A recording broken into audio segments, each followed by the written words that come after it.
Dying from a flashbang in a game can be deemed one of the most exasperating ways to meet one's end.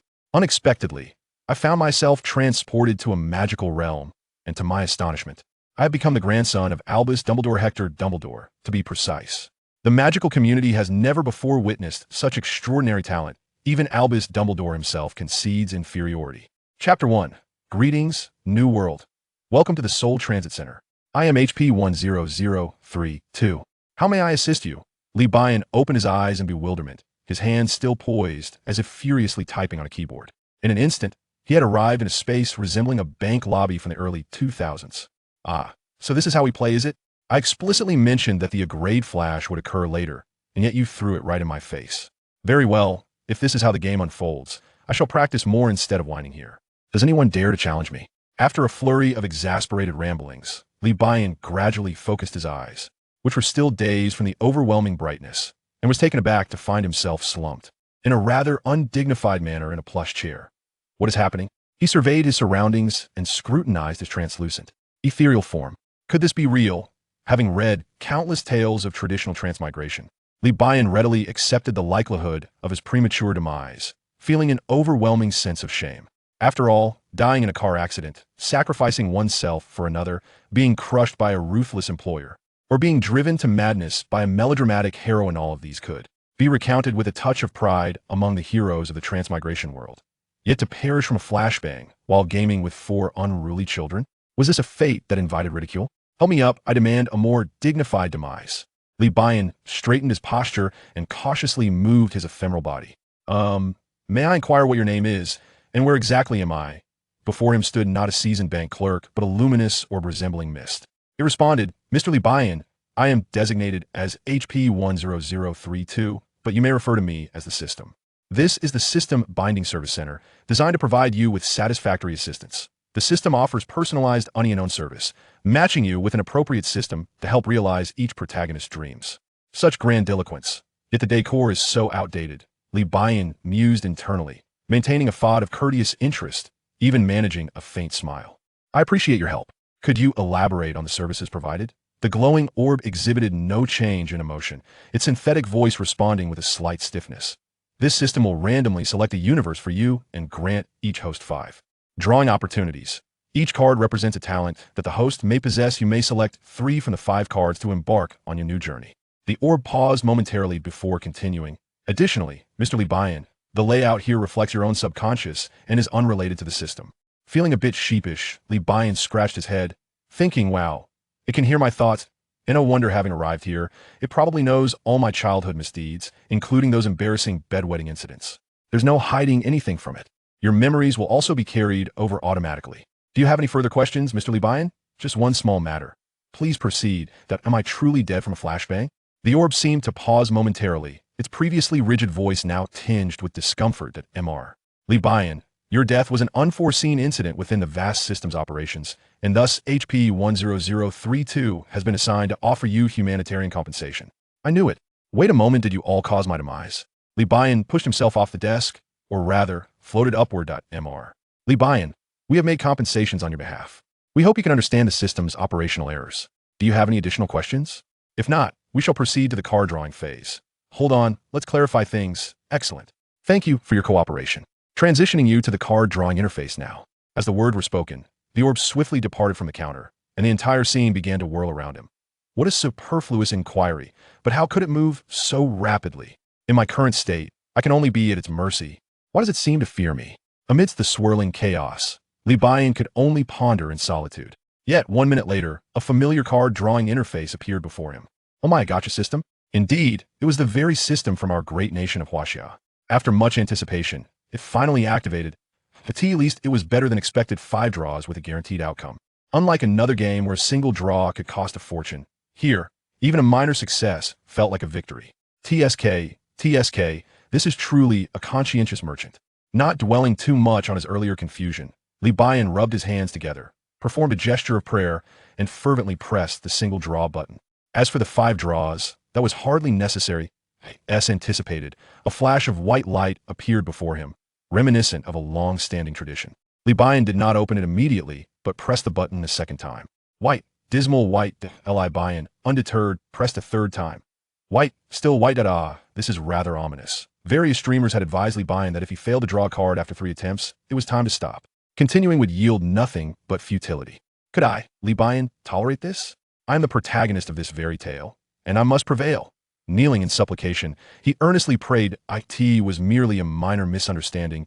Dear card-drawing deities, please do not hold it against me. My life hangs in the balance with these next 2 draws. I shall express my gratitude, be it with Balenciaga or Valentino. I shall ensure to pay homage appropriately, never resorting to inferior substitutes. I implore you to show mercy. In that moment, Li Buyan felt a surge of fortune coursing through him as he pressed the button with great fervor. Give me something good. Perhaps it was the sincerity of his offering that moved the unseen deity of luck. A sliver of purple light emerged, cascading its brilliance upon his face. Not pausing, Li Buyan pressed the button again, launching an unexpected assault of fortune as a fleeting golden light shimmered before him. By the gods, this truly is a guaranteed outcome. Li Buyan wasted no time in unveiling the cards that appeared before him. White, pristine aesthetics universal. Commentary. Your visage shall remain in a state of health. You will permanently have the ability to restore your face to its normal condition, although damage remains unavoidable. You can only expedite healing, and this applies solely to the face. White, charisma universal. Commentary. You will invariably inspire goodwill in others upon first encounter, though such goodwill is ineffective against foes. White, sense of direction universal. Commentary. You possess an innate ability to discern direction, but this ability is limited to your field of vision. You will still become disoriented in fog. Purple, Bloodline of Dumbledore special. Commentary. You are a member of the Dumbledore family, possessing a natural affinity with phoenixes. Furthermore, the magical power within your blood is significantly stronger than that of peers, and with time, you shall attain a truly formidable level. Gold, Mastery of Spell special. Commentary. You are an exceptional spellcaster, capable of swiftly mastering even the most challenging of spells. With further practice, you may achieve silent incantation. Wandless casting is merely a matter of time. This unmistakably signifies a journey into the realm of magic. The latter 2 options are obligatory, while one may select from the first 3 at their discretion. Li Buyan felt at ease, as both the golden and purple options were aligned with the Dragon Rider's attributes. Thus, the remaining choices were merely a matter of personal preference. The cleanliness above all option appeared quite appealing, and the affinity trait seemed to possess its own merits, while sense of direction felt rather superfluous. Having arrived in the magical world, could I truly be hindered by such trivialities?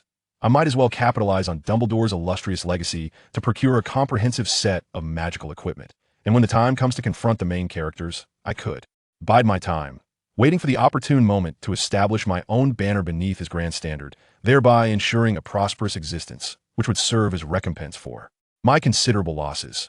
Then I shall choose affinity, along with Dumbledore's lineage and mastery of spells. Li Buyan's voice faded. The remaining 2 cards vanished into the void, while the selected 3 gradually melded into his consciousness.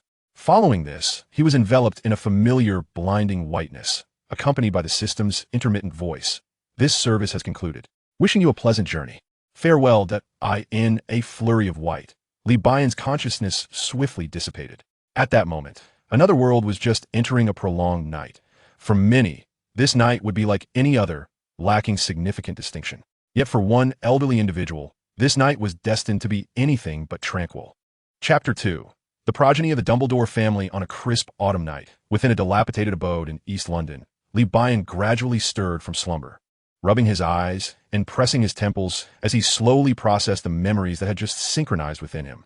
It must be said that the system is indeed reliable. Having bestowed upon the esteemed Albus Dumbledore's brother, Aberforth Dumbledore, a son named Chris Dumbledore. Perhaps it is the peculiar curse associated with the Dumbledore name.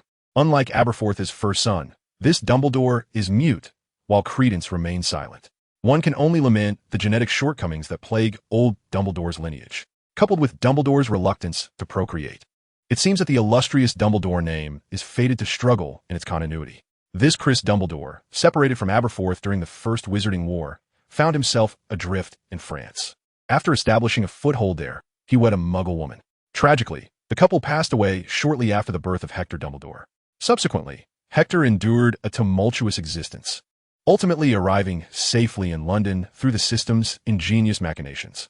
Li Buyan's current identity is none other than that of Hector Dumbledore. One can only ponder the myriad of serendipitous events that allowed Hector to survive, traversing from a remote corner of France across the sea to London, a truly incredulous journey.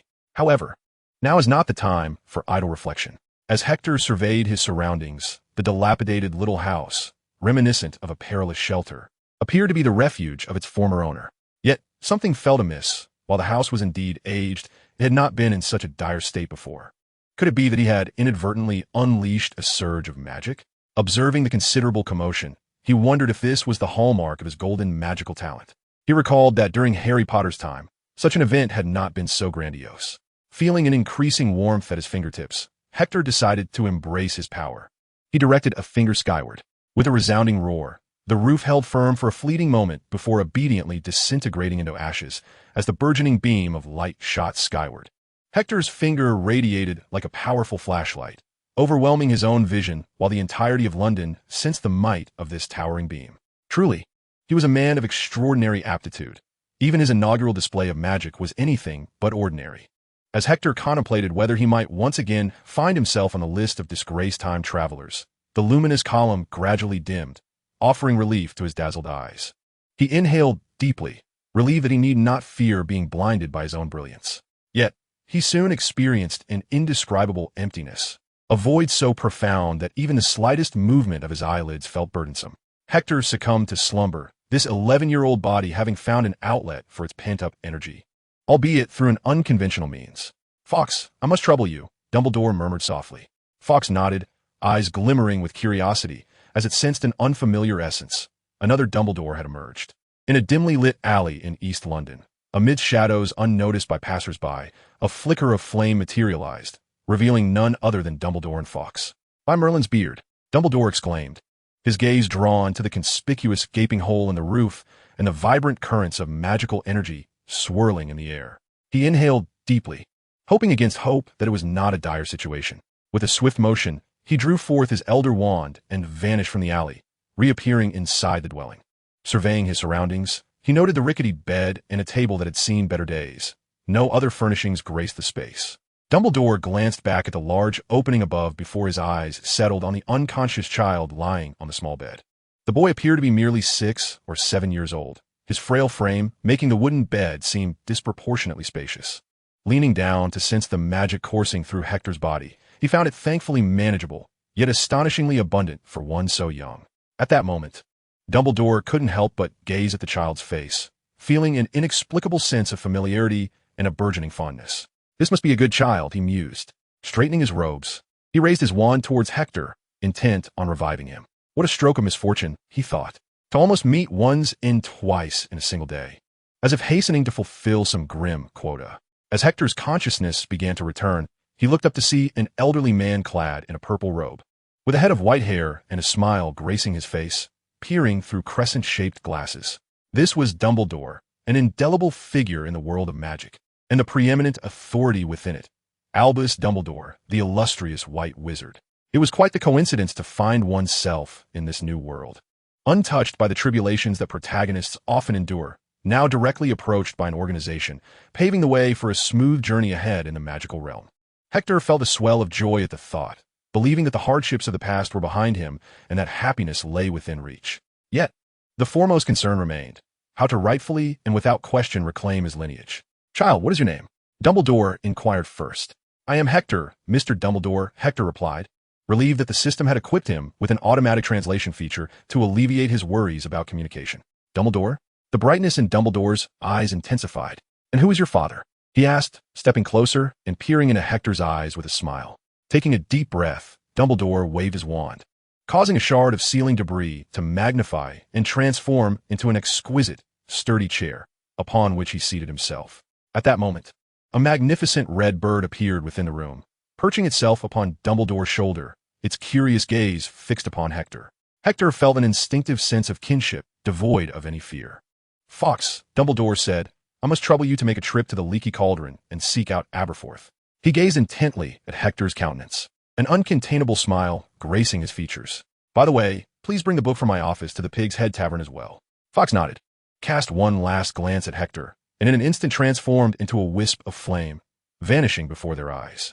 "Child, I'm Albus Dumbledore," he stated, his demeanor radiating warmth and benevolence. He gently ruffled Hector's hair, exuding the affection of a grandparent, and continued, If all goes as expected, I am your grandfather." Perhaps due to the charm he emitted, Dumbledore swiftly accepted Hector's identity, lowering his guard without resorting to legitimacy. Dumbledore took Hector's small hand in his own. "Do you have any luggage? I must take you to meet someone, a rather irresponsible individual." Hector rose, nearly stumbling over the noticeably oversized boots he wore. A flicker of sympathy crossed Dumbledore's eyes. With a delicate gesture of his wand, the boots shrank to a more fitting size. "Mr. Dumbledore, is this magic?" Hector inquired. "Indeed, Hector is a clever and practical form of magic," Dumbledore replied, meeting Hector's gaze, which mirrored his own azure eyes, a trait passed down through the Dumbledore lineage. "You are a wizard, Hector." Dumbledore straightened. "Time waits for no one. Hector, we must set forth." He extended his arm, and Hector grasped it tightly. Noticing Hector's timid demeanor, Dumbledore placed a reassuring hand over Hector's. The space around them twisted rapidly, and in a mere moment, they vanished from their location. Chapter 3. Albus Dumbledore. Ugh. Dumbledore gently patted Hector's back as Hector retched repeatedly. "The first time performing apparition can be disorienting. Child, you will soon grow accustomed to it." Hector waved his hand dismissively, inhaling deeply to savor the fresh air, rubbing his temples to alleviate the intense discomfort. "Mr. Dumbledore, where are we?" Hector stood and surveyed his surroundings, discovering a quiet and profound street lined with houses reminiscent of the last century. "Aberforth has always preferred that I do not apparate directly to his tavern," Dumbledore explained with unusual gentleness today. "We have had our differences. He has been reluctant to meet me, but I believe today should be an exception." Dumbledore halted before a tavern adorned with a pig's head, spotting Aberforth standing at the entrance. His arms were crossed over his chest, his appearance disheveled and dirty, his hair unkempt and wild, with an expression of fury and disdain in his eyes.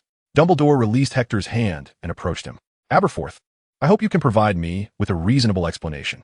Aberforth clenched his fists, glaring fiercely at this brother who bore an uncanny resemblance to him. "Oh, pray do not tell me you sent Fox merely to gloat."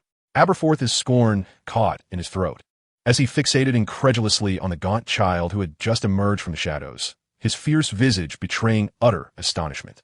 Albus Dumbledore first crouched down to scrutinize Hector's face, then glanced at Aberforth, who nodded in acknowledgement. Aberforth turned and entered the tavern, banging on the counter with authority. "We are closed for business tonight. Everyone leave at once." His intimidating presence was sufficient. Even those with stubborn intent to argue or bargain departed swiftly upon seeing Albus Dumbledore enter shortly after. Once all patrons had vacated the premises, Aberforth turned to Dumbledore. "Albus, are you certain?" Aberforth's face flushed with urgency. "Calm yourself, Aberforth," Dumbledore replied, waving his wand, which conjured a thick tome before the trio. "Please sit down, my child. You as well, Aberforth." Dumbledore settled at a table, gesturing lightly to a page chronicling the connection between Aberforth and himself. Aberforth first moved a chair for Hector before taking a seat at a distance from Dumbledore. "I require a drop of your blood, Hector. Rest assured it won't hurt," Dumbledore said kindly, gazing at Hector with warmth. Hector extended his hand, and with a gentle tap of Dumbledore's wand, a droplet of blood was extracted from his fingertip, landing upon the page.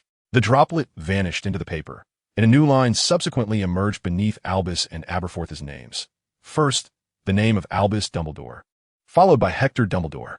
Aberforth's spirits soared, a joyous smile illuminating his face as he regarded Hector with wonder and the delight of reunion. Hector, fully aware of the significance of the moment, understood that his right of lineage had been completed, granting him newfound stature within the magical realm. Regardless of any Malfoys or Burnses before him, they were but mere shadows, insignificant in the presence of Dumbledore. Should they challenge him, he would gladly measure his worth against his grandfather's. Yet, revelry aside, Hector knew he must maintain the facade of a meek, obedient child, and thus he composed himself with utmost decorum.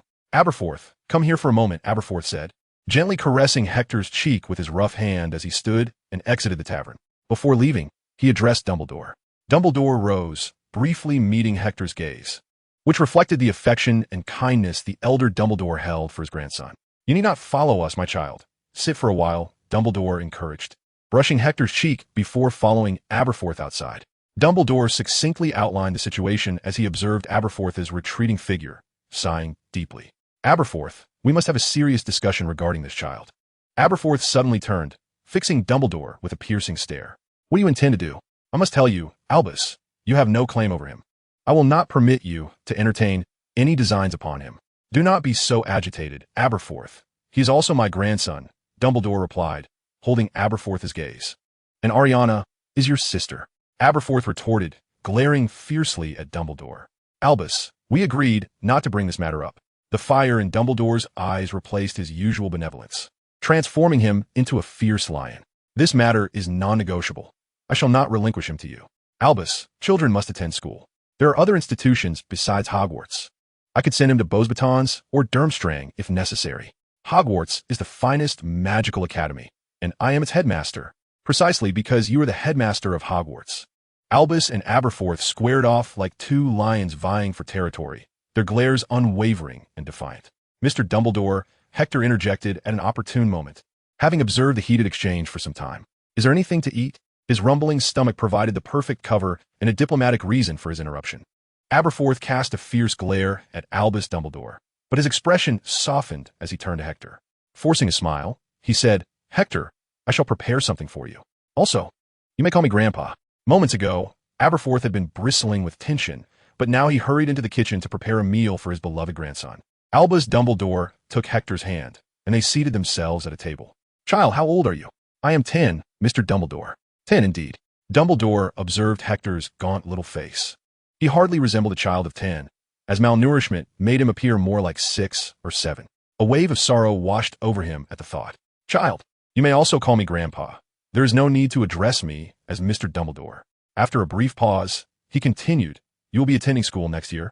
And as you heard earlier, if given the choice, which school would you prefer? Dumbledore regarded Hector kindly, knowing he could not persuade his obstinate brother directly and would have to approach the matter through his cherished grandson. Oh, by the way, I am the headmaster of Hogwarts. Dumbledore winked, a smile gracing his face, laden with implication. Hector, do not listen to him. We shall not go to Hogwarts. Aberforth entered the room, bearing a plate of oddly shaped food, first patting Hector on the head before glaring fiercely at Albus Dumbledore. I believe Durmstrang is quite commendable, and Beauxbatons would surely have dishes you would enjoy. Albus, perhaps it is best to leave the choice to Hector. Hector picked up a spoon, tentatively dipping it into the concoction and placing it on his tongue. It was not a matter of distrust towards Aberforth. It was merely that this gloppy mass seemed unappealing. To his surprise, the mixture was extraordinarily delicious, and Hector began to devour it ravenously, instinctively tuning out the conversation between the two prominent figures of the magical world. Once Hector had polished off the entire plate, he noticed both men gazing at him with eyes full of affection. I apologize, it was simply too delicious. Hector placed his hand on his belly, relishing the sweet relief of long-awaited rain, and a satisfied smile graced his face. Dumbledore, Grandfather, what are you discussing? Hector inquired. Hector, regarding the question posed earlier, which magical academy do you wish to attend? Dumbledore continued. Before him lay 3 esteemed institutions, Hogwarts, Beauxbatons, and Durmstrang. Hector was well aware of these 3 academies and, without hesitation, affirmed in his heart his desire for Hogwarts. After all, my surname is Dumbledore. Surely the privileges of Hogwarts are alluring, and my lineage holds weight. Being connected to Hogwarts is far preferable to venturing to distant lands like France or Scandinavia. Moreover, under the watchful eyes of old Dumbledore, it is undoubtedly the safest choice. By the way, what year is it? 1990, Hector replied.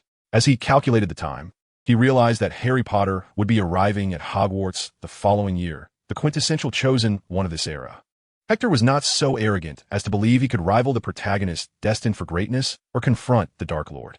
Those who possess the protagonist's halo are best befriended, and it is wise to avoid any conflict with them. For the sake of this old man, I am duty-bound to choose Hogwarts. This decision is certainly not motivated by potential future alliances. No, not at all. Hector glanced at Aberforth and then back at Dumbledore.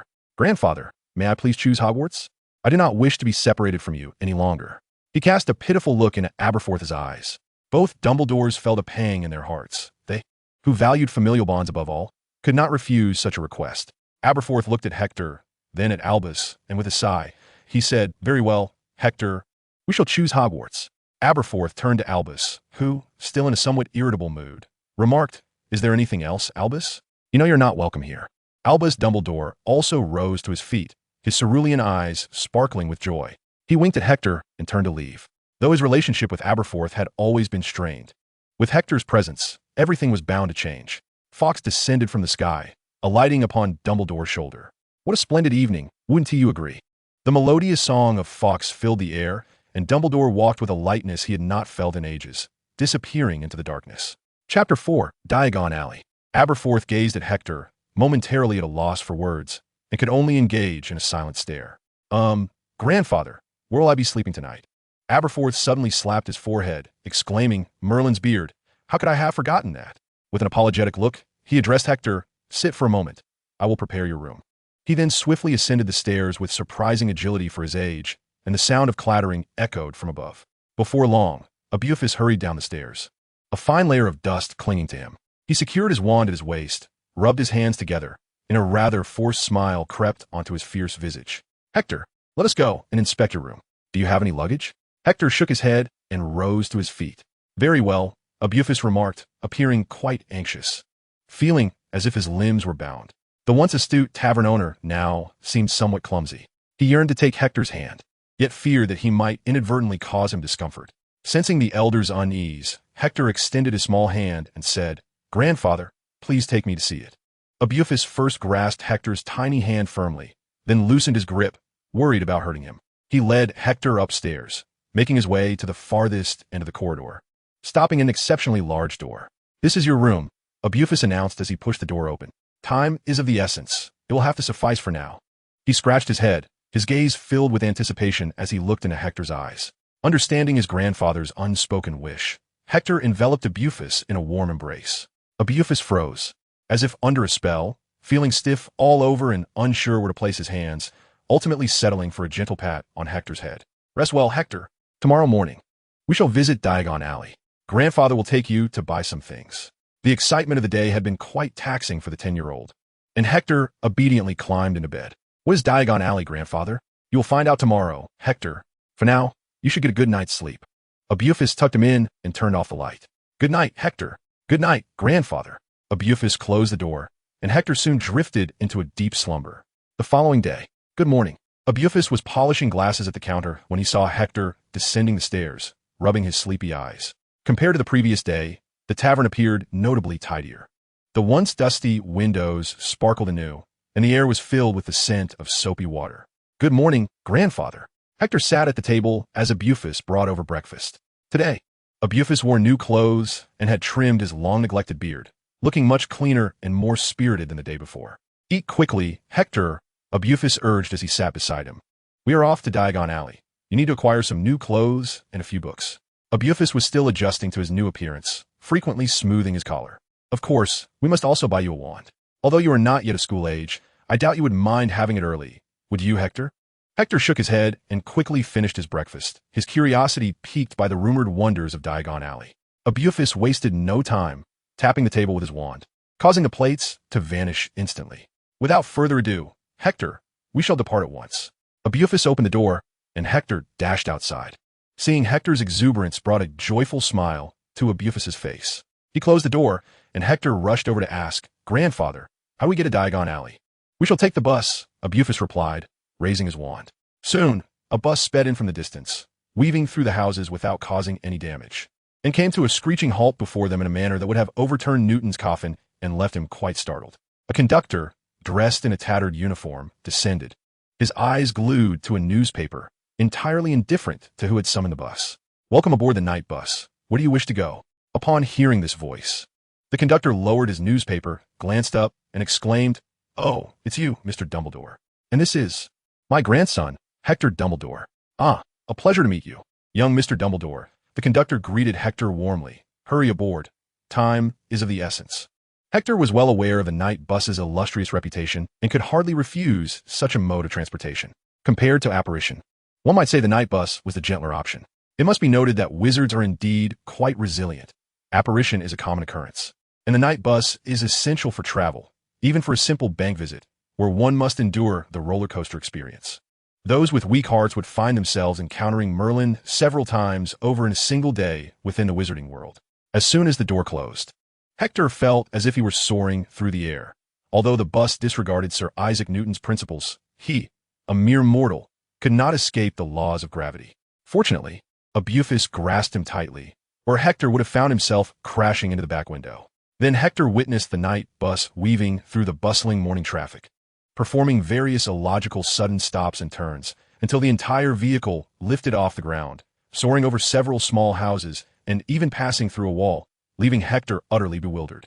Yet, it was indeed swift.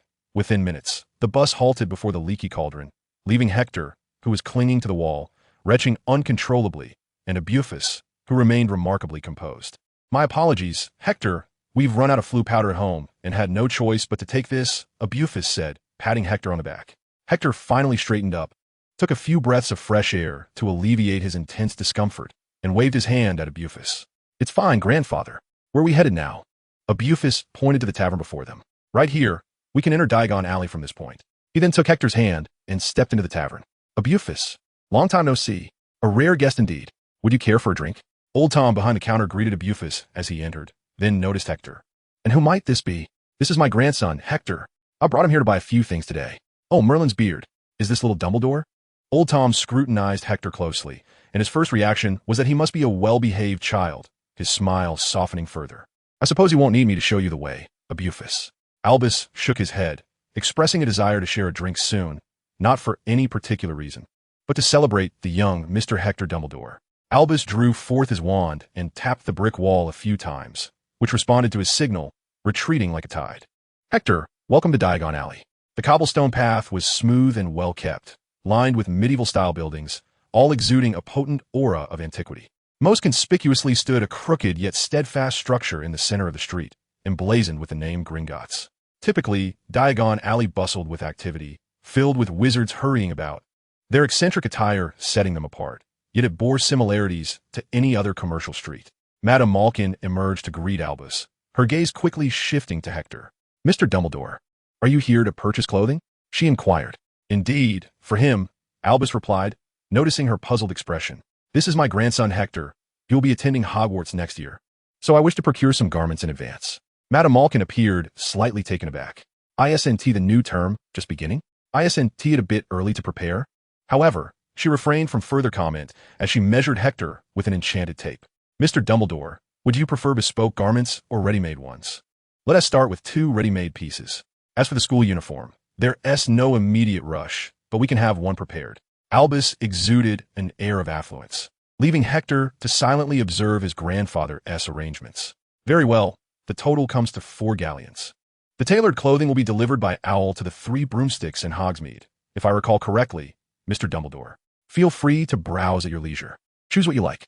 Albus scratched his head and pulled several galleons from his pocket, placing them in Hector's hand. "Once you've made your selections, you can explore the street and buy anything that catches your fancy. I shall be at the wand shop awaiting your return." He patted Hector on the shoulder, noting he needed to purchase some flu powder and cleaning supplies, having not used them in years. "You'll be all right on your own, won't you?" Albus asked, a hint of concern in his voice. Hector nodded reassuringly. "Don't worry, I'm not a child anymore." Albus nodded, crouching down to adjust Hector's shoelaces. "Then, shall we meet later? See you soon, Grandpa." Chapter 5. The wand chooses the wizard. Hector inherently resisted the notion of shopping. His previous life had not afforded him much wealth, and his grandfather's disposition clearly did not align with that of a shopping enthusiast. Under the long-term influence of Albus's frugality, Hector had developed an indifference toward shopping. Shopping is merely a waste of money and time. I would rather indulge in delicious food. Yet this was Diagon Alley, a place many longed to visit but seldom had the opportunity to do so. Hector allowed himself a brief exploration, satisfying his curiosity. One could not deny that the offerings in Diagon Alley were evidently tailored for children, having seemingly unlocked the secrets of wealth. Every few steps, a candy shop appeared, and every couple more, an ice cream stand, ruthlessly targeting the pockets of youthful patrons. However, am I, Hector, merely a child? Will I be swayed by such trivial temptations? Is this truly the measure of one's character? Until he laid eyes upon the chocolate frog. For heaven's sake, it hops and is edible. Is this not enough to entice you? Hector, clutching a hefty bag of snacks, stumbled to the entrance of the wand shop. It is not that I lack financial prudence. Rather, there are unsavory individuals among the masses. Hector glanced at the slightly faded golden sign above the door, Ollivander, purveyor of fine wands since 382 BC. The shop appeared dilapidated, with a purple cushion in the window, showcasing a single wand. The establishment was small, and the wooden door bore the marks of age, adorned with an oddly peculiar doorbell. With one hand grasping the large bag, Hector pushed open the door. Inside, the shop was cramped. Apart from a long bench and a counter, there was little else.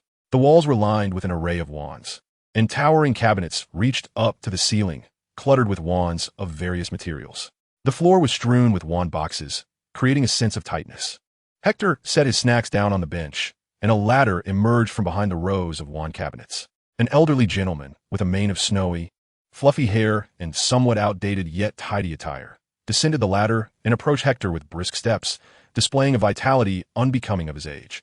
"A muggle-born wizard, are you? Have you arrived a tad too late?" Ollivander's keen gaze scrutinized Hector, the self-proclaimed paternity test of the wizarding world, yet he found no familial resemblance in Hector.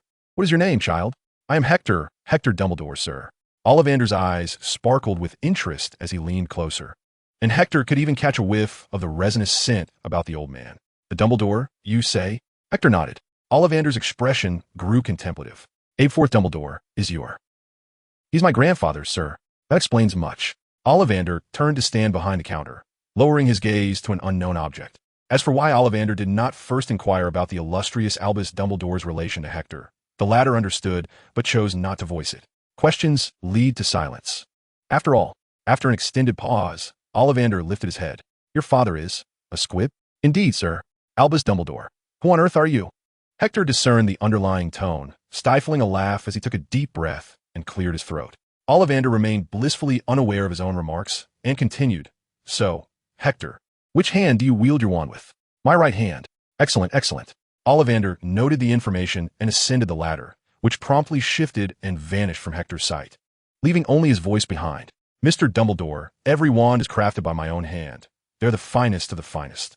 Every wand crafted by Ollivander is imbued with potent magical essence, granting its wielder the capacity to master their own sorcery more adeptly." Hector rose from the bench, observing as Ollivander delicately retrieved a purple velvet cloth from the counter and carefully extracted a wand from its box. "Remember, Mr. Dumbledore, a wand is no mere toy. It is a most trustworthy companion," Ollivander remarked, meticulously polishing the wand with the cloth before handing it to Hector. "Many assert that wizards choose their wands. Yet I have always believed it is the wand that chooses the wizard. Try this one, made of chestnut, with a dragon heartstring core, measuring 9¾ inches. It is a most skillful pairing." As Hector accepted the wand, he felt nothing extraordinary. It seemed merely a beautifully adorned branch. "Give it a gentle wave," Ollivander instructed. Following his guidance, Hector flicked the wand lightly. A brilliant beam of light erupted from its tip, flooding the shop with radiance. Hector thought to himself that he had anticipated this, yet not entirely. To put it another way, he had always doubted that his talent lay in the mastery of intricate spells. Rather, he seemed destined for the brilliance of simple charms. By Merlin's beard, Ollivander had never witnessed such a spectacle. Squinting, he took the wand from Hector's grasp, which continued to shimmer dazzlingly, only settling down after a moment. Rubbing his slightly swollen eyes, Ollivander remarked, "This is very much like Dumbledore, isn't it? Such vibrant magical energy." Hector took the wand back, still feeling no particular connection, and waved it gently once more, aiming to gauge its power. Unsurprisingly, another burst of intense light ensued. He quickly set the wand down and glanced at Ollivander, who no longer exhibited his initial excitement, now adopting a more serious demeanor. Ollivander, noticing Hector's gaze, managed a friendly smile, remarking, "A discerning customer, indeed. Not to worry. We shall find the perfect match." In contrast to the previous attempts, Ollivander's selection process appeared markedly more cautious this time. After a prolonged deliberation, he finally selected another wand. "Try this one, made of willow, with a unicorn hair core measuring 9¼ inches. It possesses great strength and loyalty." This time, Hector experienced a subtle sensation. Though not overwhelming, it was certainly an improvement over the previous lack of response. "Gently wave it, Mr. Dumbledore," gently, Ollivander advised, his eyes widening as he noticed the delicate connection forming. Having learned from his earlier experiences, Hector covered his eyes before testing the wand. Fortunately, for had he not, the brilliance would have been even more blinding, accompanied by an explosive crackle. With eyes tightly shut, Hector lowered the wand, taking a considerable time before daring to open them. Meanwhile, unprepared, Ollivander found himself sitting on the floor, hands shielding his eyes. 10 minutes prior, Ollivander had boasted, "After so many years of selling wands, what spectacle have I not witnessed?" 10 minutes later, he lamented, "This is a display I have truly never encountered." Hector hurried to assist Ollivander, feeling a twinge of embarrassment as he observed the bewildered expression on his face. Confidence can only be described as belief in oneself. Hector no longer harbors any doubt that his golden talent has been replaced by proficiency in the dazzling charm. At this point, he has indeed mastered the art of the flashbang. "Sir, are you all right?" Hector inquired with genuine concern, observing Ollivander gasping for breath on the bench. Ollivander, at a loss for words, pondered that, based on his extensive knowledge of wands, this occurrence was likely an accident. Yet he wished that Hector would inform him before shielding his eyes. Age has rendered him less resilient than the youthful counterparts of today. Nevertheless, Ollivander bore no ill will towards Hector. Presently, he was unconcerned with matters of glory. His sole focus was to swiftly select a suitable wand for the young gentleman before him and send him on his way. "It's all right, Mr. Dumbledore," Ollivander reassured, regaining his composure and maintaining a smile. "Shall we continue?" Hector nodded in agreement. Abeforth, observing from a distance, noticed a brilliant white light emanating intermittently, piquing his curiosity. As he approached the entrance of Ollivander's wand shop, he felt a surge of anxiety upon seeing a crowd gathered outside. He hurried forward, discovering that the radiant glow was indeed emerging from within the shop, its intensity increasing, yet its frequency erratic. Abeforth mused to himself, this power, could it be that Ollivander is engaged in some new research? I hope Hector is not inside. I must investigate. With that thought, he pushed through the throng, and as he opened the door, he was greeted by a blinding flash of white light. Goodness, everything is white, for reasons unknown. Those words were the first to spring to Aberforth's mind.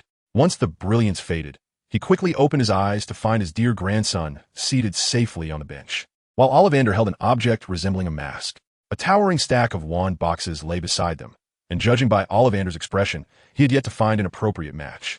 Lost in contemplation, Ollivander only realized Aberforth's presence when he approached. "Ah, Mr. Dumbledore, greetings. Are you here to collect your grandson? I'm afraid you may have to wait a bit longer. This young Mr. Dumbledore is quite the discerning customer." He greeted politely, then turned to murmur to himself.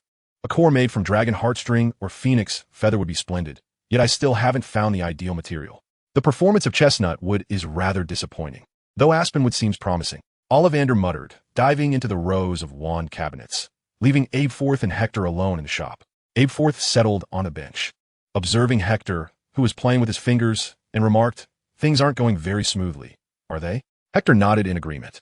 Indeed, he had witnessed Ollivander's journey from merely shielding his eyes to developing a welding mask, and he was genuinely impressed by Ollivander's ingenuity. It is clear why his business has thrived for so many years. His capacity for innovation is truly remarkable. "It's perfectly fine," Abeforth reassured him. "A wand is an invaluable companion for your entire life, and choosing one that suits you is of utmost importance. You would not wish for any mishaps when wielding magic in the future, would you?" Hector lifted his gaze to Abeforth and inquired, "Grandfather, where is your wand?" Abeforth chuckled, proudly retrieving his well-maintained wand from his robes, crafted from peach wood, with the heartstring of a dragon, measuring 14.5 inches. A remarkable piece indeed. Ollivander emerged from the wand cabinet, glancing at the wand now held by Hector, and spoke fluently. "My father produced this masterpiece. He always had a fondness for peach wood. I attempted to create several, yet they always seemed to lack something essential. In comparison, I prefer Hollywood." It was evident that Ollivander had truly brought forth his finest wands. The wand box appeared quite aged, with cobwebs that had yet to be cleared away. "Try this one, young Dumbledore," he suggested, offering a willow wand adorned with a phoenix feather. Hector cautiously accepted the wand, while Ollivander simultaneously positioned a mask before himself. "Gently wave the wand. Remember, gently." This time, the sensation was entirely different. Hector seemed to hear the warm song of the phoenix within the wand. It felt as if the wand was an extension of his arm, and upon a gentle flourish, a silky blue light cascaded from the wand's tip, gracefully transforming into the semblance of a phoenix that circled beside Hector. Exquisite, simply exquisite. There was a hint of obsession in Ollivander's gaze as he beheld the pale blue phoenix, his expression turning profoundly reverent. A perfect match, Hector, an exceptionally perfect match. At that moment, Ollivander appeared a bit unhinged, his excitement palpable. Indeed, a true Dumbledore. I finally comprehend my father's feelings at that time. He wiped away the tears that had escaped the corners of his eyes. "Forgive my lack of composure. I have never witnessed such a marvelous scene. This is truly a gift for a wand maker, Merlin's beard." Soon, Ollivander regained his composure, straightening his attire, and solemnly addressed Hector. "Willowwood is known to serve only the most promising wizards. They are exceedingly proud, and those lacking the requisite talent will never earn their recognition. Much like the phoenix feather." Ollivander took the wand from Hector's hand, adding, "However, when they accept you, they will remain fiercely loyal. He waved the wand, but it responded with no reaction. As you see, it has already begun to reject me. He carefully packaged the wand and placed it back in its box. You are among the earliest of the new students. Therefore, 7 galleons, thank you. Abeforth stepped forward to pay and handed the wand to Hector. Ollivander escorted the two to the door, and as they bid farewell, he leaned down, gazing into Hector's eyes. Farewell, young Dumbledore. Please take good care of this wand. A collaboration between my father and me. I eagerly anticipate seeing your name in the Daily Prophet in the future. Thank you, Mr. Ollivander, Hector replied with a bow, while Abeforth nodded in acknowledgement. The two departed from Ollivander's shop. What a fine young man, Ollivander mused to himself, with a gentle flick of his wand. The bustling entrance transformed into one of temporary closure. Chapter 6. Thank you, Grandpa. Mind the steps, Hector, Albus Dumbledore cautioned, as Hector played with his wand. You must take good care of it. I know, Grandpa. You've told me countless times, Hector responded, joyfully running ahead with his wand in hand. I say it for your own good, Albus thought to himself.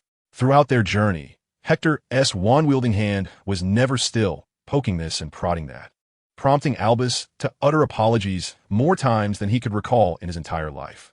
Yet, observing Hector's energetic leaps and bounds filled Albus with joy and satisfaction. Hector pushed open the pub's large door, with Albus following closely behind.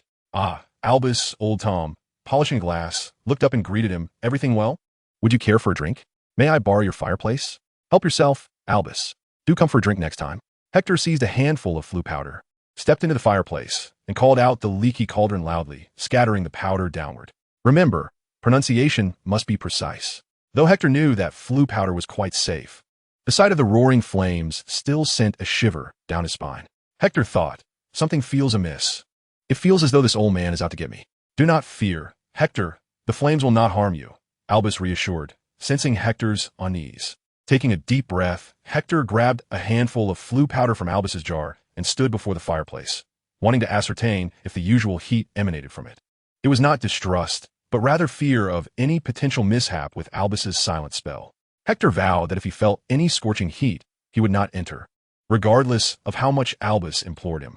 Taking another deep breath, he tentatively extended one leg before stepping fully into the flames. The leaky cauldron. The flames surged up his shins, and Hector was momentarily enveloped in darkness. He felt as though a giant hand had pulled him out of the fireplace and thrust him into a new one. As the darkness began to fade, the familiar sights of the leaky cauldron emerged before him. To his astonishment, Albus had already arrived ahead of him, appearing unruffled compared to Hector's dusty state. With a smile, Albus watched as Hector brushed off the dust from his clothes. At least it's better than taking the night bus. For convenience, it's best to master apparition quickly. Hector mused inwardly. Hector, would you like to try on your new clothes? Albus offered, assisting Hector in removing the dust. By the way, your room is on the 3rd floor. I've redecorated it. You know, the pub can get a bit noisy at night, so being a little farther away might help. Hector nodded and swiftly ascended to the 2nd floor. He gazed at the newly constructed staircase, still infused with the scent of fresh paint, and scratched his head in puzzlement. He distinctly remembered that last night, this space had been nothing but a wall. In other words, the original design of the Pig's Head Tavern had not included a 3rd floor. Thus, it dawned on him that Abufus had managed to erect an entire 3rd floor within the span of a single morning. Hector began to comprehend where Abufus had ventured off to that morning. Tentatively, he took a step onto the staircase, testing its stability, and found it quite secure. Upon reaching the 3rd floor, he was greeted by the sight of a solitary door. He paused at the threshold, glancing at the neatly affixed sign above, which read Hector's room. Taking a deep breath, Hector slowly opened the door. The room bore no trace of the fresh renovations. The newly constructed loft was remarkably spacious, nearly double the size of the 2 rooms combined from the previous night. A seemingly crooked, yet exceedingly sturdy new table was paired with a chair that, albeit somewhat roughly crafted, was polished to a delightful smoothness, placed prominently within view as he entered. The table was cluttered with an assortment of magical paraphernalia, which Hector surmised had been prepared in advance. The floor was covered with a brown carpet made from a material Hector had never encountered before, yielding a soft and comforting sensation underfoot. At the center of the room stood a generously sized bed. The bedding, though recently used, still carried the fragrance of sunlight upon closer inspection. In one corner, a wardrobe reached up to the ceiling, and beside it lay a stack of books nearly as tall as Hector himself. Adjacent to this was an iron cage that housed a small owl, which was currently fixated on Hector with its large, expressive eyes. Hector removed his robe and draped it over the back of the chair, only then noticing the table brimming with an array of magical joke products and various candies. Abufus did not strike him as the type to frequent candy stores, let alone establishments that sold magical joke items. Noting the presence of the infamous cockroach clusters on the table, Hector deduced that Abufus must have selected a little bit of everything available in the market and dumped it all onto his table. The table also featured a drawer, which Hector attempted to pull open, but found it resistant. With all his might, he managed to wrench it open, only to discover it stuffed to the brim with chocolate frogs. I wasn't sure what you would like, so I bought a bit of everything. As for the chocolate frogs, I recall that Ariana had a particular fondness for them when she was young. I figured children's tastes might be similar, so I got a few extra. Abufus's voice chimed from behind him. Hector turned to face Abufus, who appeared somewhat bashful as he rubbed his hands together. So, do you like this room? At that moment, Abufus's figure resonated with Hector's memories of his grandfather from past life. Hector's previous existence had not been filled with happiness. His parents had divorced, and it was his grandfather who had raised him. In Hector's recollections, his grandfather had always been a pillar of strength. He relied upon his frail physique and weathered hands to provide Hector with everything he needed to the best of his ability. The ravages of time had rendered his body stooped, transforming once simple tasks into formidable challenges.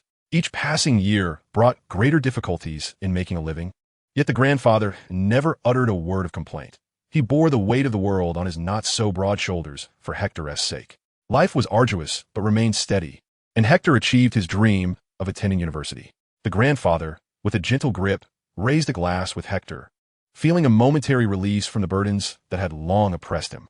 The typically stern and taciturn elder spent the night sharing stories, nestled against Hector's embrace. And for the first time, Hector recognized that the towering figure of his grandfather was, in truth, frail. As if a deep-seated obsession had dissipated, the grandfather fell ill without warning. His body resembled a dilapidated house, and once the will to endure vanished, he crumbled. The doctor shook his head at Hector, remarking on the numerous underlying health issues that his grandfather had suffered from for years without treatment. Reviewing the test results, the doctor advised that all they could do now was strive to prolong his life as much as possible.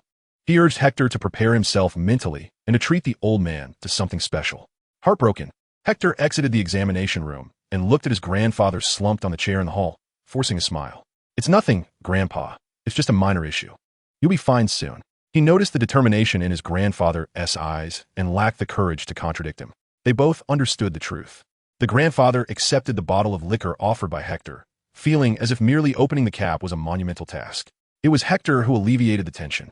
With trembling hands, the grandfather poured a glass for Hector and then one for himself. "My dear boy, I know well that having made it this far, my mission is accomplished." They clinked their glasses and drank deeply. The grandfather felt content. He struggled to pick up a piece of pig's head meat, which today was particularly slippery. After several attempts, Hector clumsily managed to serve a piece to his grandfather. The elder looked at his own hands, smiled ruefully, and lifted his glass, taking only a small sip this time, unlike before. "I'm old now, no longer useful." The liquor Hector tasted was sharp and bitter. "My dear boy, you have grown. From now on, this family will depend on you." The grandfather picked up another piece, his hands still trembling, but he fought to maintain control. At that moment, he was not merely battling his own hands, but waging a silent war against the absurdity of fate. The grandfather drank heartily today. Since falling ill, Hector had never seen him with such an appetite. Realization dawned on Hector, and tears flowed uncontrollably. He grasped his grandfather's hand tightly, as if releasing it would mean losing this beloved elder. The grandfather's face radiated satisfaction as he rested his head on Hector's lap, just as Hector had done in his childhood. The grandfather was truly happy, genuinely content. Grandfather strained to lift his arm, wishing to wipe away Hector's relentless tears. "Stop your blubbering. It's unbecoming of a man," he said, turning his back to Hector. "Death? What of it?" He shifted slightly, finding a comfortable position, and soon fell into a deep slumber. By the time Hector realized his grandfather could no longer hear his calls, a smile graced the old man's lips, betraying no signs of suffering.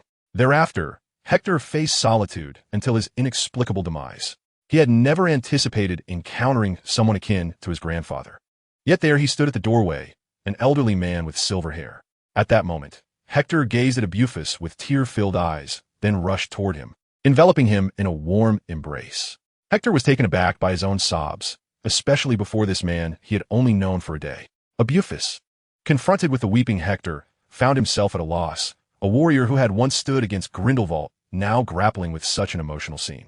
Unsure of how to respond, he glanced at the chocolate frog in the drawer, reached for it, and, upon unwrapping it, the chocolate frog eagerly leaped into his hand. After a moment, Hector lifted his head, his voice serious as he addressed Abufus. "I really like it." "Thank you, Grandpa." Abufus chuckled. "At your age, still crying? Have a chocolate frog. It will lift your spirits." He stood, handing the chocolate frog to Hector, and then opened the door. "And remember, once you finish this, no more until you change your clothes and come downstairs for dinner." He swiftly descended the stairs, not glancing back at Hector. Once the door closed, Abufus raised his hand, quickly wiping away the tears from the corners of his eyes. Chapter 7. Is he really only 10? During dinner, Hector resolved to ask the man seated across from him, "Grandpa, could you teach me some spells?" "You are too young. It will be best to wait until you are at Hogwarts to learn spells," Abufus replied. Noticing the sudden silence, he looked up to find Hector's feigned, pitiful gaze, to which he felt utterly defenseless, and soon capitulated. "Very well, Hector. I can teach you some, more basic ones, but under my supervision," Abufus stated earnestly. "This is non-negotiable, understand?" Hector nodded. He had never intended to learn on his own, as that would be far too inefficient. Besides, Abufus' prowess was quite commendable. Having him as a mentor would undoubtedly be more beneficial than self-study. With time pressing and tasks at hand, having a guide on the path of magic was indeed advantageous. "But don't rush. I need to prepare first." Abufus set down his spoon, scratching his head. 2 days later, Abufus rose early and, seeing Hector descending the stairs while rubbing his eyes, cheerfully exclaimed, "Hector, hurry up and eat. What is the rush? Didn't you say you'd teach me some spells?" Abufus emerged from behind the bar, gesturing towards the storage room. "Hurry and eat. I shall await you there." Hector instantly awakened, swiftly finishing his steaming bowl of vegetable porridge before hastily racing upstairs to retrieve the pre-prepared basic spells, level 1. He then dashed back down and entered the storage room. The storage room had been cleared to reveal a spacious area. Where it was once cluttered with various ingredients, now stood a table, a small blackboard of unknown origin, and a chair. In one corner, some peculiar apparatuses were arranged. Abufus sat on a bench, and upon hearing Hector's entrance, he rose to his feet. Noticing a feather on the table, seeing the first-grade basic spells, level 1, that Hector brought, Abufus smiled. "Put away your book. We do not require that." Hector obediently set down the book and extracted his wand from the pocket of his robe. "Excellent. The first spell is the levitation charm. Simple, yet practical. Pay close attention to my pronunciation. Wingardium Leviosa. Be cautious if you pronounce the F's." With a flick of his wand, Abufus conjured a bellowing bull that erupted from the tip of his wand. "This is what happens. Be vigilant and cautious. Do you understand, Hector?" Hector nodded, appearing somewhat anxious, uncertain if the system had indeed altered his innate abilities. "Do not fret. This spell is quite straightforward, primarily testing your patience. Teaching is no simple task. It consumes considerable time to prepare." Abufus rubbed his slightly aching back, ready to take a moment of respite. Wingardium Leviosa. Then, to his astonishment, he witnessed Hector successfully levitate the feather on his very first attempt. Initially, Hector had to recite the incantation, but soon he merely waved his wand, causing the feather to dance freely in the air at his command. Abufus was rightfully astounded. "By Merlin's beard, is this a silent spell? How did you manage to learn this?" Hector felt a surge of joy inside, though he had no intention of revealing it to Abufus. He feigned innocence, saying, "I don't know, Grandpa. It's just very simple." He shrugged. "The incantation is too long and complex. I was afraid of making a mistake." Hector's nonchalance left Abufus momentarily speechless. "May I learn the next one?" Hector could now effortlessly apply the levitation charm to surrounding objects, achieving a state where whatever he pointed at would soar. Abufus abruptly pulled down the increasingly airborne table, surprised at how quickly he had managed to teach. Instinctively, Abufus sought to identify any flaws, yet he found none at all. Reluctantly, he acquiesced to Hector's request. "Very well, Hector, let's learn the repairing charm. It is a highly practical spell." As dusk approached, Hector and Aberforth remained ensconced within the storeroom, with Aberforth bringing in lunch for Hector, who was engrossed in the explanations within the spellbook as he ate.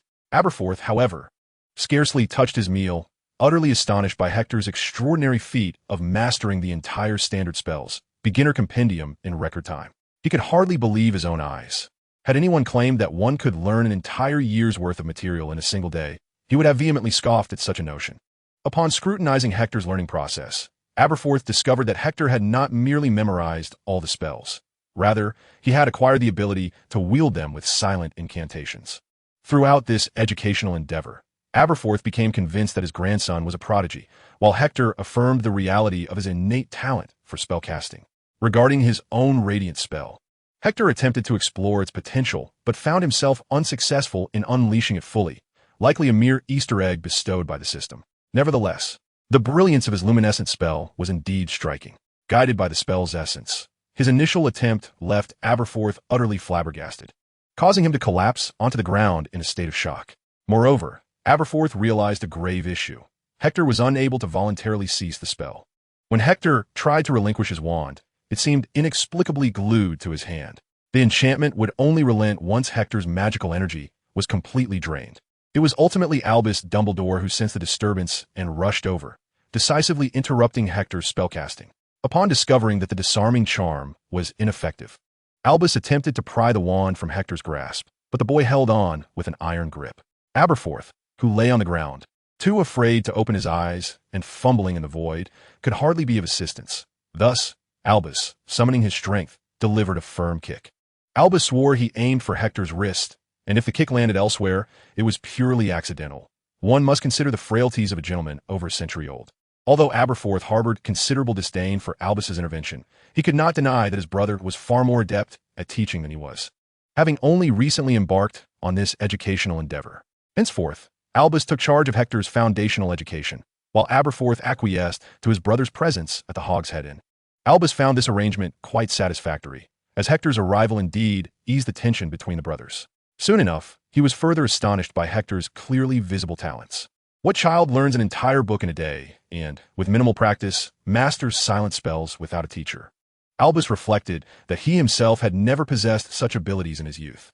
Aside from the peculiar nature of the luminous spell, any spell imbued with a glowing attribute that Hector wielded was executed with an astonishing flair. Hector was quite content, acknowledging that the quality of Albus's teaching, in all honesty, could not be compared to that of Aberforth. He had long envied Dumbledore's remarkable skill with the fire-making charm and had, through indirect inquiries, attempted to glean some insight, only to be met with the old man's feigned ignorance. Hector found himself at a loss. He could not be so brazen as to directly request assistance, lest he jeopardize his foundational learning. Regarding his own talents, Hector believed that the bloodline of Dumbledore bestowed upon him an unparalleled purple proficiency, truly a remarkable asset. Since the system had ceased to manifest after the card draw, Hector was unfazed, for the 3 talents he possessed were already sufficient for his needs. With such exceptional abilities, he did not yearn for anything more. In the ensuing months, Albus had his eyes opened. He had initially thought that as the difficulty increased, Hector, at such a tender age, could not possibly maintain his pace of learning and would soon have to pause. Indeed, while Hector's learning speed had somewhat decelerated, it still surpassed Albus's expectations. Despite Albus's utmost efforts to slow the teaching process, Hector consistently compelled him to continue with near-perfect performances. Often by day's end, Albus would elevate the difficulty in various ways, only to scrutinize Hector's work with the utmost precision. Even so, the meticulously arranged lessons were completed ahead of schedule each day. Albus even resorted to utilizing the OWLS examination papers in an attempt to challenge Hector, yet he discovered that in the realm of spells, Hector was hardly daunted. The brilliance of such a student was, indeed, a perplexity. Albus observed Hector's impeccable theoretical scores and spellcasting techniques, which left even him in admiration. And he couldn't help but wonder, could this child truly be only 10 years old?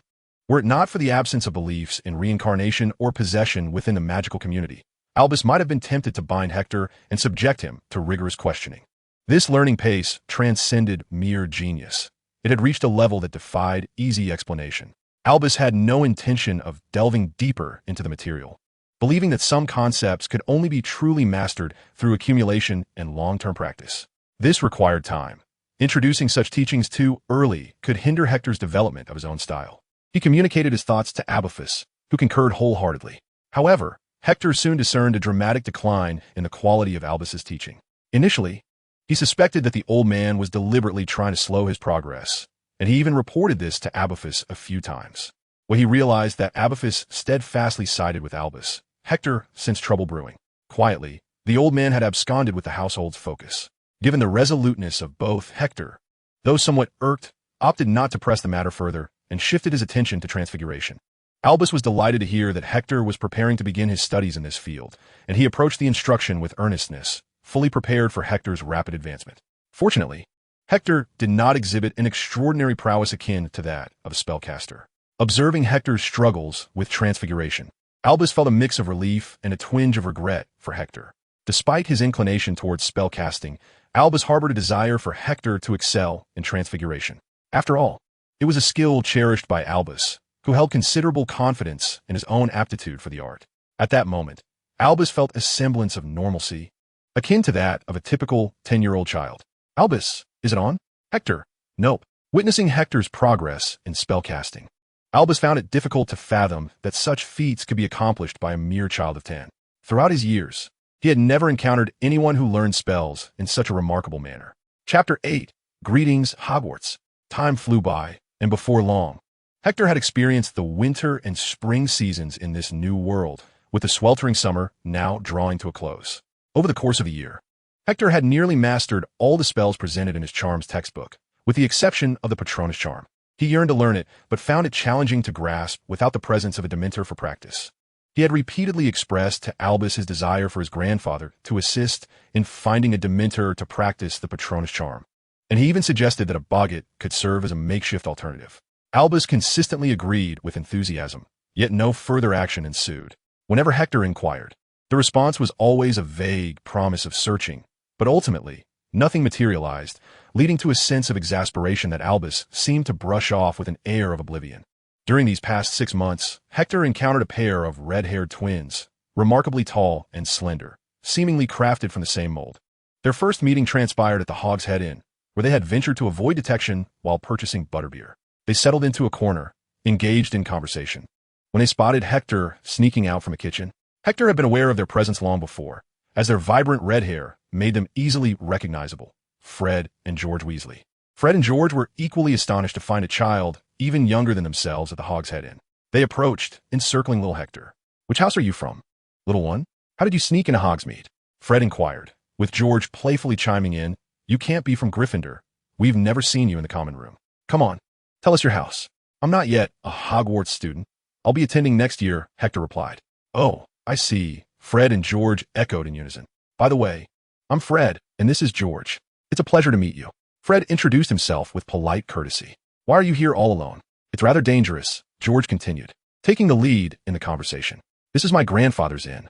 By the way, my name is Hector. It's great to meet you both." Fred and George's eyes sparkled in unison, both resolutely determined to foster a friendship with Hector, not for any particular reason, but rather for the delectable fare and delightful butterbeer at the Hog's Head Inn. They had agreed to sit a bit closer to Hector, and their conversation blossomed into a wider array of topics.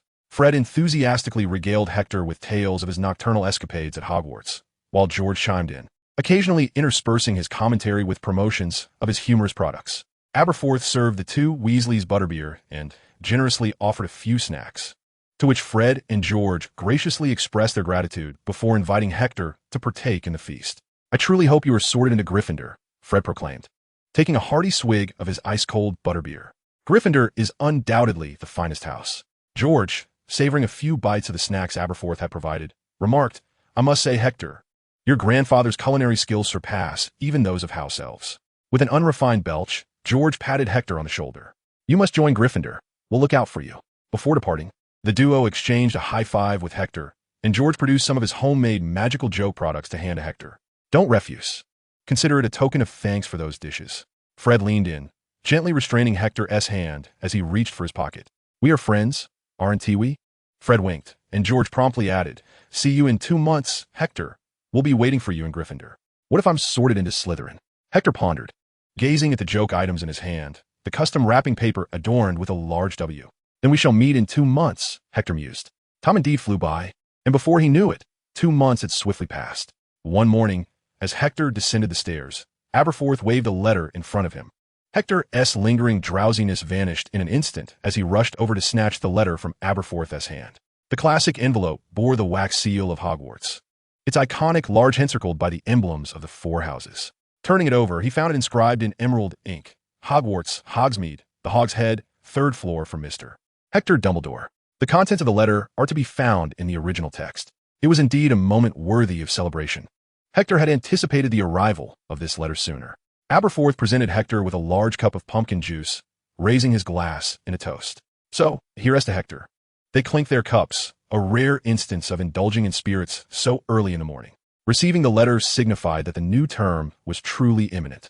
Hector thought to himself, on the eve of the term's commencement, tomorrow, you shall embark on your journey to Hogwarts. Hector, Aberforth remarked with a smile, observing Hector adeptly utilizing spells to organize his belongings. How do you feel? Not too bad, just a tad nervous, Hector replied, perpetually feeling as though he had forgotten to pack something. He had compiled an extensive checklist and was meticulously verifying each item. Albus chuckled softly and patted Hector on the shoulder, assuring him, do not worry, Hogwarts is quite close to home. Should you forget anything, simply use an owl to inform me. It won't take long to send it. Hector nodded, gently tapping his wand, causing the floating list to vanish in an instant. With Hogwarts just around the corner, he couldn't help but feel a twinge of nervousness about the unknown. Hector, take it easy. You will thrive at Hogwarts, Albus said, leaning down to meet Hector's striking blue eyes, reminiscent of the Dumbledore lineage. Moreover, I will be here, you can tell me anything, and I will always be by your side. Hector nodded, replying, I know, Grandpa. Albus straightened up, saying, that's good, make sure to rest early. By the way, you needn't go to King's Cross Station tomorrow. He paused, adding, I believe this is for the best, and Hector, understanding, did not object. However, I think you might not want to miss out on the other ceremonies. Thus, I shall accompany you to the Hogwarts station tomorrow evening. Albus looked at Hector. If you wish to take the train, I can escort you to the station. It would be quite an experience. No need, Grandpa. Let us go directly to Hogwarts. Albus nodded and helped Hector close the door. With a flick of his wand, Hector made the trunk close automatically, then lay back on his bed, gazing at the ceiling. How swiftly time passes. Tomorrow marks the start of the school year. He touched the wand at his waist, reflecting on how nearly a year had passed since he arrived in this world. During this time, Hector had grown accustomed to sharing his days with Albus, a character scarcely mentioned in the original tales, who had come to occupy a significant part of his life.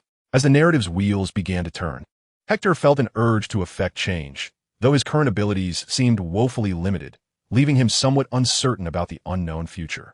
Do your utmost, and leave the rest to fate, he sighed, closing his eyes. The following evening, Hector descended the stairs and greeted Albus, who stood waiting at the door. Are you ready? Albus asked, his gaze shifting to Hector, who was neatly dressed. You look quite spirited, my boy. That's the spirit. Albus smoothed out the wrinkles in Hector's robe and placed his luggage in the carriage. Hop in. We must be on our way. Hector climbed aboard, with Albus taking a seat beside him. As Hector peered toward the front of the carriage, he noticed a dark, gaunt figure standing there. The creature caught Hector's gaze and emitted a peculiar sound in response. That is a thestral, Albus explained, following Hector's line of sight. With a flick of his wand, the thestral, as if obeying a command, began to pull the carriage forward. A truly remarkable creature, visible only to those who have witnessed death firsthand. I apologize that you were able to see it, Hector. Good evening, Hagrid. Albus Dumbledore stepped off the carriage and greeted Hagrid, who stood on the platform holding a lantern. Hello, Albus. What brings you here? I'll come to see my grandson. This is Hector. Hector, this is Hagrid. Hector levitated his luggage off the carriage with a spell, straightened his robes, and extended his hand towards Hagrid. It's a pleasure to meet you, Mr. Hagrid. Hagrid quickly set the lantern down, rubbed his large hands on his clothing, and then firmly shook Hector's small hand. Just call me Hagrid. I'm the keeper of keys and grounds at Hogwarts. It's delightful to meet you, Hector. Upon saying this, Hagrid widened his eyes at Albus. How come I've never heard Professor Dumbledore mention you?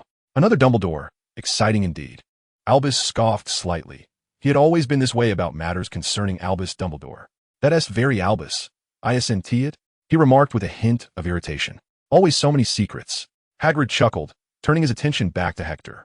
Hector, you can leave your luggage here. Hagrid picked up the lantern and waited briefly. They would arrive shortly. As if to affirm his words, a faint light appeared in the distance, quickly growing closer, and Hector could hear the distant sound of a whistle. Albus also spotted the swiftly approaching train and realized it was time for him to depart. He glanced at the Hogwarts castle, not far away, and said to Hector, I think this is where I leave you, Hector. Observing Hector turning away, Albus added, Would you mind giving this old man a hug? Hector opened his arms and embraced Albus tightly. Smiling, Hector listened as the train's whistle grew louder. Albus climbed onto the carriage, casting one last look at Hector. As the final rays of the setting sun illuminated the scene, the carriage rolled away and the train roared in. The carriage was indeed swift, a fact Hector had always believed.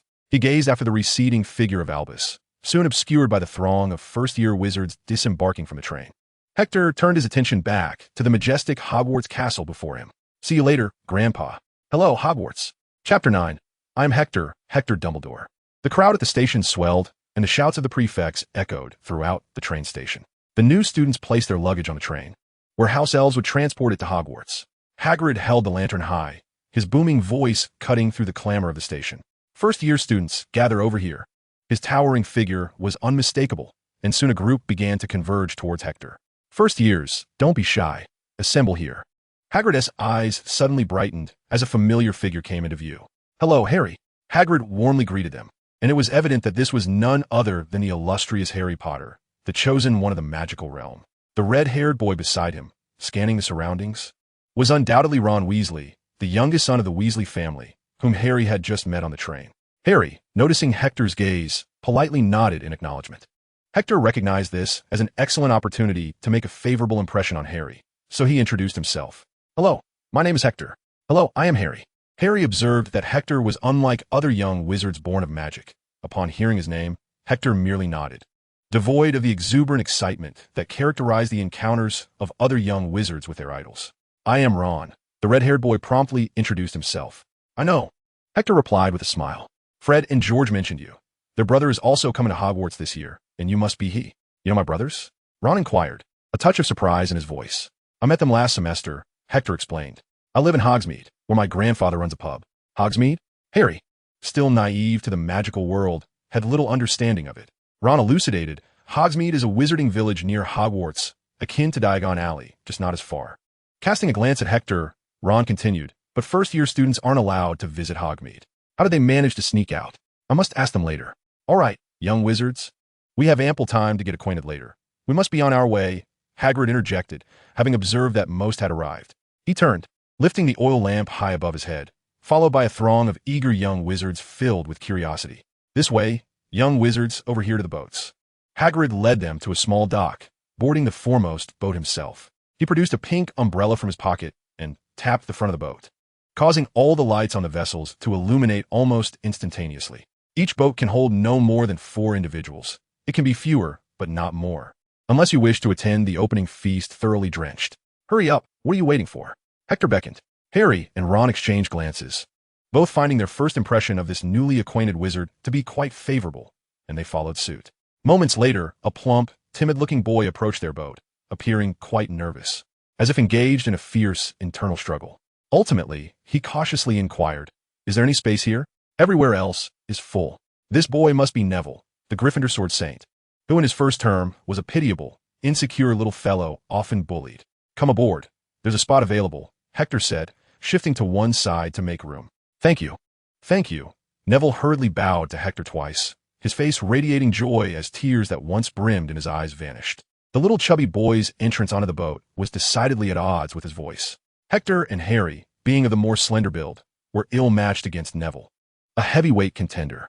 The moment Neville set foot on the vessel, it rocked violently. Had Hector not swiftly cast a levitation charm, the entire crew would have plummeted into the water like dumplings. After Harry and Neville switched seats, Hector lifted the charm. Wow, that's impressive, Ron exclaimed, while Harry regarded Hector with admiration. I learned it myself. It's quite practical.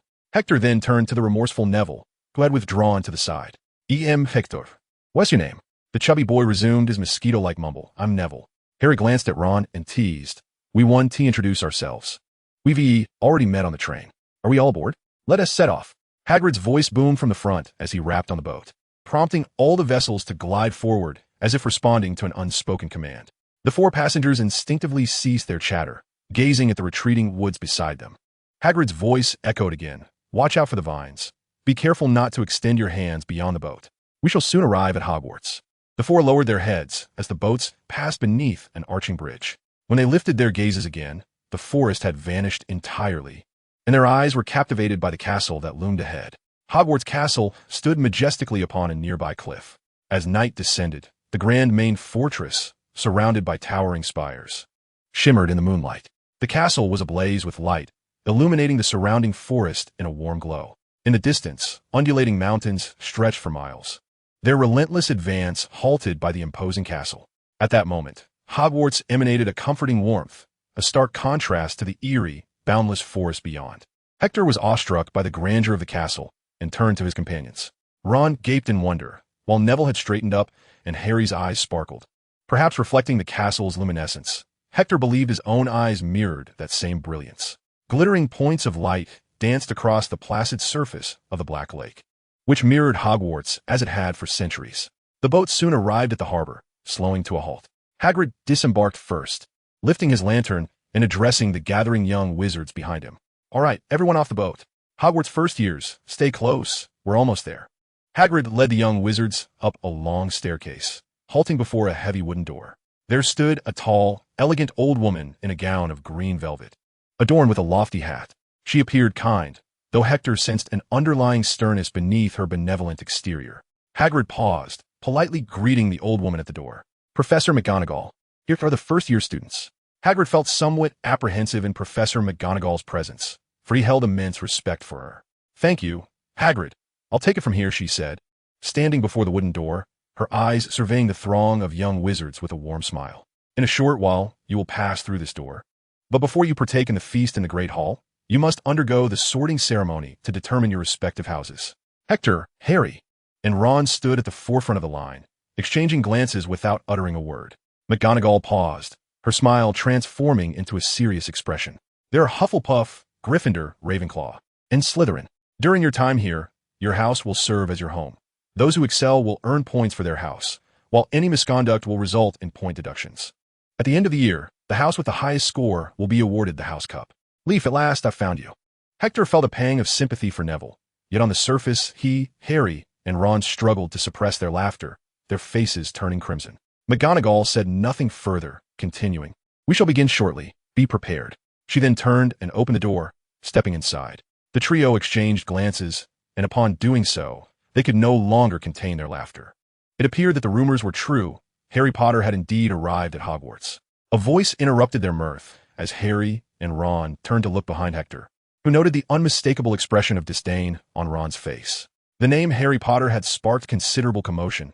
After all, he was the savior, a hero from many childhood bedtime stories, and his singular triumph over Voldemort had elevated his name to a status nearly on par with that of Dumbledore within the wizarding world. "This is Crabbe, this is Goyle, and I am Malfoy," he declared, gesturing towards his two burly companions before stepping forward to confront Harry Potter. Draco Malfoy. Hector had long been curious about the enduring and unwavering animosity this boy seemed to evoke in Harry. It could be said that half of the blame for Harry's troubles in the earlier chapters lay with the ever-looming Severus Snape, while the other half resided with the slick-haired Malfoy. Now, he understood the reason behind it. This child had an air of arrogance, disdainfully looking down upon others, and his haughty demeanor was exceedingly off-putting. With his incessant talk of blood purity and a destructive attitude towards anything he could not possess, he epitomized the archetype of the villainous rich heir found in countless tales. However, while most affluent antagonists typically pursued the female lead and antagonized the male lead, Malfoy seemed intent on garnering Harry's attention. Given that this was England, the pieces began to fall into place. It appeared that Ron was the true protagonist. As Hector observed Malfoy's pompous demeanor, he felt an uncomfortable sensation within. Is it merely a matter of lineage? Your father may be impressive, but can he rival Dumbledore? The foremost figure in the contemporary wizarding world plays with you? I'm not boastful. Why are you acting so pridefully? Hector mused to himself, while Ron let out a derisive snort beside him. Do you find my name amusing? I can tell immediately who you are. Malfoy turned his head, scrutinizing Ron with an air of disdain. With that red hair and tattered robe, you must belong to the Weasley family. He continued, you see, some wizarding families are simply of a higher caliber, Potter. Malfoy spoke with a hint of seriousness, cautioning, do not associate with unsavory characters. He then glanced at Hector, narrowing his eyes as he coldly inquired, and who might you be? Taking a deep breath, Hector, noticing Malfoy's hostile demeanor, jested, is it of any consequence, esteemed Draco Malfoy? Ron, who had been fuming moments ago, was now thoroughly amused by Hector's playful tone, and the surrounding young wizards joined in with quiet laughter. It is clear you are a muggle-born wizard, utterly unaware of the prestige associated with the Malfoy name, Draco retorted, his frustration evident as he clenched his teeth. Hector assessed Malfoy, whose face was now flushed, and decided to tease this arrogant scion a bit further. Really, who among us is not of a similar background? So, would you care to guess my name, esteemed Malfoy?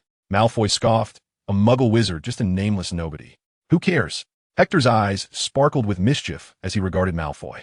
Ah, such a classic villainous line. I merely intended to subtly demonstrate my prowess while deflating Malfoy's arrogance, all the while allowing him to save face. After all, I prefer Malfoy to trouble Harry and his friends rather than me, aligning with my more prudent strategy as I prepare for Voldemort's return. However, Malfoy's perfectly timed provocation compelled Hector to feel that not showcasing his abilities would be an affront to his lineage as a first-generation wizard. I am Hector Dumbledore. Albus Dumbledore is my grandfather. With this declaration, he made it clear that in terms of lineage, everyone present paled in comparison. Chapter 10, The Sorting Ceremony. Ron and Harry gazed at Hector in astonishment, while Malfoy, who had been so boastful moments ago, now appeared ashen, hastily retreating, seemingly deterred from confronting the trio for the time being. Hector reveled in the commotion he had caused. It was evident that the Dumbledore name still held considerable weight in the wizarding world. "You're a Dumbledore? Wait, Albus Dumbledore, that Dumbledore?" Harry asked, looking at Hector with curiosity. Hector nodded. "Unless there are other Dumbledores in the wizarding realm, I presume I am indeed." That was truly brilliant. Did you see Malfoy's expression? He looked as if he had swallowed a slug. Ron exclaimed, clearly excited at witnessing Malfoy's humiliation. Hector experienced a brief moment of mental blankness, glancing at Ron, who was nearly burying his head in the ground like an ostrich, silently apologizing in his heart. In a previous existence, Hector oscillated between Roe, Hatch, and Mah, grappling with his circumstances. Now, Hector has discovered the sweetness of resolve. Henceforth, he shall adhere to the principles of Ahai. I have firmly established my stance in the corner, and even Merlin's arrival would be of no avail, I assert. It is not a great deal, for I have only recently begun my studies. May I inquire who you are? Hector immediately concealed his earlier smug demeanor, adopting a manner befitting a gentleman as he inquired. Hermione Granger. You may call me Hermione. Are you ready? Follow me. The young wizard trailed behind Professor McGonagall, while Ron nudged Hector with his elbow, whispering caution about her with a gesture to his head, indicating some issue. Ron spoke softly, casting a furtive glance behind. Hector chuckled softly, refraining from comment, though his gaze towards Ron bore a hint of guilt. What is it? Ron noticed the look and awkwardly touched his face. Is there something on my face? I thought I had cleaned it on the train. Hector patted Ron's shoulder, expressing satisfaction with his obliviousness to the situation. You are unaware of what transpired on the train. Ron quickly ceased recounting his train experiences, his attention captivated by the magnificent ceiling of the Great Hall. Hundreds of candles floated in midair, and the ceiling was replaced by a sky where clouds accompanied the luminous moon, casting a mesmerizing glow. As the young wizards entered the hall, a cascade of fireworks erupted, blooming in the sky above, embellishing the vast expanse. The long tables within the hall were divided into 4 rows, each corresponding to the respective house, adorned with the house banners. Each banner depicted a serpent, an eagle, a lion, and a badger. Hermione's voice resonated from behind, prompting Ron to poke Hector. Just as I mentioned earlier, he shrugged, seemingly pleased that his words were validated. Hector mirrored the gesture, appearing composed while inwardly reveling in amusement. It must be said, this lad had quite the initial opinion of Hermione. Initially, I had merely intended to subtly undermine you, to give you a taste of your own medicine. Yet now, you have handed me the shovel, almost forcing the potion down my throat. Under such circumstances, I can only graciously accept. Professor McGonagall ascended the steps, where a high stool awaited her. Behind it lay a long table, clearly designated for the professors.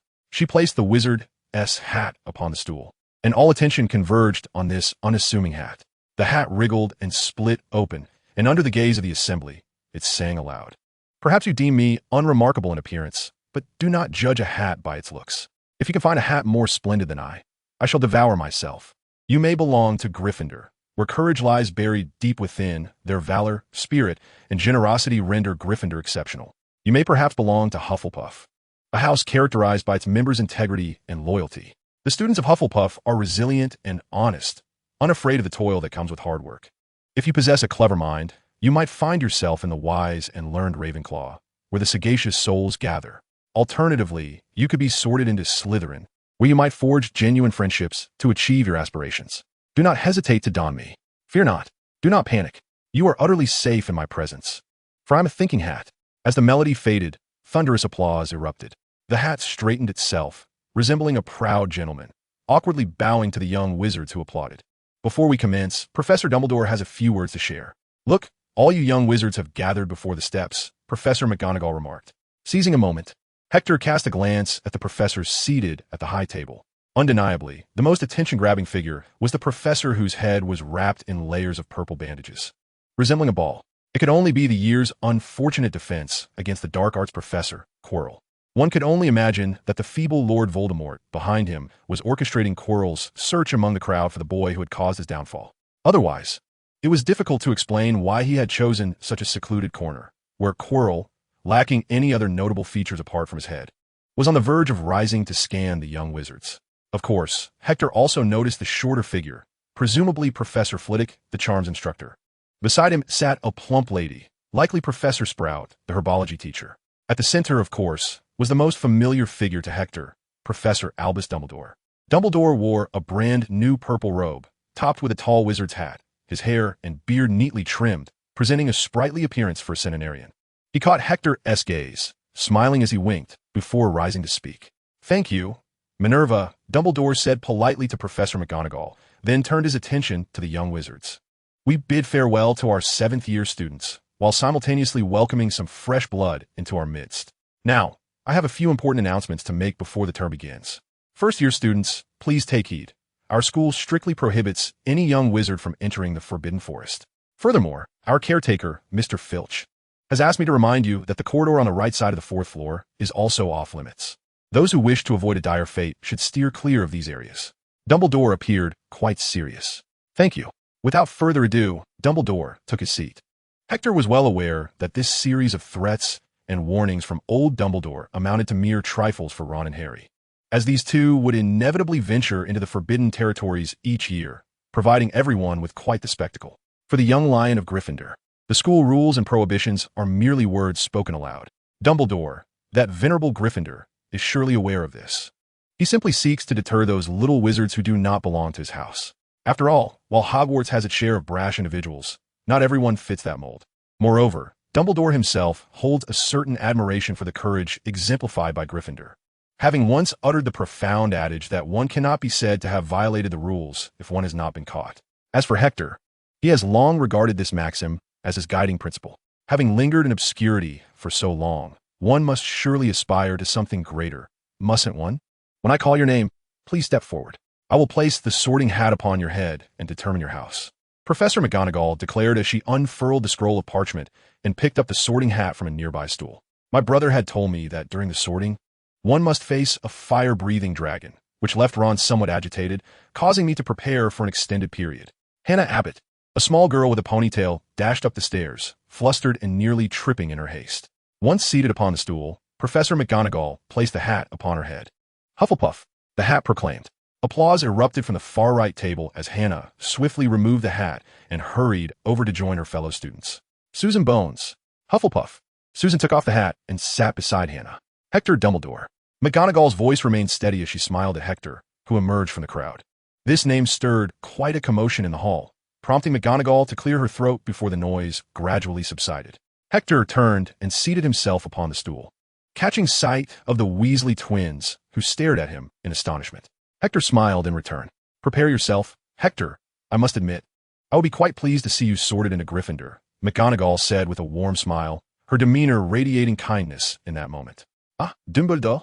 A rare young wizard indeed. The last time I encountered a young Dumbledore was over a century ago. What a nostalgic thought. Now, let me peer into your mind. Let me see." Hector found himself uncomfortable as the sorting hat twisted and turned upon his head, silently praying for the process to conclude swiftly. "Oh, young man, such a thought strikes me as rather presumptuous for an old fellow like myself. It is indeed very Gryffindor of you, yet you seem to contradict it. A remarkably clear mind, well aware of its desires, very Ravenclaw indeed. A challenging conundrum, wouldn't you agree? Just like Albus. This question was posed to me over a century ago, and I still find it quite perplexing." The sorting hat pondered for a moment. A fervent thirst for knowledge paired with ample courage, extraordinary talent combined with a clear intellect. If only your resolve were a touch stronger, but willpower can be nurtured. I believe I know where to place you. Gryffindor, the sorting hat proclaimed. The roar of jubilation was deafening as the Weasley twins sprang to their feet, clapping their hands excitedly and shouting, "We have a Dumbledore! We have a Dumbledore!" Hector removed the hat from his head and handed it to the beaming Professor McGonagall, uttering, "Thank you, Professor McGonagall. It is my honor, Professor Dumbledore, to welcome you to Gryffindor." Hector glanced at Dumbledore, who, at that moment, rose to his feet, his smile radiant and filled with pride. Hector's gaze drifted to the banners adorning the ceiling. Within the enclosed space, the 4 banners fluttered back and forth, seemingly rejoicing in his presence. He made his way to the long table and took a seat where a tall, red-haired upperclassman approached him and extended a handshake. Fred and George leaned in, and in unison, they exclaimed, "You never told us your name was Dumbledore." "Well, now you know," Hector replied casually. "It's just a surname. Nothing of great significance." His demeanor was quite nonchalant, yet his attention was drawn to Professor Quirrell, who was peering curiously around, perhaps unaware that there was a young Dumbledore in their midst. Poor Tom, who had managed to drive Dumbledore away, but not entirely succeeded. Hector felt a surge of joy, oblivious to the tightly clenched fists of the Weasley twins behind him. Chapter 11. The Nighttime Adventure. Fred and George concluded their so-called punishment for Hector's dishonesty with satisfaction, while the sorting ceremony continued unabated. Hector rubbed his thigh where Fred had pinched him, taking a deep breath. Those two were indeed ruthless. Their roles were distinctly defined. George had him firmly in a crosslock, while Fred simultaneously relieved him of his wand. Deprived of his wand, Hector found himself utterly defenseless, humiliated under the twins' playful tyranny. Now we have Harry Potter and Dumbledore. As for Ron, Hector felt no concern whatsoever. Even if Ron were to face a minor mishap and be sorted in a Hufflepuff, Hector would not mind taking Ron's place, forming a new triumvirate. However, Ron was ultimately sorted into Gryffindor as he had hoped, beaming with delight as he sat beside Harry. As for Hector, in a rather fortuitous turn of events, he found himself seated next to Hermione. The sorting ceremony swiftly drew to a close, and when the last little wizard was sorted into Slytherin, Professor Dumbledore stood to deliver a summary of the proceedings. "Welcome, welcome to another new academic year," he announced, his face aglow with a kind smile as he surveyed the young wizards in the hall. "I believe everyone must be hungry, so I shall keep my remarks brief. That is to say, fools, crybabies, scoundrels, twits." Hector rolled his eyes. Old Dumbledore had always been like this, even during Hector's own lessons, a true master of riddles. "Now, let the feast commence." Dumbledore clapped his hands, and in an instant, the empty tables were laden with an array of delectable dishes. Hector was thoroughly pleased with Dumbledore's succinct remarks. The sorting ceremony had indeed stretched on a tad too long, leaving Hector, who had not dined at home, feeling a bit peckish. It must be said, the cuisine at Hogwarts was truly splendid and quite conventional, devoid of the traditional British culinary horrors. He placed a sizzling, oil-dripping steak onto his plate, tested the steak knife a few times, and wisely opted to tear into it rather than slice. Opposite him, Ron yanked at a chicken leg, while Harry was diligently working on a leg of lamb from a roasted whole sheep. After a considerable effort, he evidently pulled off more than he had anticipated, the leg of lamb nearly as large as his entire face. The trio's uncouth behavior prompted Hermione, seated beside Hector, to shift slightly, thinking, "Gentlemen, if he could be called such, I believe using a knife and fork shouldn't be too arduous." Disdainfully glancing at the 3 boys, she took a piece of pie from the long table and daintily began to eat it in small bites. The 3 exchanged knowing glances and shared a conspiratorial smile. Ron was somewhat to Hector's liking, and he was relieved that Ron had ended up in Gryffindor. This was Hector's thought. Hector was genuinely a decent fellow, and Hector surmised that this was why Fred and George were friends with him. They would soon be friends as well. This was Ron's thought. Harry wondered what the two were laughing about, but it seemed impolite not to smile, so he joined in the laughter. This was Harry's thought. For Harry, concentrating on the food before him was of utmost importance. The banquet quickly drew to a close, and Hector, absorbed in the culinary delights, was oblivious to the passage of time, and naturally, he did not notice Hermione's several attempts to engage him in academic discussions. Hermione had no choice but to seek out others. Evidently, Percy Weasley was quite willing to discuss matters with the young lady. Just as Hector was considering grabbing another chicken leg for a small extra helping, McGonagall tapped her wine glass, and Dumbledore subsequently rose to speak. "Well, everyone has had their fill. I would like to say a few more words." Dumbledore's bright eyes scanned the young wizards below, and he continued, "Mr. Filch has asked me to remind you all not to use magic in the corridors during breaks. And the Quidditch players' tryouts will take place in the second week of this term. Anyone wishing to join the house team should contact Madam Hooch." Hector always felt as though old Dumbledore was watching Harry, though he had no proof. Meanwhile, Harry, who was looking at Snape, felt a sudden sharp pain in his forehead. Snape, who was also observing him, naturally bore the brunt of this discomfort. "Ouch!" Harry exclaimed, clutching his forehead. "What's wrong?" Percy inquired. "Nothing." The burning sensation was fleeting, Yet Harry sensed no warmth in the gaze of that hooked-nosed, greasy-haired professor. The cold stare made him acutely aware that the man harbored no fondness for him. "Who is that teacher, the one in the black robes?" Harry asked as Hector leaned in, taking over Percy's line. "That is Professor Snape, the potions master." Hector deduced what Harry had just experienced, adding, "It is said he has always wished to teach the defense against the dark arts course, but has never been successful. Dumbledore has been seeking a new defense against the dark arts professor every year, yet it has never been Snape." "How do you know that? You're a first year." Percy appeared somewhat taken aback, but after a moment, he discerned the reason. "How could he forget that your surname is Dumbledore? Now, before everyone retires for the night, let us join together in singing the school anthem." All the teachers froze momentarily as Dumbledore gave a gentle flick of his wand, from which a long golden ribbon floated gracefully into the air. For a fleeting instant, Hector had to admit that old Dumbledore resembled a ballet dancer playing with ribbons. Once this thought emerged, it was indelibly etched into Hector's mind before he could attempt to erase it. Alas, it was now an inescapable memory. Each individual was free to choose their preferred melody, and Dumbledore, holding his wand, resembled a conductor. "Ready, sing." The entire faculty and student body burst forth in song, creating a scene that was chaotic beyond description. The first-year Gryffindors followed Percy, weaving through the clamor of the crowd, and exiting the hall, descending the marble staircase. The feast had lasted quite some time, and for the young wizards, after a day of arduous adventures, their legs felt as heavy as lead. Harry felt similarly. Even as Percy led them through concealed doors hidden behind sliding panels and draped curtains, he was not surprised at all, merely leaning against Hector. The most alert first year in the room, with Ron doing the same. In the realm of reality, if Hermione were to lean against him, Hector would certainly have welcomed it, rather than displaying his current look of disdain. Dragging these two up the staircase was truly a torment, and why was the path to the dormitory so interminably long? Hector felt as though he was nearing Hogsmeade. At that moment, Percy came to a halt, which allowed Harry and Ron to regain a modicum of alertness. They rubbed their eyes and beheld a bundle of wands floating in midair. It was Peeves, the mischievous poltergeist. Percy whispered to the first-year students, "Just wait a moment. Once he reveals himself, you shall witness how I drive him away. It is indeed essential to learn how to deal with Peeves, I believe." Hector was exceedingly exasperated by the two burdens he was carrying. He had no desire for needless delays, yearning only to reach the dormitory and unceremoniously deposit these two exhausted souls onto their beds. He extricated his hand from Ron's grasp and drew out his wand. Percy noticed his actions and gravely remarked to Hector, "And remember, my motto is, as long as you're not caught, it does not count as breaking the rules." "That must surely be my motto as well." Fred chuckled heartily, and George followed suit. "Great minds think alike, brother."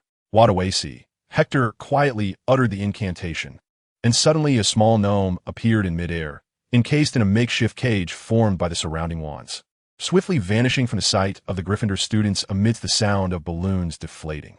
"My apologies, Prefect Percy," Hector said, regarding this notably serious member of the Weasley clan with a rather indifferent impression. Otherwise, he would not have bothered to be the one to stand out. However, a modicum of necessary politeness was still in order. Had it not been for this fellow's eventual turn towards the light, Hector, with his narrow-mindedness, might have acted even more impulsively. "A splendid spell, indeed, Mr. Dumbledore." Percy appeared rather displeased. He detested anyone who dared to challenge his authority, be it his two younger brothers or Hector now. In this moment, he maintained a semblance of decorum, refraining from confronting Hector. Percy glanced at the young wizards behind him. "This way, freshman of Gryffindor." After speaking, he cast another incredulous look at Hector, unable to believe that he had the audacity to directly challenge Percy's authority. Fred nudged Hector with a wink. "Right in front of all these people? This was precisely what we had always aspired to do. Truly exhilarating, is it not, Fred?" George chimed in. "Absolutely." Fred responded with enthusiasm. "We have forgiven you, and we have a surprise in store. Remember to come out tonight. You don't look too tired." "Of course, nighttime adventures are always invigorating. Right, Fred?" George added. Indeed, they awaken the senses. Fred and George harmonized, drawing closer to Hector. "At midnight, we will await you in the common room. No one shall be missing," they concluded, skipping away merrily. They soon reached the end of the corridor, where Percy halted before a portrait depicting a rather plump woman clad in pink. "Password?" she inquired. "Dadagongjung, Petsy Zeepli." The portrait swayed forward, revealing a large hole behind it. One by one, the young wizards passed through the opening in the wall, discovering they had arrived at the Gryffindor common room, a cozy space furnished with plush sofas. Harry, rubbing his sleepy eyes, looked at Hector, who was seated on the bed engrossed in a book, and asked, "Aren't you going to sleep?" Harry felt utterly exhausted. "I'm fine. You should rest," Hector replied, observing the struggle Harry had to keep his eyes open.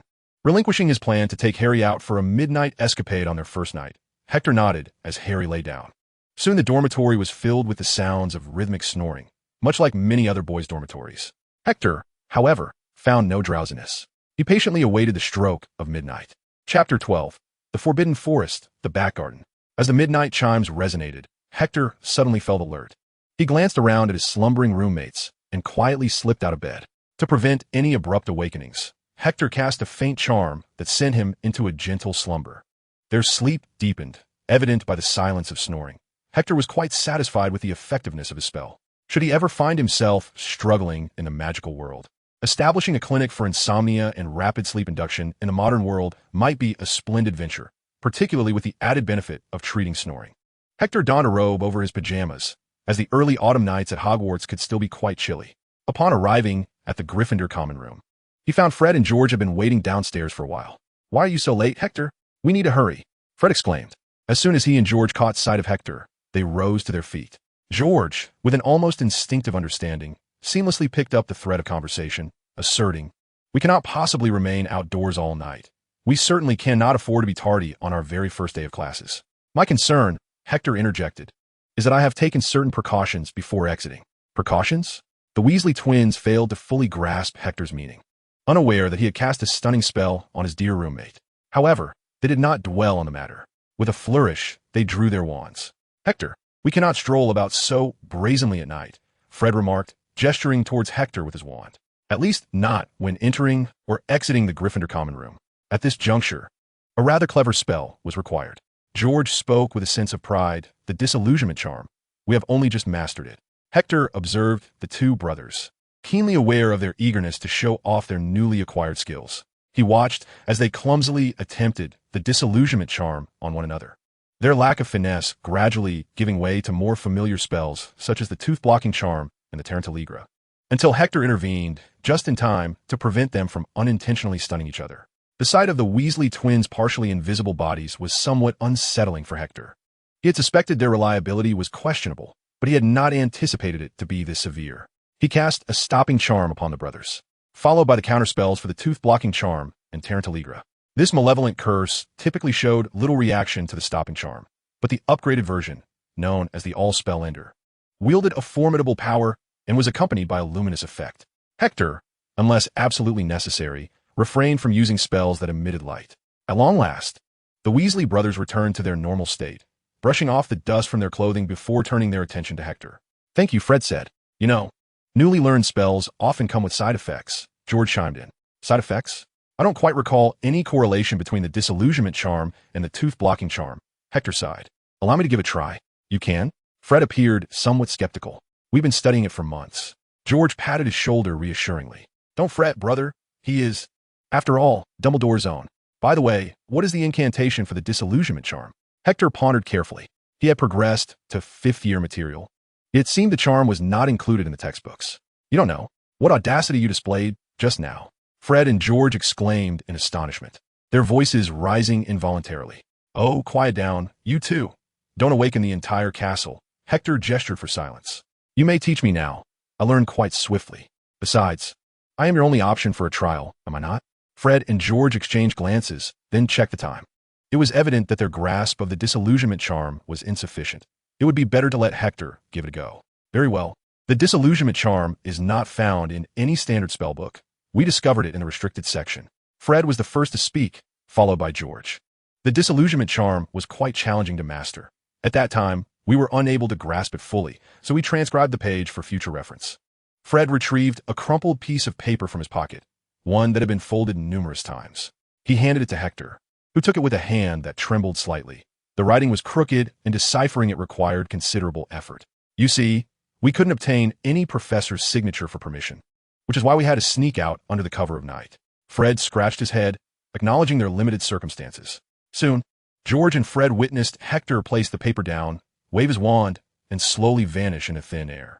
"By Merlin's beard, pinch me, George, lest I am dreaming," Fred exclaimed, unable to hide his astonishment as he nudged George, whose mouth fell agape. "Hector, are you still there?" George cautiously reached out into the empty space before him, inquiring tentatively. With a flick of his wand, Hector re-emerged from the void. You mastered it? In just a few minutes? We've been practicing for almost 3 months, and still haven't fully grasped it, Fred said, struggling to accept the reality. George patted his shoulder. Grow up, brother. His name is Dumbledore. I believe that explains a great deal. So, are we to remain here for the night, or shall we set off now? Hector observed the astonished expressions of the Weasley twins, feeling a sense of comfort in impressing his good friends. The Weasley brothers playfully nudged each other, arms wide open, eyes closed. With a flick of Hector's wand, they instantly vanished into the air. By the way, you too can perform the disillusionment charm, right? You know I likely won't be able to see you otherwise. Who do you think we are? Freshmen? The disillusionment charm is an essential spell for night wanderers. George retorted. Just to clarify, if you can't perform it, the commotion from the spell's cancellation might be rather loud. It's best to wait until daytime to lift your invisibility. Hector shrugged and cast the charm on himself as well. By the way, where are we headed? We are bound for the Forbidden Forest. A voice echoed from somewhere ahead. The disillusionment charm did have a certain effect on the transmission of sound. Keep close. How can we keep close when we're under the disillusionment charm, Fred? Came George's voice. Good point, Fred replied. We can simply lift it at the end of the corridor. We're just trying to avoid the fat lady. The door to Gryffindor, which was the portrait of the fat lady, swung open automatically. She appeared distinctly unrefreshed. Out for a midnight stroll on the first day of school? You insufferable little wizards. If I see you again, I shall certainly inform Professor McGonagall. At the end of the corridor, the three of them gradually materialized into view. Fred gallantly extended his hand. This way, esteemed Professor Dumbledore, welcome to our nocturnal escapade. The first night of the school year, indeed, merits celebration. George cast the Lumos charm, taking the initiative to lead the way. Are we really going to the Forbidden Forest? Hector asked, feeling a twinge of uncertainty about safely bringing them out from the lair of the Acromantula. Oh, of course, we won't venture too deep. That would indeed be perilous. However, the Forbidden Forest serves as our backyard. Most of our products are developed there, along with your delightful surprise. The Weasley twins appeared quite cheerful, their brisk pace leaving Hector feeling somewhat overwhelmed as he was caught in between. You can't use the disillusionment charm, so how did you manage your nocturnal escapades before? Hector inquired. Oh, we stumbled upon an invisibility cloak from Filch while we were in detention. He had tossed it in the corner. Among the most dangerous items in that box, Fred explained. If you don't mind, we need to hurry. Filch will be patrolling tonight. With that, George quickened his pace, nearly lifting Hector off his feet. Faced with the formidable magical prowess, as well as the physical strength of the twin brothers, Hector found himself momentarily unable to resist. Hector thought to himself, they're just picking on me because I'm younger. Just wait, your day will come. After a considerable time, they finally emerged from Hogwarts Castle, swiftly traversing the expansive clearing between the castle and the dense forest, plunging into the thick woods. At that moment, Fred, trailing behind Hector, drew his wand and cast a Lumos charm. Hector, you'd best use a light charm, or you might easily get lost. My Lumos charm, has a few issues. I'll just use yours, Hector replied, glancing around as the atmosphere grew increasingly reminiscent of a horror film. He was indeed eager to cast a light charm, but regrettably, his version had a particular flaw. Once activated, it would illuminate the surroundings so brightly that it could potentially outshine Aberforth and Hogsmeade. The Weasley twins found this somewhat peculiar, but chose not to delve deeper. The Forbidden Forest was hardly a safe locale, and their focus remained primarily on surveying their surroundings to ensure their safety. After walking for quite some time, Hector began to suspect that the surprise the two lads spoke of might involve an encounter with a giant spider. At last, George, leading the way, came to a halt. We've arrived, he announced, stepping aside to reveal a makeshift shelter constructed from long, sturdy branches, topped with a thick layer of leaves. Inside, a carpet lay beneath several dusty cauldrons and scattered tools. Welcome to the Weasley brothers' secret workshop, the birthplace and testing ground of our Joe products. They retrieved 2 shovels from within the shelter. Are you ready, Fred? Ready when you are, George. The Weasley twins exchanged glances before they began to dig beneath a nearby tree. They worked diligently, and before long, a small chest emerged from the earth. Our stock, Fred declared, as the brothers positioned the chest before Hector, gesturing for him to open it. Hector eyed them with suspicion, based on his knowledge of these two. It was likely to contain some minor surprises, but nothing particularly joyous. He opened the box, to Hector's surprise, revealing not the imagined fake snakes or mice, nor anything that would spring forth upon opening. Instead, the contents were meticulously wrapped in craft paper, and the interior of the box appeared remarkably dry, indicating it had been finely treated. We have applied a drying charm and a touch of protective enchantments, Fred began to boast to Hector. To put it modestly, in certain respects, we are quite ingenious, George added proudly. It took both Fred and me considerable time to master the protective spells. We can only extend our protection to this extent. Otherwise, we would have safeguarded the entire secret workshop. Welcome to Hogwarts. We have always believed that the opening ceremony should include fireworks, though not of the ceiling variety, Fred explained. Thus, we have prepared a firework display to celebrate your initiation into Gryffindor, and indeed, into our nocturnal escapades. As George spoke, he beckoned Fred to move the fireworks to a nearby clearing close to the secret workshop. Hector followed behind them, but the Weasley brothers firmly dismissed his attempts to assist, insisting he was too young and should merely observe from a distance. Hector perched upon a large rock, quietly watching the brothers bustle about. They arranged the fireworks to their satisfaction before igniting them and hurriedly retreating. Soon, a cascade of fireworks shot into the sky, initially bursting apart with a resounding crackle, then, guided by an unseen force, coalescing into a magnificent lion with a flowing mane. Its eyes squinted as it surveyed its surroundings, as if appraising its domain. After a pause, the lion lunged forward, causing the fireworks that formed it to scatter, no longer adhering to any singular shape, instead blooming forth in a riot of individual splendor. Hector rose and gazed skyward, and in a moment of distraction, the Weasley brothers hoisted him onto their shoulders. "Welcome to Gryffindor, Hector," they exclaimed in unison. The fireworks dazzled so brightly that the three Gryffindors watching felt a shared brilliance within themselves. Chapter 13. This is not fear, it is respect. Shortly after the fireworks concluded, Hector departed with the Weasley brothers, their hearts ablaze with excitement as they nestled into bed. What a splendid evening it had been. The surroundings were still, devoid of snores. It seemed the sleeping charm had proven exceptionally effective.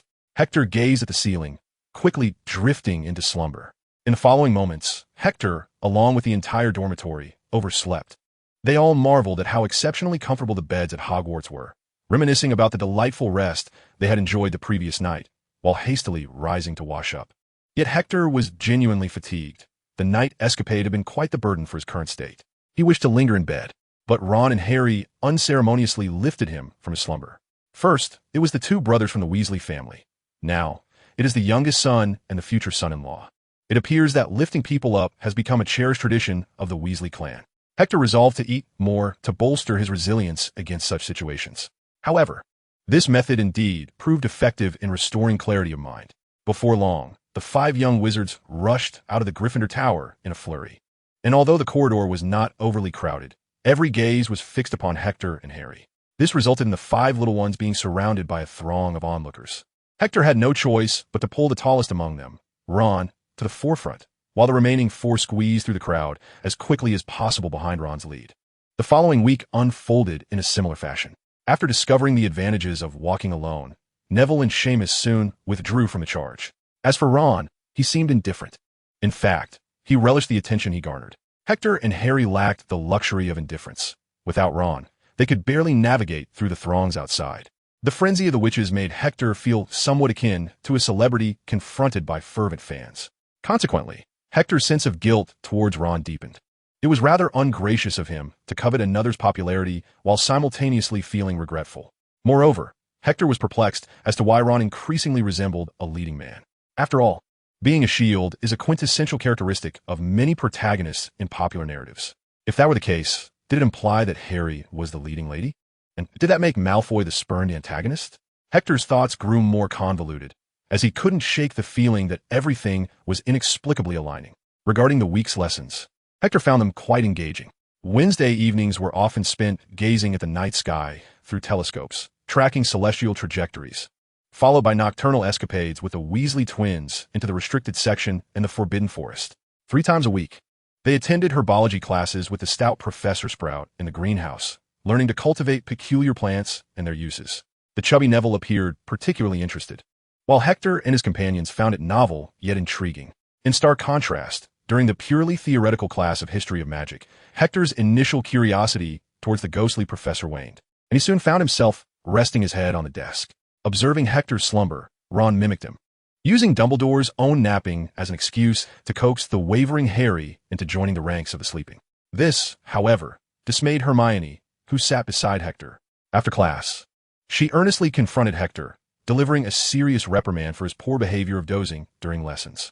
Hector light-heartedly deflected her concerns, suggesting they meet in the library that evening, successfully diverting her attention and leaving with a relatively cheerful disposition. Ron regarded Hector with sympathy. He had no intention of venturing to the library. He had long warned Hector to keep his distance from her, never expecting she would be sorted into Gryffindor. He had assumed she would land in Ravenclaw. Ron comfortingly patted Hector's shoulder, and Harry followed suit, casting a glance at Hector that was tinged with sympathy. "It's all right. Hermione is quite decent, albeit a tad inflexible," Hector explained, unwittingly intensifying the pity in the gazes of the two beside him. "Come on, you two, it's time for lunch. We have Transfiguration this afternoon, taught by our headmaster himself, so do not be late." Hector dashed out first, and Harry and Ron exchanged a knowing look and a smile before hastening to keep pace with him. Lunch went smoothly, and so did the subsequent break. Just as Hector was beginning to believe that the afternoon Transfiguration class would unfold without incident, an unexpected misadventure was poised to occur. Hector, Harry, and Ron exited the common room promptly, with Ron feeling he had ample time to steal a few more moments of sleep. However, that sentiment was fleeting. As Ron set foot on the first flight of stairs, the entire staircase rumbled ominously to life, startling Hector, who had never witnessed such a phenomenon in his time at Hogwarts. Soon, every staircase visible to the trio began to rearrange itself in an intricate dance. Standing idly was futile. My friends, Hector had already begun to run, with Harry and Ron trailing behind him. They soon encountered a series of peculiar doors. The first few cooperatively swung open, but the subsequent ones revealed a less accommodating nature. Unless one politely requested entry, they remained resolutely closed. Some doors, even after one had greeted them with the proper decorum, would stubbornly refuse to budge. Today, Hector and his friends faced not one, but two such obstinate doors in quick succession. Utilizing the spell Alohomora, Hector successfully opened the first door, but the second seemed to draw upon the first experience, rendering the spell utterly ineffective. As Ron began to resort to kicking the door in frustration, Hector could no longer contain himself. "Confringo!" he exclaimed, urging his companions to stand back, and without hesitation, he unleashed the spell. The door shattered spectacularly, revealing what, in essence, was a wall masquerading as a door. "Are we not moving? Do you wish to be caught by Filch? Moreover, we are likely just 2 minutes away from being late. If I am not mistaken, we are still on the 8th floor." Throughout their extensive tenure at Hogwarts, they had yet to encounter such an unreasonable first-year student. Why was Gryffindor Tower situated on the 8th floor, while the Transfiguration classroom resided on the ground level? As they hurried down the stairs, mindful not to tumble down them, Ron began to voice his grievances. All right, Hector muttered, now not merely impatient, but gritting his teeth as he glared at the stairs, contemplating how many Confringo spells it would take to renovate these stairs without demolishing Hogwarts entirely. He cast a glance at the distant ground, a place that seemed infinitely unattainable at that moment. He surmised that by the time he reached the bottom, Professor McGonagall's wrath would be sufficient to leave the three of them in utter disarray. Hector made a rather Gryffindor decision. He leaped from the 8th floor, clutching his hefty Transfiguration textbook. Just before his feet met the ground, he executed a slowing charm, marking a rather successful attempt, and landed safely. Harry and Ron, caught off guard, exchanged bewildered glances as they witnessed Hector's audacious feat. Was this part of the first-year curriculum? Harry pondered, and Ron expressed his own uncertainty. Taking a deep breath, Ron glanced at the distance from the 8th floor to the ground, and then at Hector, who was already greeting them from the first floor, admiration filling his heart. However, it became clear to him why Hector had been sorted into Gryffindor. Need any assistance? Hector's voice floated up from the first floor. Harry and Ron exchanged looks, both shaking their heads. Ignoring the two who were hastily descending from the 7th floor, Hector stepped into the classroom ahead of them. The Transfiguration classroom was devoid of Professor McGonagall's presence, save for a tabby cat perched on the podium. Hector recognized her immediately and dared not misbehave. Spotting an empty seat next to Hermione, he hurried over to occupy it. Why are you arriving so late? Where are Harry and Ron? Please don't let tardiness cost Gryffindor points, Hermione expressed, anxiety palpable. Her disciplined nature held great reverence for such honors. Just a minor mishap. I swear we definitely did not oversleep, Hector quickly clarified under Hermione's stern gaze. After a considerable wait, Harry and Ron rushed into the Transfiguration classroom. Ron feeling fortunate that Professor McGonagall had yet to arrive, believing they were not late after all. Just then, the tabby cat transformed into the formidable Professor McGonagall. Impressive, Ron exclaimed. Thank you, Mr. Weasley. Perhaps I should transform you or Mr. Potter into a clock, as that may prove more beneficial. At least one of you might arrive on time, Professor McGonagall remarked with a smile, yet Harry and Ron felt little warmth from her expression. We got lost, Harry cautiously explained. Perhaps a map would suffice? Professor McGonagall paused for a moment. I trust you will find your seats without the need for a map. Transfiguration is the most intricate and perilous magic you will study at Hogwarts, she stated. Anyone who dares to misbehave in my class will be asked to leave, never to return. I have warned you. Observing the reactions of the young witches and wizards, Professor McGonagall was satisfied, both in life and in battle. They must heed her words. All the little wizards were captivated by her demonstration, except for Hector, who had witnessed Dumbledore's magical prowess. The headmaster had once coaxed Hector away from studying charms to delve into transfiguration, showcasing his extraordinary skills, which had profoundly impressed Hector, essentially opening a gateway to a new world for him. It turns out that magic can be played in such a manner.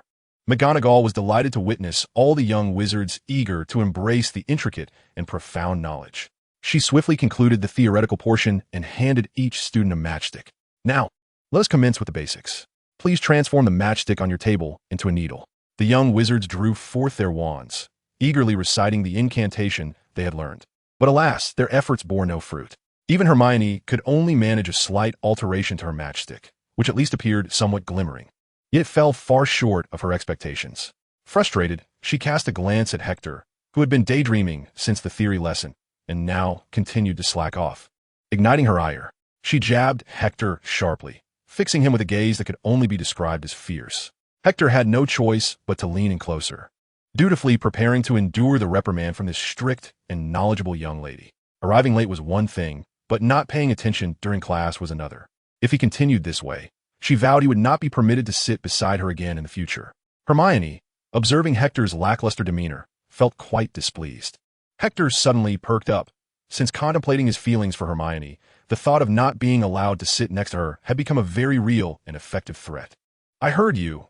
Truly, Hector said cautiously, glancing at Hermione, who wore an unkind expression.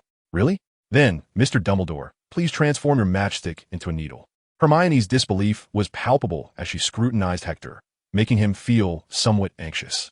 However, transforming a matchstick into a needle was the most fundamental of transfiguration spells, and Hector, having undergone advanced studies with the esteemed Professor Dumbledore, was hardly daunted.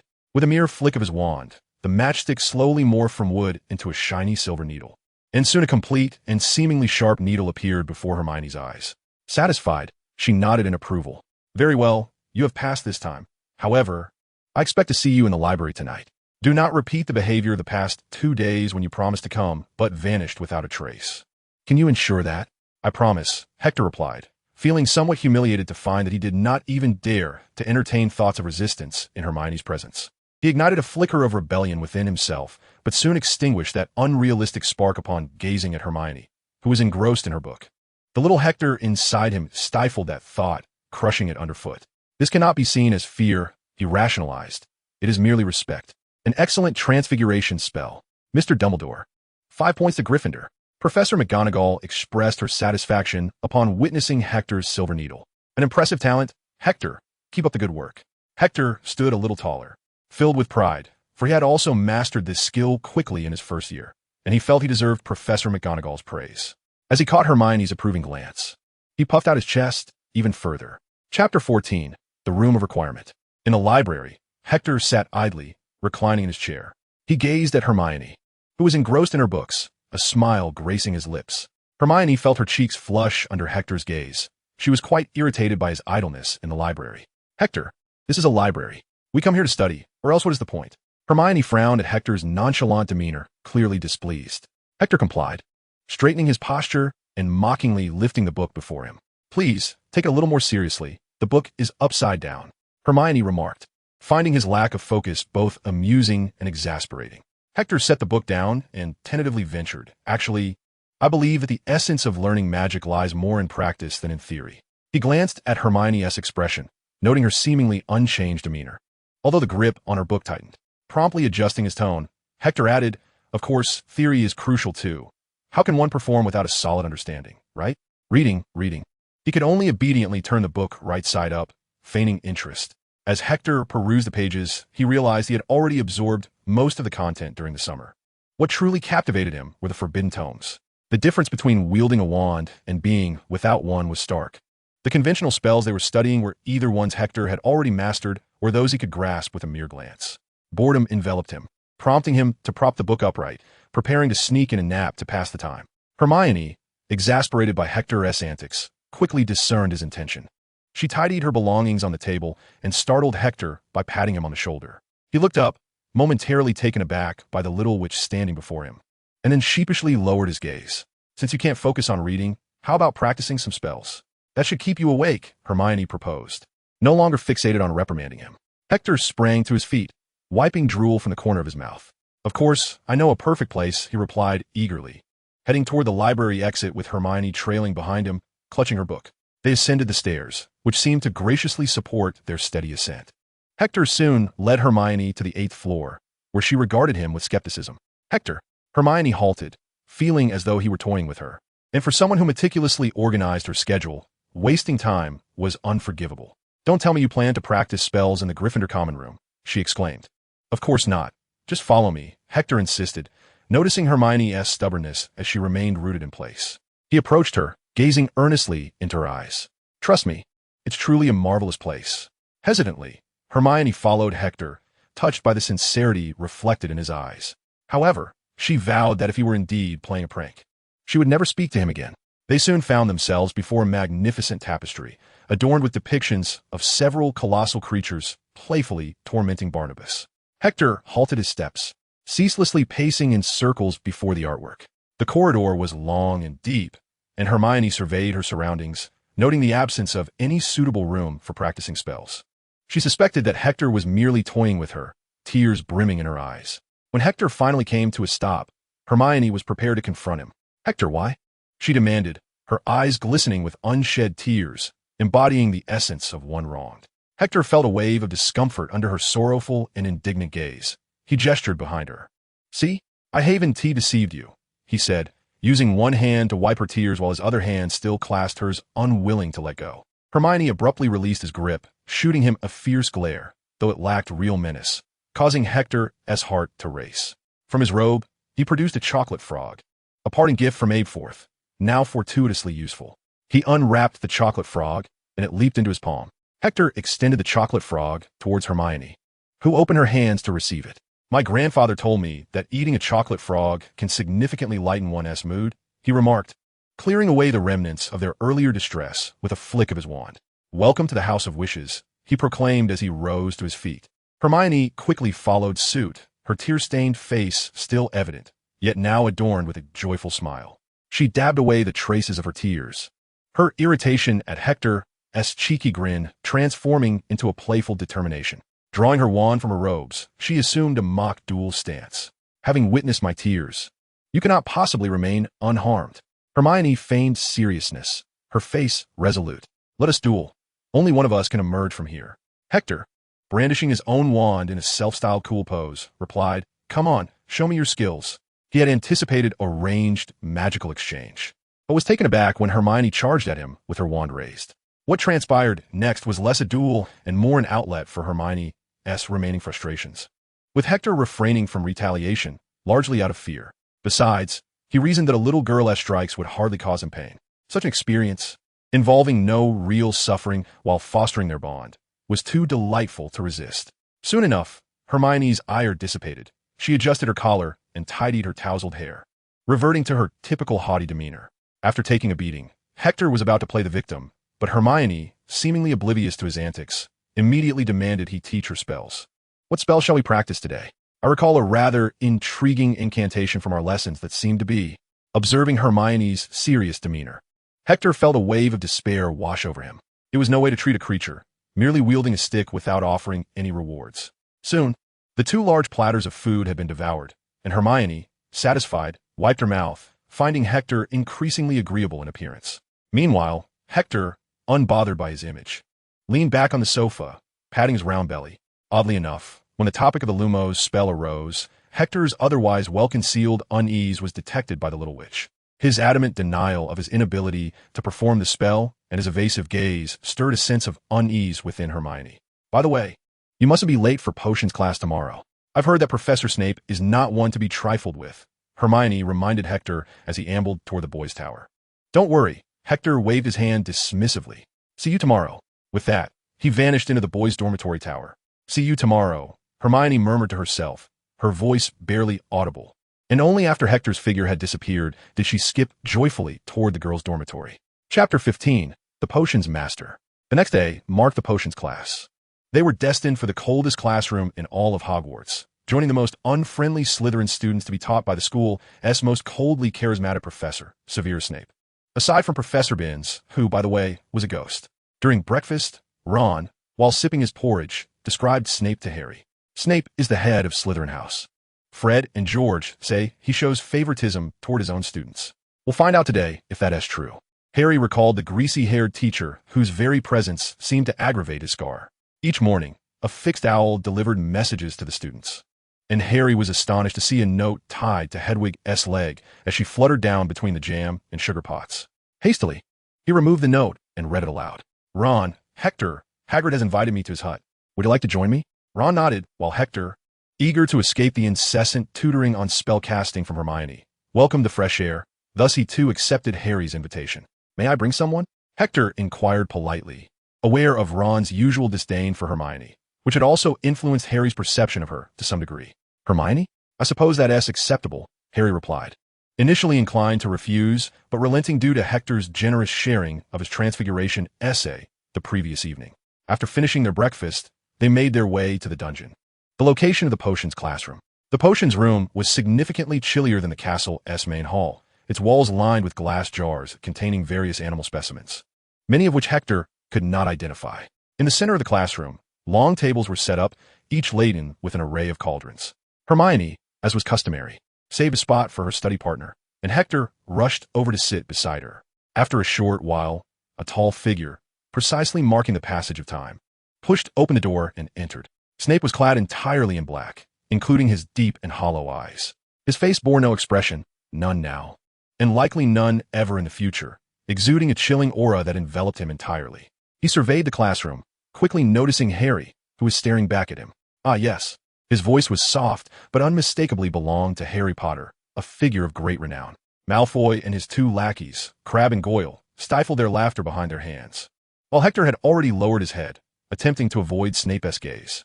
Of course, things did not go as he hoped. Snape soon continued, I almost forgot. There's also a Dumbledore. Snape's dark eyes fixated on Hector, declaring that Gryffindor was indeed blessed with talent this year. Hector dared not breathe, keeping his head down to evade contact with those cold, emotionless eyes. You are here to learn the intricate science and rigorous craft of potion making. His voice was low and resonant, yet every individual could hear it clearly. The classroom was hushed under Snape's formidable presence. I did not wish to see anyone foolishly waving their wands, reciting trivial spells. Snape paused. Naturally, I do not expect many of you to grasp the profound, wondrous, and meticulous art of potion creation. For the few exceptional individuals among you, I can teach you how to master the elixirs that course through human veins, how to harness the enchanting magic that stirs the heart and bewilders the mind. I can instruct you on how to enhance your reputation, forge glory, or even stave off death. Potter, Snape suddenly inquired, what would I obtain if I added powdered daffodil root to an infusion of mugwort? Harry was genuinely taken aback by the question. What root? What herb? Beside him, Ron appeared equally bewildered and could offer no helpful hints. Hermione, seated next to Hector, raised her hand high, but Snape seemed oblivious to her presence, disdainfully curling his lip, his gaze fixed solely on Harry. It appeared that fame did not equate to knowledge. He continued, let us try again, Potter. If I asked you to fetch me a piece of dungstone, where would you look? I don't know, sir. Then what is the difference between aconite and wolfsbane? Hermione was practically on the verge of standing up, her hand raised high, causing Hector, who was attempting to minimize his presence, to feel quite uncomfortable. I don't know, sir, Harry murmured, but I believe Hermione knows the answer. Why not ask her? This statement startled Hector to the core, making him feel as if the temperature in the classroom had dropped several degrees. Well, I assume you haven't perused a single book before the term began. Snape's voice lowered further, barely above a whisper. Snape refrained from continuing his interrogation of Harry, instead glancing at Hector, who was quietly fixated on his own fingers. Hector reluctantly rose to his feet, utterly bewildered. It seemed rather unreasonable to harbor such animosity toward Harry, merely because he bore a striking resemblance to Snape's longtime rival, James Potter. It would be absurd to suggest that Hector himself resembled James Potter. That would imply he had grievances with the venerable Dumbledore. Determined to seize an opportunity, Hector resolved to report Snape's malevolent actions to his grandfather. By combining daffodil root powder and mugwort, one could concoct the potion of death, a potent sedative. Goat's stone, extracted from the stomach of a goat, possesses formidable detoxifying properties. As for wolfsbane and aconite, they are collectively known as aconite, being of the same botanical family. Although Hector possessed little interest in potions, he felt compelled to familiarize himself with the subject during his spare moments devoted to practicing spells and transfiguration, owing to Snape's formidable reputation. Indeed, his knowledge was accurate, yet merely knowing the content of the textbook was insufficient. Snape regarded Hector with an inscrutable expression. Why do you not commit all of this to memory? Or have you already memorized it? The young wizards immediately bowed their heads, hurriedly jotting down the points previously discussed, leaving the classroom filled only with the soft rustling of quills against parchment. Hector, congratulations. At the very least, you have proven yourself not to be a fool. Snape's voice resonated ominously. Gryffindor gains a point. Before the Gryffindor Lions could revel in their moment of triumph, Snape's cold voice cut through the air.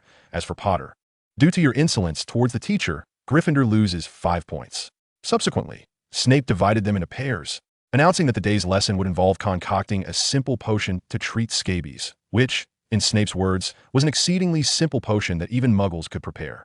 Indeed, it was straightforward. However, Snape had a peculiar habit of pacing the classroom, occasionally pausing behind a fortunate student to inflict a chilling debuff. The unfortunate wizard or witch who found themselves under Snape's watchful gaze often succumbed to basic errors, subsequently facing a barrage of his scathing remarks. With your method of measuring dried nettle, I could identify 18 faults. Snape seemed particularly fond of critiquing Harry, the frequency of his criticisms eliciting sympathy from Hector. Potter, do you not comprehend that when instructed to crush the snake's fangs, it is unnecessary to retain such intact fangs? As Harry endured the brunt of Snape's relentless tirade, Neville, seated nearby, inadvertently melted his cauldron, and his partner, Seamus, attempted to salvage the situation. Hector, noticing Seamus reach for his wand, swiftly pulled Hermione beneath the table. An explosive bang erupted as the overheated cauldron detonated, sending a scalding potion splattering like a celestial shower. Snape, standing adjacent to Harry, bore the brunt of the eruption. Hector swore he had never witnessed Snape react with such alacrity, as he conjured a protective shield at the very instant the cauldron exploded, with only a few drops marring his robes. Idiot! Snape erupted in anger as he waved his wand, clearing the potions from the table. He observed a large group of young wizards whose skin had swiftly developed sores from contact with the potions. Meanwhile, the two culprits bore red, swollen welts upon their faces. Did I not explicitly instruct you to refrain from using your foolish wand and ridiculous spells? Snape glared at Seamus. And you? Did you carelessly toss the porcupine quills into the cauldron without removing it from the fire? Send them to the hospital wing, he commanded, his gaze fixed on the unscathed Hector and Hermione. Just the two of them will suffice. Hector rose, with Hermione trailing closely behind. Each girl supported one of the injured students as they ascended the stairs from the underground classroom. As they neared the door, Hector could still hear Snape's irate voice. Potter, why did you not advise him against adding the porcupine quills? Do you think his mistake would somehow reflect well upon you? Gryffindor has lost 5 points because of you. Hector noticed Hermione's face was flushed with anger, while Neville and Seamus kept their heads down, walking silently. Why is Snape so relentlessly antagonistic towards Harry? It is utterly unfair. Hermione was baffled by Snape's behavior, and Hector found himself unable to provide an explanation. How could he articulate that Snape had harbored feelings for Harry's mother for so many years, and that Harry, by some cruel twist of fate, bore a striking resemblance to his rival? Had Harry looked like Lily, perhaps the tale would have been one of Snape single-handedly confronting Voldemort. Who knows? Breathing in the fresh air felt splendid. As Hector stepped outside the underground classroom, he inhaled deeply, feeling a sense of comfort envelop him. Life was indeed wonderful. If only there were no potions class. Chapter 16. Friends. Would you care to join me? Hector inquired.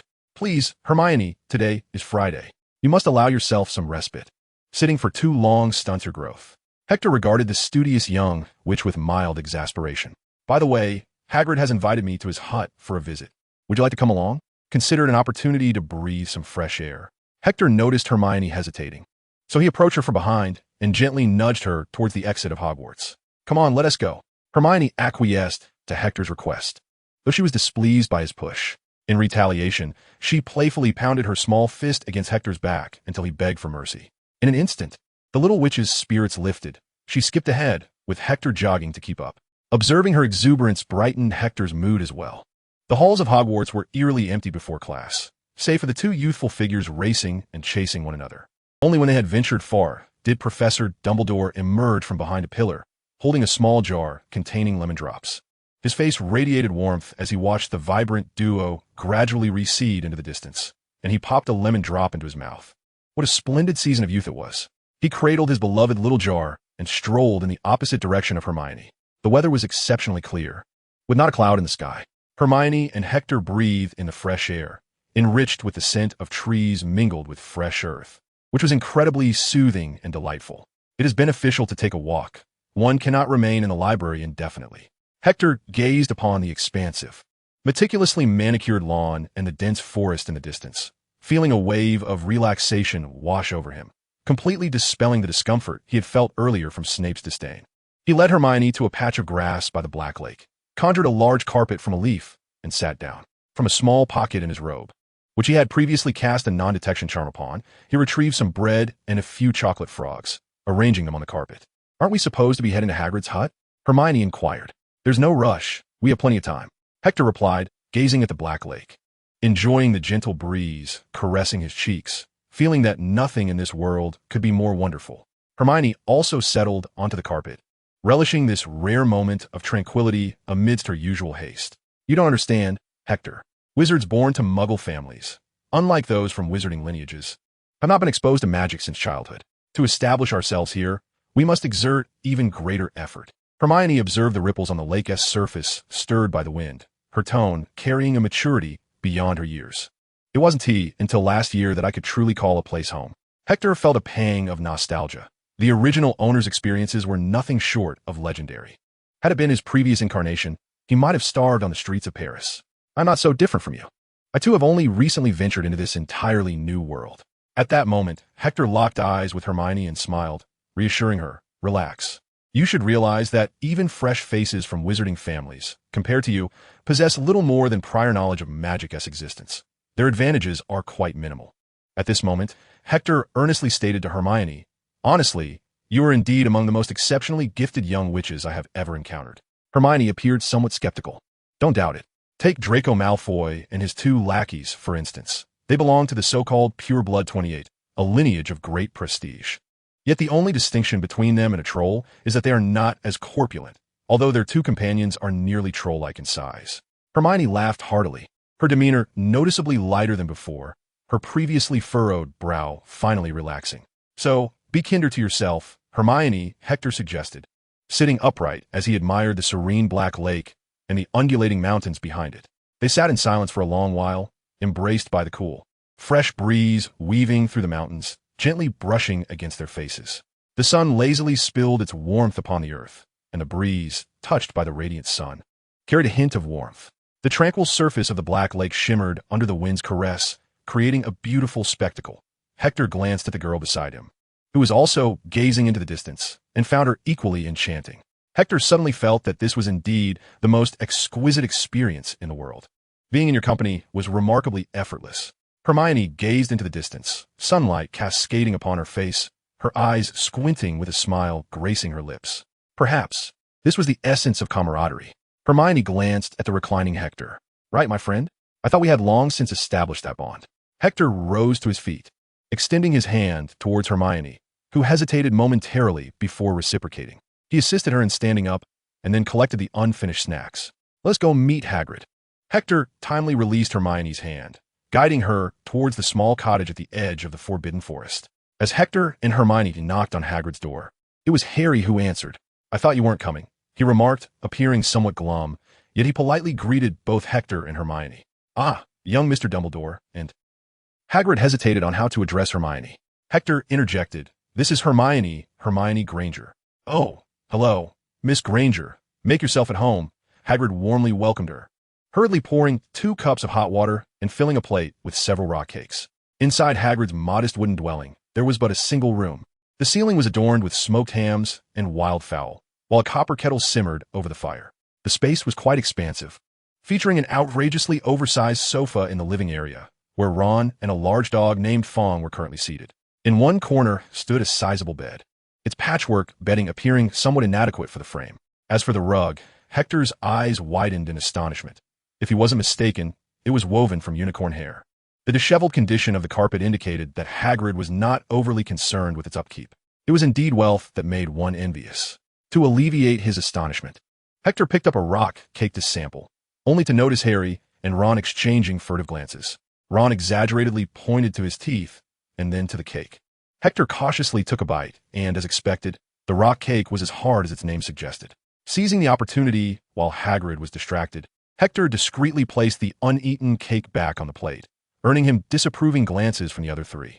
He then employed a softening charm on the cake, trying again, and found it considerably improved. Aside from being a touch sweet, it was rather delightful. He gestured for the two of them to give it a try. Harry and Ron sampled a piece and quickly reached for another.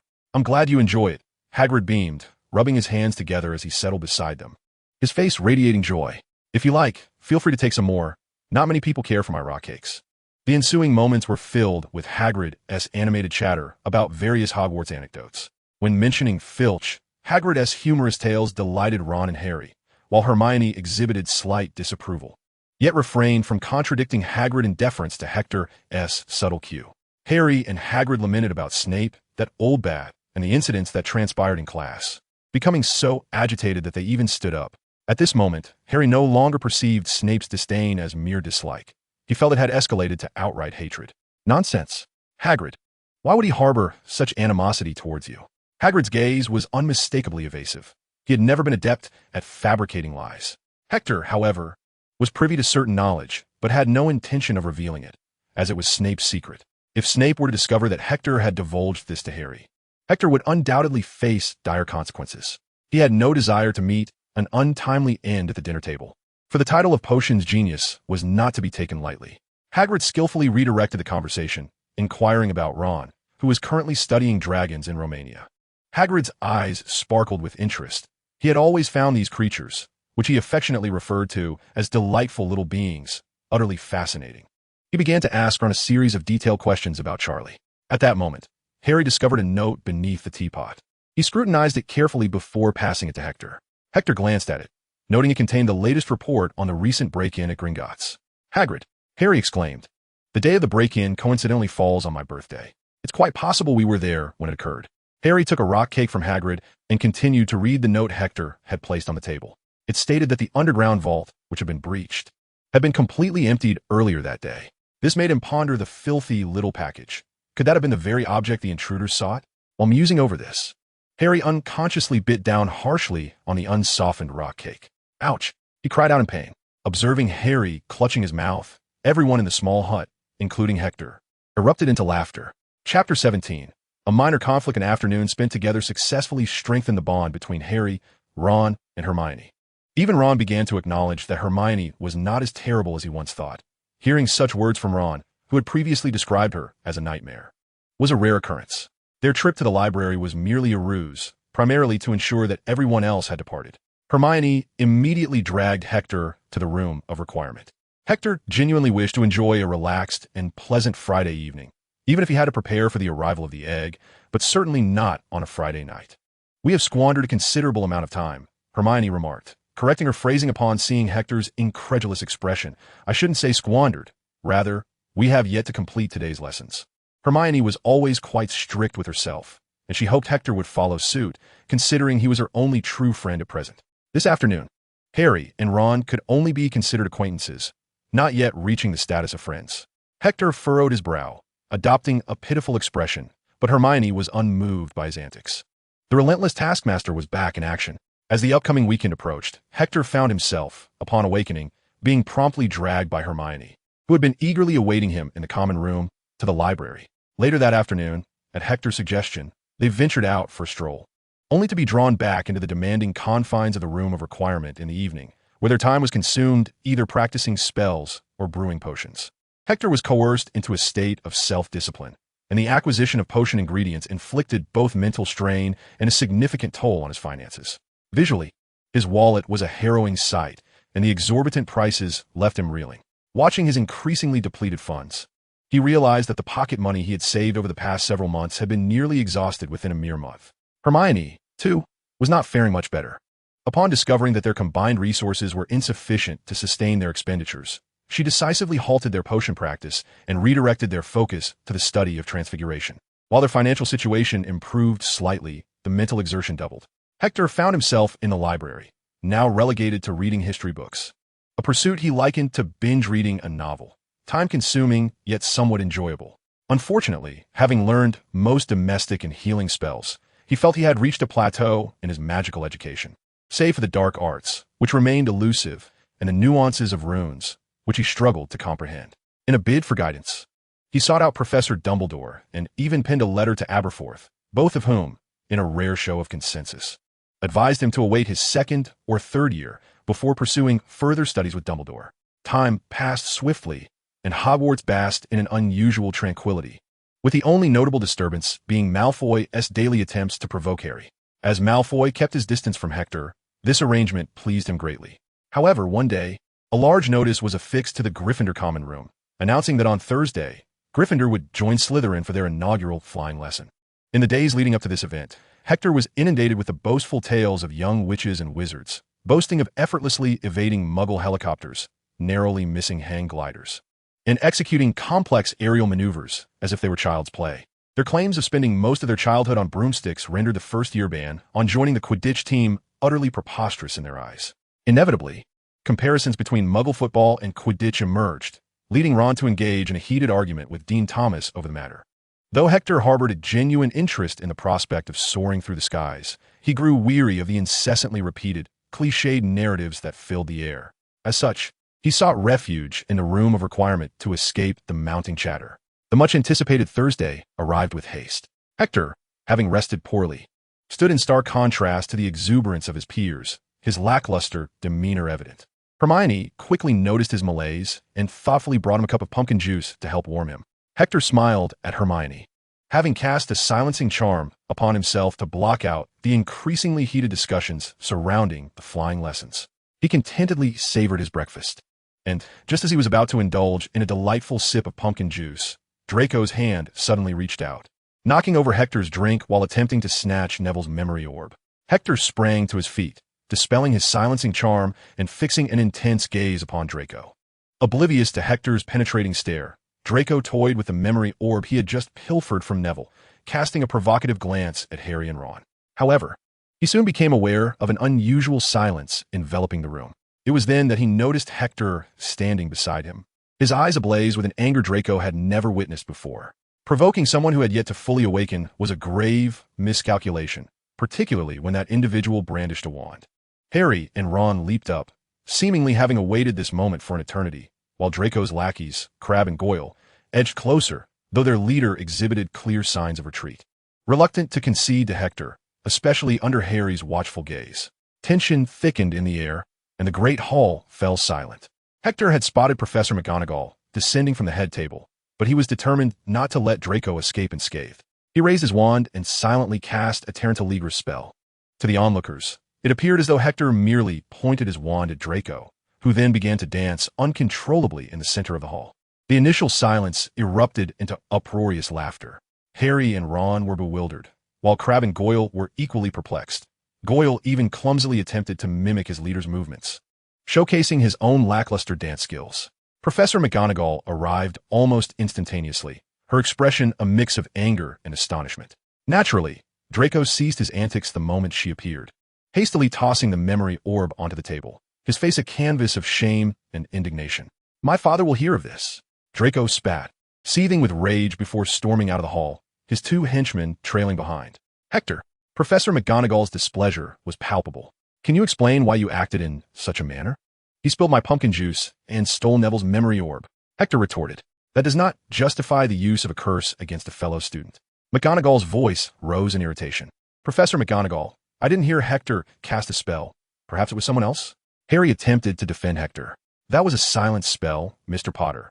An exquisitely executed silent spell." "I must say," Professor McGonagall clarified. At that moment, Professors Flitwick and Snape arrived at Hector's side almost in unison. They all turned their gaze towards Hector, though their expressions varied. Filch's eyes sparkled with enthusiasm, as if he beheld a priceless artifact, while Snape's gaze was frigid, tinged with unmistakable disdain. "Mr. Dumbledore, you have assaulted, or rather humiliated, My student in front of a large audience. Snape's voice was calm, yet icy, devoid of any emotion. It appears you have learned many foolish things from your friends. 20 points deducted, and 2 weeks of detention. What do you think, Professor McGonagall? Professor McGonagall, her face taut, nodded.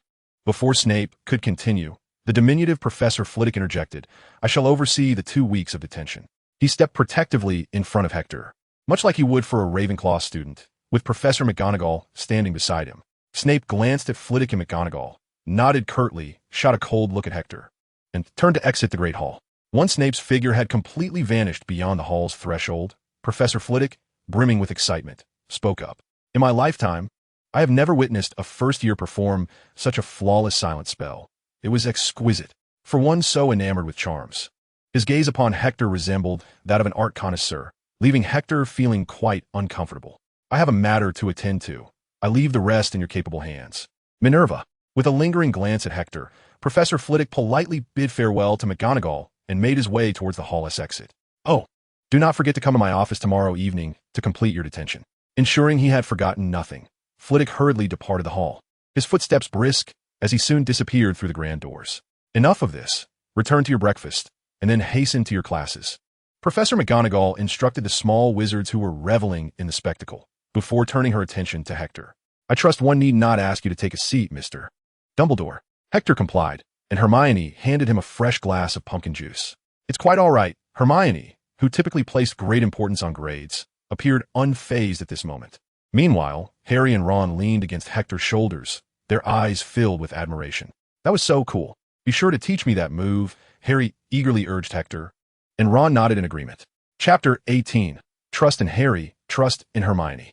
At 3:30 in the afternoon, the young wizard scheduled for flying lessons burst out of the classroom, rushing to the outdoor arena. In stark contrast to Hector's mood, the weather today was splendid. The clear sky, coupled with a refreshing breeze, created an ideal setting for broomstick flying. The flying lesson took place in an expansive area, a neatly manicured lawn not far from the Forbidden Forest. On the grass, 2 neat rows of approximately 20 flying broomsticks awaited. The broomsticks appeared quite antiquated. Harry and Hector had heard Fred and George mention that the school's broomsticks were exceedingly old, leading to frequent malfunctions. Some broomsticks trembled when they soared to great heights, as if resisting the ascent into the lofty skies. Additionally, a couple of them veered significantly to the left. Without proper control, they would spin their riders around in the air. However, this did not dampen the enthusiasm of the young wizards for soaring high above. They gathered around the broomsticks, scrutinizing these relics that seemed to belong to a bygone century. At that moment, Madame Hooch arrived, her short gray hair framing a pair of keen, eagle-like eyes that gleamed with golden intensity. Well, what are you all waiting for? She barked, her voice sharp. Each student stood beside a broomstick. Hurry, make your choices. Everyone hastily selected a broom, not bothering to be discerning. These antiquities looked quite dilapidated and bore a strikingly similar shabby appearance. Take the broom before Hector, for instance. It was tattered and old, with the tail having clearly gone untrimmed for ages, sprouting new branches that rendered it aerodynamically impractical. Extend your right hand over the broom, Madame Hooch instructed, and say up, up. Everyone shouted in unison. Harry's broom sprang into his hand, while Ron and Hermione's broomsticks merely twitched on the ground. Hector, unfortunately, experienced the same fate as Neville. Their broomsticks seemed oblivious to their eager cries, remaining motionless on the ground. Up. Hector's voice grew more earnest, yet the broom continued to snub him, as if it were firmly rooted to the earth. Hector began to suspect that someone was playing a prank on him. This shouldn't be the case. As the protagonist with the extraordinary talents of the Dumbledore lineage, commanding a broom should be a trivial task, even if he didn't possess Harry's prowess. He certainly shouldn't be reduced to the same level as Neville, who was a late bloomer in terms of magical ability. He gave the broom a kick, pondering whether it was either pinned down or enchanted to remain fixated on the ground. Yet the broom, seemingly innocent, executed a somersault. Hector then had a sudden thought. Mr. Dumbledore, the goal is to make the broom fly into your hand, not to lift it with your foot. Madame Hooch, ever vigilant, swiftly exposed Hector's attempt to feign compliance. She then proceeded to demonstrate to the young wizards how to mount a broom without falling off. She walked among the students, correcting their grips, until she noticed Hector, still shouting up. Harry and Ron, broomsticks in hand, approached with a sense of mischief, drawing curious glances from Hermione. Wait, Hector crouched down, meticulously examining his broom, yet he could not discern any apparent issue with it. Hector, somewhat skeptical, turned to Harry, who was watching the spectacle, and said, "Why don't you give it a try?" Harry obediently placed his broomstick on the ground, and then positioned his hand above Hector's broom. Up! Hector's broom leapt into Harry's hand, while Harry's broom remained firmly rooted to the ground, as if it had taken root. Ron and Harry erupted in laughter, leaving only Hector staring in disbelief at his obstinate broom. Why did Hector's broom seem to reject him so vehemently? Well, Professor Dumbledore, if all else fails, you may as well just pick it up. We are here to practice how to make the broom carry you aloft. Ms. Hooch reluctantly conceded, observing Hector's lack of progress. It was not just the little snakes. Even the nearby little lions emitted rather unkind laughter, with Malfoy and the duo of Harry and Ron's laughter being the most pronounced. Hector, feeling defeated, picked up the broom and glared at the wretched object in his hands, feeling that today was indeed dreadful. Before Ms. Hooch could blow the whistle, Neville darted forward. He appeared excessively anxious, terrified of being left behind on the ground. He pushed off prematurely, taking to the skies before the whistle sounded. Predictably, he soon slid off the broom. With a thud, he fell heavily to the ground, but fortunately, he landed in a patch of grass. As for the broom that had soared into the air, it ascended higher and higher, drifting towards the forbidden forest and quickly vanishing from sight. Neville's descent was alarmingly swift. Even though Hector was on his broom at the moment Neville took off, he hastily unbuttoned his outer garment to prevent his wand from tumbling out of his pocket during the flying lesson. Hector had deliberately placed his wand in the innermost pocket of his clothing. Interestingly, Hector had believed that while his flying skills might not match Harry's, they would at least be on par with Ron's. Hence, to shield himself from the biting wind during the flight, Hector had dressed in layers. By the time Hector retrieved his wand, Neville was not far from the ground. All Hector could do was hope to lessen the impact of Neville's fall. And that was all. Ms. Hooch rushed over, bending down to look at Neville, whose face mirrored her own pallor. "Your wrist is broken," she murmured softly. "It's all right, child. Just get up." Ms. Hooch turned to address the other students in the class. She issued a warning to the restless young wizards, and then she supported Neville, who limped away with tears streaking down his face towards Hogwarts. The pair soon vanished from the young wizard's sight, and Hector then heard Malfoy's mocking laughter. He seemed to have emerged from the social mortification of the morning. Moreover, Malfoy's animosity towards Hector had become glaringly evident, no longer as restrained as it had been at the onset. Did you see his expression? That big oaf. Can anyone really be so inept at handling a broom? Hector perked up, sensing a nudge. However, Malfoy was not entirely incorrect. When it came to broomstick flying, he and Harry were indeed on par, both possessing an innate talent that allowed them to leap over the novice phase effortlessly. In contrast, Hector found himself firmly rooted in the beginner's realm. The Slytherin serpents chuckled in unison. "Silence, Malfoy," Parvati Patil admonished sharply. "Oh, shielding Longbottom, are we?" Pansy Parkinson chimed in, a stout girl resembling an unappealing pug, her words dripping with mockery. "Who would have thought that the pudgy little crybaby would be to your taste, Patil? Look, Longbottom has left us a delightful surprise." Malfoy, ever the observant one, spotted a glimmering object lying on the lawn and dashed over to seize it. Was this not the very item that the clumsy oaf Longbottom's grandmother had sent him? The transparent memory orb sparkled brilliantly under the sun. "Hand it over, Malfoy," Harry murmured, capturing the attention of both the Gryffindors and the Slytherins. Malfoy smirked disdainfully. "What will you do, Potter?" With a powerful push, he soared steadily into the air on his broom. "I wonder where I should place it. Perhaps in a tree, or maybe on the highest tower would suffice." Malfoy hovered at a height comparable to the top of an oak, taunting Harry from above. "If you dare, come and retrieve it." Harry, embodying the reckless bravado inherent to him, took Malfoy's provocation directly to heart.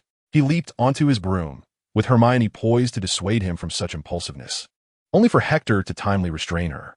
With a vigorous push from the ground, the rickety broom defied its appearance, propelling Harry into the air with surprising force. The wind whipped through his hair and his robes billowed behind him. In an instant, Harry discovered he had intuitively mastered the art of broom riding, as if the knowledge had materialized in his mind, transforming his flight into a seamless and exhilarating experience. It seemed the broom was not the issue after all. Hector watched with envy as Harry navigated the skies with ease. It was evident that Harry was the protagonist in this tale, while Ron, standing on the ground, faded into obscurity. After Hector experienced the marvel of controlled freefall, Ron's status as a shield in his heart plummeted. Before he could ponder further, Harry abruptly turned his broom towards the previously smug Malfoy, delighting in the astonishment that crossed his rival's face. "Hand it over, or I'll knock you off your broom." Harry fixed Malfoy with a determined gaze. The choice is yours now. Oh, is that so?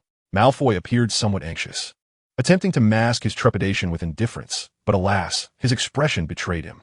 Harry leaned forward, gripping the broom tightly, as it surged forward with remarkable speed towards Malfoy. Malfoy appeared somewhat flustered, clumsily dodging, barely evading the oncoming Harry. In contrast, Harry expertly yanked the broom to a sudden halt, displaying a remarkable ease in the air. He pivoted the broom, once again facing Malfoy, whose panic was increasingly evident. "You have no Crabbe and Goyle to shield you, Malfoy," Harry shouted. Malfoy, unwilling to further embarrass himself against the evidently more skilled Harry, considered that retreating might not be an unacceptable option. "Here, but you must catch it," he exclaimed, tossing the memory ball away. The transparent crystal sphere soared through the air at an impressive speed, glistening brilliantly under the sun. Hector, witnessing Harry suspended in midair, swiftly reacted, pursuing the descending trajectory of the crystal ball on his broom. To Harry, the motion of the glass sphere seemed to unfold in slow motion before him. As he accelerated in pursuit, the wind roaring in his ears, his mind was utterly vacant, focused solely on the rapidly approaching memory ball, just a foot above the ground. Harry seized the memory ball, then, using his remaining hand, straightened the broom, allowing for a smooth landing on the grass. Accompanying Harry was not only the shimmering crystal ball under the sun, but also his heartfelt smile. "One must believe in Harry," Hector said, patting Hermione on the shoulder. "After all, he is Harry, right?" Hermione shrugged, pointing towards Professor McGonagall, who had inexplicably appeared on the lawn. "But what we should truly be concerned about is Professor McGonagall. When did she arrive?" Hector, engrossed in the aerial duel between Harry and Malfoy, had completely overlooked her entrance. She appeared just as Harry mounted the broom. "I was hoping to score some points against Slytherin. What a pity." Hermione patted Hector's shoulder, insisting, so one must still believe in Hermione. Hector rolled his eyes, acknowledging. After all, she is Hermione, right? Chapter 19, Professor Flitwick. Harry Potter. This was undoubtedly the last voice Harry wished to hear at that moment. He rolled to his feet from the grass, his face paling instantly. Harry fervently hoped he had misheard.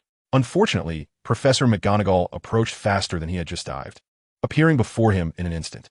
Harry, reluctant to admit it, felt his body tremble involuntarily.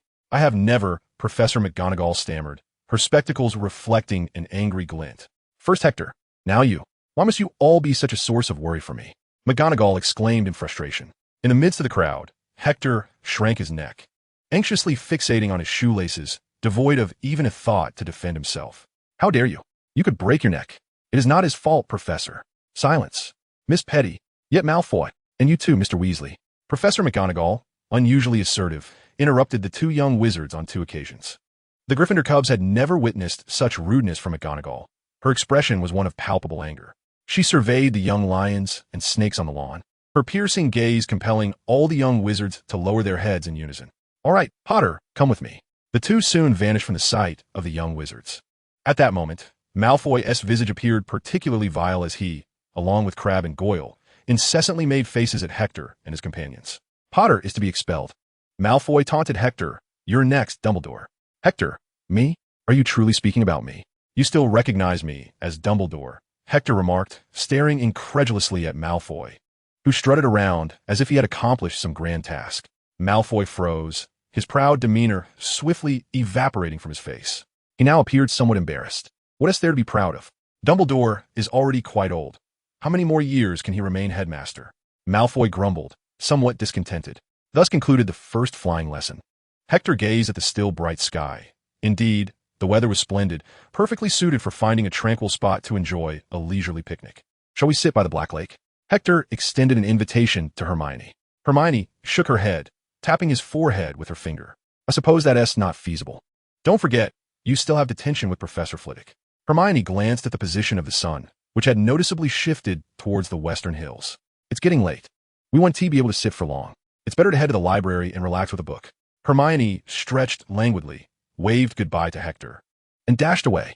There is still some time, Hector thought, wishing to persuade her to stay a bit longer. However, Hermione vanished in an instant, leaving Hector alone with Ron, who was also by himself. Only she could think of reading as a way to unwind. Hector mused, shaking his head, suddenly noticing Ron standing beside him. Ron shrugged. "I don't mind." Hector promptly interrupted Ron. "You should go check on Harry, Ron. I'm fine on my own." After a moment's contemplation, Ron found this reasoning sound. He glanced at Hector, who quickly clarified, "Don't worry about me. I'll be heading to Professor Flitwick's for detention soon. Indeed, time was of the essence. Ron nodded, and his retreating figure allowed Hector to exhale in relief. Today was truly dreadful. However, thankfully, it hadn't worsened. That evening, within Professor Flitwick's office, Hector stealthily opened the door to the office, which was not far from the Gryffindor common room, both situated on the 8th floor of Hogwarts. The office was enveloped in silence.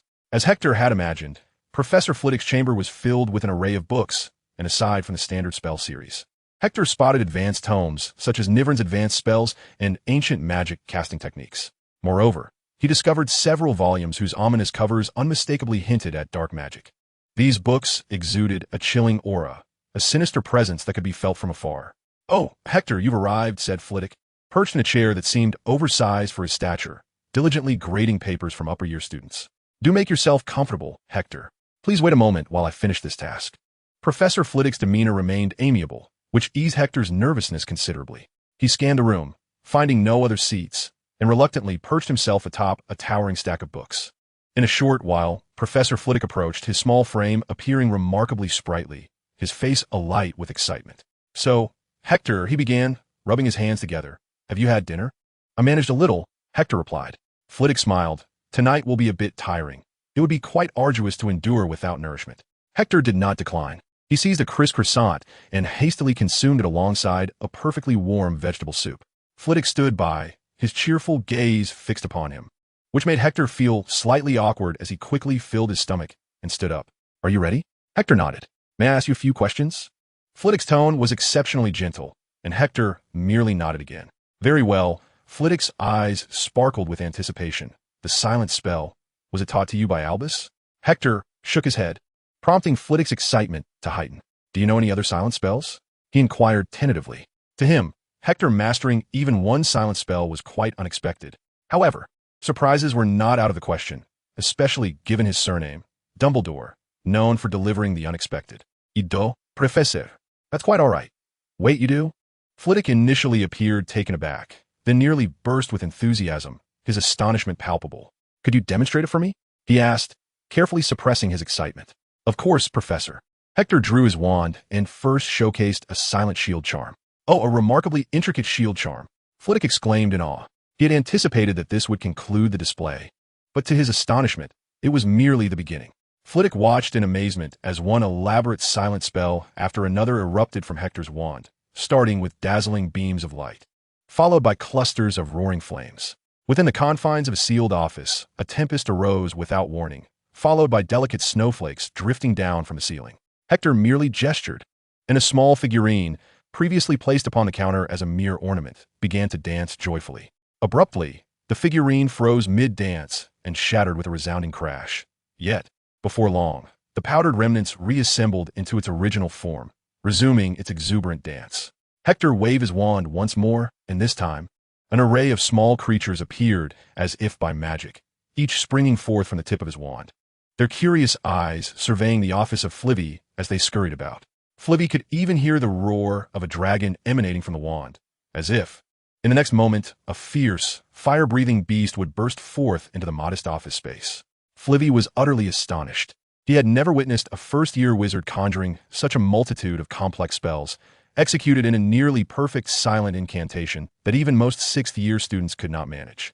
However, Hector's spellcasting technique was somewhat rigid, overly fixated on the textbook standards, yet Flivvy deemed this an easily rectifiable issue. He mused on this while failing to notice Hector had become completely engrossed in his play, mesmerized by the flames he had conjured. Flivvy felt an urge to attempt a spell he had never dared to try in front of Dumbledore. When Flivvy noticed Hector beginning to wave his wand with fervor, a flicker of hope crossed his mind. Please, not that incantation of Albus's, he thought. Alas, fate had other plans. "Fire God, clear the way," Hector exclaimed, unleashing the spell. The flame, which had been on the verge of extinguishment, responded as if summoned, roaring back to life with even greater ferocity. Licks of scorching fire danced in the direction of Hector's wand, gradually forming a massive circle around him, surging outward with a speed and force that was both rapid and unstoppable. Hector's expression turned grim as he realized the spell's terrifying toll. His magical energy was being swiftly siphoned by the wand, transforming into the fierce flames surrounding him. At that moment, Flivvy finally drew forth his own wand, declaring, "End of all spells." The The once mighty flames dissipated as if confronted by a formidable adversary. Hector collapsed onto the floor, drenched in sweat and pale as a ghost. Flivvy, rummaging through his robes, produced an entire bar of chocolate from an unknown pocket, breaking off a piece and offering it to Hector. Have some chocolate, your performance. For a first-year wizard, transcends mere incredibility. Was this what Dumbledore possessed? A terrifying gift? Flivvy gazed intently at Hector, unable to fathom the heights to which Albus had ascended. Flivvy felt he had witnessed enough astonishing events for one day. Rubbing his throbbing temples, he looked at Hector, who, aside from appearing somewhat fatigued, showed no other symptoms. Did you learn all of this on your own? Flivvy inquired. My grandfather and Professor Dumbledore have imparted some wisdom to me. Yet the silent spell is indeed something I deduced on my own. Flitwick scratched his head. Today had been a day of numerous revelations, and he felt no loss in adding one or two more. He pondered for a moment, then lifted his gaze to Hector. Your mastery of spells is quite exceptional, and the number you have learned is substantial. Even for a student of Nest, you have acquired a commendable repertoire. With a flick of his wand, 2 chairs materialized before them. Flitwick gestured for Hector to sit, fixing his gaze intently upon Hector's eyes. I do not intend to teach you any more spells. At least not at this moment. Hector's expression dimmed noticeably, a shift that Flitwick observed keenly. You truly ought to consider Ravenclaw. You are remarkable, and you would undoubtedly learn much more there. Flitwick sighed, rising onto his toes to pat Hector on the shoulder with some difficulty. However, this does not mean that you cannot learn something from me.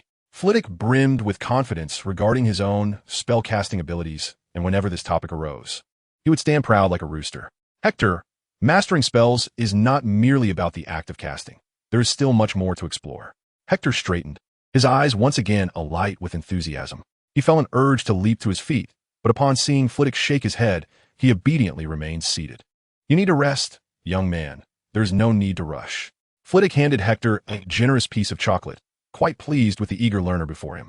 If this were a class, I would estimate you deserve an extra 100 points. Flitwick shrugged, appearing somewhat regretful. Alas, this is detention. If I were to award you points, Severus would be displeased. He explained, his expression betraying a hint of disappointment, a testament to the old man's deep concern for Hector. Do not fret over those 20 points, Hector. Flitwick reassured him, winking playfully. Hector found himself laughing at the endearing little man before him, the earlier tension dissipating as both shared a hearty laugh. Have you rested well?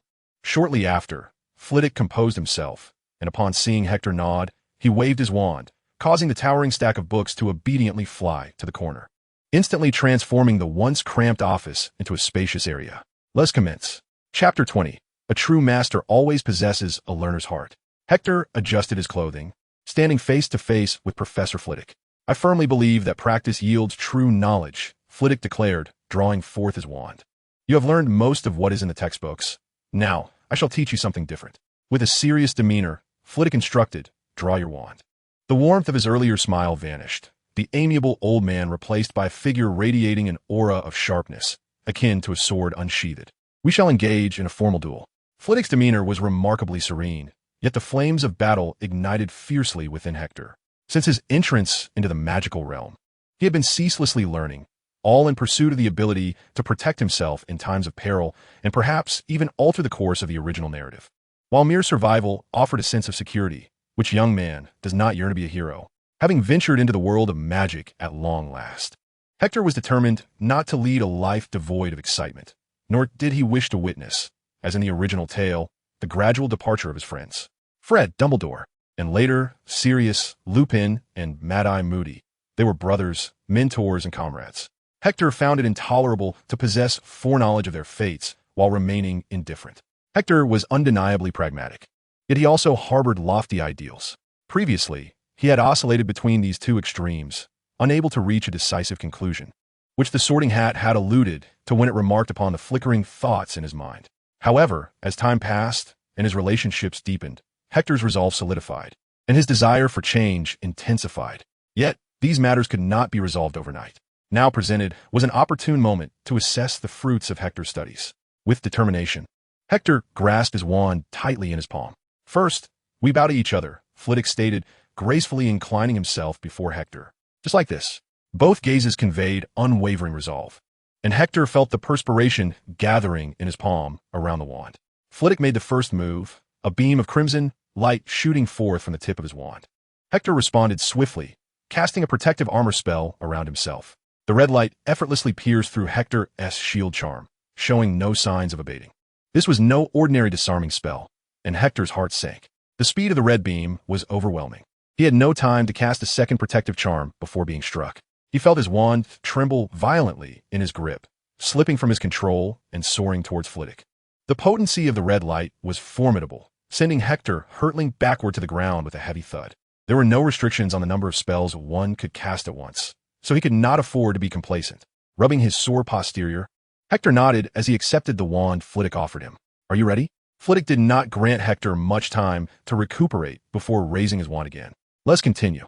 Taking a deep breath, Hector's gaze hardened with determination. Flitwick, without hesitation, initiated the fray with another disarming spell. This time, Hector was prepared. He swiftly cast 3 or 4 reinforcing armor spells in succession.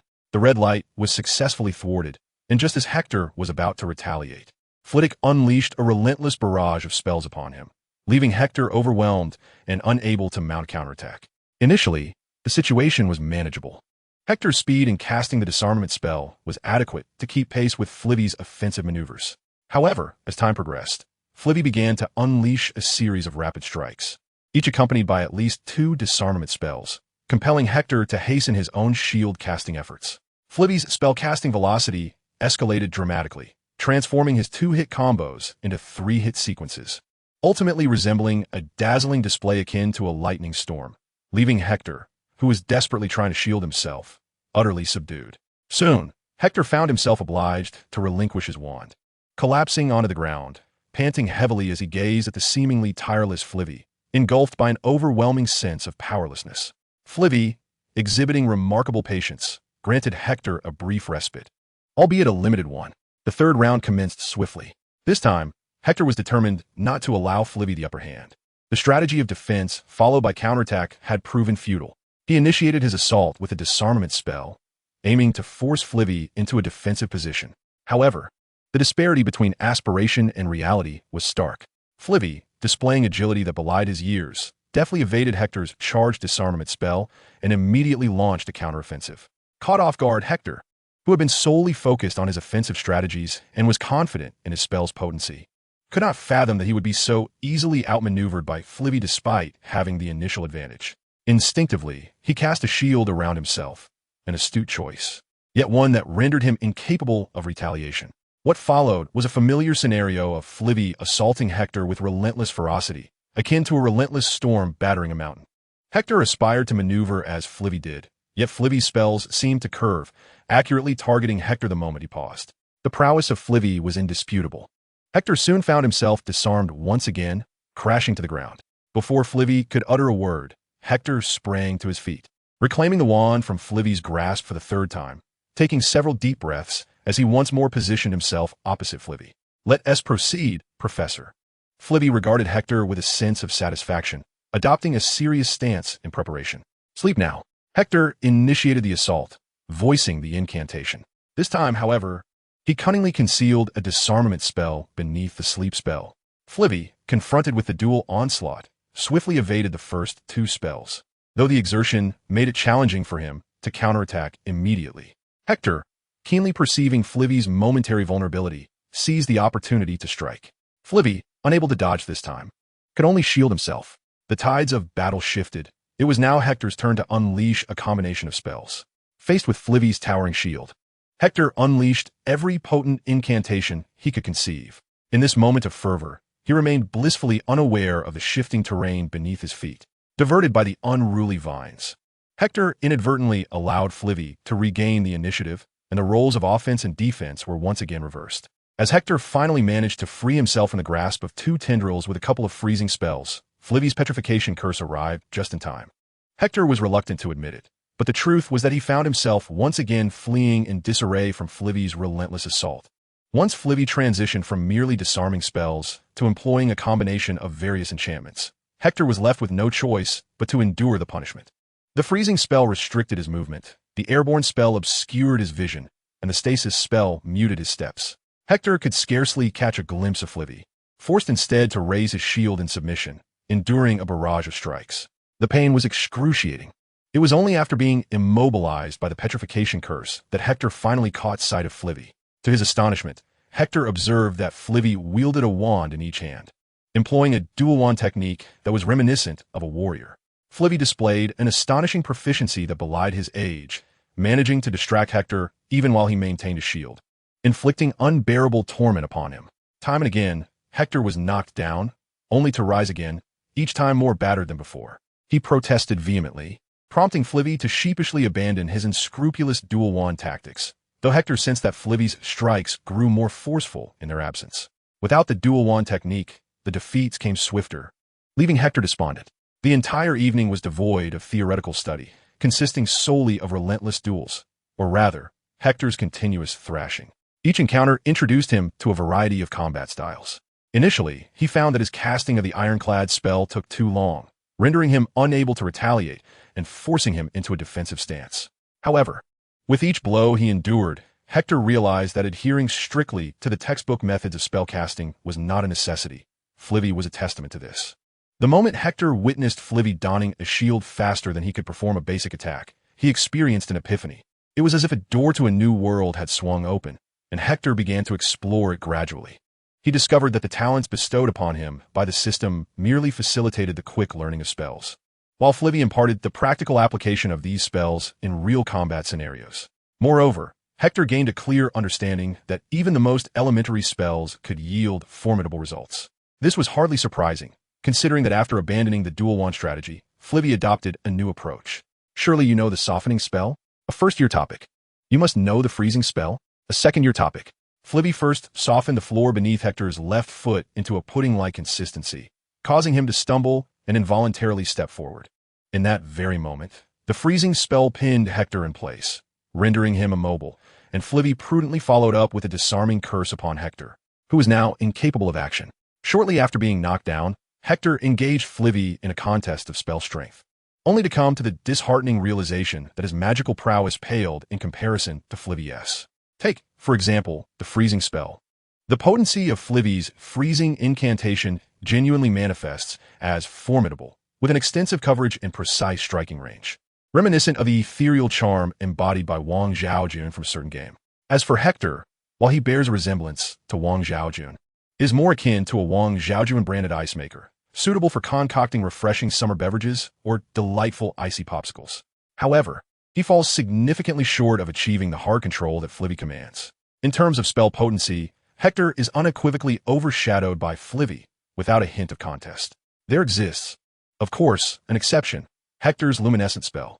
On one occasion, Hector, driven to desperation by Flivy's relentless onslaught, found himself reciting the incantation with a rhythm akin to rap. Realizing this was no viable strategy, Hector resolved to unleash a signature spell infused with his simmering ire, eager to ascertain whether this dazzling projectile would be savory or bland. Glowing brilliance. Hector executed a somewhat unorthodox version of the luminescent spell under the weight of Flivy's pressure. Initially taken aback, Flivy's understanding dictated that a luminescent spell was hardly suitable for dueling, given its lack of offensive capability beyond mere illumination. But wait, illumination. Hector adeptly shielded his eyes, while Flivy witnessed the tip of Hector's wand coalesce into a colossal orb of light, akin to the sun itself. The orb expanded, its radiance intensifying, until it erupted dramatically. In an instant, under the impact of the light beams, every window in the office shattered. The beams, now unrestrained, surged forth from the windows into the inky black sky. The brilliance swiftly claimed dominion over the surroundings, illuminating nearly every corner of Hogwarts with a distinctive glow amidst the stillness of night. Flivy reacted promptly, shielding his eyes and dropping to the ground. Hector observed an intriguing transformation. Despite his unorthodox casting of the luminescent spell, it became unexpectedly manageable, at least no longer depleting his magical reserves entirely. Upon ceasing the spell, the wand nestled in his palm began to emit warmth.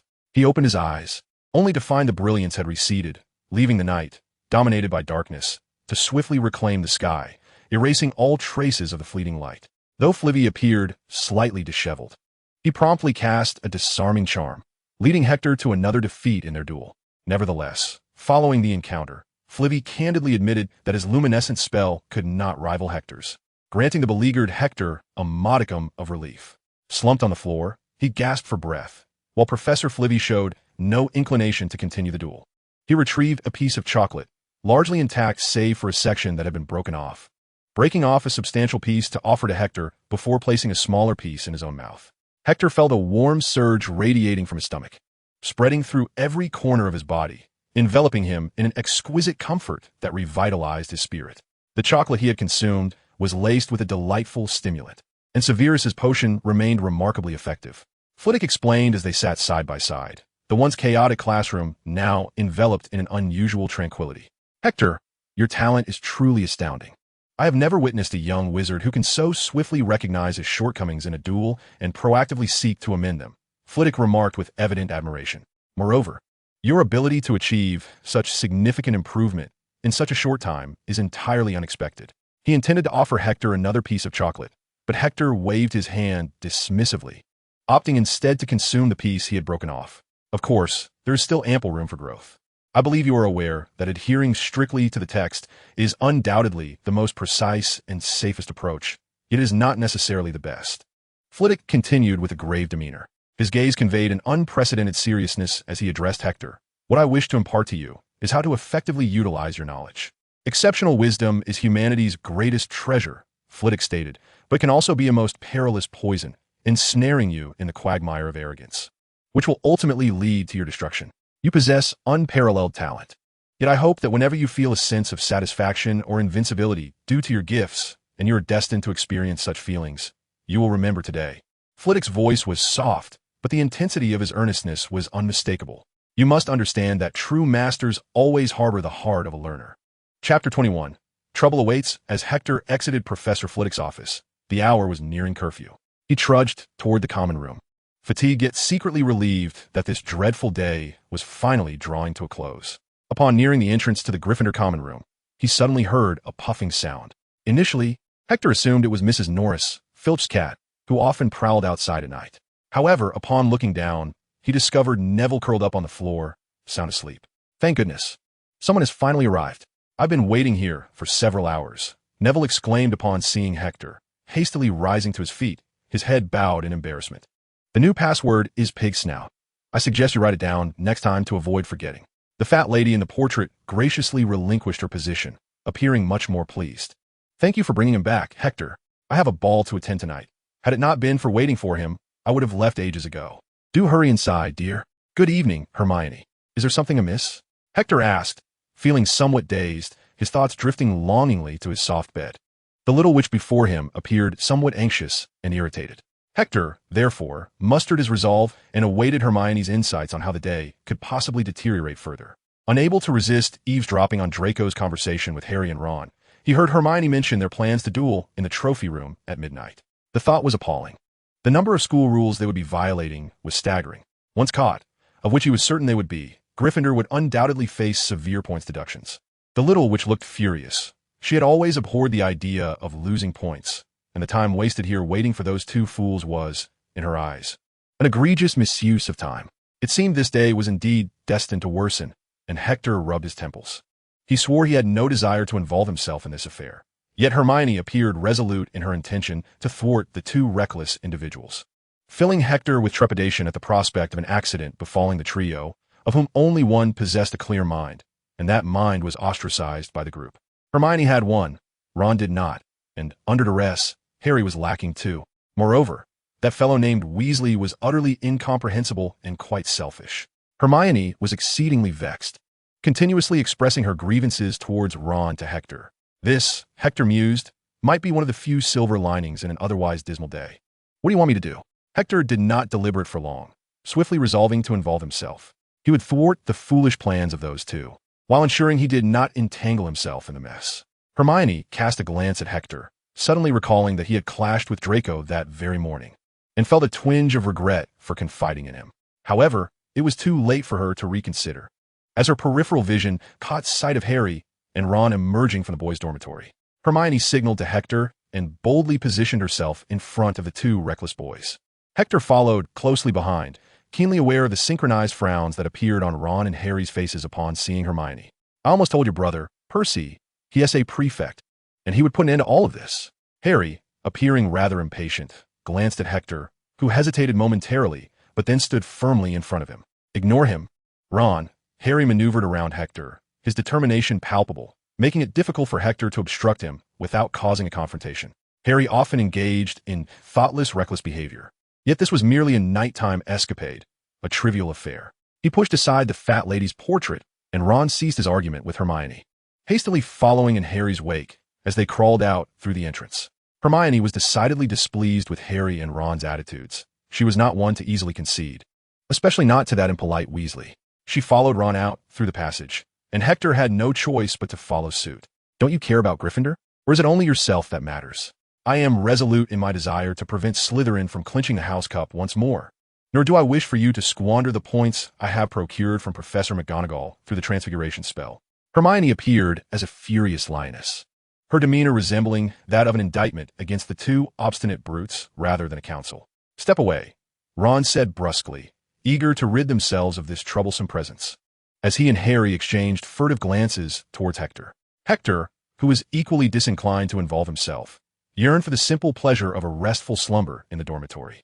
Thus, he tugged at Hermione's arm, quickly grasping Hector's intention, and recognizing the futility of persuading these two duel-obsessed oafs. Hermione reluctantly acquiesced. She delivered a final, unceremonious remark before leading Hector towards the Gryffindor common room.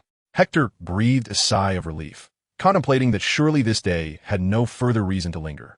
However, they halted abruptly before the empty portrait of the fat lady. Hector smacked his forehead, recalling her earlier mention of attending the ball that evening. He broached the idea, and after much deliberation, Hermione begrudgingly consented. But if Filch discovers the four of us, I shall reveal the truth, stating that we were attempting to dissuade them. They can corroborate my words, she asserted to Hector. Yet, Hector deemed her notion somewhat impractical, inconsistent with the cleverness characteristic of this little witch. In his view, given Filch's temperament, he would indiscriminately apprehend all four of them, delivering them to Professor McGonagall. Filch relished the prospect of capturing as many as possible, as it showcased his capabilities while simultaneously indulging his peculiarities. He harbored a particular fondness for a little whip dipped in pepper juice, thwarted only by Dumbledore's persistent refusals.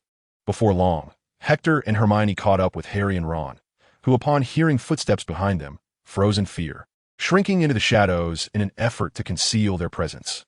"What are you doing here?" Ron exclaimed, his surprise causing his voice to rise involuntarily. "You certainly possess a great deal of audacity." He attempted to utter a few sarcastic remarks, but was promptly silenced by Harry. "Ron, keep your voice down. We are on nocturnal escapade, not engaging in merriment. And I believe I just heard Filch's voice," Harry whispered, carrying a lantern and cautiously listening to the surrounding sounds. Ron sulkily closed his mouth, but after a brief moment, Hector caught Ron's deliberately lowered voice. "Hermione, if it is you who gets us caught, I shall certainly learn that cursed Chilo mentioned and use it upon you." Ron said nothing further to Hector, viewing him as a pitiful creature entirely under Hermione's control. He had often expressed his suspicions to Harry, questioning whether Hector was somehow ensnared by Hermione, resulting in his transformation in her presence. They had even devised a meticulously crafted plan, in their opinion, yet had not found the opportunity to discuss it with Hector. However, from this perspective, Ron felt it necessary to prioritize the matter. Hermione opened her mouth, seemingly poised to counter Ron or enlighten him on the use of creature spells. But Hector restrained her with a gesture for silence. The quartet ambled along the corridor, striving to tread lightly. Most of the portraits on the walls had succumbed to slumber, their usual clamor now replaced by an eerie silence. The silvery moonlight streamed through the windows of Hogwarts, casting a tranquil aura over the grand castle, which appeared to be in a deep slumber itself. The four young ones were on edge, apprehensive of encountering Filch on their nocturnal escapade. Fortunately, luck was on their side, and the journey was remarkably smooth, devoid of any unforeseen incidents, allowing them to reach the trophy room with ease. The trophy room was currently desolate, lacking the presence of Malfoy and Crabbe. The room was shrouded in darkness, illuminated solely by the moonlight filtering through the circular window above, adding a glimmer to the shadowy space. The crystal display cabinet housing the awards was polished to a pristine shine, sparkling under the moon's glow. Within the cabinet lay an array of trophies, shields, medals, and statues, gleaming with silver and gold, making it difficult for Hector to avert his gaze. Harry handed the oil lamp to Ron, who drew his wand, vigilant against a potential duel with Malfoy. The four pressed against the walls, their eyes fixed on the doors at either end of the room. As seconds ticked by, the appointed time passed swiftly. He was late. Perhaps fear had deterred him from coming. Ron murmured softly. At that moment, footsteps echoed from the distant corridor, causing the quartet to tense up, straining to listen as the footsteps halted at the adjacent room, followed by the sound of a door creaking open. Harry initially assumed Malfoy had taken a wrong turn. He gripped his wand tightly, preparing to step out when Hector promptly seized his robe. Harry attempted to break free from Hector's hold, but Hector's grip was firm as he shushed him. Confused, Harry soon understood that the voice emanating from the next room was not Malfoy's, but Filch's. "Sniff around, dear. They might be hiding in some corner." Harry frantically waved his wand, signaling the other three to hasten towards the exit through another door. They subdued their footsteps and breaths as they moved swiftly towards the door furthest from Filch's voice. Hector brought up the rear, and as his robe brushed against the corner of the wall, Filch entered the trophy room, lantern in hand, squinting. "They must be around here somewhere," he muttered under his breath, urging the young wizards to quicken their pace. In a sudden mishap, Ron inadvertently kicked over a mop that Filch had leaned against the wall. The noise resonated sharply in the stillness of the castle. Hector sensed the footsteps behind him quickening, and without time to lower his voice, he shouted at the other three, who remained frozen in place. "What are you waiting for? Run!" Hector seized Hermione's hand, and they dashed forward, with Harry and Ron closely trailing behind, followed by Filch, who carried a lantern and cradled a cat in his arms. They veered around several corners, arriving at a corridor filled with an array of armor. The haphazardly arranged suits obstructed the moonlight streaming through the windows, and the sconces on the walls were inexplicably extinguished, casting the corridor into a gloomy darkness.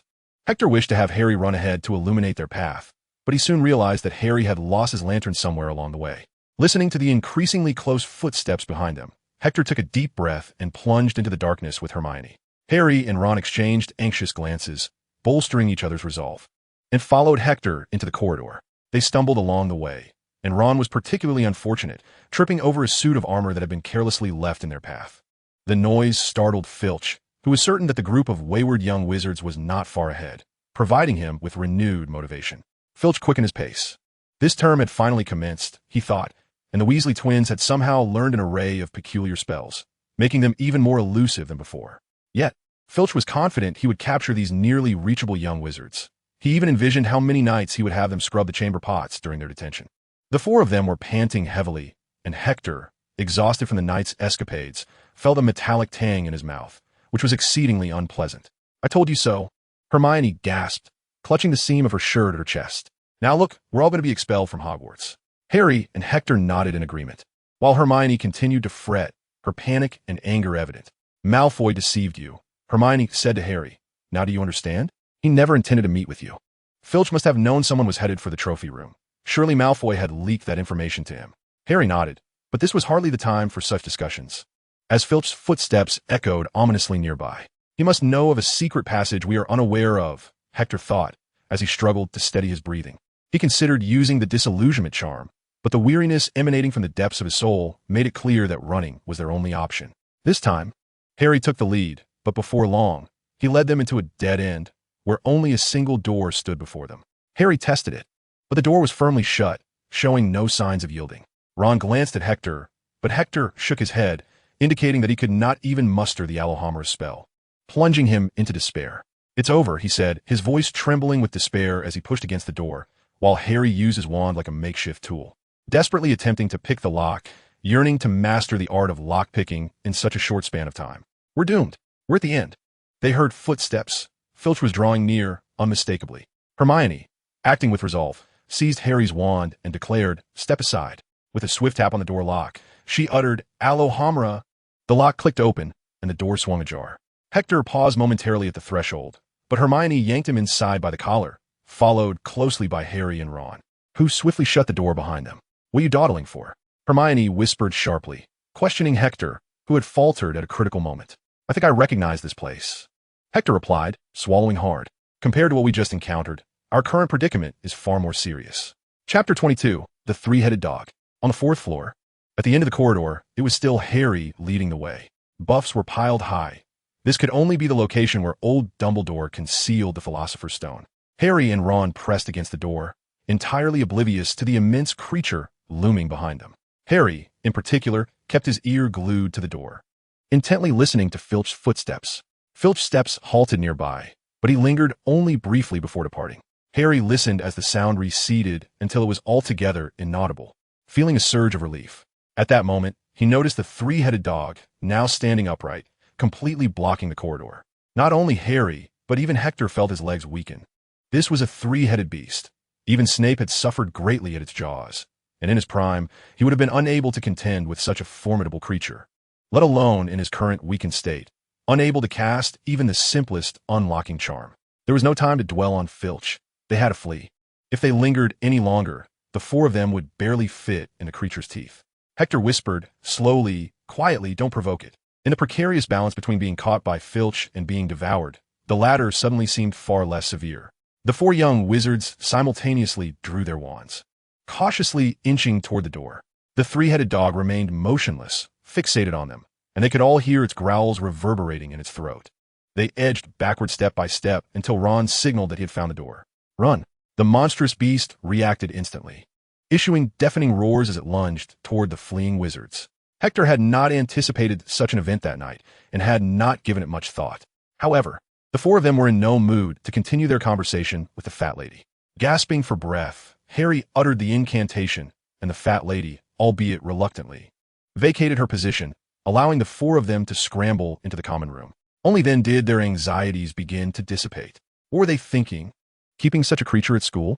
Ron exclaimed, bewildered. And that dog, if it could even be called a dog, looks completely untrained. This is utterly irresponsible. What are you two doing with your eyes? Did you not notice what they were standing upon?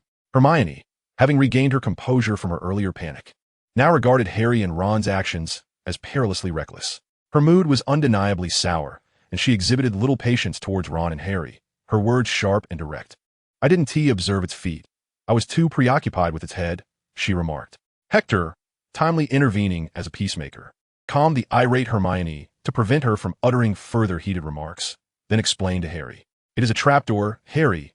Or rather they are stationed atop a trapdoor, evidently guarding something." Hermione nodded, rising to her feet. Her anger somewhat subsided, though her tone remained brusque. After speaking, she merely wished Hector good night before turning away, showing no inclination to acknowledge the other two. Ron stared after her, his mouth agape in astonishment. Why does she say such things? He thought disdainfully, his eyes widening in disbelief, as if we drag her along against her will. He noticed Hector nearby and clarified, "Of course, I'm not referring to you, Hector. We know you were coerced." With that, Ron leaned closer, earnestly telling Hector, "If that madwoman threatened you, do not hesitate to inform Harry and me. We will certainly assist you." Hector shook his head. "It's not as you think. Hermione is genuinely a good person, though she can be rather blunt at times." Hector noticed the sympathetic gazes from both Ron and Harry and wisely ceased his narrative. Ron, still visibly concerned, repeatedly urged Hector to reach out for help should anything arise, emphasizing their friendship and the importance of mutual support.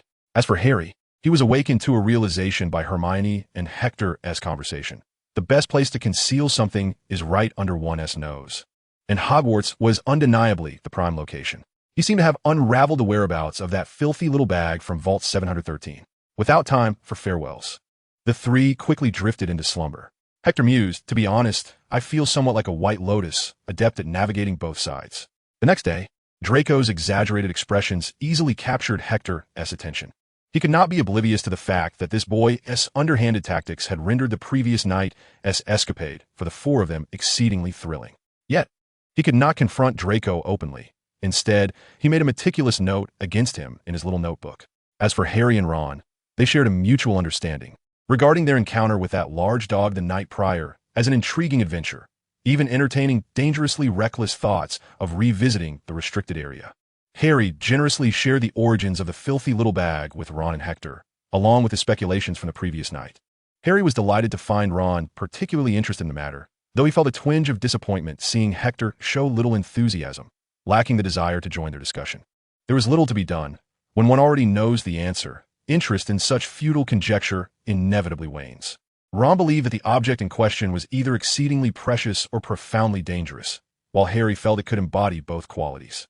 They engaged in extensive discussions, but Hector maintained that, based solely on their knowledge of its length, it would be implausible for them to discern what it was in the near future.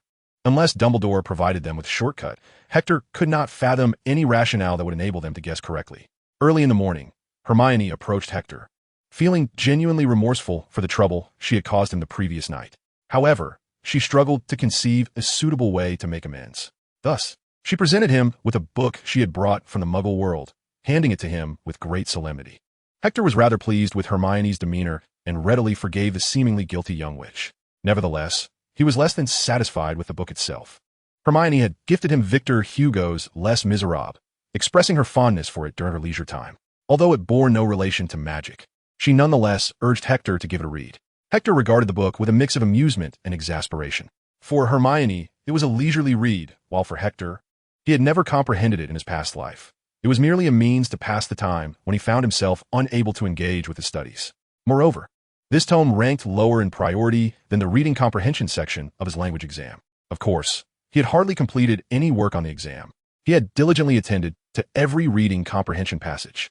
In his youth, he had been disinterested in such obscure, convoluted narratives, which were often laden with tragic elements and lacked fluidity. Upon encountering it again in this life, Hector sadly realized that he had made little progress, and he had no desire to delve further into such a literary masterpiece.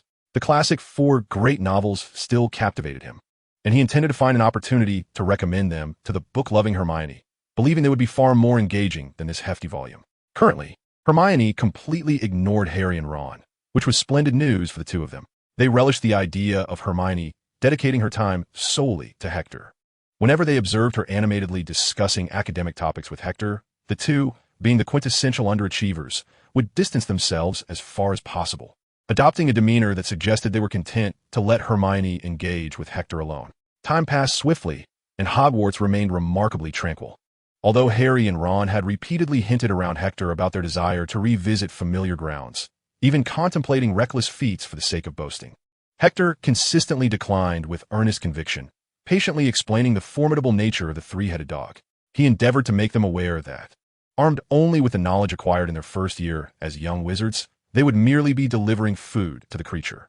Harry and Ron listened intently each time, readily agreeing. It was not long before they began to inflate their own egos again, resurrecting old tales with a resolute determination to alter the dog's palate. This cyclical pattern left Hector with a distinct impression that the two were toying with him. Harry, noticing Hector's barely concealed envy, stood tall with a sense of pride. Hector was indeed envious.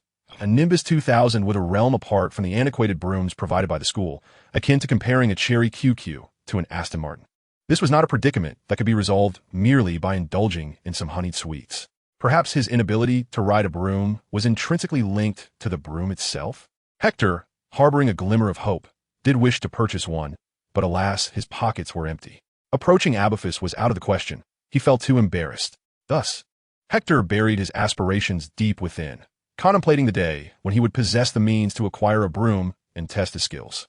He simply could not reconcile with the fact that he had no innate talent for flying on a broom. Everyone awaited the arrival of this day, and Hector was no exception. Chapter 23, The Eve of Halloween. It seemed that Merlin was also succumbing to local customs. Early in the morning, Hector received a letter from Abathus, accompanied by a generous package of chocolate frogs. Abathus rambled on for an entire page about the taverness daily happenings and amusing anecdotes from recent days, while subtly expressing his annoyance at Hector for not having written to him sooner. Hector scratched his head.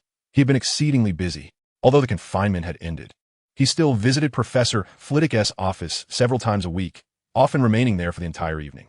The remainder of his time was either spent teaching Hermione about various spells in the room of requirement or immersed in the library.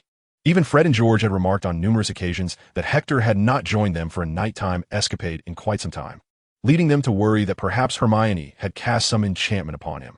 The brothers were quite concerned, and on several occasions, they attempted to cast a spell behind Hector's back, but to no avail.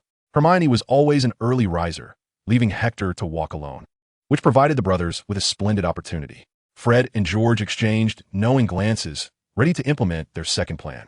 Once Hector had departed the Great Hall, the lookout, Fred, signaled to George, who promptly ensnared Hector with a sack. Fred skillfully relieved Hector of his wand, and the brothers, in perfect harmony, hoisted Hector and dashed into the forbidden forest. After a bumpy ride, Fred and George soon arrived at their secret hideout. They first doused Hector with cold water, followed by a bit of roughhousing. Finding no effect after this physical regimen, they finally released him. Dazed and disoriented, Hector emerged from the sack, gazing at the brothers' earnest expressions, torn between amusement and irritation. Their methods were rather ruthless. They always resorted to physical means first, then took advantage of Hector's youth to unleash a barrage of playful blows.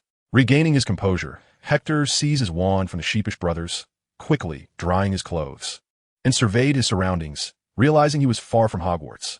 All right, Hector raised his wand towards Fred and George. Can anyone provide me with a reasonable explanation? Before the brothers could respond, Hector bestowed upon each of them a well-deserved jinx.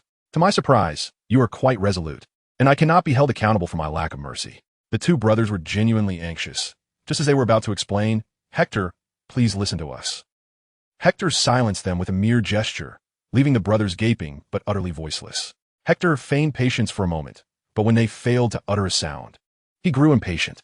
Fred's struggle yielded some results, the silence lasting far shorter than Hector had anticipated. Fred soon succumbed and lay still. Hector cast a tickling charm on each of the Weasley twins, observing their silent flailing in the air. It appeared rather eerie, yet was immensely satisfying. I could wield that charm too. It took Fred quite a while to regain his composure. He had not anticipated such effectiveness, and mused it could be a delightful addition to their magical products. George completed his brother's thought. The siblings exchanged a high five, thoroughly pleased with each other's ideas. Now, might you enlighten me as to why I was summoned so early, dear brothers? Hector inquired with a hint of annoyance as he observed the scheming Weasley twins. They exchanged glances before elaborating on the entire matter in detail, almost without hesitation throwing Harry and Ron under the bus. Hector was at a loss for words. He wished to suspend the two who were still making exaggerated faces at him. However, their infrequent meetings lately had left the brothers somewhat disgruntled, which was understandable given the lack of their presence in his life. Hector forgave the Weasley twins, recognizing their friendship and acknowledging that he had indeed neglected them. It was only natural for them to harbor some grievances. Moreover, having previously retaliated against them had restored some balance in his heart. You overthought it, Hector remarked with a hint of irritation. Is there anything else? I must attend my charms class. Fred and George nodded in agreement. After walking a short distance, Hector glanced back at the somewhat dejected brothers and felt a pang of sympathy. He turned around, stood on tiptoe, and awkwardly patted the shoulders of the significantly taller Weasley twins. I have prepared a grand surprise for you. It requires time. Therefore, I seldom have the opportunity to see you. Please understand, my brothers. Upon hearing Hector's explanation, the twins visibly brightened, and the three of them linked arms, sprinting towards the castle together. By the time Hector arrived at the charms classroom, it was already filled to capacity, with Ron begrudgingly seated beside Hermione. However, judging by Hermione's expression, it was difficult to ascertain who was less willing to be there. Professor Flitwick had reserved a spot beside him for Hector. According to the professor, Hector's current skills had surpassed those of the students, thus bestowing upon him the role of a teaching assistant. Nonetheless, Hector believed it was merely because the young witches and wizards had already formed pairs, leaving him as the fortunate odd one out. Flitwick's small gesture was endearing, showcasing his warmth. As Hector settled into his seat, Professor Flitwick announced that they had sufficiently covered the theoretical aspects of their studies, and today they would attempt to levitate objects. This was indeed splendid news, or at least, it was perceived as such by the young wizards who had eagerly anticipated this day, ever since witnessing Professor Flitwick make Neville's toad soar around classroom. Before the eager young sorcerers could embark on their endeavors, Flitwick meticulously reiterated the essential precautions, emphasizing the necessity of the subtle wrist movement they had been practicing. Standing atop a precarious stack of books, his voice rang sharp, reminding them to remember the precise incantation. He recounted the tale of Wizard Baruffio, who had mistakenly pronounced Tiphys and found himself sprawled on the floor with a buffalo perched on his chest, a misfortune to be avoided at all costs. With a wave of his hand, Flitwick signaled for the young wizards to begin their attempts. He leapt down from the stack and turned to Hector. Would you care to give it a try? Flitwick inquired with a warm smile. Of course, I believe this will pose no challenge for you at all. He handed Hector a feather, and as soon as he released it, the feather began to float gracefully into the air. To Flitwick's astonishment, Hector had yet to draw his wand, and the feather gradually ascended toward the ceiling. Flitwick's surprise was not as profound as it had been the first time he witnessed Hector's wandless magic. For after training him for so long, his heart had grown remarkably resilient. I had anticipated this day. Flitwick beamed, his smile radiant. He had not expected it to arrive so soon. You might want to retrieve your wand, Flitwick advised, scanning the room. The young wizards were engrossed in their own feathers and had not noticed the commotion. It seems you are not one to seek the limelight, are you? Hector nodded and produced his wand. However, a necessary reward was in order. Upon seeing Hector draw his wand, Flitwick exclaimed, Gryffindor, 20 points. The young wizard's attention was immediately captured, and they soon noticed the feather floating in the air, casting envious and admiring glances in Hector's direction. The situation for the young sorcerers was rather dismal, as nearly all the feathers remained motionless on their desks. Harry and Seamus fared even worse. Despite repeating the wrist movement numerous times, their feather remained stubbornly still. Seamus, known for his lack of patience, grew frustrated with the feather's refusal to rise and, in a fit of anger, jabbed it with his wand. Unfortunately, his innate talent was inadvertently triggered. The feather exploded with a bang, and Seamus was left with a new, albeit unfortunate, hairstyle, an explosion of hair that would have been better without the accompanying dust. As for Ron at the adjacent desk, his predicament was not much better. He seemed to have caught Seamus's bad temper, his voice resonating loudly throughout the room. Ron swung his arms like a windmill, creating a stark contrast with his movements, while the feather on the table lay obediently still, which only heightened Ron's embarrassment and anxiety. His flailing limbs nearly struck Hermione's head. Hermione, visibly displeased, edged back and retorted, "You've got it wrong. It es Wingardium Leviosa, not Wingardium Leviosar. The pronunciation requires clarity and precision." With a tone that was almost a roar, he challenged her, "If you're so clever, why don't you give it a try?" Hermione rolled up her sleeves and, under Hector's guidance, was quite adept at the spell. "Watch closely," she instructed as she pointed her wand at the feather. Wingardium Leviosa. The feather obediently rose from the table, gently floating towards the ceiling, ultimately hovering about 4 feet above the little witch's head. "Well done," Professor Flitwick exclaimed, noticing the feather in mid-air. "Miss Granger has succeeded, and I believe I shall award 10 points to Gryffindor." Hector led the applause, and Hermione appeared immensely proud, flashing Hector a sweet smile. Hector thought, "Oh no, E.M. Smitten." The applause soon faded, and the young wizards resumed their efforts to levitate the feathers before them. Flitwick once again leaped down from the pile of books and approached Hector, whispering, "She is an exceptionally talented young witch, much like yourself." Professor Flitwick felt a tinge of frustration, pondering why she ended up in Gryffindor. Minerva was indeed fortunate. Hector chuckled. "Whether in Gryffindor or Ravenclaw, they are all your students." "Are they not?" His emotional intelligence was commendable, and upon hearing this, Professor Flitwick's spirits lifted considerably. Unbeknownst to them, Ron sat beside Hermione, slumped on the table, his mood an all-time low. Hector had initially intended to join Hermione for lunch in the Great Hall, but Professor Flitwick called him over. "Hector, I believe you have some time this afternoon." The professor smiled warmly. "I have a matter to discuss with you."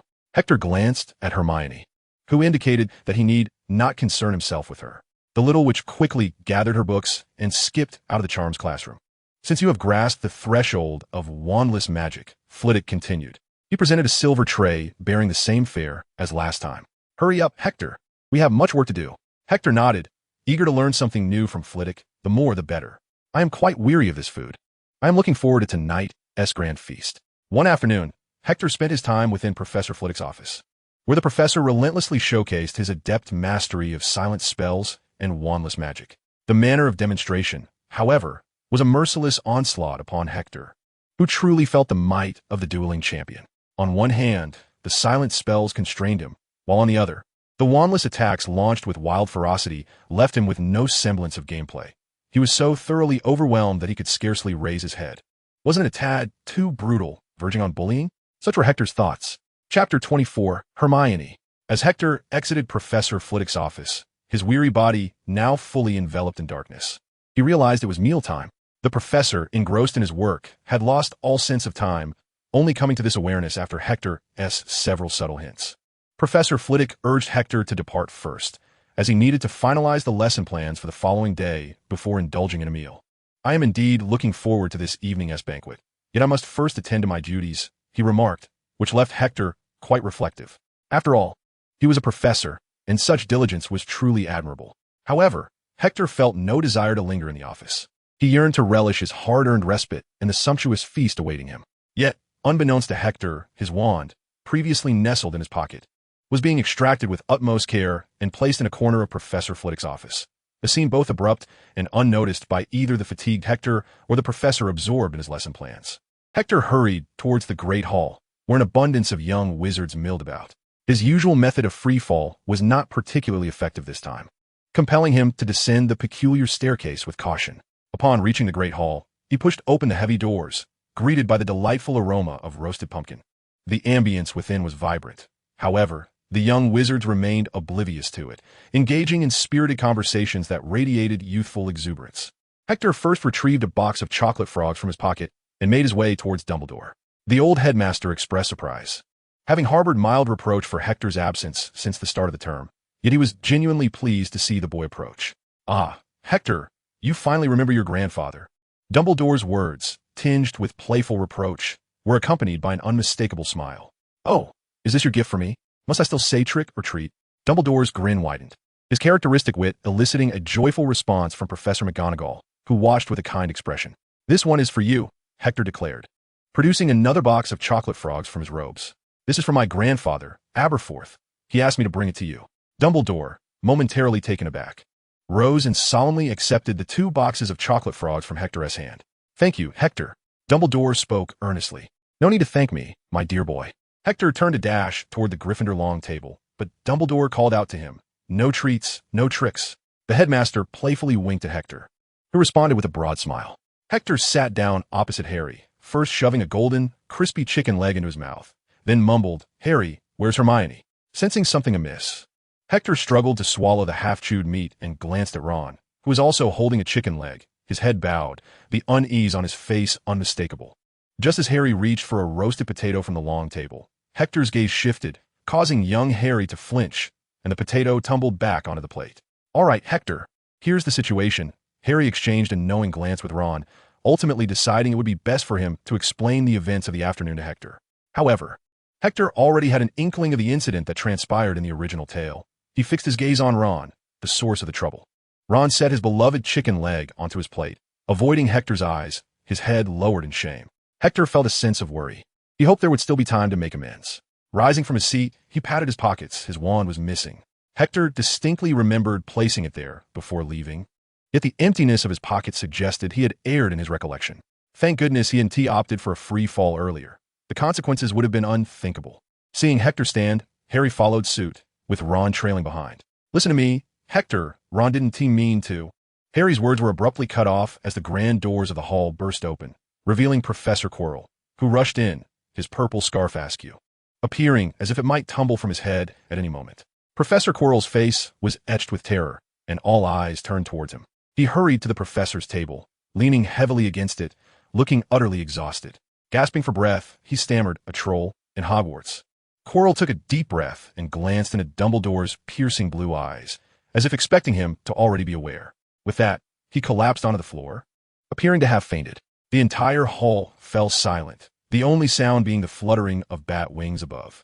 At that moment, Neville accidentally knocked over his cup, a metallic clang echoing sharply in the stillness of the hall. Like a fuse igniting, chaos erupted. Young wizards sprang from their seats, rushing towards the doors in a frenzy. The professor's calls for order fell on deaf ears, but then Dumbledore stood, pressing his wand to his throat. Silence. Dumbledore's amplified voice resonated powerfully, effectively quelling the turmoil.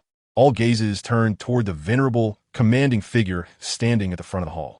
The head boy. Dumbledore's voice resonated with a low, assured timbre, promptly guiding the students of each house back to their dormitories. All the prefects rose to their feet, and Percy's voice soon rang out, "Follow me. Do not stray. First-year students, as long as you heed my instructions, there is no need to fear any trolls." His tone retained its lofty air. Yet the young wizards from Gryffindor quickly gathered around him. "All right, stay closely behind me. Make way, the first years need to pass." "Excuse me, I am the head boy." Hector, along with Harry and Ron, was swept along by the throng of young wizards. Hector halted Harry, who was about to elaborate further. The situation had surpassed his capacity to address it, and given the swift progression of events, there was no time to venture to the 8th floor in search of the wand that might be in Flitwick's office. Thus, without a wand, he required assistance. Before him stood 2 capable allies, 2 brave young wizards who bore a sense of guilt. "I am unconcerned with what has transpired," Hector said solemnly to the 2 young wizards who were bowing their heads. "I did not see Hermione in the line, and I believe you have not spotted her whereabouts either. I suspect she remains oblivious to the troll's presence." Ron bit his lip fiercely, appearing profoundly remorseful. "Hermione has been in the girls' restroom all afternoon. I believe she is still there," Harry murmured softly. "This is my fault." Ron seized upon the conversation, as if resolutely determined. Lifting his gaze, "We will follow your lead, Hector." Harry nodded firmly beside him. "Let's find Hermione first," Hector urged, bending slightly as Ron and Harry closely trailed him. The trio blended into the Hufflepuff line, moving in a different direction. Once the main group passed, Hector stealthily led them through an empty side corridor, hastily making their way to the girls' restroom. Suddenly, footsteps echoed from up ahead, prompting Hector to stop abruptly. He quickly pulled the two reckless boys behind a large statue of a griffin. "Is that Percy?" Ron asked nervously, huddled in the corner and lowering his voice. Peering from behind the stone figure, they realized it was not Percy, but Snape, still clad in his dark robes, moving with great urgency. Snape swiftly traversed the corridor, disappearing from their sight. "What is he doing? Why isn't he with the other teachers in the underground classroom?" Harry's voice was barely a whisper, fearing Snape might overhear. "However, I believe we should follow him. I have a feeling that by trailing him, we will find Hermione." Harry and Ron agreed wholeheartedly with Hector's suggestion, and the three emerged from the shadows behind the statue, discreetly following Snape at a distance. They listened to the sound of his footsteps as they quietly advanced down another corridor. "He is heading to the 4th floor," Harry remarked, but he soon fell silent, not continuing further. At this moment, the presence of Snape had become somewhat irrelevant, as a foul odor permeated the air. Hector recalled the last time he encountered a similar stench, which had emanated from the overturned jar of fermented tofu belonging to his grandfather. The pungent aroma was both acrid and lingering, reminiscent of what he now detected. "Do you smell that?" Ron exclaimed, pinching his nose against the repugnant blend of stinky socks and an unflushed toilet. Before Hector and Harry could nod in acknowledgement, they were startled by a low mumbling and the sound of heavy footsteps dragging across the ground. "It's a troll." The thought flashed through the minds of the three simultaneously, causing them to instinctively shrink back into the shadowy corner. Before long, a massive figure loomed at the end of the corridor, slowly advancing in their direction. The oppressive aura exuding from the creature compelled the three young wizards to hold their breath in unison. The troll soon stood before them, a terrifying sight with its colossal body starkly contrasted by its pitifully small head. Towering approximately 12 feet tall, its skin was dull and resembled granite. Its short legs were akin to mud-caked tree stumps supporting broad, flat feet. Hector, who was not far from the troll, could distinctly smell the nauseating stench wafting from it. In its enormous hands, the troll clutched a long, thick wooden club, its lengthy arms dragging the weapon across the ground, producing a grating sound. As the troll lumbered past the trio, its dim-witted brain and sluggish senses caused it to overlook the three young wizards, who were nearly within arm's reach. The creature continued its clumsy march, abruptly halting at the entrance of a room. Once the troll's silhouette disappeared completely inside, Hector and his companions swiftly emerged from their dark refuge. They fought against the urge to vomit as they hurried towards the door, following the lingering stench left behind by the troll. "The key is in the lock," Harry whispered, glancing at Hector, who was peering cautiously into the room while pinching his nose. Hector had no time to intervene and could only watch helplessly as the key vanished from sight. He gestured silently at the sign above, his expression one of incredulity at Harry and Ron's proud looks. "While the idea is commendable, this is a ladies' restroom, my friend. You've tossed the key away, and Hermione might very well be inside." Harry nodded thoughtfully, while Ron entertained a flicker of hope. It can't be that coincidental. Ron also leaned in to peer into the room, reasoning that with so many girls' restrooms in the school, Hermione was not necessarily within this one. However, it soon became evident that one should never rely on luck. A piercing scream suddenly echoed through the air. It was Hermione's voice, filled with sheer terror, causing Ron's face to drain of color. "We're doomed," Ron moaned, clutching his head. "The key is gone, and the door won't open. I won't be responsible for Hermione's death." Harry, too, was overwhelmed with panic, entirely forgetting his identity as a wizard. He kicked and pounded on the locked door like a muggle, oblivious to the fact that his wand had slipped from his robe pocket and clattered to the ground. "Stand aside, Harry. Close your eyes," Hector commanded, directing his wand at the wooden door. "Allohamra." The tip of Harry's wand emitted a brilliant light, and with a resounding bang, the door swung open. Yet, the radiance from the wand's tip lingered stubbornly until Hector cast it aside, allowing the light to gradually fade. "What was that?" Ron gasped, regaining his composure. "I don't recall Hermione's spell exhibiting such effects." "Never mind that," Hector exclaimed, charging ahead. Harry retrieved the wand and followed closely behind Ron. "Hermione," the trio called out in unison.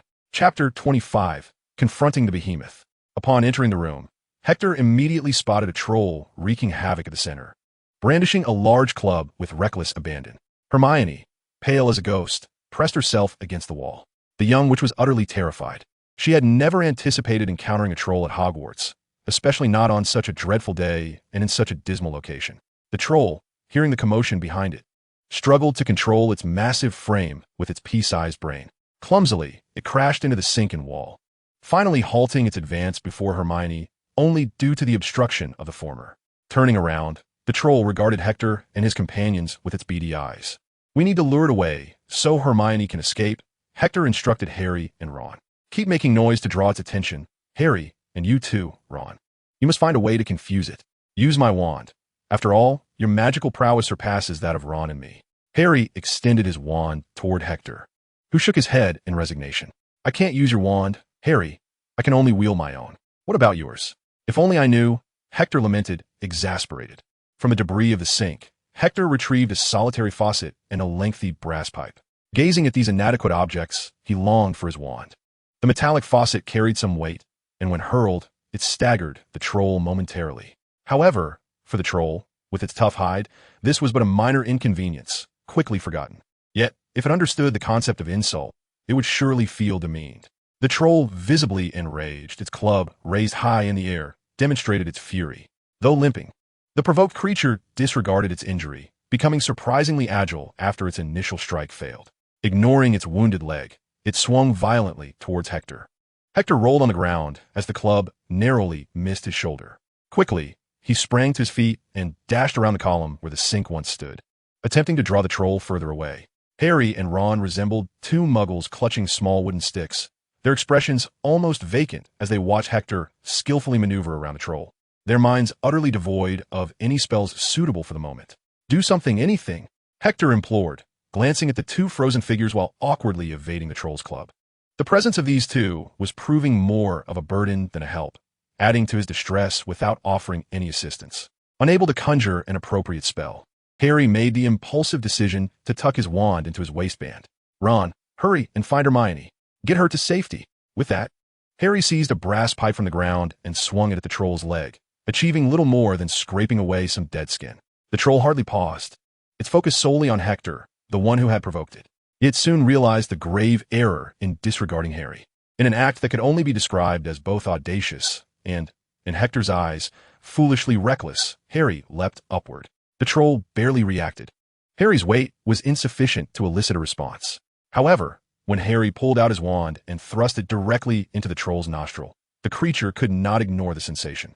Hector was bewildered by Harry's unconventional use of the wand, pondering that if Harry had thrown the wand to him, they might have addressed this predicament with a more wizardly approach.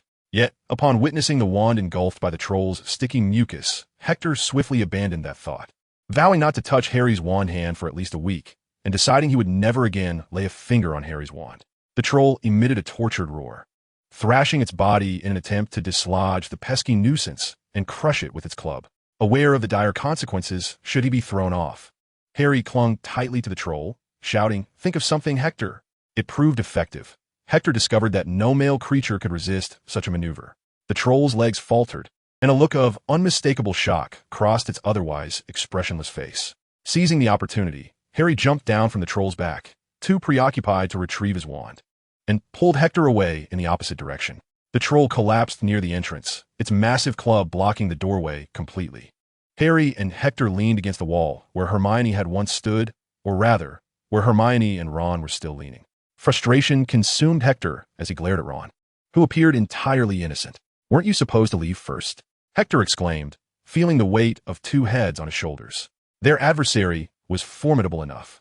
There was no need to escalate the situation further. Meanwhile, Hermione sat helplessly on the ground, having never encountered such chaos, utterly drained of the strength to rise. "I can't move any longer, Hector. Ron can't drag me along." Hector nodded. Now is certainly not the time for idle chatter. Harry promptly redirected everyone's attention to the looming behemoth before them. The troll had fully regained its composure, its diminutive head now ablaze with rage.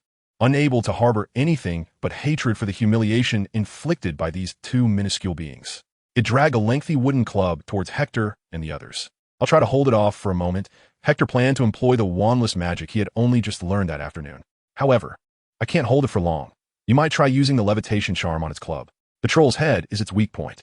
Hector took a deep breath, realizing that perhaps holding his breath would be more suited to the current predicament.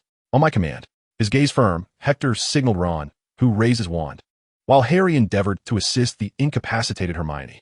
3, 2, 1. Wingardium Leviosa.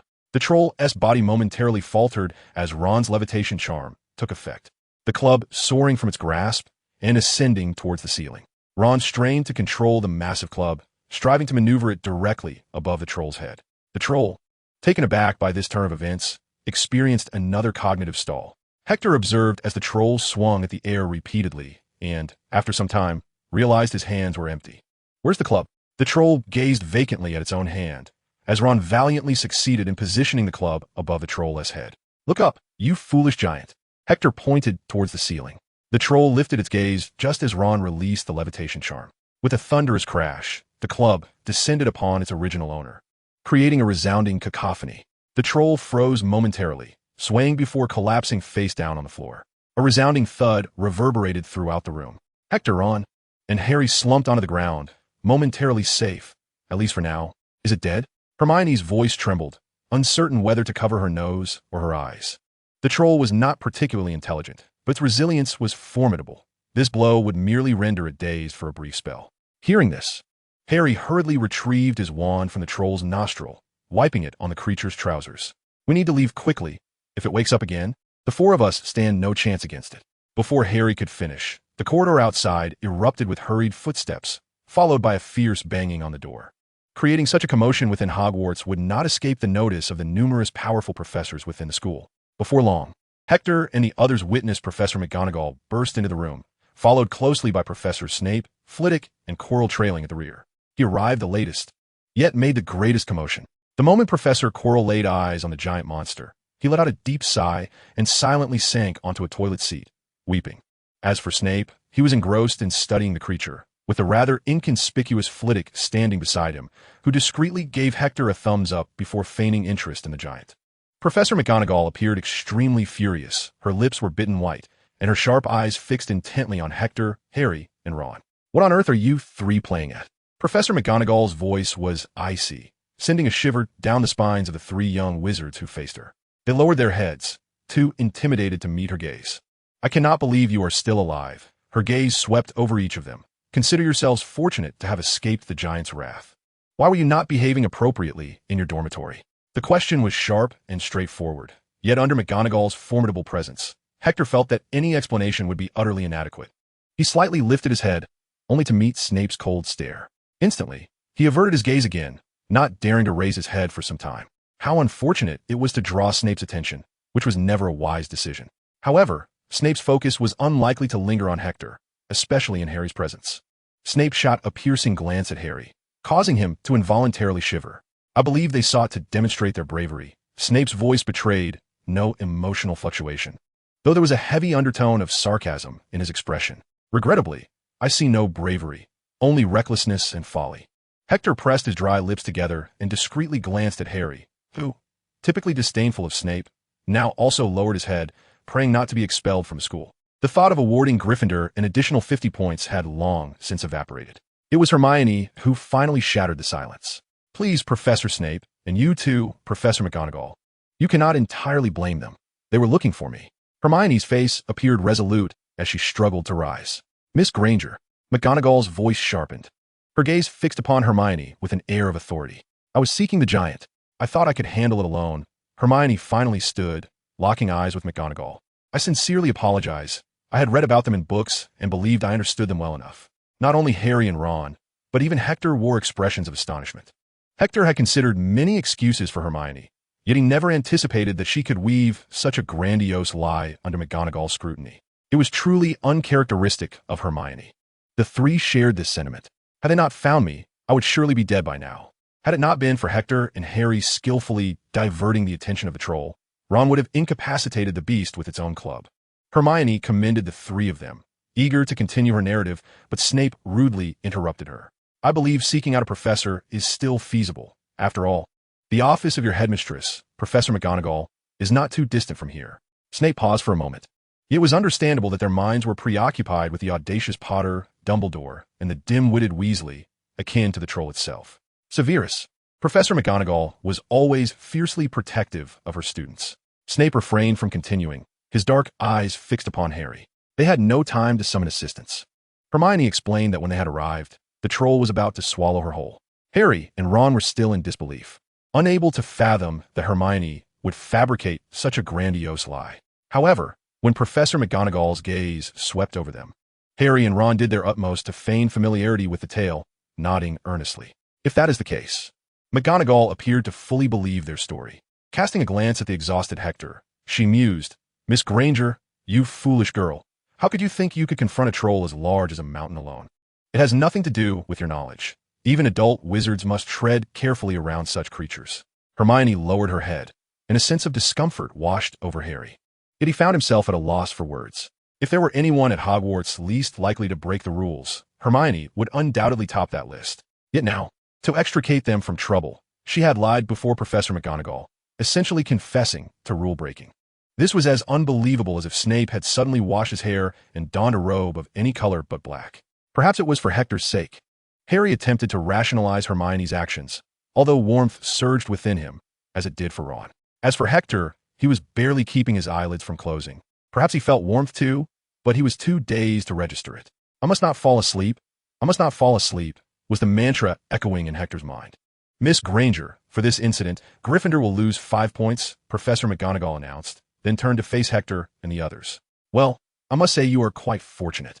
Few first-year students have the opportunity to engage with a grown troll. Clearly, this was not the best course of action, but your bravery is commendable." A smile of relief finally graced McGonagall's face. "Each of you has earned 5 points for Gryffindor, and I shall inform Professor Dumbledore of this incident." The tension within Hector finally dissipated, and he felt the world around him begin to blur. Harry and the others beside him seemed to drift away. Or perhaps it was Hector who was distancing himself from them. Hector had completely lost his sense of reality. All he desired now was a good night's sleep.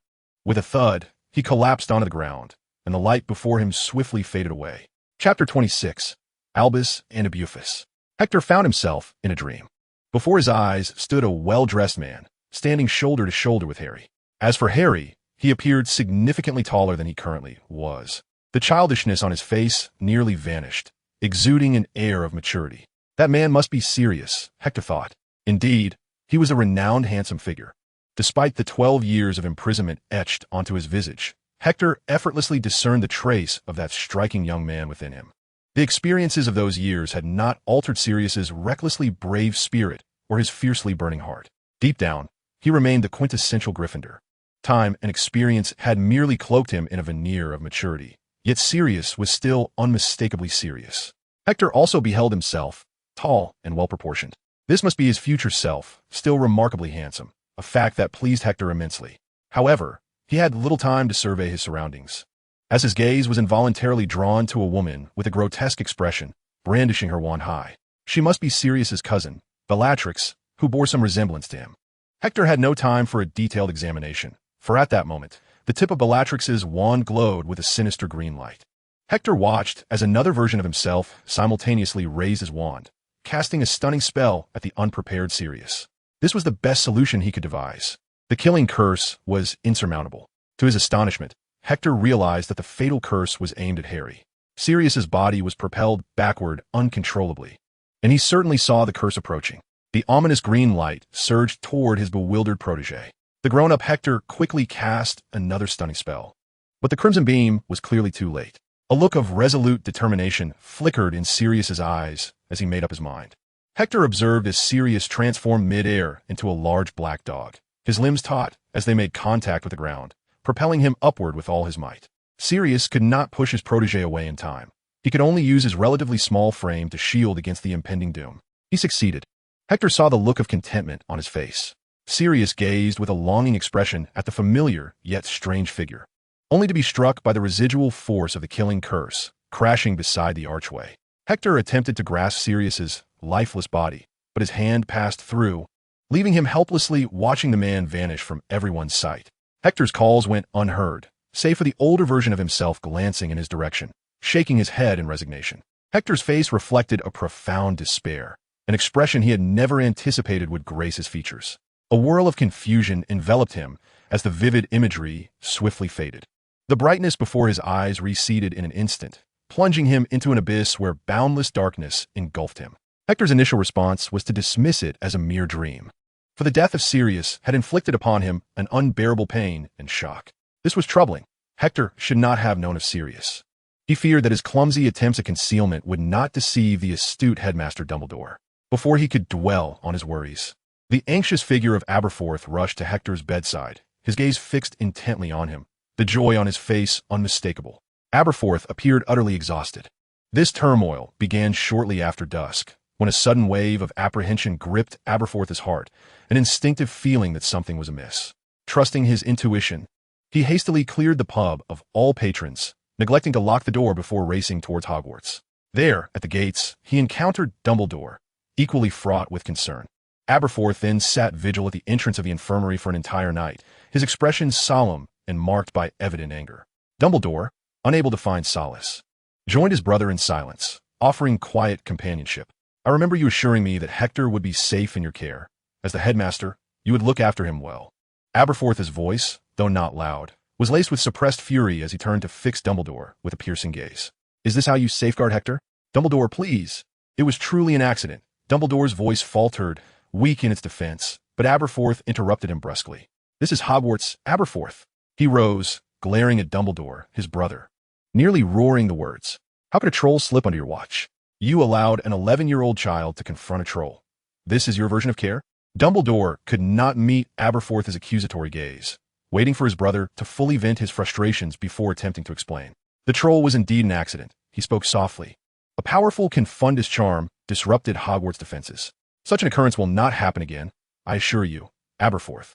Aberforth remained unconvinced by Dumbledore's assurances, but chose not to dwell on the topic any further. Now let us discuss the matter of the Gringotts vault, Aberforth stated, his tone somber. Do not feign ignorance, Aberforth. What plans do you have? Dumbledore initially felt a flicker of relief that Aberforth had shifted focus from the troll incident. But as he heard the new inquiry, his brow furrowed deeply. Aberforth, I truly cannot divulge that information. I am aware that you met with Nicholas Flamel, said Aberforth, as Dumbledore's pupils constricted in surprise, his gaze fixed intently upon Aberforth. From the moment Hector arrived at the Hogshead Inn, I have been observing your movements. Aberforth scrutinized Dumbledore's astonished expression.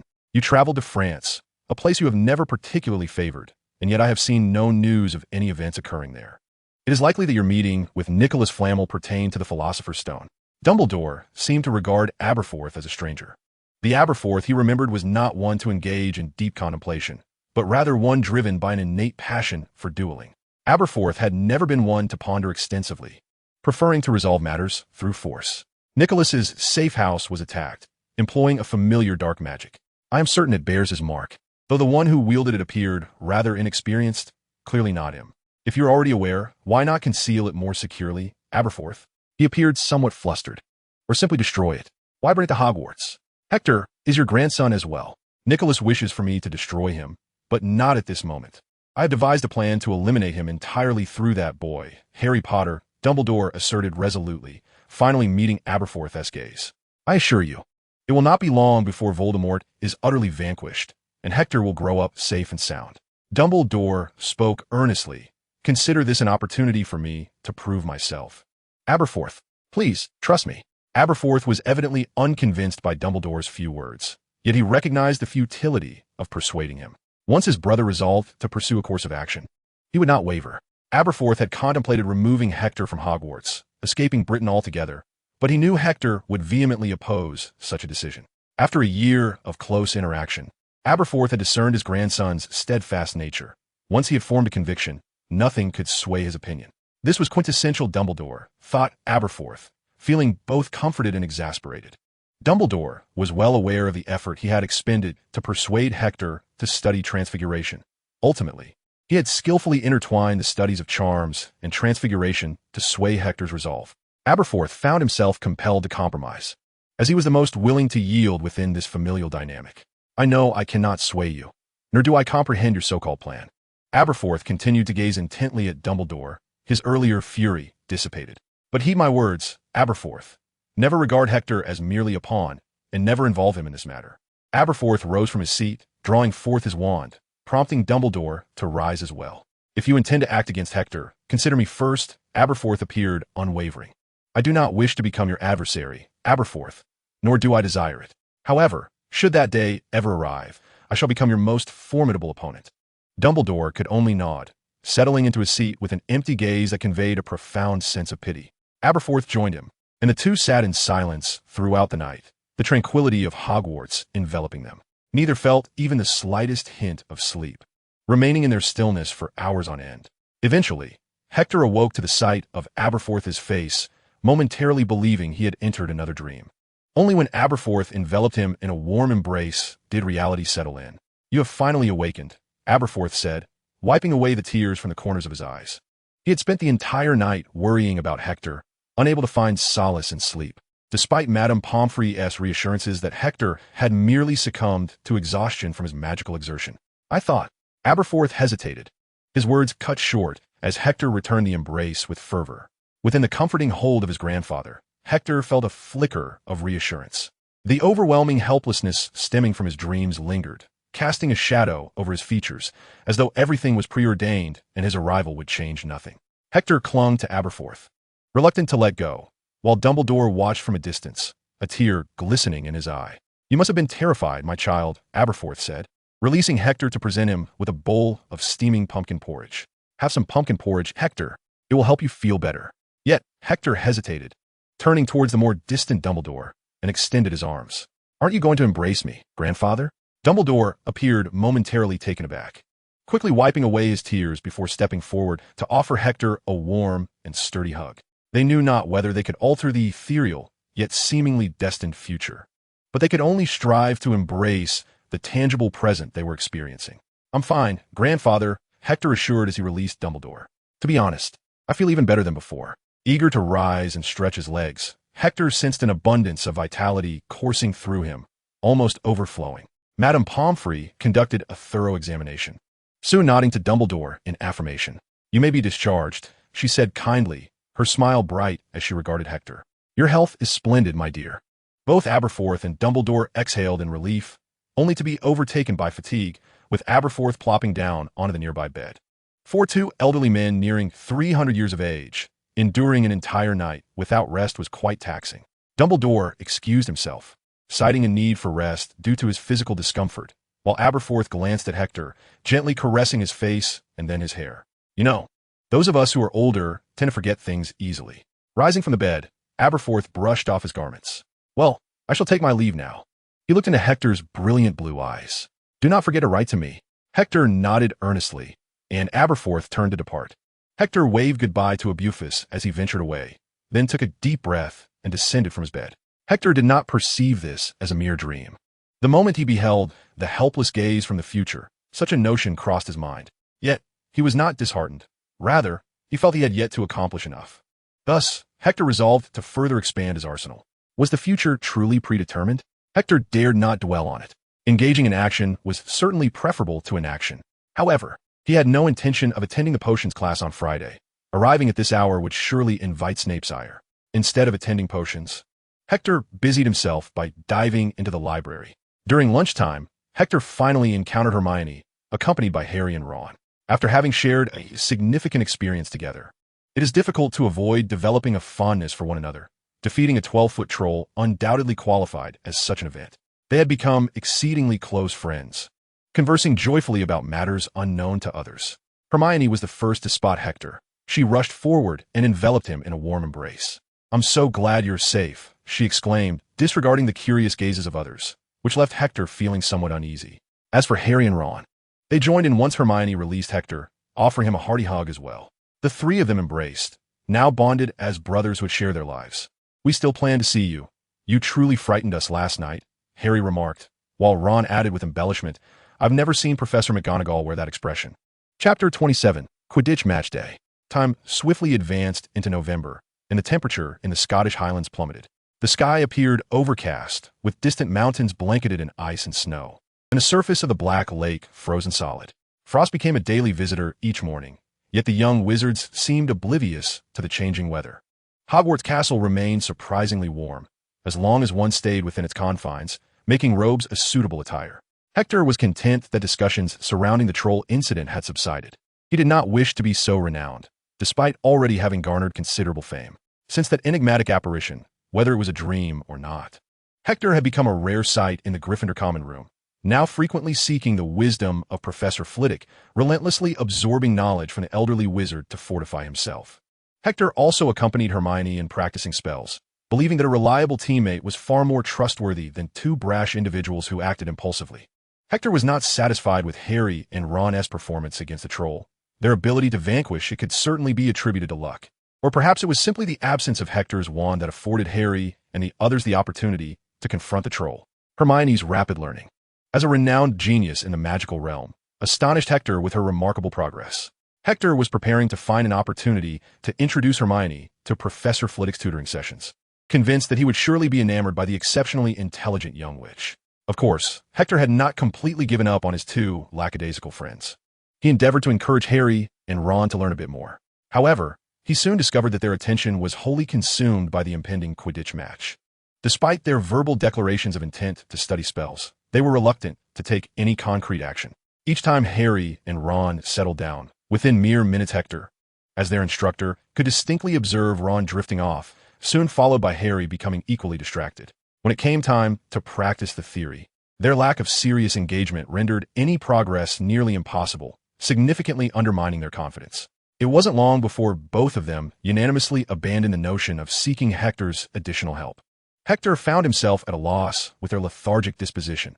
To be frank, were it not for the looming possibility that old Dumbledore might soon sacrifice himself in pursuit of his noble dream of vanquishing Voldemort, he would have preferred to stay out of Harry's inner circle altogether.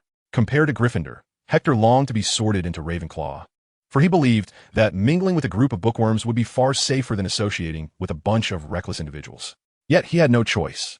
As long as Voldemort remained a threat, the magical community would remain in turmoil, and Dumbledore would never find peace. For Hector, Dumbledore's surname was not merely a gift from fate. It felt more like a shackle. The Dumbledores were destined to make sacrifices for the wizarding world, as if it were their fate. Albus Dumbledore had acted thus, and Aberforth Dumbledore would undoubtedly follow in his brother's footsteps, both ready to rise in times of peril simply because they were Dumbledores. Hector carried none of that burden. He had never taken it upon himself to bear the weight of protecting the magical realm. In his eyes, that was Harry Potter's responsibility. For him, the paramount task was to safeguard the last remaining family he had in this world. Thus, Hector found himself with no alternative but to continue along this somewhat familiar path, striving to protect those he cherished. Nevertheless, when it came to teaching Harry, Hector intended to implore Dumbledore to pay closer attention and make some arrangements. As for the two idle little wizards, Hector felt utterly powerless. Harry and Ron were consumed by thoughts of Quidditch and wizard chess, leaving little room for anything else. Even in their daily studies, they frequently sought assistance from Hector and Hermione, seldom managing to complete an assignment independently. Harry, of course, was burdened with rigorous Quidditch training. He claimed that Gryffindor's captain, Wood, regarded him as the team's secret weapon. Yet, it was evident that the notion of secret in Gryffindor was quite unreliable, as nearly everyone was aware that Harry was the new seeker for their team. As for Ron, he was simply lazy. Ron often used the excuse of watching Harry's training as a pretext to borrow homework from Hermione. The clever little witch, however, was not easily deceived by Ron's clumsy excuse.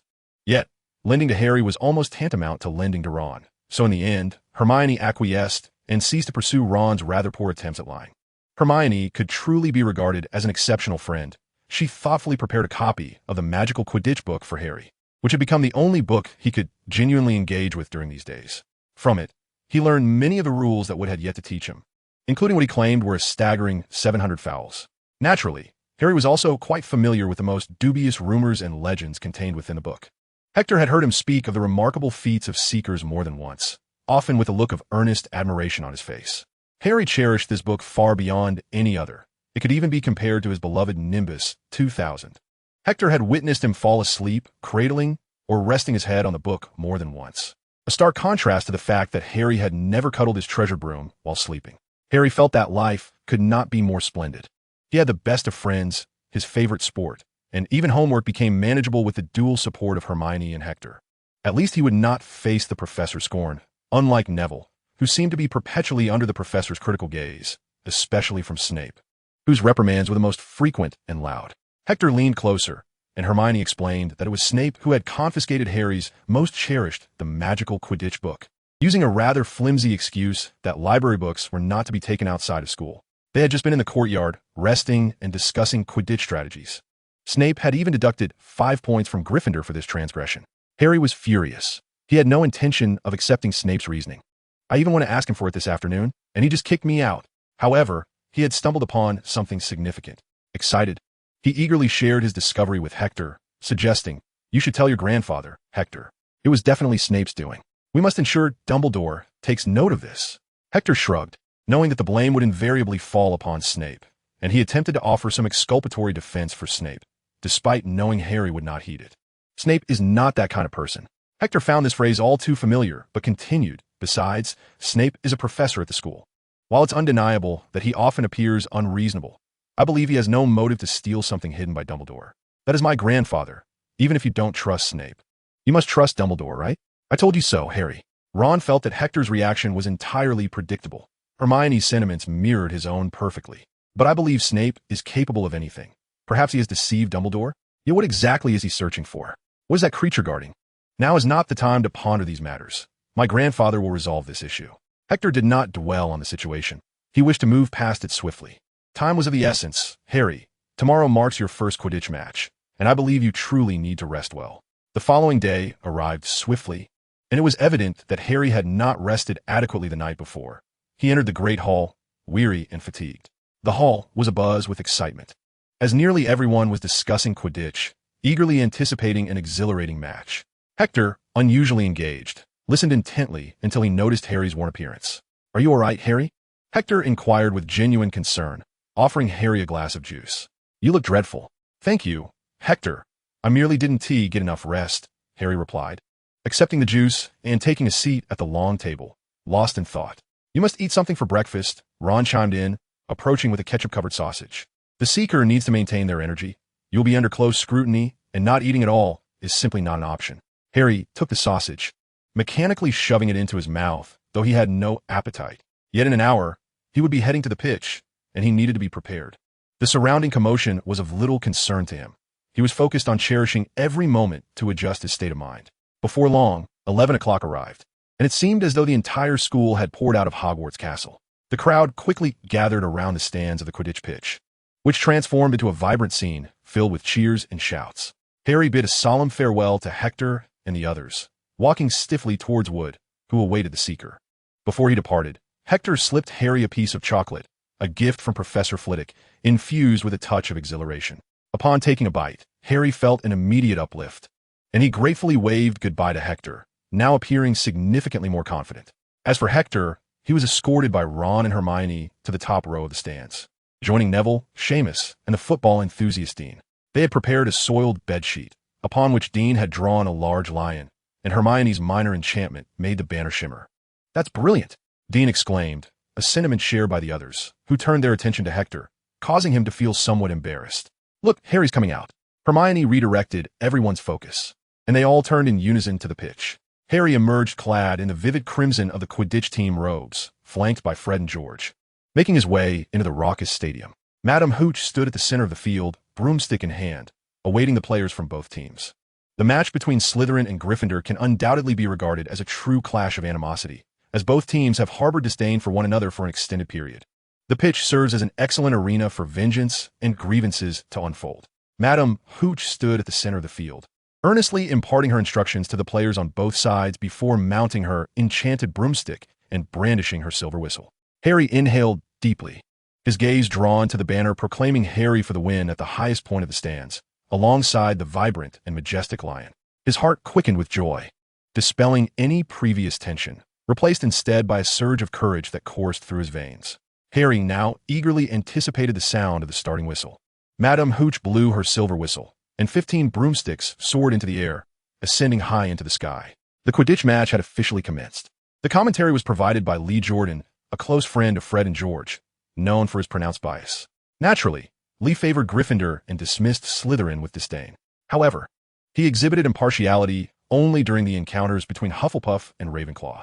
The quaffle was swiftly seized by Angelina Johnson of Gryffindor, an exceptionally talented chaser who was also quite enchanting. Lee Jordan, without hesitation, infused his commentary with personal opinions, prompting a visible scowl from Professor McGonagall, who shouted at him, "Jordan." "Sorry, Professor." Lee Jordan recoiled slightly, eliciting laughter from the young witches and wizards watching the match. Yet, Professor McGonagall's reprimand clearly had little effect, as Lee continued to unconsciously lean toward Gryffindor, his passionate commentary immersing Hector deeply in the match's atmosphere. He, like everyone else, shouted enthusiastically, waving his arms excitedly at the players despite his limited understanding of Quidditch rules. The competitive spirit on the field quickly intensified, especially after Gryffindor's successive steals and scores, prompting Slytherin's players to escalate their physical confrontations and engage in unsporting conduct under the leadership of their captain, Marcus Flint. The Slytherin beaters swung their bats not merely at the quaffle. Hector witnessed a hulking figure brandishing a bat aimed directly at Katie Bell, who held the ball. The situation devolved into a brawl, as Fred and George, observing this despicable behavior, abandoned their pursuit of the quaffle, each colliding with the ball holder, Adrian Pusey. Using their shoulders, chaos soon ensued. With elbows thrown and fists raised, the bats no longer aimed at the quaffle, but rather at the riders on their broomsticks. The scene was utterly tumultuous, and the rivalry among the spectators became increasingly evident as Slytherin and Gryffindor squared off, exchanging insults. Had the two houses not been separated by a considerable distance, Hector was certain that the young witches and wizards from both sides would have relished the opportunity to engage in a physical altercation, would directed Harry to soar into the heights, wishing to keep him from early entanglement in the fray. Victory lay in the capture of the golden snitch. An injury to a seeker would spell disaster. This state of affairs persisted for quite some time, with no one catching sight of a golden glimmer. The crowd's attention remained captivated by the tumultuous brawls unfolding on the field. After a while, Hector heard a familiar voice resonating nearby. "Excuse me, coming through. Make way. Hagrid." A commotion erupted in the highest stands, finally clearing space for the towering figure. "Oh, good morning, Ron, Hermione, and Hector. I've been watching from the hut." Hagrid, adorned with a large telescope slung around his neck, focused on the tiny black dot in the sky. "It's just that the hut lacks the excitement of the match. And the snitch remains elusive, does it not?" Hector surmised that it was the handiwork of Professor Quirrell, searching for the figure wrapped in a purple scarf. Chapter 28. Snape would never harm his students. The situation unfolded thus, while Hagrid struggled through the crowd to locate Hector and the others. Harry had already spotted the golden snitch. Filled with exhilaration, he dove on his Firebolt 2000, pursuing the shimmering orb of gold. Close behind was Slytherin-S Seeker, Terrence Higgs. The Seekers momentarily ceased their brawl, transforming into spectators on the field, easing the tension of the moment. All eyes were fixated on the two figures racing through the sky. At that juncture, the superiority of the Firebolt 2000 became starkly apparent. Higgs' Clean Sweep 7 could not match its linear acceleration, nor could it rival Harry's aerial maneuverability. Harry quickly left Higgs behind, his gaze fixed on the distant snitch, a small golden sphere fluttering erratically in the air as if aware of Harry's pursuit. It hastened away once more. Just as Harry was poised to conclude the match, Slytherin's captain, Marcus Flint, would not simply stand by. He urged his broom forward, taking advantage of the other's distraction to charge fiercely at Harry. By the time the Weasley brothers comprehended the situation, it was too late. Flint had already barreled toward Harry. Quick to react, Harry pulled upward sharply, yet Flint realized he could not execute his plan to knock Harry from his broom. Instead, he reached out, grasping the Firebolt's handle with all his might. Harry clung tightly to the broom, but it veered alarmingly off course. As he attempted to regain his balance, the Firebolt 2000 unexpectedly lost control. The broom began to tremble violently, tossing Harry, who was already precariously perched, off its seat, with both hands gripping the handle.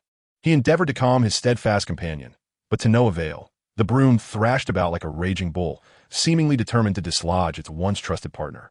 The commentator, Jordan, began to roar in anger, disregarding Professor McGonagall's attempts to silence him. However, under her guidance, the Gryffindor Lions began to vent their frustrations towards the Slytherin Snakes, expressing their ire with a series of statements starting with the letters F, I ants. Yet, the intense barrage of insults aimed at the Slytherin crew did not last long, as the unfolding scene compelled them to quiet down. The young lions held their breath, fervently praying that their seeker would not tumble from his broom. The broomstick continued to somersault through the air, rendering Harry incapable of tracking the golden snitch. He exerted all his effort to control the Nimbus 2000, but it seemed to have a mind of its own, as they both ascended higher and further into the sky. It was unclear what Harry intended to do. Hagrid lowered his binoculars. Were it not for his deep understanding of Harry, he might have assumed the boy had lost control of his broom. He refrained from elaborating, evidently realizing something. Could it be that Flint's earlier collision had caused a problem with Harry's broom? Seamus quietly voiced his concerns, noting that Harry appeared increasingly unable to manage the broom, nearly throwing him off. Currently, he was only gripping the Nimbus 2000 with one hand, his body dangling precariously in the air. Impossible, Hagrid asserted. Apart from some advanced dark magic, there is nothing that could interfere with a flying broom. No young wizard could cast such a complex and malevolent spell. Hermione's eyes brightened as she seized Hagrid's binoculars, not to observe Harry in the air, but to search the crowd for something. "What are you doing?" Ron below looked pale, casting a fleeting glance at Hermione before quickly returning his gaze to the struggling Harry above. "I knew all along." Hermione panted, visibly upset. She handed the binoculars to Hector, who followed her pointed direction and indeed spotted Severus Snape in his dark robes, muttering incantations reminiscent of the curses Hagrid had described. "It is Snape. He's casting a hex on the broom." Hermione seethed. Upon hearing this, Ron swiftly snatched the binoculars from Hector, first glancing at Snape before quickly redirecting the view to his beloved friend, Harry, who was battling in the sky. "Actually, Quirrell is casting spells too," Hector timidly remarked. Hermione dismissed this, focusing solely on Snape. He might be attempting a counter-curse. Hermione even defended the first major antagonist of the story. "We must take action, Hector. Harry cannot hold on much longer." She pulled Hector along as they rushed to intervene, while Ron remained behind to monitor Harry's condition. The Gryffindor team also contemplated assisting their seeker, with the Weasley twins attempting to fly closer to him, though this would only elevate the broom further from the ground and exacerbate the turbulence. Freya and George could only linger beneath him, preventing Harry from plummeting to the ground. "Hurry faster," Ron muttered, drawing forth his wand, yet his mind was a blank canvas. Hector assumed the responsibility of forging a path, weaving through the cacophony of the crowd with Hermione. After a considerable struggle, they finally reached the platform where Snape was stationed.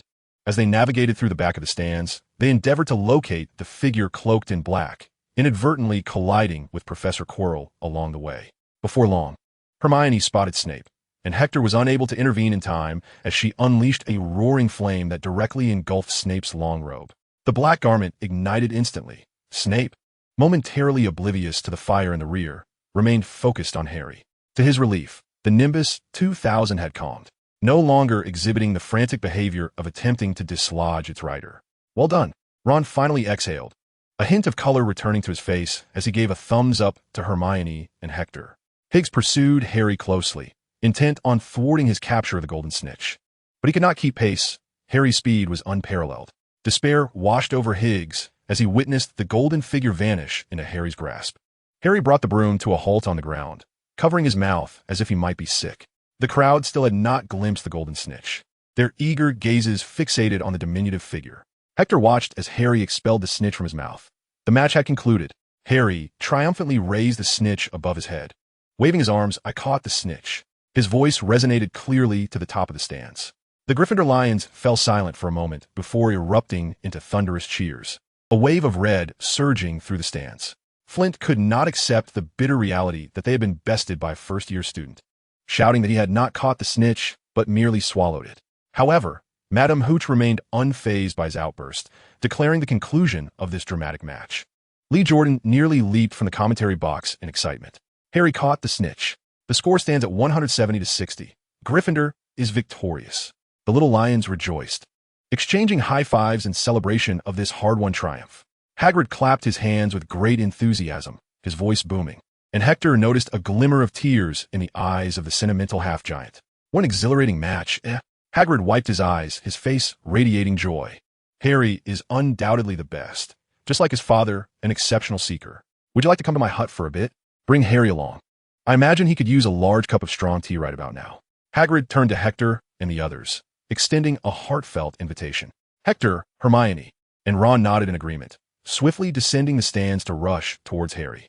Freddie and George, well prepared, retrieved their homemade fireworks under the sponsorship of Hector, but more so under that of Aberforth. The brothers' academic endeavors have indeed progressed smoothly, leaving behind the days of financial strain. With a flick of their wands, several fireworks erupted from their hands, soaring into the sky. It was the lion firework Hector had seen last time, now even more vivid, and the lion itself was considerably larger than before. The grand letters symbolizing Hogwarts and the essential were arranged together, reveling in their splendid moment against the gray sky. Freddy and George are undoubtedly commercial geniuses within the magical realm. After this promotional display, Hector envisioned a flurry of orders cascading towards the Weasley brothers. However, his attention was soon diverted, for Wood and the others had lifted Harry onto their shoulders, tossing him high into the air. The celebration was joyous. But soon the young wizards in the stands began to make their way toward Hogwarts Castle. The match had concluded, and apart from the fervent fans, few wished to linger in the biting winter breeze. "Come on, Harry," Hector thought, as his enthusiasm for Quidditch was quickly extinguished by the cold wind. He longed for a warm place to enjoy a soothing cup of hot tea. "Hagrid has invited us to his hut. Hasn't he?" Harry's excitement had settled somewhat, as he too felt the chill of the early Scottish winter. "I suppose so," Harry murmured, tucking his chin in. His team uniform was certainly not very thick, as bulkier attire would hinder his flying performance. Once the thrill subsided, the cold enveloped him almost instantaneously. "Let us go. We shouldn't keep Hagrid waiting." The quartet of Harry, Hector, Hermione, and Ron made their way toward the edge of the Forbidden Forest, where a small house stood, its owner eagerly awaiting the arrival of the four figures he held dear. Harry broke into a run, arms outstretched, and enveloped Hagrid in a warm embrace. "You were brilliant, Harry. Absolutely outstanding. Just like your father," Hagrid exclaimed, noticing Harry's thin garments and promptly ushering him into the cozy warmth of the hut. "You must be freezing," he called to Hector and the others who were arriving in succession. "Come in. I'll brew you a cup of hot tea to warm you up." The four friends gathered around as they had before, though this time their bond felt even more profound. Harry was filled with questions about his broomstick-esque sudden lack of control. The Nimbus 2000 had been his faithful companion, never before presenting such issues. Could Flint have damaged the Nimbus 2000? That shouldn't be the case, so why did it work again afterward? Harry scratched his head. The roaring fire in the hearth enveloping him in warmth, bringing him immense comfort. It was Snape's doing. Ron, who harbored a significant disdain for Snape, was the first to explain to Harry. "Hermione, Hector, and I all witnessed him casting spells on your broom, muttering under his breath while fixating his gaze upon you." Hector, feeling weary, interjected, "That is not entirely fair. I also saw Professor Quirrell murmuring something to Harry, as if it were an incantation. Perhaps he is cursing Harry." Clearly, Hector's words had little effect.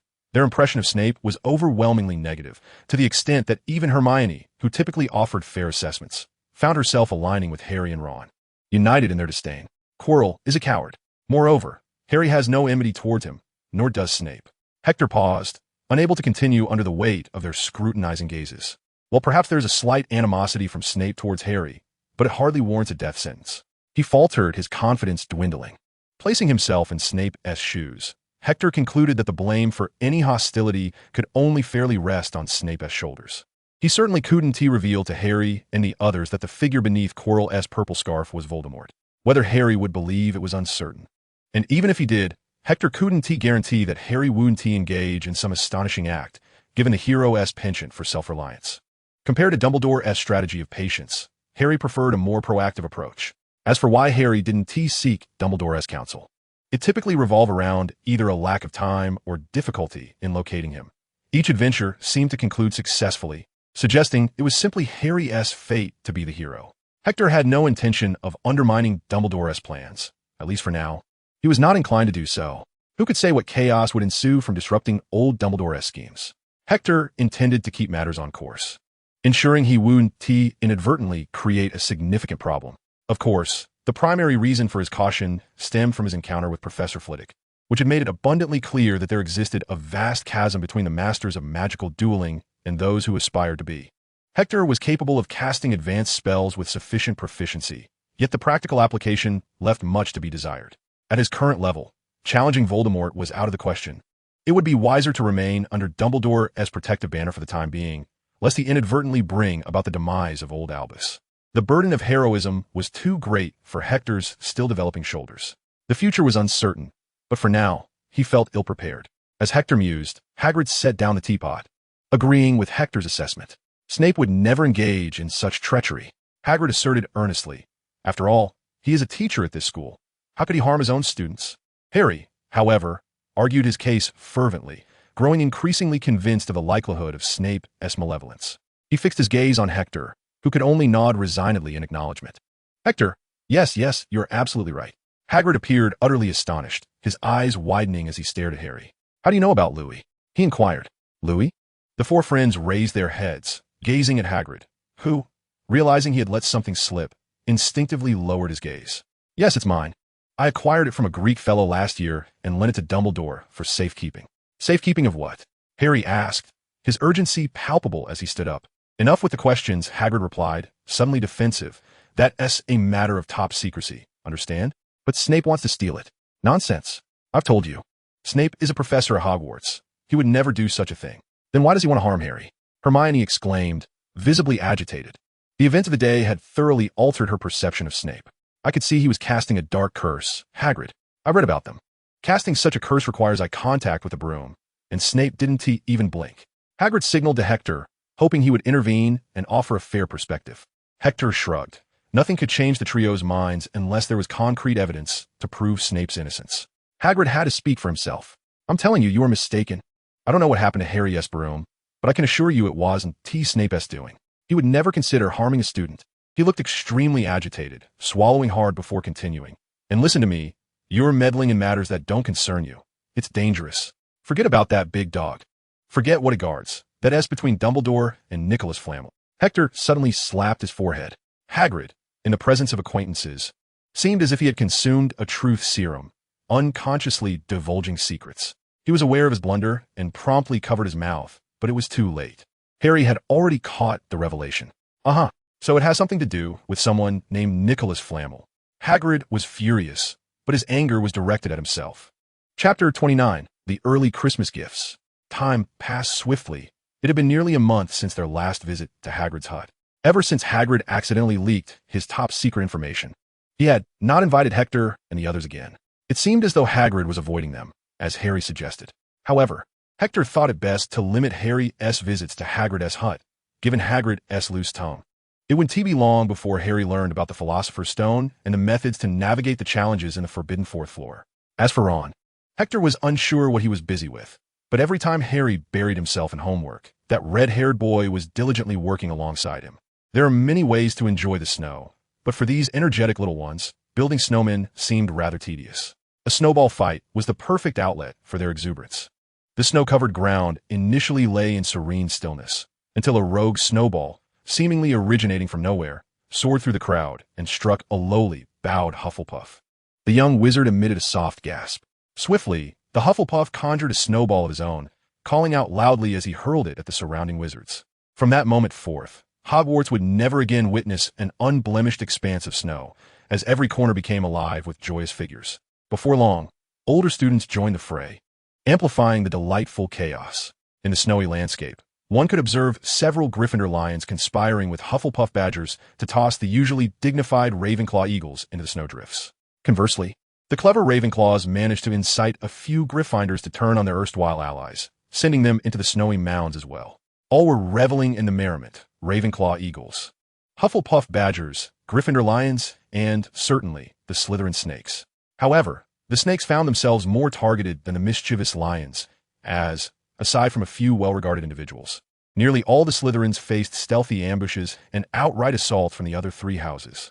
The Gryffindors, naturally, led the charge against the snakes, attacking without hesitation, while the snakes retaliated with less restraint than they showed towards the other houses. Often, what began as a snowball fight escalated into a full-blown brawl, with the Hufflepuffs mediating amidst the chaos. Hector, too, joined the ranks of snowball combatants, for at heart, he remained a child. Throughout the afternoon, he encountered many familiar faces. Hermione was drawn into the Gryffindor-esque blitz against Ravenclaw by Harry and Ron. The explosive genius, Seamus, intermittently infused his snowballs with peculiar spells, though they invariably culminated in an explosive burst of snow. Fred and George wielded their wands to manipulate the snowballs, launching surprise attacks on the passing Professor Quirrell, with several snowballs striking the back of his head, causing Hector to gasp in astonishment. These two likely became the first to audaciously bestow a snowball facial upon the esteemed Lord Voldemort. Yet Professor Quirrell did not retaliate. His hurried escape while clutching his head only incited laughter from the surrounding young wizards. Amidst the bustling crowd, Hector even spotted Percy alongside a tall Ravenclaw girl. He vaguely recalled her as Penelope, the head girl of Ravenclaw, standing side by side with Percy in the snow. Hector vowed he had never seen Percy smile so radiantly. Everyone was thoroughly enjoying themselves, irrespective of house or year, whether close or distant. In that moment, they reveled in the enchanting embrace of nature, savoring the unfettered, carefree essence of their youth. Although that afternoon was not marked by any significant event, Hector etched it deeply into the recesses of his memory. Following the snowball fight, Madame Pomfrey of the school hospital hurriedly attended to her duties, as the supply of invigorating potions for treating colds rapidly dwindled. The halls of Hogwarts were filled with young wizards puffing warm breaths into the frosty air. It was rumored that Madame Pomfrey sought assistance from Snape, requesting his aid in concocting a fresh batch of the invigorating potion. Hector had the fortune to sample both varieties. Snape's potion was excruciatingly bitter. He grimaced, eyes shut tight, as he downed it in one gulp, yet the acrid taste lingered on his tongue for the entire day, with even chocolate frogs failing to alleviate the bitterness. Subsequently, the number of cold sufferers noticeably declined, and the enthusiasm for snowball fights diminished. Those who had endured Snape's potion reluctantly abandoned this pastime. The warming charms at Hogwarts were not as effective as before. In the Great Hall and common rooms, the fireplaces provided a modicum of warmth. But in the dank dungeons of the potions classroom, the chill was palpable. Snape seemed oblivious to the cold. His fireplace was coated in dust, appearing long and used. During his lessons, the young wizards could only huddle near the glowing cauldron, absorbing its scant warmth. Hector rolled his eyes at Malfoy's mockery, finding it utterly childish. However, Malfoy's recent days had not been particularly pleasant. He was incensed by Slytherin's defeats and had, on multiple occasions, disparaged Harry's flying skills in front of others. To no avail. The admiration for Harry's ability to remain steady on his broom in such circumstances was palpable. Moreover, during the snowball fight, Malfoy had been ambushed by 3 masked figures, unceremoniously tossed into a snowbank, leading him to suffer a severe cold and endure several days of Snape's meticulously crafted invigorating potion.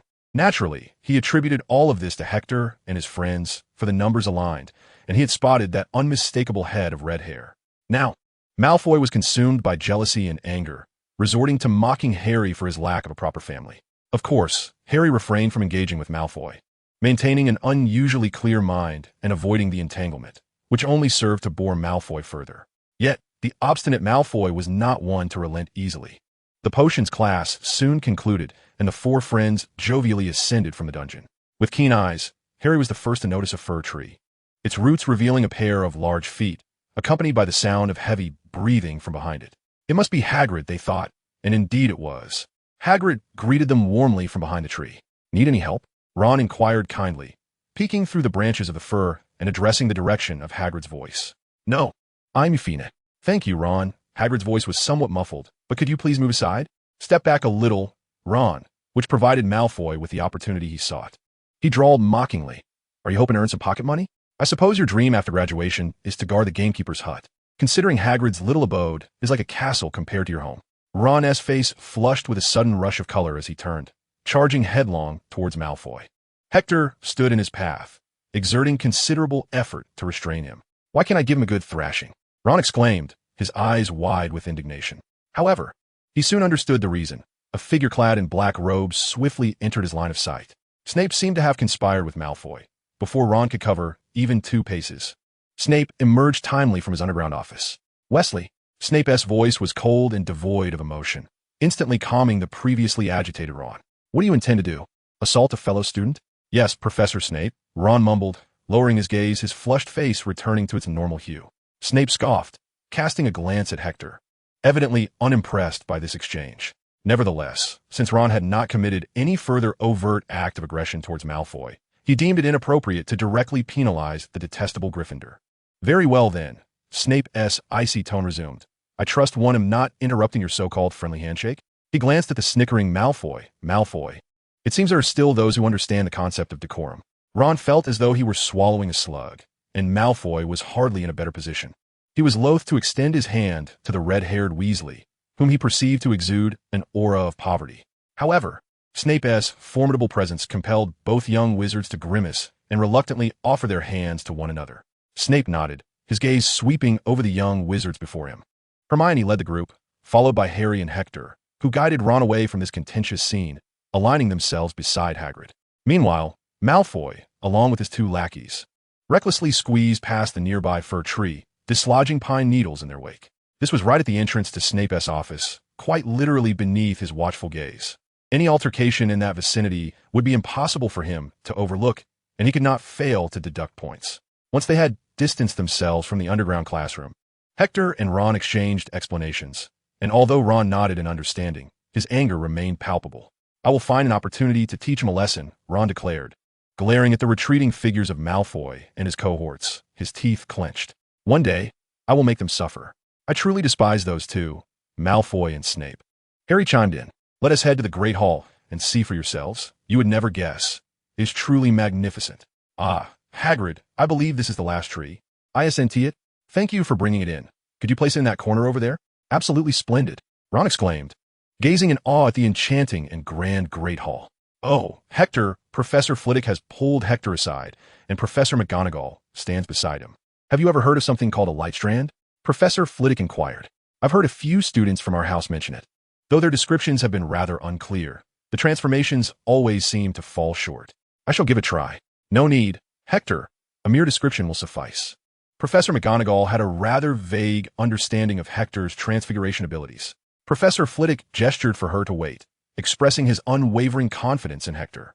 The young wizard had, on numerous occasions during their duels, demonstrated transfiguration that was both astonishing and remarkably mature, leaving a profound impression on Flitwick regarding Hector's skill in this art.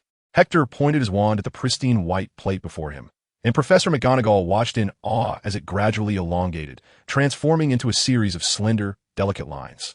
From these lines sprouted several fruit-like objects, emanating vibrant hues that were quite enchanting. As Hector observed the light strip he had conjured, he scratched his head, somewhat dissatisfied with the outcome. The strip appeared less than perfect. It was rather rigid and lacked the elasticity he had witnessed in his previous life. It was passable, yet he felt it could be improved, perhaps with better flexibility and a more considerable length. Hector handed the light strip to Professor McGonagall, who examined his creation with utmost seriousness. The transfiguration was commendable, bordering on perfection, though the slight remnants of the plate's characteristics suggested a deficiency in magical energy. It took her little time to pinpoint the issues Hector faced in his transfiguration, which for a first-year wizard was truly exceptional. Many fourth-year students would struggle to achieve such intricacy. As she toyed with the light strip, a joyful smile graced Professor McGonagall's face. I don't recall teaching you these techniques. It must have been Professor Dumbledore, correct? Hector nodded in affirmation. I imagine Albus would be immensely proud of you, she remarked, her delight evident as she surveyed her surroundings and examined the glowing strip. How fascinating that it can emit light. Muggle inventions are always full of wonder, are they not? With a flick of her wand, she enchanted Hector's creation, causing the light strip to extend further, seemingly without end. The bulbs along the strip brightened, twinkling as they encircled the decorated fir tree.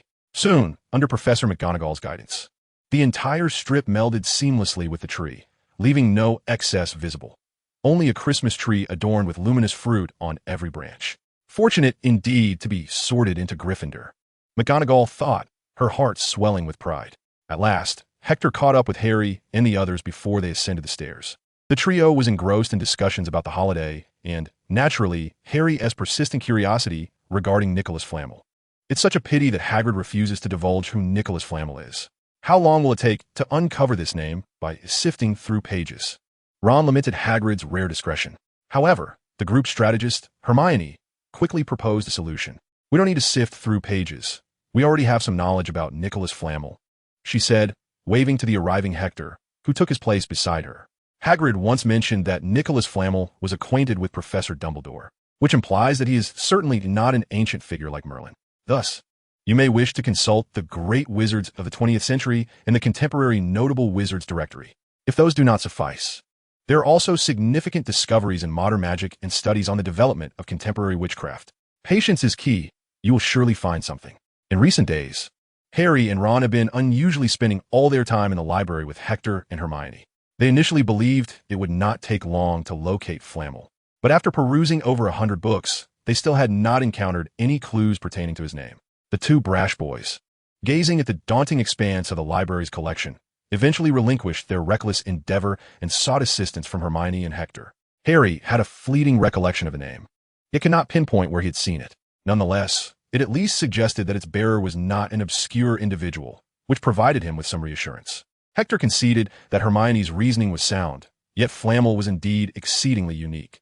This esteemed elder had lived for 6 centuries. Hector was uncertain whether any book documented him. but he was certain that the great wizards of the 20th century did not contain his name. Thus, they resolved to search for other texts. If Harry had a recollection of the name, it was certain they could find it somewhere. It merely required a bit more patience. Hector displayed little enthusiasm for the task, while Hermione compiled an extensive list, noting all the books she deemed potentially relevant. She distributed a copy of the list to the three young wizards, instructing them to search for each title in order.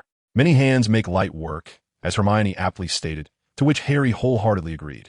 We need you, Hector. You wouldn't want to see Snape abscond with our findings before we unveil what lies hidden, would you? Reluctantly, the already aware Hector followed Hermione like a shadow, aimlessly browsing through various tomes. A day of searching left the three young wizards, aside from Hermione, utterly exhausted. In a moment of distraction, Harry inadvertently wandered into the restricted section, openly perusing those books that seemed to unsettle even Hector under the scrutinizing gaze of Madame Pants, the librarian. Consequently, Harry was unceremoniously shooed away with a feather duster by Madame Pants. As for Hector and the others, after Harry's expulsion from the library, they naturally lost interest in lingering there. The four soon converged in the corridor on the 4th floor. How foolish of me, Harry lamented, patting his head in frustration. I could have just concocted an excuse. Instead, I foolishly got thrown out. There was a minor issue. Hector inquired of the three young wizards. Have you considered asking Madame Pants? After all, she has spent so much time in the library and has read countless books. She should surely know about Nicholas Flamel. Do not be foolish, Hector. Ron's words surprised Hector, who had not anticipated such a statement from him. Madame Pants could certainly inform us, and she would equally relay the information to Snape. We cannot afford such a risk. If Snape discovers our actions, it would spell disaster. I shudder to think of what he might do. Hector nearly forgot that the trio before him had already cast Snape as the quintessential villain and thief in their minds. Madame Pants's greatest flaw suddenly appeared quite reasonable, yet Ron's bewildered gaze irked Hector. Being regarded with such a foolish look by an imbecile is unsettling for anyone. As for the biggest fool, that title undoubtedly belonged to the renowned, late-blooming hero, Neville Longbottom. Nevertheless, the disparity in their behavior at this moment was negligible. The competition for the title of fool remained fierce. However, in my absence, I implore you to continue your investigation, Hermione declared, her interest in unraveling the mystery of this name rivaling Harry's fervor. Should you uncover anything, do not hesitate to notify me via owl, she added. You might also inquire with your parents. They may be familiar with this name, and they are certainly safe. Ron posed a rather dubious question, which provided the opportunity Hector had been waiting for. Do not be foolish, Ron. Hermione's parents are dentists, Hector retorted, nearly echoing Ron's previous words. Yet, to your credit, you are correct. They are indeed very safe. Hermione nodded, and it was Hector's turn to regard Ron with a bemused expression. Throughout the journey, Aberforth teased Hector incessantly, having observed his grandson animatedly conversing with Hermione on their way to the train station. Once Hermione boarded the train, Hector appeared reluctant to part, vigorously waving to the little witch peering out from the window. This amused Aberforth greatly. Hermione graciously greeted Aberforth, leaving him with a favorable impression of the polite and charming young witch, and he felt quite pleased with his grandson's choice. At least he was not like Albus. Aberforth mused. Had Hector been enamored with Harry, Aberforth would have insisted on delivering a stern lesson on the values of love, ensuring Hector received at least one serious discourse on the subject. As for the current situation, Aberforth was quite satisfied. He felt as though the week's gloom had suddenly lifted. The carriage halted at the familiar entrance of the Hogshead Inn. Aberforth insisted on assisting Hector with his luggage, and Hector, unable to resist the old man's persistence, watched as he carried the items inside. Fortunately, they were not heavy. Otherwise, Hector would have adamantly refused Aberforth's help. The moment the door swung open, a familiar greasy aroma mixed with a warm breeze enveloped Hector, prompting him to take a deep breath. It was sheer bliss. The well-known scent wrapped around him like a comforting blanket of security, distinct from the atmosphere of Hogwarts. I purchased some decorative items, which were supposed to arrive yesterday. However, a heavy snowfall last night likely caused the owl to lose its way. As if to validate Aberforth's words, a knocking sound echoed through the window. Hector skillfully retrieved a handful of nuts from a drawer beneath the counter and opened the window. Indeed, outside was an owl, yet it appeared that the quantity of decorations would scarcely suffice to adorn a single room. I mused that such an abundance was unnecessary. Aberforth scratched his head, watching as Hector offered the exhausted-looking owl the nuts and ushered it inside for a respite. Hector quickly discerned that this was Aberforth's excuse. The nervous shifting of his gaze starkly contrasted with the decisive and fiery demeanor of the warrior he usually embodied. Nevertheless, since Hector was present, change was inevitable. The following day, Hector rose early, finding Aberforth absent from the pub, as it was his day to procure supplies, affording Hector the perfect opportunity to transform the space. He drew his wand and performed a transfiguration spell on a fork resting on the table. In an instant, the fork metamorphosed into a splendid fir tree. Atop the tree sprouted a vibrant red star, while its branches bore an array of extraordinary fruits, each radiating a unique hue. They twinkled like stars in the night sky, creating a mesmerizing spectacle. The tree size was just right to occupy the center of the pub. Hector waved his wand once more, causing colorful ribbons to cascade from the Christmas tree, connecting to the ceiling. He had also mastered Professor Flitwick's golden bubbles, effortlessly conjuring a few that he deemed most exquisite to adorn the branches of the modest Christmas tree. With the decorations nearly complete, Hector did not cease his efforts. The welcome mat at the entrance had not been cleaned since his departure, and the stains on the tables appeared to have been neglected by Aberforth. Save for the one where Hector frequently sat, Aberforth had meticulously wiped it inside and out several times. The cleanest area in the entire tavern was the room on the third floor, just as it had been on the day Hector left. Aside from the newly added bedding and the crackling fireplace, everything remained in its original place, untouched by dust. The tavern suddenly radiated warmth, and Hector felt a sense of satisfaction. He intended to visit Aberforth's room as well. Pushing open the door, Hector noticed a large calendar hanging on the wall of Aberforth's room. He leaned closer to examine it, noting the numerous hasty marks and 2 dates circled in red ink. Chapter 31. The Stone Beast with a Dripping Beak. Harry and Ron were utterly exhilarated, reveling in the holiday, without classes or assignments, having completely forgotten about LeMay. The entire dormitory was deserted, entirely at their disposal. The lounge was sparsely populated, and the most comfortable armchair near the fireplace was no longer fiercely contested. They could sit comfortably by the warm hearth, engaging in a game of wizard's chess, Ron's favorite pastime, or deliberating on how to expel Malfoy from school. Although their plans were somewhat impractical, discussing them undeniably lifted their spirits. The rules of wizard's chess mirrored those of Muggle chess, yet the pieces were alive, often engaging in lively banter and gesturing towards their players. Ron's chess set, a legacy from his grandfather, was one of the few possessions that truly belonged to him, as most of his belongings were shared among family. He had become quite adept at commanding his pieces, finding it effortless to orchestrate their movements. In contrast, Harry used the set bequeathed to him by Sirius. Although those pieces appeared far more refined than Ron's aging set, they exuded an air of arrogance and displayed a complete lack of trust in Harry, a novice. "Don't put me there. Can't you see their knight?" One piece protested. "You can sacrifice that pawn. It won't matter." The queen, the loudest among them, clamored for attention, while the king remained silent. Merely observing from his position, Harry sensed the king's despair.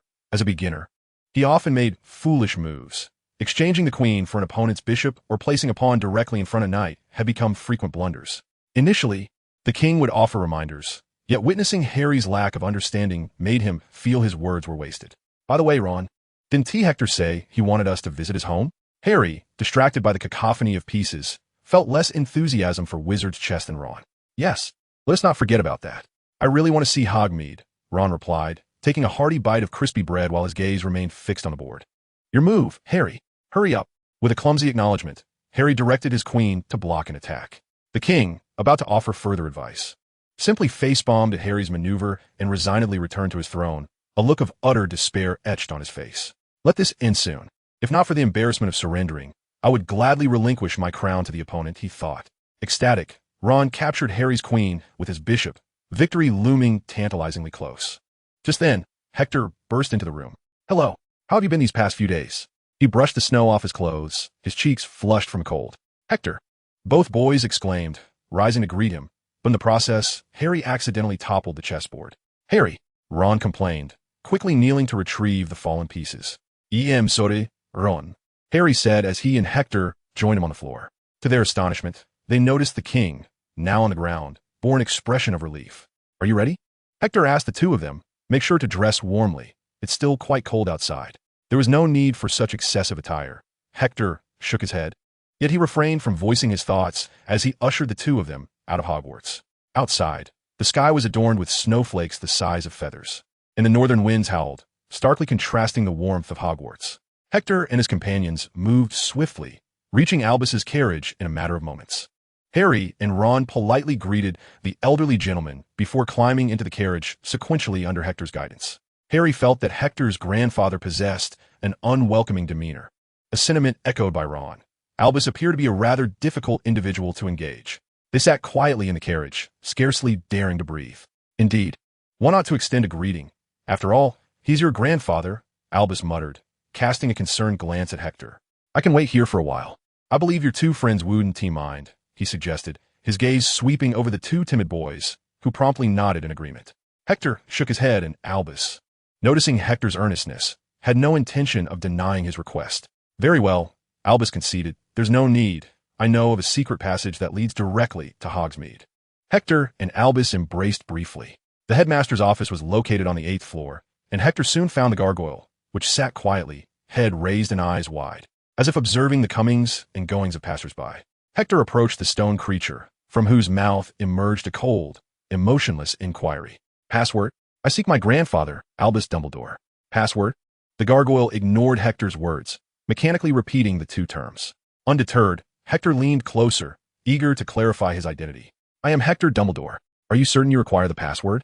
The creature paused momentarily, as if in contemplation. Hector, believing his intimidation had taken effect, felt a swell of pride. Just as he was about to advance, the gargoyle stated, Password. Hector's eyes widened. The creature's deliberation was brief, and it continued to dutifully fulfill its task, leaving Hector no opportunity to circumvent the rules. I am indeed the authentic Hector Dumbledore. Hector exclaimed with fervor. The one inside is my grandfather. Do you understand? Password. It appeared the gargoyle was oblivious. Hector realized that intimidation had no effect on this stone sentinel. What of bribery? The notion was quickly dismissed. What could one offer a stone? Hector could conjure nothing. He was left with only one path forward, to attempt to discern the password.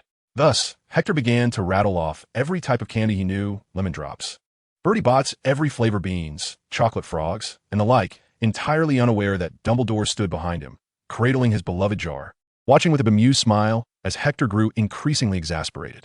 Hector had nearly exhausted every conceivable name for candy.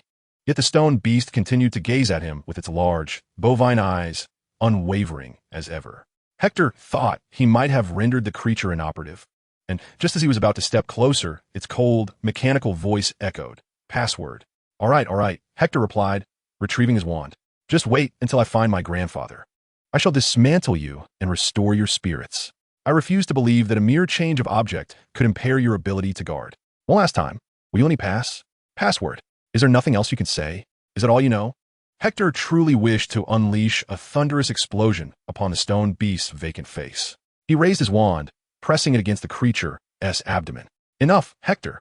At last, Dumbledore spoke, concerned that the boy might provoke the stone guardian to retaliate with a thunderous blast, while the magically resistant beast would remain unharmed. The immense backlash could very well rattle his beloved grandnephew. Do not bother with that old fellow. Grandfather Albus, Hector exclaimed in surprise, but soon realized that the old man had likely been watching the scene unfold with amusement for quite some time. The password was cockroach cluster, and he had just missed it. Dumbledore winked at Hector. By the way, that lemon snowball you mentioned is also a favorite of mine. As for the white rabbit, is that candy or new variety? Their recent releases have indeed accelerated. I personally find the classics preferable as I struggle to adapt to the newer varieties, which lack sweetness and are far too friendly to the elderly, though I do not enjoy them. With the correct password uttered, the stone beast dutifully stepped aside, and Hector followed Dumbledore up the spiral staircase, arriving at the headmaster's office. This was Hector's first visit to the principal's domain, a spacious and bright room filled with whirring silver trinkets, some of which amusingly emitted puffs of smoke. The walls were adorned with numerous portraits of past headmasters and headmistresses of Hogwarts, both male and female, all quietly snoring in their frames. It was not until Hector entered the room that the elderly figures began to stir, casting curious glances at the unexpected guest. In the center of the room stood a table with clawed feet, beside which a shelf held a large red bird, Fawkes the Phoenix, whom Hector had known for quite some time. On a shelf at the back rested the tattered sorting hat, carelessly placed, with dust accumulating upon it. As Dumbledore showed no inclination to tidy it, Fawkes immediately recognized Hector, letting out a gentle trill and rubbing its long, sharp beak against his hand, to which Hector responded by stroking its feathers. Long time no see, Hector greeted Fawkes, his pockets always filled with nuts, although these were primarily intended for the owl. Most had ended up in his own stomach. There was no denying that having something in his mouth brought Hector unparalleled joy. However, Fox appeared to have little fondness for nuts. She merely sampled one before resolutely refusing to consume any further. Yet, she displayed a considerable enthusiasm for chocolate frogs. Seemingly corrupted by Dumbledore's influence, the Phoenix sister harbored an unusual affection for sweets. "Hector, is there something you wish to discuss with me?" Dumbledore inquired, a cheerful glimmer in his eyes. "I feared the owl might not deliver in a timely manner, so I thought it prudent to bring it to you in advance." Hector explained, "The recent weather has been abominable." Dumbledore chuckled merrily, solemnly placing a carefully wrapped gift box upon the table before retrieving 2 additional boxes from a drawer. "This is your Christmas gift," he declared, presenting the prepared box to Hector. "And this one, if you would be so kind, please deliver it to Aberforth. He has persistently refused to accept my packages." Hector stowed Dumbledore's gift into his small satchel, contemplating his phrasing. His visit was not solely to deliver gifts. His plan remained unfinished. Dumbledore soon noticed Hector standing there in a daze. "Hector, is there anything else?" Hector hesitated, then spoke. "I was wondering if you might be inclined to join me for dinner at the Hog's Head." He scrutinized Dumbledore's countenance, feeling uncertain. The relationship between Dumbledore and Aberforth had never been particularly harmonious. Initially, Hector's presence had served to ease tensions, steering matters towards a more positive trajectory. Yet the sudden emergence of the giant incident had plunged their relationship into an icy abyss, almost to the point of estrangement. Hector was unaware of this, but was willing to make the attempt. Dumbledore genuinely wished to go, yet he recognized that, should he attend, given the temperaments of both him and Aberforth, a quarrel was nearly inevitable. "Never mind, Hector," Dumbledore replied with a benevolent smile, shaking his head. "I appreciate your kind intentions." Chapter 32, Merry Christmas. As Hector and Dumbledore emerged from the headmaster's office, night had fully descended. Dumbledore harbored some concern for Hector, personally escorting him to the entrance of the Hog's Head, utilizing apparition. Hector, still unaccustomed to it, leaned against a nearby tree, retching. "I swear, this is the last time I will ever use apparition. There will be no next time," he groaned. Dumbledore kindly patted Hector's back, guiding him to the door of the Hog's Head. In an instant, Dumbledore spotted the pig's head adorned with a red Christmas hat. "Aberforth, how is it that you can use apparition at Hogwarts? Isn't there a counter curse against it?" Dumbledore pointed at the pig's head, his smile radiant. "This must be your idea." I can hardly imagine Aberforth's reaction upon seeing this. Then he was taken aback, and so was Hector. The tavern door swung open abruptly, revealing Aberforth, who was awkwardly adorned with a Christmas hat perched askew atop his head.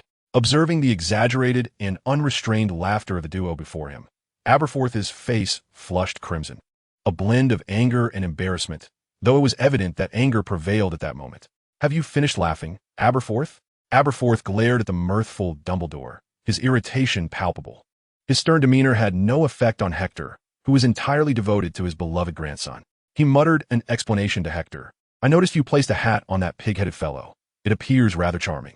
I assumed it was some peculiar Muggle tradition." He stepped aside, revealing Harry and Ron, both of whom were also sporting Christmas hats. "I thought you would appreciate it." Hector, having regained his composure, was met with the comical sight of the 2 young wizards peeking about, their faces contorted in discontent. The resentment on Harry and Ron's faces was nearly overflowing. They were decidedly unenthusiastic about donning such silly hats. However, after a friendly negotiation with Aberforth, they became more agreeable. "It's nothing really. I just felt it was essential not to disappoint the elder," they assured. "It looks splendid, Grandpa." It took Hector a while to return to normalcy. Yet he spoke earnestly to Aberforth, who appeared utterly unconvinced. "It's just a bit unexpected. I truly did not foresee this."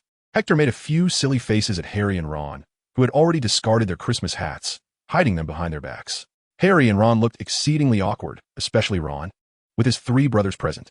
Fred and George had successfully dragged Percy over.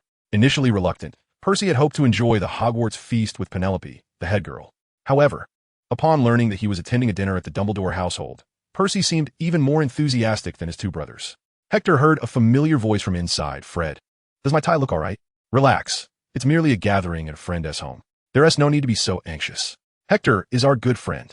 Just treat this as your own home." Fred and George soon appeared behind Harry and Ron, the somewhat stiff Percy trailing behind them. "Don't keep them waiting too long." Dumbledore instructed Hector. "Come inside. Will you truly not join us, Grandpa Aberforth?" Hector implored Dumbledore with a pitiful gaze. Dumbledore's heart softened, yet he glanced at Aberforth, who stood with arms crossed. Sighing, Dumbledore shook his head gently.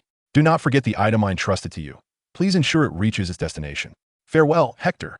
Dumbledore straightened, waving to the young wizards in the tavern, particularly Harry, to whom he bestowed a broad smile. What must be done?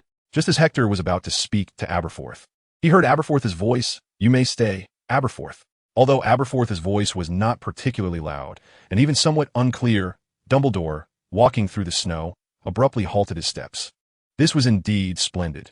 Dumbledore's face radiated with joy, his smile particularly brilliant. Hector discerned a hint of pride in that smile, yet he wisely chose not to voice it.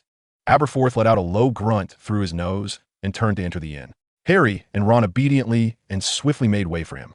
It seemed as though saying goodbye was premature. Dumbledore was in exceptionally high spirits and playfully remarked to Hector, given the cold, we should venture indoors soon. Hector nodded, and the two walked side by side into the Hogshead Inn. Upon entering, Harry and Ron promptly pulled Hector away from Dumbledore, while Percy seamlessly positioned himself beside Dumbledore, aligning perfectly with their movements. Hector, you finally arrived. Thank goodness. I was at a loss for how to pass these last few hours. Ron whispered to Hector as he ushered him into a corner, with Harry vigilantly keeping watch. Your grandfather is truly imposing. I know he means well, but he does appear rather intimidating. Harry could attest. When he instructed them to disembark, Harry was taken aback, nearly tumbling from the carriage.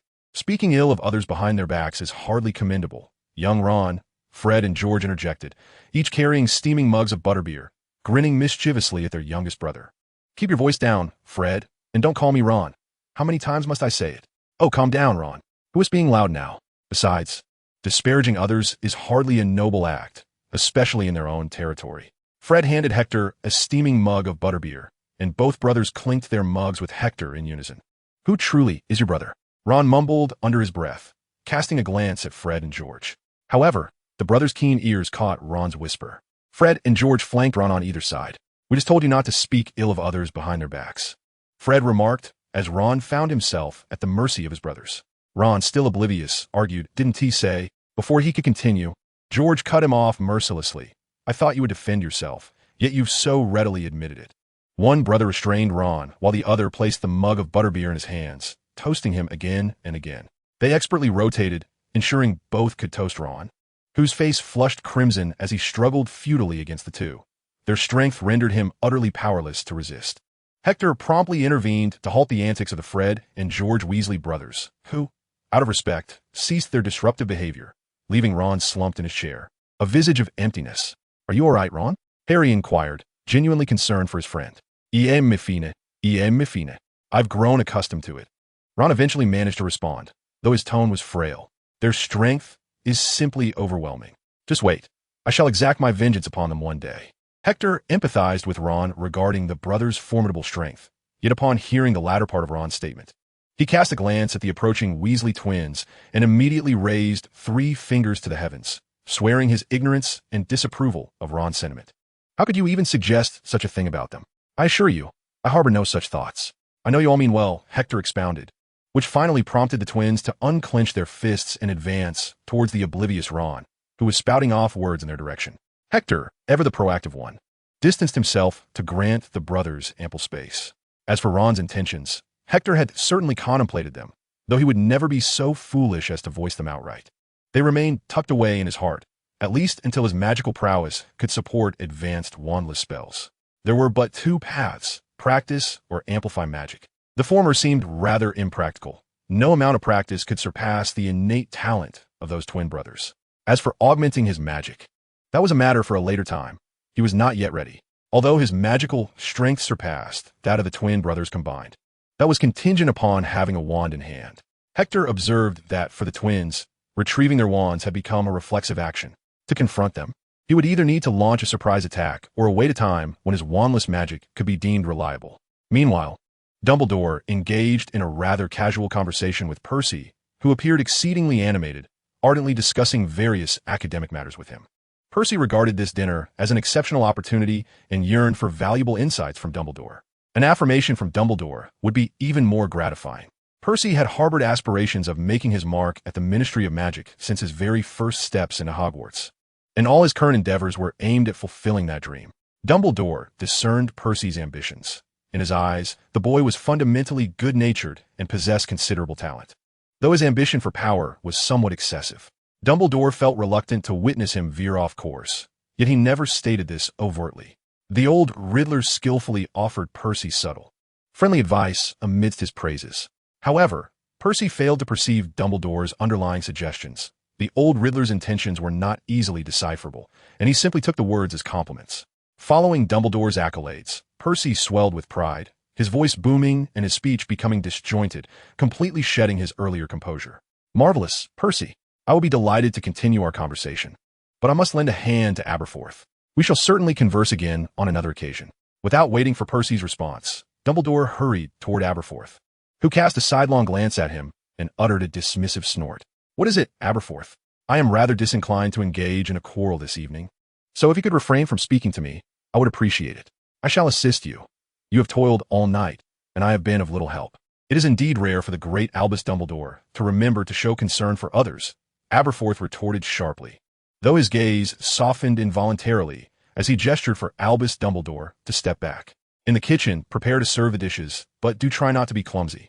Before his younger brother, Albus Dumbledore appeared quite constrained. Nevertheless, he managed his tasks with relative agility, and soon he and Aberforth had brought forth the entirety of the evening meal. The young wizards scattered throughout the bar quickly congregated, and Aberforth had thoughtfully arranged a long table, with everyone sitting on either side, eagerly awaiting the arrival of the esteemed figure at the head of the table. Naturally, Aberforth took a seat beside Hector, preferring to be closer to his grandson, though Albus Dumbledore was not particularly pleased until Hector insisted he occupy that position. No one began to eat. Even Ron, known for his hearty appetite, sat quietly, observing Albus Dumbledore at the head of the table. Dumbledore raised his glass, and Hector did likewise. Spurred by Hector, Aberforth also lifted his cup. "First and foremost, I must express our gratitude to my brother, Aberforth, for preparing such a sumptuous dinner for us."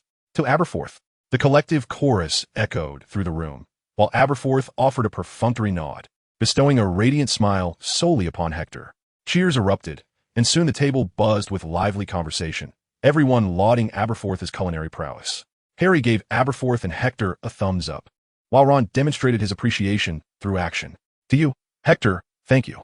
Dumbledore leaned in, smiling warmly at Hector, who clinked glasses with Dumbledore before downing the juice in his cup.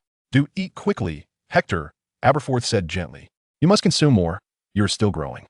Hector nodded, his stomach rumbling as he eagerly dove into the feast before him. Albus Dumbledore raised his cup, his gaze toward Aberforth filled with tentative hope. Aberforth shot a reluctant glance at his brother before lifting his glass. Dumbledore quickly leaned in to clink his glass with Aberforth's, as a gesture of apology regarding the giant incident. Chapter 33, The Gift. The dinner, enveloped in a joyous and relaxed atmosphere, swiftly approached its conclusion. The hour was late, and curfew at Hogwarts was imminent.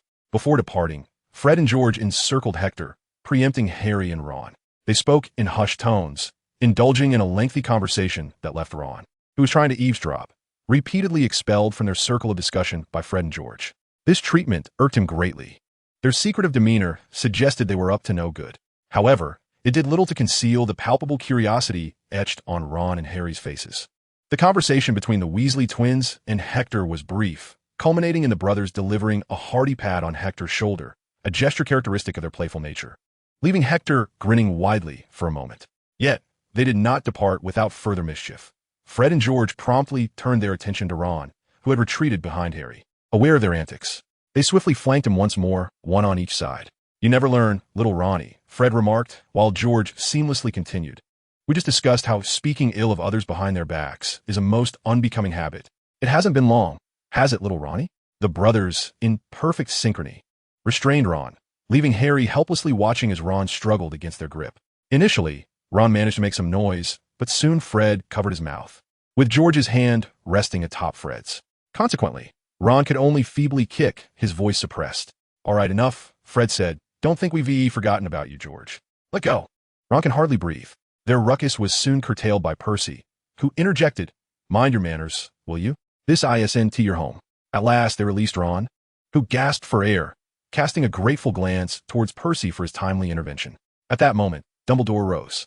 "Once again, thank you for your hospitality, Aberforth," he said, approaching the door, which Hector opened for him. Dumbledore patted Hector on the shoulder. "I believe it is time to bid farewell. I await you at Hogwarts." His smile was warm and benevolent as he ruffled Hector's hair before stepping outside. The snowfall had diminished, and he rummaged through a tattered boot in the Hog's Head storeroom, casting a portkey charm upon it. "Now, gather around this boot, children," Dumbledore instructed the nearby young wizards. In an instant, their figures vanished into the snowy night. The once lively streets silenced abruptly. The Hog's Head, previously filled with laughter and cheer, now stood desolate. After these proceedings, Hector did not hasten to bed. He turned to Aberforth and asked, "Grandfather, could you accompany me outside?" The snowfall, once heavy, had ceased, and the night in Hogsmeade was tranquil. The dim streetlights cast the silhouettes of the grandfather and grandson, hand in hand, upon the pristine snow, imbuing even the cold ground with a touch of warmth. "Hector, where are we headed?" In secrecy, Hector feigned an air of mystery as he led Aberforth forward. "Come on, grandfather. I assure you shall find it utterly delightful." Before long, Hector guided Dumbledore to the edge of the forbidden forest, where a clearing had been deliberately crafted, and he came to a halt. "Here we are," he announced, releasing Aberforth's hand and retrieving his wand from his robes. "I certainly recall those two rather amusing little fellows. They visited before your arrival at the Hog's Head." "And not just once," Aberforth remarked, rolling his eyes at Hector. "Your grandfather is not senile yet." "Of course not. How could you think such a thing?" Hector hastily dismissed, waving his hand in a flurry of denial. To divert Aberforth's attention, he pointed his wand towards the distant underbrush, and soon, the Weasley twins' surprise, a batch of homemade fireworks, soared to the sky, bursting in a brilliant display. Hector had anticipated this. The twins' firework business had recently flourished remarkably, as the exceptional quality and relatively modest prices of Weasley products had swiftly captured the hearts of Hogwarts' young witches and wizards. Their fireworks could be swiftly and conveniently delivered right to one's door, a stark contrast to the suffocating delivery times of the joke shop in Diagon Alley. Moreover, the Weasley brothers offered a variety of customizable fireworks, thanks in part to Hector's technological support in their research endeavors. "This must be a custom design," Hector mused, pondering whether it depicted the Gryffindor lion or perhaps a phoenix symbolizing Dumbledore. The ascending fireworks, familiar in their pattern, first scattered before pausing in mid-air as per their design. Hector held great confidence in the products crafted by the Weasley brothers, or rather, his own research outcomes. Yet, he was particularly eager to see this specific creation prepared for Aberforth, which, according to the twins, was a test version resulting from their latest formula adjustments, with their firm assurance that no issues would arise. However, the pause lingered a bit too long, as if the fireworks were contemplating their next move. The pattern appeared to be quite intricate, evidently not resembling a lion or any other animal. All the fireworks had been developed under Hector's guidance. Yet this particular design was entirely new to him. He observed that the fireworks seemed to form the shape of a figure, though the face remained indistinct. He surmised that this would pose no challenge for the astute Aberforth. The splendid, resplendent fireworks in the sky did not prolong their display, swiftly coalescing into the familiar visage of a kindly elder with silvery hair, Aberforth himself. The apparition of Aberforth in the sky smiled warmly, waving down at Hector and Aberforth below. "Those two rascals, I must give them a good thrashing." Aberforth's face bore a warm smile, yet his words remained as frosty as ever. "This hardly resembles me. I am far more handsome." Hector remained silent, enveloped in the comforting embrace of Aberforth from behind. On the ground, they gazed up at the elder in the sky, who was also observing them in return. Albus and Hector quietly watched the heavens. The image of Albus in the sky did not linger for long. He eventually waved farewell to the two below, gradually fading away and ultimately vanishing into the night. However, Fred and George had anticipated this moment. They had prepared a myriad of enchanting spectacles, with vibrant magical creatures appearing in succession against the dark canvas of the sky, which provided an exquisite stage that illuminated the entire night. "Grandfather Albus entrusted me with a gift for you, and I have my own as well," Hector announced, lifting his head to regard Albus, who was engrossed in the celestial display, sensing it was a fitting moment. Albus lowered his gaze, his expression serene. He accepted the gift box with a casual air, slipping Albus's portion into a pocket of his coat. In contrast, he treated Hector's gift with great reverence, holding the gift box firmly in his hands before placing it in a small inner pocket, close to his heart. As Fred and George's fireworks display concluded, Hector bounced ahead, experiencing a sense of joy and relaxation he had not felt since his arrival in this realm. Everything seemed so beautiful. Friends, family, Hector cherished it all, wishing fervently that this bliss would remain unchanged. Albus walked at a steady pace, as if preoccupied with his thoughts. He laboriously retrieved a package from his pocket, A gift from his brother, as he had not received a Christmas present from Albus in many years. After a moment's hesitation, he unwrapped the modest parcel, curiosity overwhelming him. Inside, he discovered a wooden figurine, a charming little girl.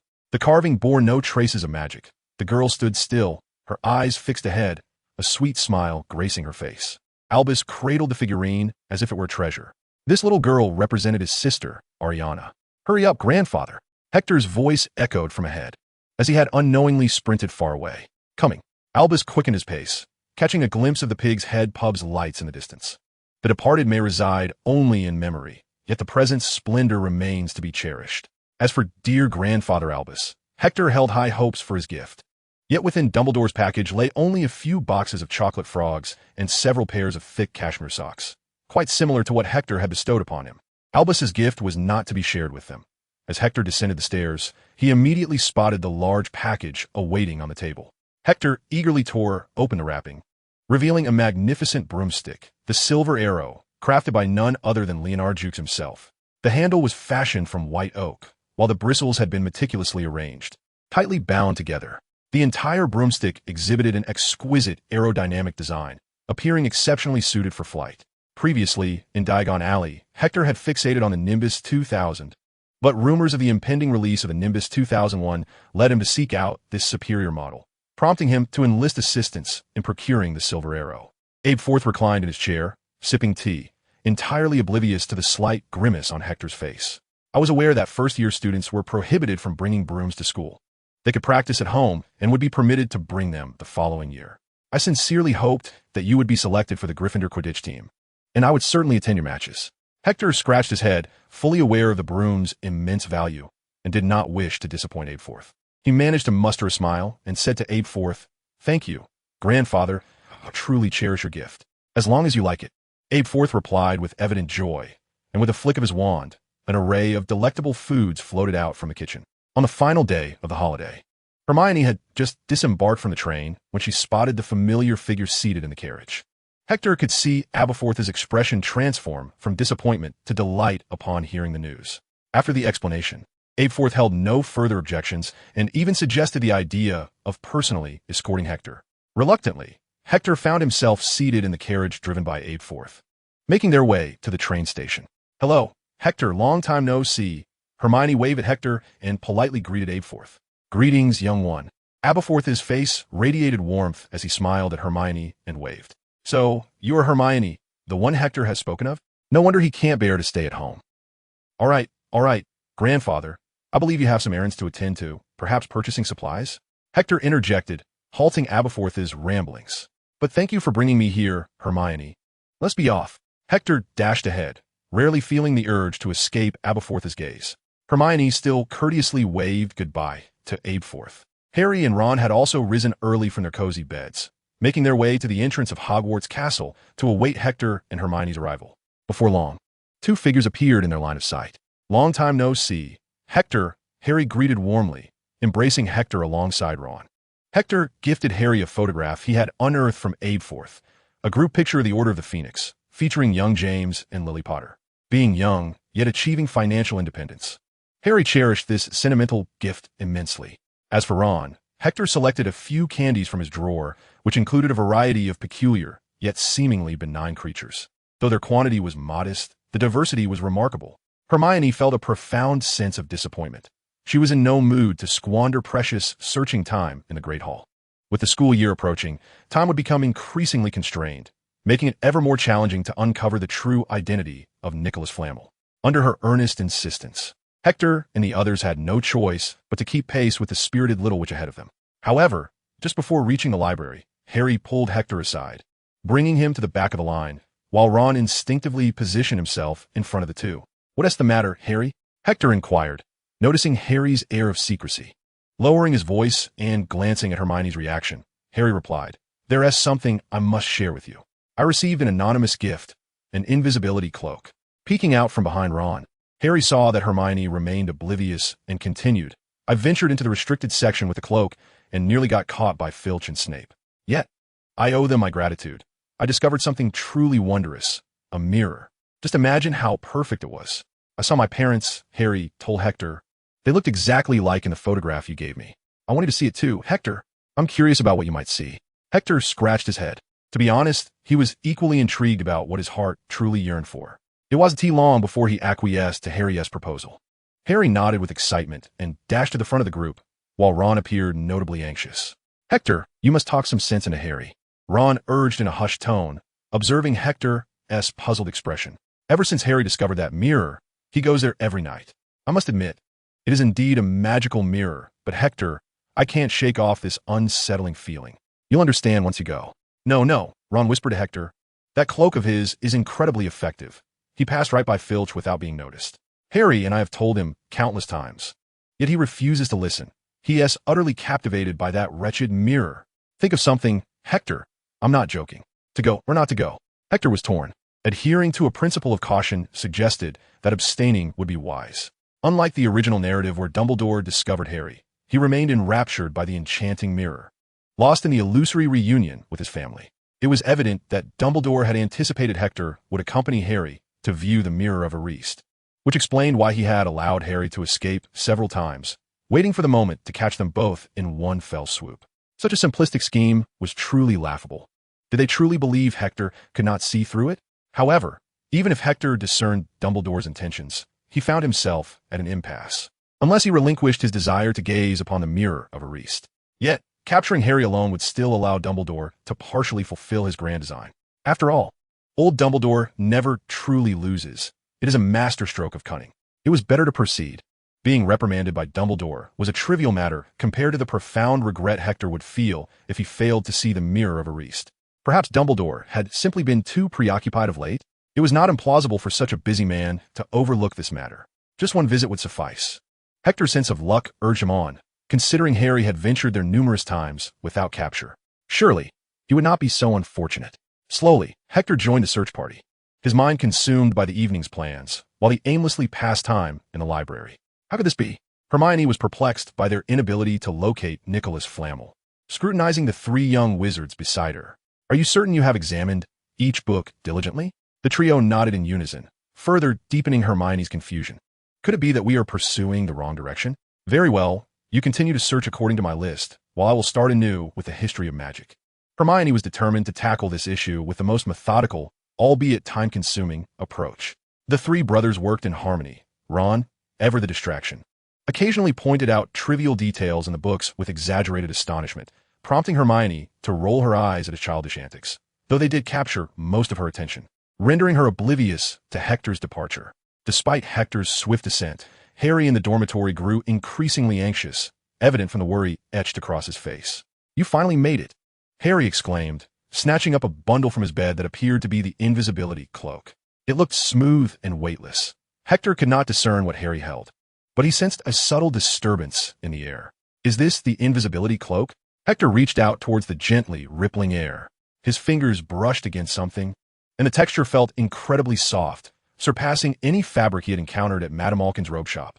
The cloak glided through his fingers like cool water, far more exquisite than the defective cloak Fred and George had shown him. Indeed, Hector, Harry said with pride, it was left to me by my father. But enough of that. We must hurry, get under the cloak. Harry appeared eager, his anticipation to reunite with his parents palpable. No need, Harry, Hector replied, tapping his wand to his head, causing his form to vanish from sight. An impressive spell, Hector, Harry remarked, poking his head out from beneath the cloak. But is this really first-year material? Have we learned this spell? No, Harry, I believe it is time for us to depart. Hector was no longer inclined to discuss the matter. He took the initiative and began to urge Harry, prompting Harry to refrain from further entanglement. Despite the disillusionment charm affecting sound propagation, as they passed through the Gryffindor common room, they instinctively lowered their breaths and lightened their footsteps, striving to make not a single sound. However, they found themselves challenged by the door of the Gryffindor common room. Pushing open the fat lady's portrait would inevitably create noise, making it difficult to ensure Hermione remained oblivious to their presence. Nevertheless, Ron was diligently diverting Hermione's attention, occasionally emitting a loud, piercing shriek. Hector, unable to see Harry, was unaware of his intentions and could only act on his own accord. As Ron shouted once more, Hector gently nudged the fat lady's portrait open a crack and quietly slipped through. Hector crept into the corridor outside, and the gap he had opened was discreetly closed again by Harry. Is that you, Hector? Harry's voice was muffled, and the air before him visibly rippled. How did the door open? Perhaps the wind blew it open? Don't be foolish, Ron. That is the fat lady's portrait. It only opens when the spell is spoken. Even a powerful confundus charm has no effect on her. How could a mere gust of wind possibly have opened it? Someone must be there. Hermione's voice grew closer, prompting Hector to whisper urgently, "Run, Harry, run." The two swiftly took off, completely unaware that even if they did not run, no one would see them. Hector and Harry soon vanished at the end of the corridor, and only then did the fat lady's portrait swing open from the inside, revealing Hermione and Ron's figures behind it. Perhaps someone was playing a prank? Ron, knowing that Hector and the others had successfully fled, finally breathed a sigh of relief. The prankster would have to know the fat lady's password, undoubtedly a Gryffindor. Hermione regarded Ron with a mixture of suspicion and incredulity. "You're acting rather strangely tonight. Are you hiding something from me?" Her gaze sharpened, and she suddenly realized someone was missing. "Wait, where's Hector? I'm feeling a bit overwhelmed as well." "Good night, Hermione." Ron's demeanor betrayed his unease as he turned to head towards the boys' dormitory. A mouse crawled onto his shoulder, its eyes darting curiously toward the end of the corridor beyond the portrait. Chapter 35. The Mirror of Arist. Having traversed several corridors, Hector finally realized that he was indeed in a state of invisibility. What am I running from? He paused, contemplating his next move. He sought to locate Harry, but found that apart from his own heavy breaths, the silence enveloping him was profound. "Harry, Harry," Hector whispered, aware that such calls were likely futile. Yet he hoped against hope that Harry might be nearby. Unfortunately, his hopes were dashed as the cold, empty air around him conveyed a harsh truth. The two had become utterly separated. Moreover, Hector was at a loss as to how to find Harry. He was no longer the reckless fool relying solely on his bravado. Now, Harry was the one who charged forward with both courage and legendary equipment. Harry's invisibility cloak rendered him exceedingly difficult to locate. Hector had no doubt that he would boldly venture to the fourth floor to confront the large dog, relying solely on this extraordinary gear. Why run away? The primary reason was that it was his suggestion to flee in the first place. Hector, in frustration, smacked his forehead, feeling as if his mind had been compromised of late. Furthermore, all Hector knew was that Dumbledore had ultimately placed the Mirror of Arist in the forbidden area on the fourth floor. But he had little recollection of where it had been before that.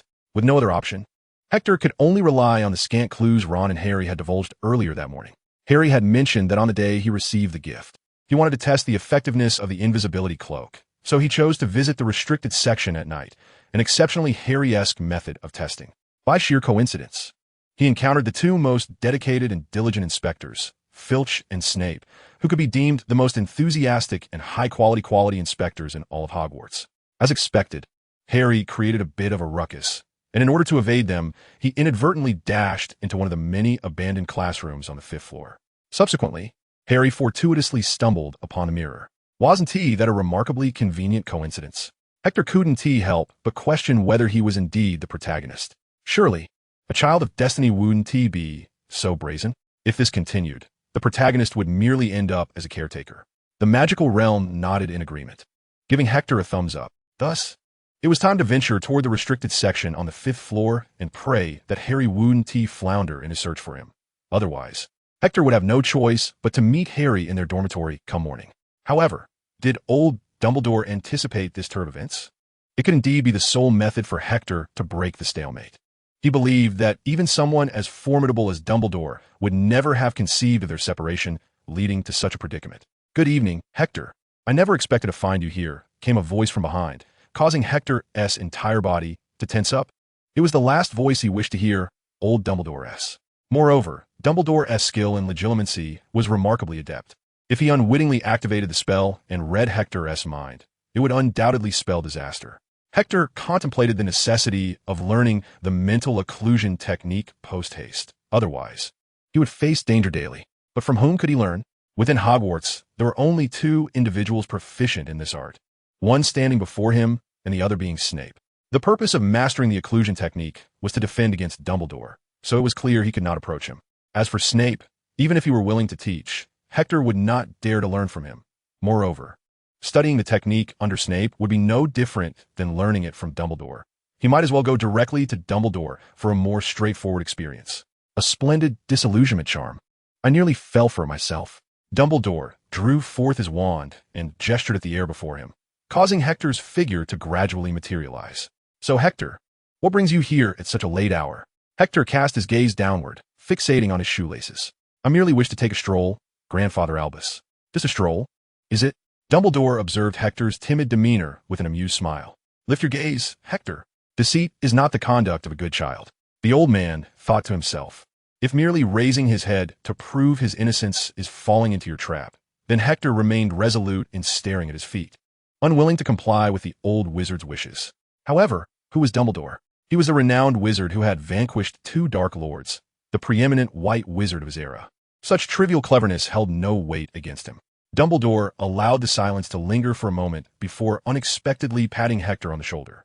The sudden gesture startled Hector, prompting him to instinctively lift his gaze, locking eyes with Dumbledore's strikingly blue ones. Trouble is brewing, Hector thought. They maintained their gaze for an extended duration, long enough for the air between them to grow palpably awkward. Eventually, Dumbledore shattered the stillness, once more patting Hector's shoulder, his expression as benevolent as ever. Hector, I know what you intend to do. Dumbledore stepped forward, positioning himself before Hector. So there is no need for pretense. I can accompany you. It was a disaster. It seemed Dumbledore had indeed employed the legilimency spell, and this could spell significant trouble. The phrase picking up sesame seeds while losing watermelons aptly described the current predicament. Hector was so anxious that he could scarcely move, forcing his weary legs to follow Dumbledore at a sluggish pace. He could only hope that Dumbledore had merely gleaned memories regarding this matter. Otherwise, he might have to entertain the thought of seeking refuge with Voldemort. One would think the old wizard could extend a modicum of trust among individuals. Hector trudged along like a weary elder, while Dumbledore ahead moved with the vigor of youth. Overwhelmed with regret and fear, Hector pondered where he could possibly escape to within Hogwarts.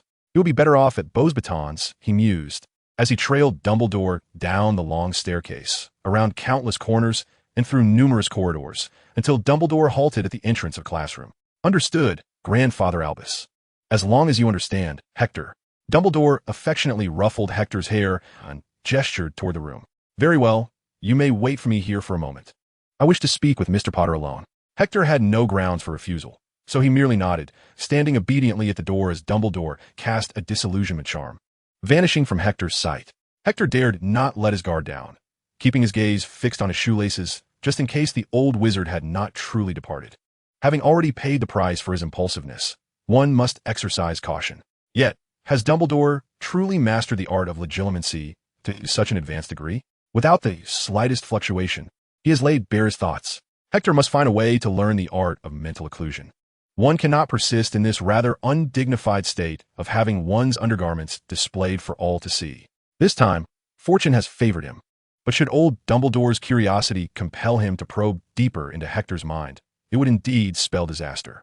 However, given their initial encounter, it is highly probable that Dumbledore has already gleaned much about him. Why then, has he managed to survive thus far? Could it be that he is merely a pawn in Dumbledore's scheme to bridge the gap with Aberforth? Alas, has he become a jester in this grand narrative? He must devise a means to subtly test Dumbledore. Before long, it was not Dumbledore who emerged from the doorway, but Harry, who, upon stepping outside, immediately noticed Hector standing against the wall, head bowed in shame. I'm sorry to have dragged you into this, Hector said, raising his gaze. Before he could elaborate, Harry, filled with remorse, apologized, revealing that Professor Dumbledore had long been aware of the situation. He had always known. Hector merely nodded in acknowledgement, took a deep breath, and entered the classroom. Dumbledore stood with his back to the mirror, smiling at Hector as he approached. The Mirror of Ariste, a truly remarkable artifact, allows us to glimpse the deepest, most fervent desires of our hearts. Hector was immensely curious about this mirror. Just moments ago, he had yearned to uncover the innermost desires he harbored. Yet, as the moment of confrontation arrived, he felt an unusual dread regarding the revelation of his true self. May I take a look, Professor Dumbledore? After a moment's reflection, Hector decided it would be wiser to let Dumbledore guide this decision. No one can deter you, Hector, Dumbledore affirmed with a nod. Everyone yearns to understand their most profound and fervent desires. It is far wiser to know what one longs for than to remain in ignorance. Hector turned his gaze toward the mirror, only to swiftly avert his eyes from its surface, uncertain of what he might behold. The fear of the unknown loomed large. Though Hector craved answers, he also feared them. Striving to calm his racing heart, his desire for knowledge ultimately triumphed over his trepidation. Resolutely, he directed his head towards the mirror, squinting as he scrutinized the revelation bestowed by the Mirror of Ariste. Suddenly, Hector's eyes widened in astonishment, for he beheld a kind and familiar figure, his grandfather. Unconsciously, Hector took a step closer to the mirror, where the elderly man smiled benevolently. He appeared, just as Hector remembered, adorned with that old-fashioned, somewhat goofy duckbill cap. In one hand, he held a clean cup, repurposed from an empty condiment bottle, filled with warm water. His grandfather's eyes sparkled with life, and he waved gently at Hector from within the mirror. Hector's eyes brimmed with tears as he reached out, yearning to touch that familiar visage. It was only when his hand met the cold surface of the mirror that he realized the nature of his longing. As Hector emerged from his reverie, he realized that the elder was no longer present.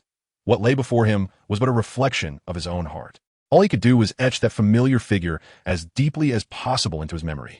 Hector had begun to grasp the wonders of the heiress mirror. Yet he found himself powerless to avert his gaze, fully aware that all he beheld was an illusion. Suddenly, the figure of his grandfather began to fade, and Hector beheld two orbs of light, one large and one small, gradually materializing above the mirror. Was it the system? How could they possibly be here? A wave of skepticism washed over him as he hastily wiped away his tears, widening his eyes and straining to catch any useful information. HP 10032, report your status. A deep voice resonated from the larger orb of light. The one who received me? Why is the report only coming now? Hector leaned in closer, eager for clarity. Yet the scene within the mirror abruptly receded, the two orbs shrinking before his eyes. However, he discerned that they were situated in an expansive space, filled with mirrors of all shapes and sizes. The smaller orb was about to speak when a larger orb interrupted. Wait, it said, as if searching for something. It seems your client is not very satisfied, HP 10032, to have come all the way here. Hector was astonished to detect a palpable emotional fluctuation in the voice emanating from the larger orb. However, our conversation must remain unheard by him. The scene swiftly retreated, leaving Hector in silence and darkness, as if nothing had ever transpired. The heiress mirror now resembled an ordinary looking glass, where he could only see his own reflection.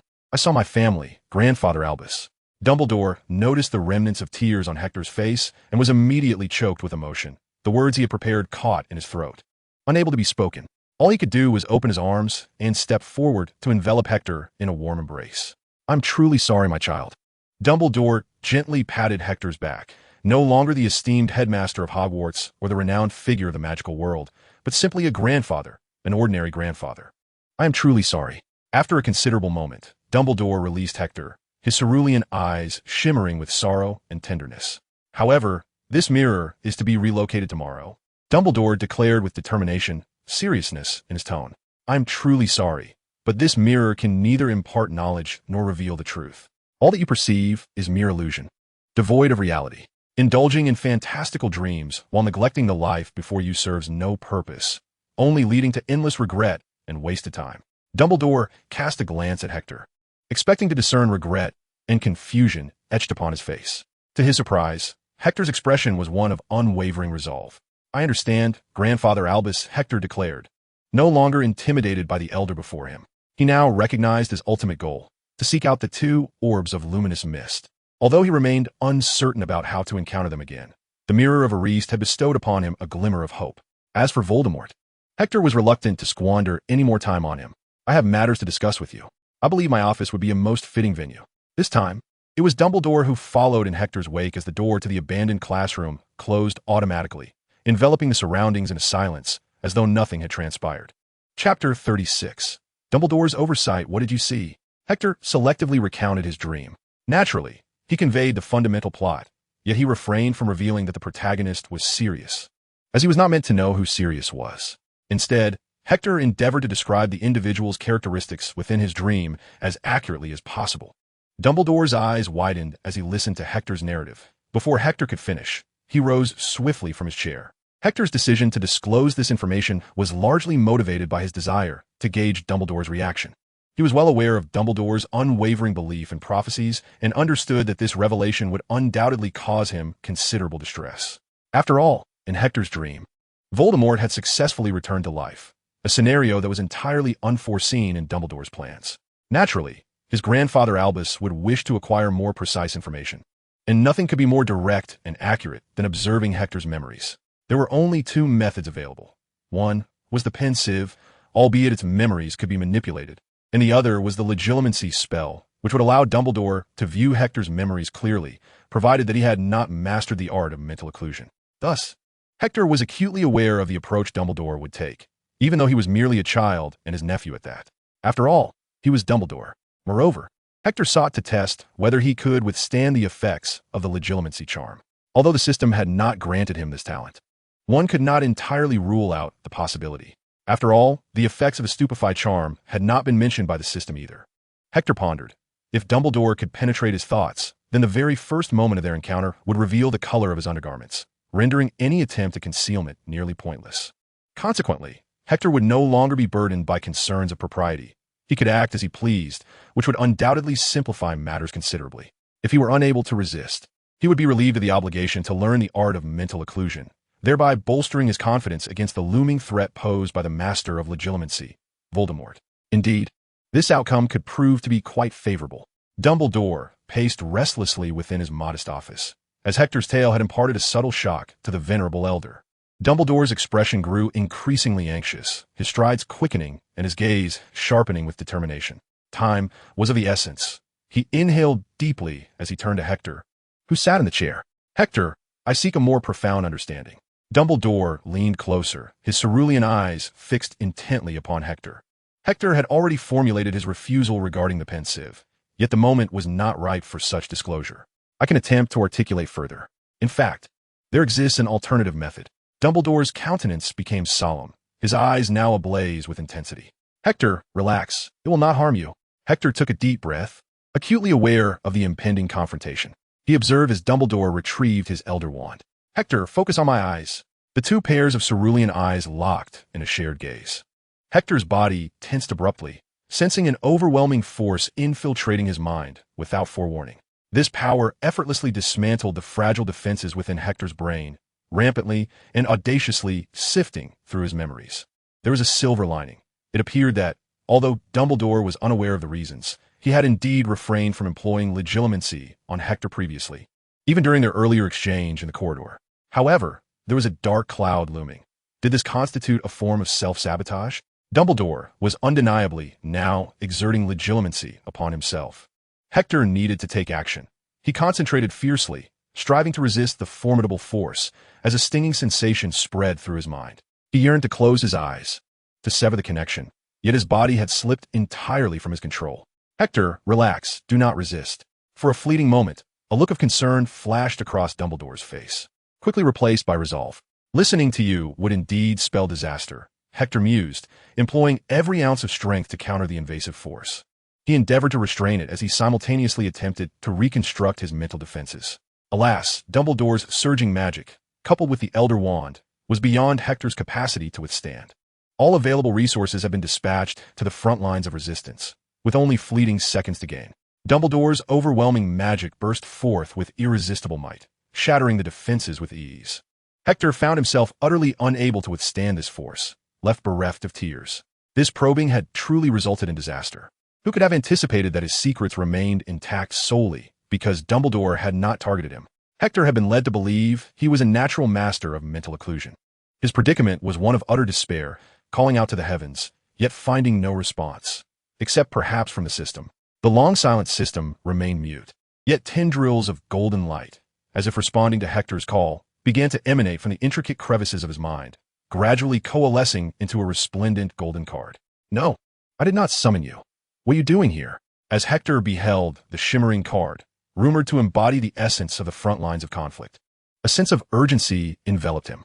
Suddenly, he found the prospect of being seen through by Dumbledore somewhat palatable. Engaging in a clash armed solely with the basics against a formidable opponent was not a venture Hector would undertake if his faculties were intact. However, the golden card had other intentions. Even as Hector emptied his mind and relinquished his will to resist, despite his repeated entreaties to the card, it surged ahead with unwavering resolve toward the front line. Dumbledore, too, sensed this surge, though he could not perceive the radiant card. He felt a formidable force reinvigorating the previously fragile defenses. Yet, he rationalized that Hector had mastered the art of mental shielding in an alarmingly brief period, though this seemed implausible. Dumbledore quickly assuaged his doubts, for it was Hector, after all, whom he had once instructed. Dumbledore hastily retrieved a chocolate from his small jar and offered it to Hector. who did not accept it as he usually would. Instead, he fixed his gaze upon Dumbledore. "Professor Dumbledore, what were you just doing to me?" It was then that Dumbledore realized the folly of his actions. Before him sat not just anyone, but his long-lost nephew, the sole bridge to reconciliation with Aberforth. More crucially, he had employed a mind-reading spell on an 11-year-old child. Dumbledore's face visibly paled as he regarded Hector, rendered speechless, devoid of even a single defense. He questioned whether his mind had been supplanted by that of a troll, for there was no other explanation for such foolishness. "What have I done?" The greatest white wizard of the magical realm cradled his head in despair, his heart heavy with remorse and regret. Dumbledore, like a child caught in wrongdoing, averted his gaze from Hector, though his intentions had not been selfish. Hector's narrative bore immense significance, capable of overturning everything Dumbledore held dear. Observing the elderly man, now ashen and slumped in his chair, Hector felt a twinge of compassion. After all, in a sense, he had manipulated Dumbledore's obsession with safeguarding the world. Furthermore, Dumbledore had not previously resorted to mind-reading to probe into his thoughts. With life at Hogwarts still ahead, while it was tempting to act impulsively, what benefit would it yield Hector to sever their rapport? Perhaps it was wiser to seize the opportunity to extract some advantage from Dumbledore. Let us act with reason. Hector mused internally. The world was not merely one of conflict, but of human relationships. Ultimately, he realized his own power was still insufficient. Otherwise, he would not find himself in this predicament. His thirst for strength intensified. Chapter 37. The Pensive. After a brief interval, having regained his composure, Hector rose to his feet. Dumbledore immediately reacted, rising swiftly to his feet, his expression a mixture of trepidation and respect as he regarded Hector. Hector maintained a stern demeanor, yet he retrieved a chocolate from Dumbledore's cherished jar and placed it in his mouth. Observing this, Dumbledore's countenance finally regained some color. The previous coldness in Professor Dumbledore's demeanor had plunged Hector into a state of despair, nearly rendering him breathless. "Grandfather Albus, if I may still address you as such." Hector gazed into Albus's apologetic blue eyes. "I understand that this situation has caused you considerable anxiety, but might you consider adopting a gentler approach?" Dumbledore nodded earnestly, quickly affirming, "It is entirely my fault." Bowing his head, he lamented, "Merlin's beard, Hector, I was too hasty, losing all sense of proportion in my actions. However, rest assured, I will find a way to make amends." Lifting his gaze, he noticed Hector's expression had softened slightly and tentatively inquired, "But Hector, I have but one request. Please do not disclose this matter to Aberforth, if you would be so kind." Dumbledore shuddered to imagine the fury that would engulf his brother upon learning of the incident. Hector's expression darkened once more, realizing that Dumbledore's concern lay not with him, but rather with his relationship with Aberforth. "If you wish for me not to hold a grudge against you, that is one matter. However, if you want me to keep this from Aberforth, I'm afraid that will come at a different price." "I can agree to that, Grandfather Albus," Hector mused, contemplating what he needed to learn. Presently, he had no intention of delving deeply into dark curses. The knowledge he possessed was sufficient for now.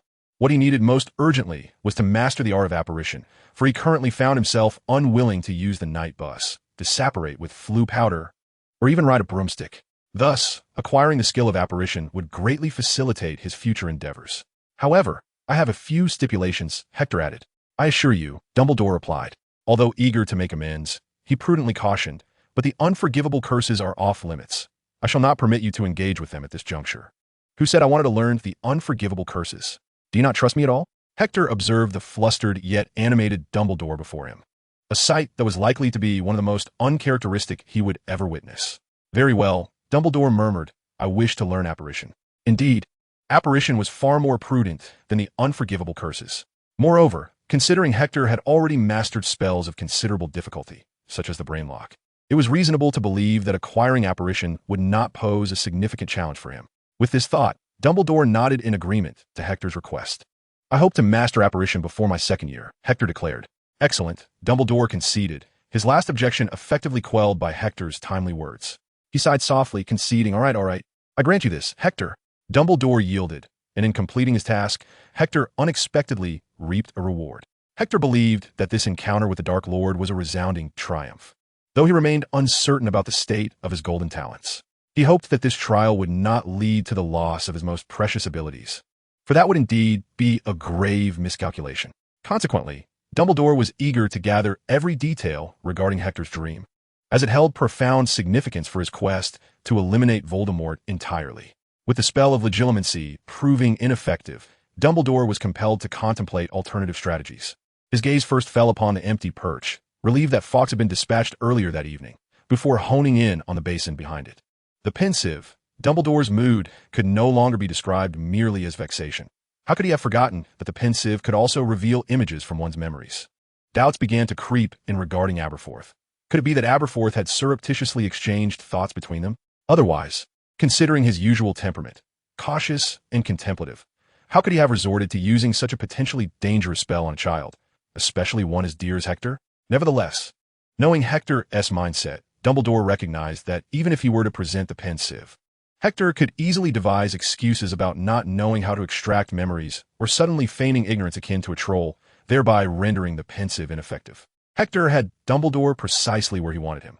After all, if Dumbledore wished to uncover the intricacies of a dream, he would inevitably have to employ legilimency. Hector held enough confidence in his dream, and with Dumbledore's overarching sense of responsibility for the greater good, Hector had little doubt that he would take the bait. Hector, this is a pensive, an extraordinary alchemical creation. It can store a person's memories and allow others to witness them. I often utilize it to retain information that my mind can scarcely contain. I have experienced so much that my brain is nearly overflowing, Dumbledore explained. Grandfather Aberforth, why not use this method first? Hector inquired, what should I do? Dumbledore then lifted his head and replied to Hector, feeling a sense of relief at how smoothly matters were progressing. Yet, this also heightened his frustration, deepening his regret and guilt over his earlier impulsive actions. He realized he needed to recalibrate his mindset and find someone to confide in. However, that would have to wait. He required a thorough understanding of the situation at hand. Grandfather Aberforth, I think this should suffice, right? It seems rather simple, Hector remarked. Dumbledore lowered his hand from his head, glancing first at the shimmering pensive and then back at Hector. Dumbledore said solemnly, Hector, I think it would be wise for you to find a place to sit. This may take some time. If you wish, you may indulge in some chocolate from the jar, but do not overindulge. Leave a little for me. Upon concluding his words, Dumbledore immersed his entire head into the pensive, his anticipation for the hard-won memories overwhelming. Chapter 38. Lombard is indeed remarkable. The day before the competition, Hector and Hermione engaged in a game of wizard's chess in the Gryffindor common room, a game taught to them by Ron. Initially disinterested, Hector's intrigue peaked when he observed the animated, conversing pieces that displayed independent thought. He quickly developed a fondness for the game. Hector first challenged Ron, the player of the highest caliber, underestimating him based on his usual classroom demeanor. Perhaps the depictions in the original work had been slightly exaggerated. Hector maintained a sliver of hope. However, he was soon taught a lesson by Ron in a manner that seemed almost effortless. Hector's flustered expression caught Hermione's attention. Yet even she found herself utterly defeated. Undeterred, Hector thought that although he was outmatched in flying, he could at least hold his own in chess. But he found no excuses when faced with Ron's prowess. Regrettably, after several matches against Ron, each ending in bewildering defeat, even with Hector and Hermione collaborating and strategizing together, they could not outmaneuver the Ron who seemed to be looking down from the heavens. One must concede that each Weasley possesses a genius in their own right. The twin brothers Fred and George astounded Hector with their ingeniousness in creating magical novelty products and their seemingly endless stream of ideas. The achievements of their eldest brother Bill and third brother Percy were nothing short of intimidating, although the second brother Charlie's academic performance was somewhat lacking. Fred and George boasted of him being the most gifted in Quidditch among their kin. As for Ron, he could only be considered mediocre academically, with flying skills that were neither exceptional nor deficient. Yet, Hector had to acknowledge that Ron's talent in wizard's chess was indeed top tier. However, talent alone does not dictate everything. Hector swiftly eliminated Ron from the match, citing the disruption of game balance as his reason. Thus, the game proceeded with Hector and Hermione, while Ron watched from the sidelines. Naturally, the pieces began to assert their opinions towards Hector, yet upon witnessing Hector's impending explosive reaction, their tones softened, and the atmosphere became amicable. The once boisterous king, who had proclaimed glory with arrogance, transformed into a benevolent figure, and even the pieces controlled by Hermione fell silent, wary of the potential fallout. The atmosphere of the game abruptly quieted, leaving Harry, accustomed to the clamor of the pieces, rather astonished. Ron quickly noticed Harry's pallor. You've arrived, Harry. What's wrong? You look frightfully ill. After a moment's pause, Ron added, perhaps you should refrain from participating in the competition. After all, the referee is Snape, and a match pales in comparison to your safety. Just claim you're unwell, and gravely so. Maybe pretend to have a broken leg. Hermione suggested, or perhaps, actually break your leg.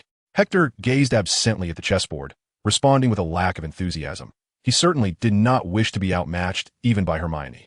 However, given the current state of affairs, securing victory seemed an arduous task. I suggest you relax, Harry. Snape won't do anything to you. Even if he intends to, he wouldn't be so brazen about it. Wouldn't it be wiser to find a corner? Casting a spell from a broomstick would easily expose him. It's your turn, Hermione. Perhaps not. Last time, it was you and Hermione who prevented Harry from falling off his broom. Now that Snape is on a broom, if he intends to do something, no one can stop him. Ron looked worried as he watched Harry. After a moment of contemplation, Harry shook his head. No, the team lacks a substitute seeker. If I do not participate in the Gryffindor team, we cannot compete. Hermione seemed ready to say more, but she was interrupted by Neville, who tumbled into the common room. His legs awkwardly stuck together. It was hard to imagine how he managed to squeeze through the fat lady's portrait.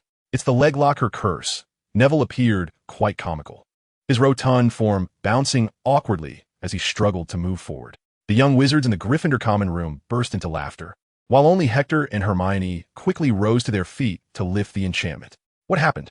Together, Hermione and Hector helped Neville to a seat, and Harry willingly made space for him.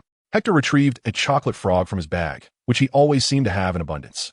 Malfoy, Neville said, his body trembling with indignation. I encountered him outside the library. He mentioned he had recently learned a new spell and wanted to practice on someone.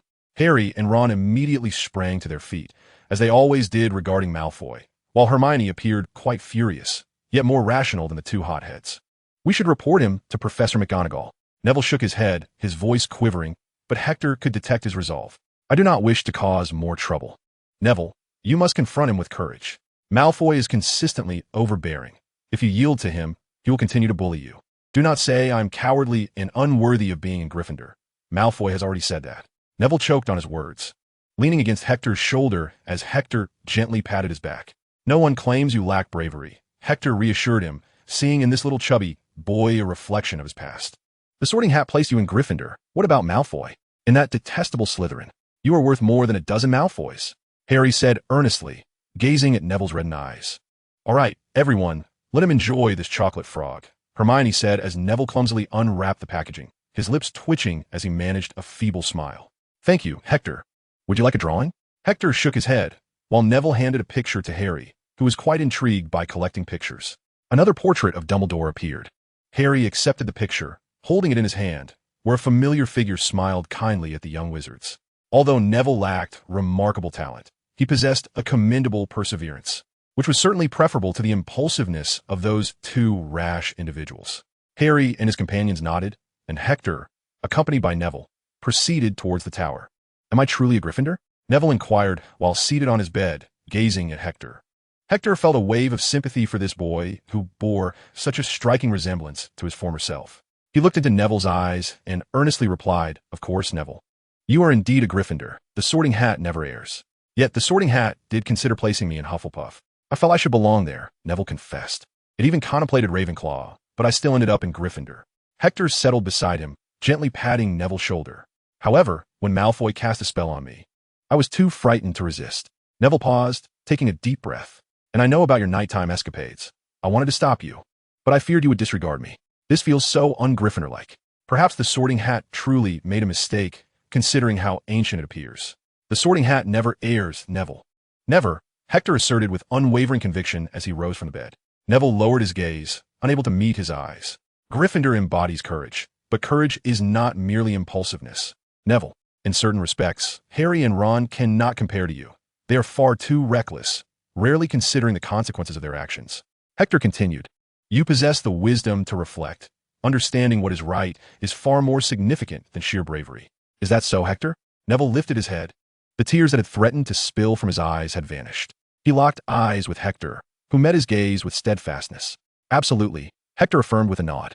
Courage is not a narrow concept, Neville. The fervor to explore the unknown is courage, as is the ability to think calmly in the face of adversity.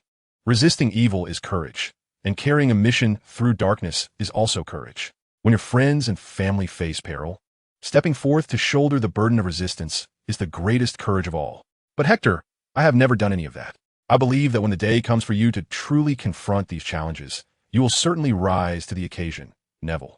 Hector's words resonated with strength, instilling newfound determination in Neville's eyes. Lombardons are commendable. Neville stood, his gaze towards Hector shimmering with tears once more, though this time they were not tears of despair. Wipe away those tears, Neville, Hector urged, standing tall. Gryffindors do not dwell on tears. The wand is the answer. I wish to learn something. Hector, Neville said, looking at him earnestly. When I next face Malfoy, I want to prove that I am a true Gryffindor. I know you can teach me. Hector nodded with a sense of relief. Of course, Neville, I certainly will. But for now, you need to get a good night's sleep. Neville nodded in agreement, having forgotten to wash up, and promptly burrowed into his blankets. At that moment, Harry rushed in, appearing both anxious and elated. Hector, come quickly, he called out hurriedly before turning and dashing downstairs. Hector followed closely behind him. In the Gryffindor common room, Hermione, along with Ron and Harry, wore expressions of excitement unmistakably etched upon their faces, with an enormous book laid open on the table. We found Nicholas Flamel, Harry exclaimed, pointing to a line in the book while gesturing toward the card Neville had given him. The great dog is guarding the Philosopher's Stone. Snape is intent on seizing it. Chapter 39. The Transfiguration Club. Ever since Harry and his friends discovered that Dumbledore was concealing the Philosopher's Stone, they became increasingly preoccupied with how to utilize it. Although the stone had yet to come into their possession, as Ron remarked, it was only a matter of time, and it was prudent to plan ahead. Indeed, the Philosopher's Stone possessed the remarkable ability to transmute base metals into gold, a temptation that no one could resist. Moreover, the stone could grant immortality, as evidenced by the Flamel couple, who had lived for over 6 centuries. Ron had already begun to contemplate which Quidditch team he would support once they obtained the stone, a dream he had nurtured since childhood. However, speaking of Quidditch, Harry was reminded of the upcoming match and of Snape. Initially indifferent to Hector's concerns, Harry began to feel a twinge of anxiety as the final approached. I must participate in the match, Harry ultimately resolved. If I withdraw, the Slytherins will think I am afraid, and that simply cannot happen. Hector noted Harry's involuntary gulp, as his worry gradually transformed into determination. Harry turned to Ron and the others, continuing, besides, if we win this match, Gryffindor will triumph over Slytherin in the Quidditch Cup. It has been 4 years since we last lifted the House Cup. This is our best opportunity, and I cannot give up. I hope we won't have to carry you off the field, Hermione remarked, with Ron nodding vigorously in agreement. We'll be there to support you. Right, Hector? Hector hesitated for a moment, catching the hopeful gaze Harry directed at him. After all, it was unlikely that old Dumbledore would attend the match. Having young Dumbledore cheer them on would be a splendid alternative. Hector's magical prowess was well known to Harry, akin to that of Professor Dumbledore, instilling a profound sense of security. However, fate did not seem to align with Hector's wishes this time. He shook his head apologetically. I'm afraid I won't be able to make it, Harry. Hector felt that this matter could not be entirely attributed to him. A significant portion of the responsibility lay with old Dumbledore. Although Hector's golden talent has not entirely vanished, he still acutely senses the adverse effects brought about by the memory charm. His magical power has significantly diminished, now resembling that of Fred and George. Nevertheless, Hector remains confident that, whether in a one-on-one duel or a team match, these two brothers stand no chance against him, provided they do not first disarm themselves of their wands. Professor Flitwick has also noticed the issue with Hector's magical energy, but he attributes it to Hector's fatigue. Consequently, Professor Flitwick has granted Hector several weeks of leave. This may slow the recovery of Hector's magical prowess.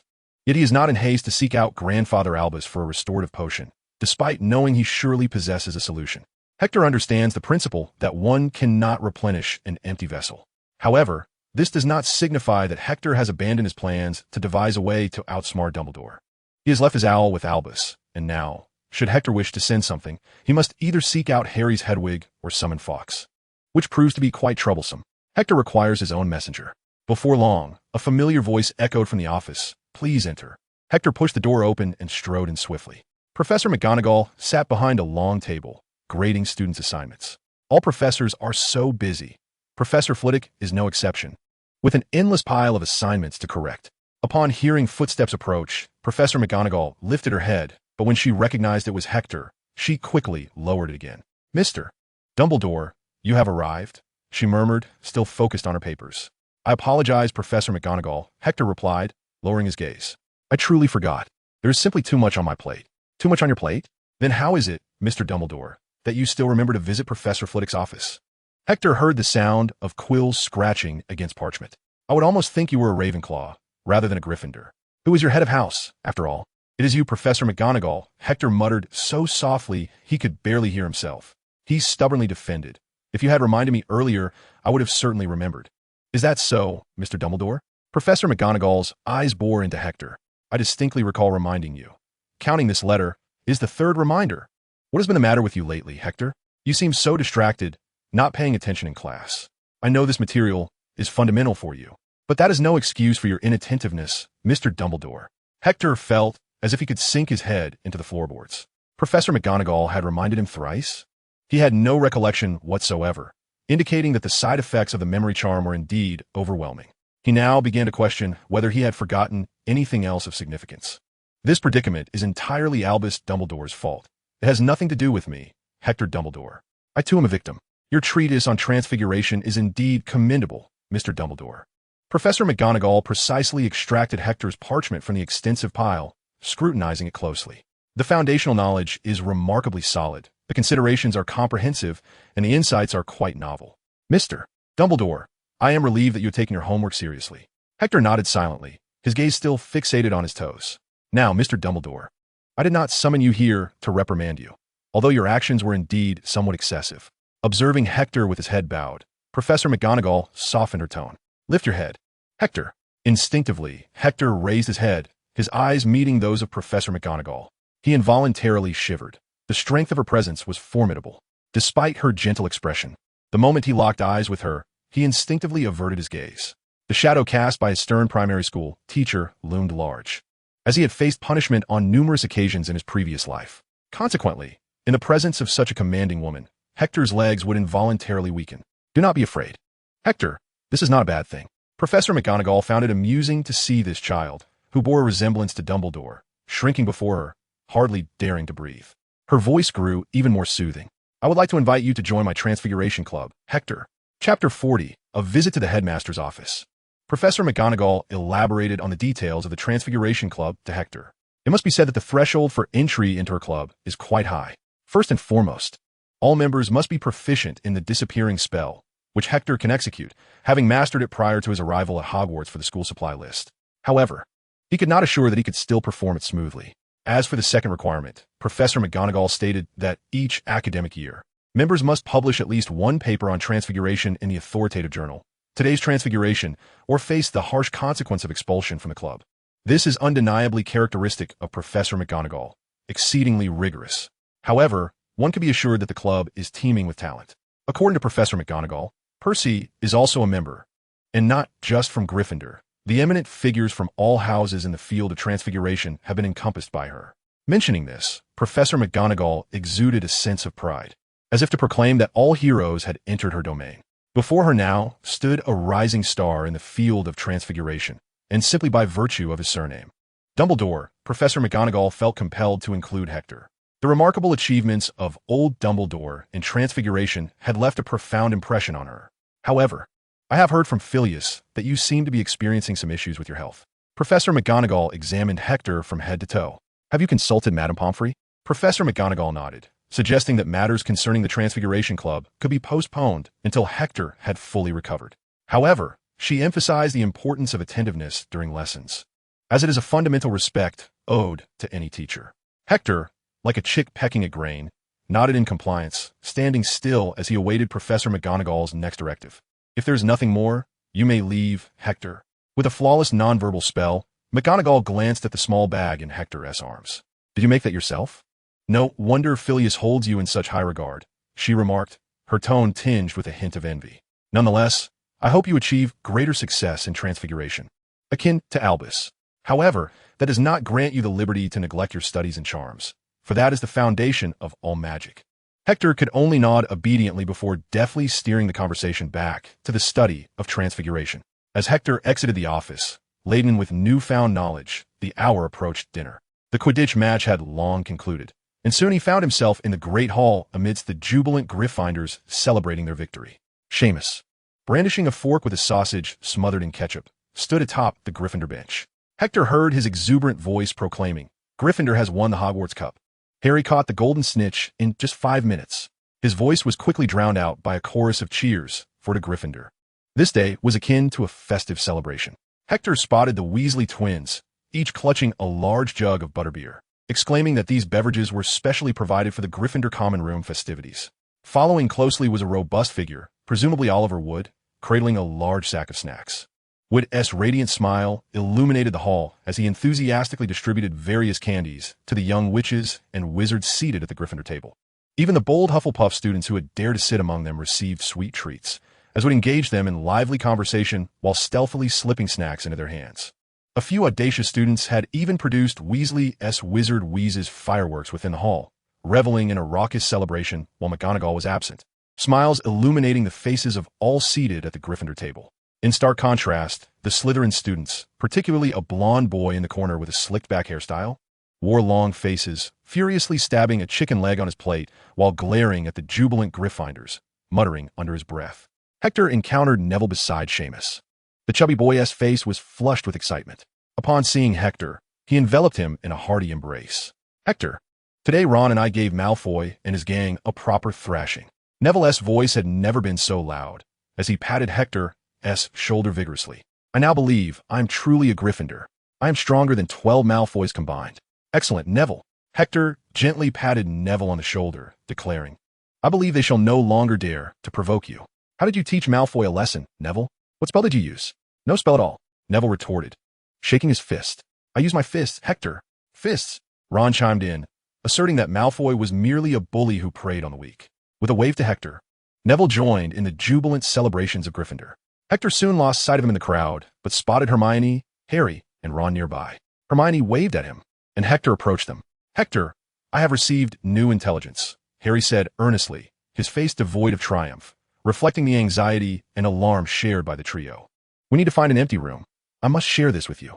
Ron led the way as Hector followed, the three of them navigating through the clamor of the crowd up to the 5th floor, where numerous abandoned classrooms awaited them, one of which was the room of requirement. Ron retrieved 4 dusty chairs from a corner, and after Hector had cleaned them, the 4 settled down. Harry remained silent until he confirmed that Peeves was not in the room.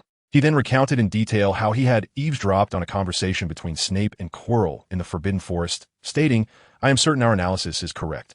That object is indeed the Philosopher's Stone." Snape was attempting to coerce Quirrell. Hector's thoughts drifted away from Harry's narrative at the mention of Snape's coercion, fixating instead on Dumbledore's intentions. He found it hard to believe that Quirrell's disguise could elude Dumbledore's keen perception for so long. Yet, why had Dumbledore not acted until now? In other words, what was Dumbledore currently preoccupied with? Hector had visited the headmaster's office numerous times, only to find it devoid of its occupant. It was evident that Dumbledore was not at Hogwarts, but where could he be? Hector was left in the dark, aware only that Dumbledore had been exceedingly busy, as conveyed by a note from Fawkes that simply read, "Busy. We believe you should inform your grandfather," Hermione suggested, ever the voice of reason. "Though we ought not to know these matters, it is far more critical to inform Professor Dumbledore of who is plotting to seize the Philosopher's Stone. He would not believe it, and the key issue is that I cannot find him. Dumbledore is not present at the school, but we saw him this afternoon." Professor Dumbledore came to watch the Quidditch match. "Did you not know?" Hector shook his head, rising from the chair he had just occupied, contemplating a meeting with his dear yet elusive grandfather, Albus. "I'm going to the headmaster's office right now." Chapter 41, Pettigrew. Hector dashed swiftly from the 5th floor to the 8th, slightly breathless yet determined as he reached the door of the headmaster's office. The stone beast at the entrance remained in its position as Hector took a deep breath and extracted the list of candies from his pocket. Just as he prepared to recite it verbatim, the stone creature unexpectedly stepped aside. "Ah, you have arrived," Hector, Dumbledore said, reclining in his chair with his eyes closed, appearing unusually fatigued, which left Hector momentarily at a loss for words as he contemplated questioning him. "I have truly been worn out lately. What have you been up to?" Hector inquired, adopting the gentlest tone possible. "I visited a few old friends. I trust you have discerned the true identity of Nicodemus. This time, I sought answers from him regarding the Philosopher's Stone." Dumbledore rubbed his temples, having gleaned several crucial pieces of information. The stone cannot resurrect a person, even though it possesses the power to create the elixir of life, thus allowing one to evade the judgment of time. Dumbledore's words carried no hint of fortune. Rather, they were steeped in a sigh. "Ah, death, a fearsome yet beautiful entity. There are always unfortunate souls who wish to escape its scythe, unaware that the more fervently they struggle, the nearer death approaches." "And what else?" Hector disregarded Dumbledore's lamentation, continuing his inquiry. He always indulges in such superficial pursuits. If Fudge could dedicate more time to governance, it would be far better. Alas, he is perpetually enamored with these impractical appearances. Dumbledore tore open an envelope, hastily reading a few lines before discarding the letter aside. Professor, I can provide you with the answer. Hector contemplated, hesitating momentarily before speaking. However, you must promise that all arrangements regarding this matter will adhere to my guidance. Dumbledore sat up in a chair, his eyes sparkling with renewed vigor, entirely shedding the weariness he had previously exhibited. Have you had another vision, Hector? Dumbledore gazed intently at him, his expression brimming with anticipation. Considered a vision, Hector mumbled. Yet I did indeed see something, a very dilapidated house, seemingly near Hogsmeade. I observed Sirius, along with a tall, slender man standing beside him. They both appeared rather shabby. The two were controlling a rather short, balding fellow, whom Sirius referred to as Peter Pettigrew. Dumbledore completed the name for Hector. It seems he is still alive. An old house near Hogsmeade? It must be the Shrieking Shack, which leaves only one possibility. Hector. Peter is within the castle. However, I did not notice anything unusual about the castle. Peter could not possibly remain hidden here. Hector. Might I see your memories? Hector shook his head, having already formulated a rationale. Professor, you know my magic has encountered issues. Hector glanced at Dumbledore, who paused momentarily before lowering his head, revealing that he was rummaging through the pockets of his robes. I heard from Pomfrey regarding matters of magic. Hector, and thus sought out an old acquaintance. Dumbledore retrieved 2 small vials from his pocket. One contained a thick, black liquid, while the other held a clear, golden elixir. Although Severus S. potions are remarkably effective, I surmise that you might not appreciate the bitter taste, prompting me to consult a potion master of similar caliber. His price was indeed steep. Dumbledore grimaced at the thought, handing both vials to Hector. However, they are exceedingly rare. Hector, the black vial contains a potion for enhancing magical potency, while the other is the Felix Felicis. Do not underestimate these 2 concoctions, Hector. Severus can only brew the Felix Felicis, whereas the enhancer is beyond the reach of any potion master, all of whom lack a crucial ingredient. Nicholas S. Philosopher's Stone. Noticing Hector's gaze, Dumbledore shrugged and explained. After all, I am entrusted with the care of the Philosopher's Stone, and I can still wield some of its power. Hector nodded, carefully placing the vials into his satchel. So, the stone at the school is a counterfeit? Dumbledore winked at Hector and nodded. That is a replica we crafted together, retaining a portion of the stone's essence. However, it lacks the ability to produce the elixir of life, as the imbued magic merely serves to render it more authentic in appearance. Dumbledore appeared to recall something. I assure you, I will adhere to your directives regarding this matter. Upon hearing Dumbledore's assurance, Hector finally spoke. That man, the one you refer to as Peter, is a rat, Albus. Hector looked into the elder's eyes and continued. That rat is Ron's pet, Scabbers, if memory serves me right. Dumbledore abruptly rose from his seat, exhibiting an unusual urgency. I cannot allow such a dangerous individual to remain near you. He drew his wand and addressed Fawkes. Please summon Mr. Weasley to the office, bringing along his pet. Fawkes nodded, preparing to take flight when Hector stopped her. Albus, you promised. Hector insisted. Everything is to be at my discretion. Yet, Dumbledore remained resolute. However, housing a Death Eater near you is exceedingly perilous. Hector shook his head, speaking earnestly. Albus, relax. According to Ron, Scabbers has been at his home for 12 years without incident, suggesting he merely wishes to remain hidden, having done nothing at the Weasley household for so long. It stands to reason he would refrain from any mischief under your watch at Hogwarts. Hector paused, carefully structuring his argument before continuing. Moreover, while we both know Sirius is innocent, Albus, if you were to deliver Peter Pettigrew directly to that so-called Ministry of Magic, they would not only fail to release Sirius, but would hastily administer the Dementor's Kiss upon him. The Ministry of Magic has never sought the truth. Rather, they covet the absolute authority of the magical realm. Those in power at the Ministry are determined to dismantle any entity that might challenge their supremacy, even you. Hector could see the astonishment etched across Dumbledore's face, and without pausing, he continued. Sirius's freedom could only be fought for by himself, Albus, and while I am uncertain of how he might escape from Azkaban, I believe that the matter concerning Wormtail should remain untouched for the time being. Dumbledore was particularly taken aback by Hector's words. He wished to counter Hector's perspective, yet he recognized the veracity of what Hector asserted. Merlin's beard. Hector, how did you come to conceive all of this? Dumbledore gazed at his nephew, eager to uncover what thoughts resided within that young mind. Surely, one cannot glean so much from a single letter. For what I've read, the Ministry has always behaved in this manner, has it not? Hector feigned ignorance. Although Dumbledore sensed the illogicality, he could not conjure alternative explanations. Hector, I must admit, you surpassed the me of that time by leaps and bounds. I would never have pondered such depths at your age. Dumbledore ruffled Hector's hair and remarked, "You are correct. I had no intention of directly exposing Peter. I plan to induce a complete amnesia, allowing him to forget that he is Wormtail. That would be considerably safer, wouldn't it, Hector?" Hector nodded in agreement. Dumbledore continued, "However, we must devise a meticulous plan to prevent him from resorting to any desperate measures, especially since this is Hogwarts. Yet, it won't be long before this threat should cease to exist. As for the remaining affairs, Albus will manage them himself." Chapter 42. Albus is but a mortal. After elucidating his reasoning to Dumbledore, Hector decisively relinquished control. He remained curious about Dumbledore's recent undertakings. "Let's set this matter aside for now, Albus. Might you share with me what has transpired recently?" Dumbledore understood that he could no longer treat his young nephew as an ordinary first-year wizard. There were matters that he believed Hector could comprehend. "Will they trust you?" Hector took a seat beside him, observing the weary old man before him, and inquired further. "I cannot say, Hector," Dumbledore replied, opening his eyes and offering Hector a smile. "However, this does not signify my resignation from attempting. How can one know without trying? If we are forewarned, we must prepare accordingly.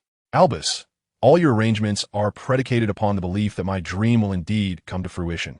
Yet, how can you be certain that my dream will materialize in reality and not remain a mere absurdity?" Hector felt an overwhelming impulse to pose every question at once, uncertain of when he might next encounter this venerable figure. It appeared that Dumbledore was quite reluctant to bring up this matter. Furrowing his brow, he organized his thoughts, leaned back in his armchair with his eyes closed, and gradually spoke. "I visited an acquaintance, or perhaps a friend, who possesses considerable experience in this area. He was astonished to discover your innate talent, and assured me that this is undoubtedly a prophetic dream. He also concurred with the notion that the events you foresaw will not transpire for quite some time." Dumbledore paused momentarily, scratching his nose. He insisted that I convey his sincere apologies to you, and inquired when I could introduce you to him. "What did you say?" "I did not agree." "It is your choice, Hector." Dumbledore shifted slightly in his chair, yet his eyes remained closed. "Moreover, Aberforth is unlikely to be very keen on you meeting him." Hector began to comprehend the identity of this acquaintance, and his gaze towards Dumbledore grew peculiar. That so-called friend was undoubtedly the infamous First Dark Lord, Gellert Grindelwald. Initially, Hector had assumed you were striving for the peace and prosperity of the magical realm. Yet it seems you have turned your focus towards an old acquaintance, seeking a soul's refuge. Hector presumed that was indeed the case. As for whether he would meet Grindelwald, Hector was still uncertain. He had not forgotten the rather classic line, "Will Dumbledore mourn for you?" Hector could still sense the unmistakable aroma of jealousy. Nevertheless, Hector needed to clarify the current situation. "Grandfather Albus, are you aware of Professor Quirrell's situation?" Dumbledore glanced at Hector and nodded. "I had thought you, like Harry, believed that this was all the doing of Snape." Dumbledore fumbled beneath the table, finally retrieving his beloved jar. He cradled the small container in his arms, swaying gently in the armchair. "Indeed, I am aware that Professor Quirrell is problematic. Snape has mentioned it to me on more than one occasion, and I am quite certain he is carrying out Voldemort's orders." "Then you must take some action. Do not rush, Hector. A weakened Voldemort, exposed in the open, is far preferable to one lurking in the shadows." Dumbledore extracted a lemon drop from the jar, rubbed it on his robe, and quickly popped it into his mouth, revealing a look of enjoyment. "I have yet to ascertain why he is persisting in this world in such a manner, nor have I fully understood how Quirrell and Voldemort are connected. Tom has an abundance of tricks up his sleeve, and confronting Quirrell directly would surely raise alarms." Observing Hector's troubled expression, Dumbledore patiently reassured him. "The situation remains under my control, Hector. To be honest, your prophetic dream has rather frightened me. Fortunately, I still have time. You wish to prepare Harry, do you not?" Hector extended his hand towards Dumbledore, who passed him a jar of sweets. The assortment was far greater than Hector had anticipated. He selected one that appeared quite appealing and placed it into his mouth. Let Hagrid lead him to the vault to retrieve something. You know, Hagrid, in the presence of acquaintances, is as candid as if under the influence of a truth serum, inevitably revealing clues inadvertently. All of this is by your design. Voldemort has mastered a form of dark magic, yet I am utterly ignorant of its nature. I cannot gamble with the fate of the entire wizarding world. To act recklessly would be the utmost irresponsibility towards everyone. As for why Harry was chosen, It pertains to a prophecy, and the time to disclose it to you, Hector, has not yet arrived. When then will I be privy to this information? When you are ready. Dumbledore regarded Hector with a twinkling smile, while Hector rolled his eyes at the old man's enigmatic demeanor. I hope everything unfolds according to your wishes, Grandfather Albus. Rising from his chair, Hector remarked, It appears my grandfather was correct. You, Grandfather Albus, constantly prefer to shoulder all burdens yourself rather than placing trust in others. Did he truly say that? Hector nodded, taking another candy from Dumbledore's jar, the previous one having been rather delectable. He also mentioned that Albus is indeed powerful, revered by all as if he were a deity. Yet they fail to recognize that Albus is merely mortal. Hector bit down hard on the candy in his mouth, the sweet and sour flavor bursting forth. I believe he was not mistaken, Grandfather Albus. You truly need to reflect on this matter. Dumbledore's bright eyes met Hector's, and Hector could discern that the elder was genuinely pondering something. Hector was unsure whether Dumbledore would heed his nephew's counsel and enact change, but at least he had his own confidence. Stories can always take different turns, and this Hector was certain of. As he approached the door, Dumbledore's voice resonated behind him. Please, Hector. Hector hesitated momentarily, but did not turn around. He merely nodded and continued towards the door. The door to an abandoned classroom on the 5th floor was slightly ajar, and 3 pairs of eyes peered through the crack. Hector wouldn't forget us, would he? This was Harry's voice. He wouldn't. Surely, Headmaster Dumbledore has discovered Snape's situation and is currently dueling with him. Ron's gloomy voice floated from inside the room. Hector overheard as he drew near. Perhaps by tomorrow we won see Snape again. If that is the case, I must purchase some fireworks from Fred tonight. Someone else coming. Quiet down.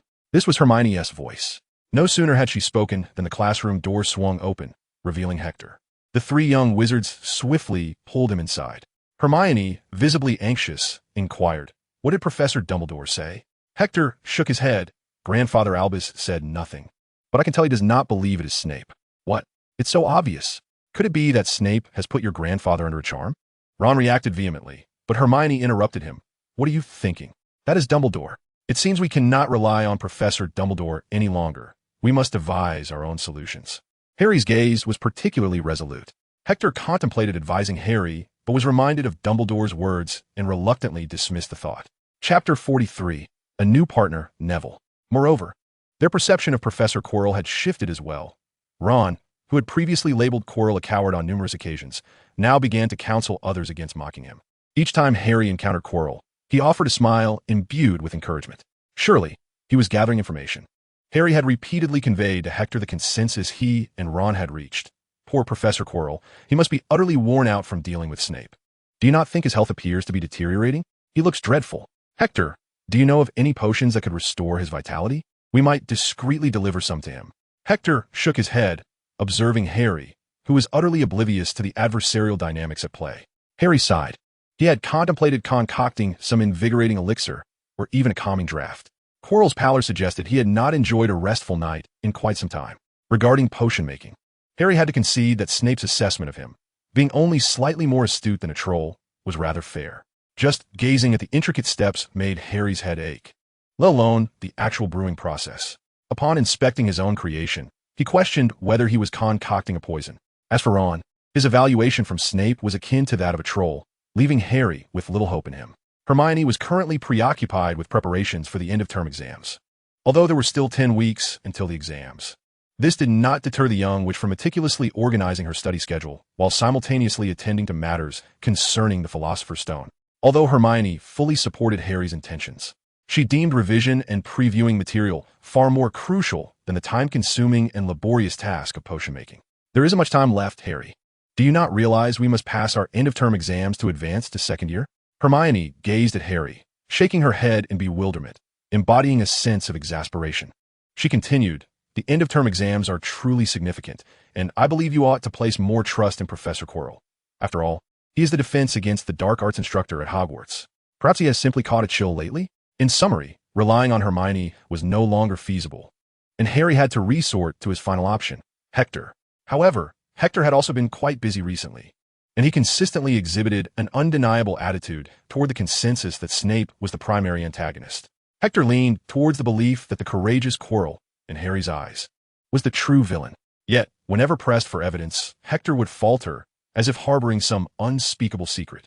Thus, Harry ultimately abandoned the notion of seeking Hector's assistance in potion making, fearing that Hector might inadvertently include a hint of personal agenda in the potion for Professor Quirrell, which would spell disaster. Then they approached the most renowned hustlers within the school, the Weasley twins. Displaying their characteristic loyalty, the brothers generously sold Harry a substantial bottle of calming potion at a bargain price. Consequently, Hector did not catch a glimpse of Professor Quirrell that day. Harry revealed that he had mixed the calming potion into Quirrell as pumpkin juice, and it appeared to be remarkably effective. Fred and George conducted their business with admirable integrity. Harry and Ron managed to produce a few sparks from the tip of their wands, while Hector found himself questioning whether Neville had merely brought a branch from a tree to school. Hector doubted it was a result of his teaching. He posed several questions regarding the recently covered material to Neville, who demonstrated a commendable grasp of the theoretical concepts. It seemed unlikely that the issue lay with Hector's instruction. As he surveyed Neville, he noticed the wand in Neville's hand, which appeared exceedingly worn, bearing the scars of numerous battles. "That cannot be your wand, Neville," Hector inquired. Neville shook his head and explained, "This is my father's wand. My grandmother hopes I will be brave like him and not disappoint his expectations." Hector returned the wand to Neville, emphasizing gravely, "This will not do, Neville. Your grandmother's intentions are noble. Yet a wand that is ill-suited for you cannot unleash its full potential." Hector retrieved the phoenix feather Dumbledore had left him from his pocket. "But worry not about how to address this with your grandmother, Neville. I shall ask Professor Dumbledore to write a letter to her. I believe you will soon possess a wand that truly belongs to you." With his wand, Hector pointed at the red feather, which instantly ignited. Before long, Fawkes appeared before him. "Greetings, Fawkes," Hector said, borrowing a quill and parchment from Neville. Bowing his head to right, Fawkes perched on his shoulder, observing intently. "Please deliver this letter to Professor Dumbledore for me." Hector rolled the parchment, and Fawkes willingly took it in his beak. Hector gently stroked Fawkes's feathers, and the phoenix nuzzled Hector's head before soaring into the sky. A brilliant display of sparks erupted in the air, and Fawkes's form swiftly vanished from Hector and Neville's sight. The following day, Neville received a letter from his grandmother, his excitement palpable. "But I will keep it as a memento. This is my father's wand. I aspire to be like him." Hector patted his shoulder, replying, "That is not entirely accurate, Neville. I believe you will become someone even greater." Hector spoke earnestly. After all, your father did not have a Dumbledore by his side. The two exchanged knowing glances and erupted into hearty laughter. Chapter 44. Hagrid's Secret. Hector found no fault in spending time within the library, however, for Harry and Ron. Devoting the majority of their hours to memorizing the 12 uses of dragon's blood and the practical applications of the white ash was an egregious waste. The weather grew increasingly radiant with each passing day, and Harry could even detect the scent of summer wafting through the fresh air. "I simply cannot endure this any longer." Ron, having persevered longer than Hector anticipated, finally slammed his quill down onto the table, resting his head upon it, gazing longingly out the library window at the sky, which was as clear as a tranquil lake, devoid of even a single cloud. The warmth of the sun was just right, so pleasant that one could not help but feel the urge to stretch lazily beneath its glow. Such glorious weather. There is no reason not to take a stroll. Ron's voice was heavy yet resolute, as his gaze swept over Hector, Hermione, Neville, ultimately landing on Harry. "I simply cannot bear to remain cooped up in the library any longer. If I stay here much longer, I shall forget all this knowledge." Harry's eyes flickered with a hint of understanding, and Neville raised his head, glancing at Hector seated before him. Upon realizing that Hector merely hummed in response, he obediently lowered his gaze once more. As Neville fiddled with his newly acquired wand, he perused the herbology book that piqued his interest, finding solace in his studies. As for Hermione, she seemed oblivious to the conversation, the looming exams weighing heavily upon her, leaving her wholly engrossed in her academic pursuits. "Hagrid, I never expected to encounter you here." Ron's voice was filled with surprise as he inquired, "What brings you to this place?" Hector lifted his gaze to see the familiar towering figure standing before them. Hagrid appeared somewhat uneasy, cautiously concealing something behind the coat made of weasel fur. "Just looking around." "Ron." Hagrid's words were disingenuous, as it was evident he could not meet Hector's gaze when telling a lie. "However, what are you all doing here? Still searching for clues regarding Nicholas Flamel?" Hagrid cast a suspicious look at Hector and the others, while Ron proudly puffed out his chest. "I have known who Nicholas Flamel is for centuries." Ron's nose nearly rose to the heavens. "And furthermore, Hagrid, we also know what the Philosopher's Stone is being guarded by."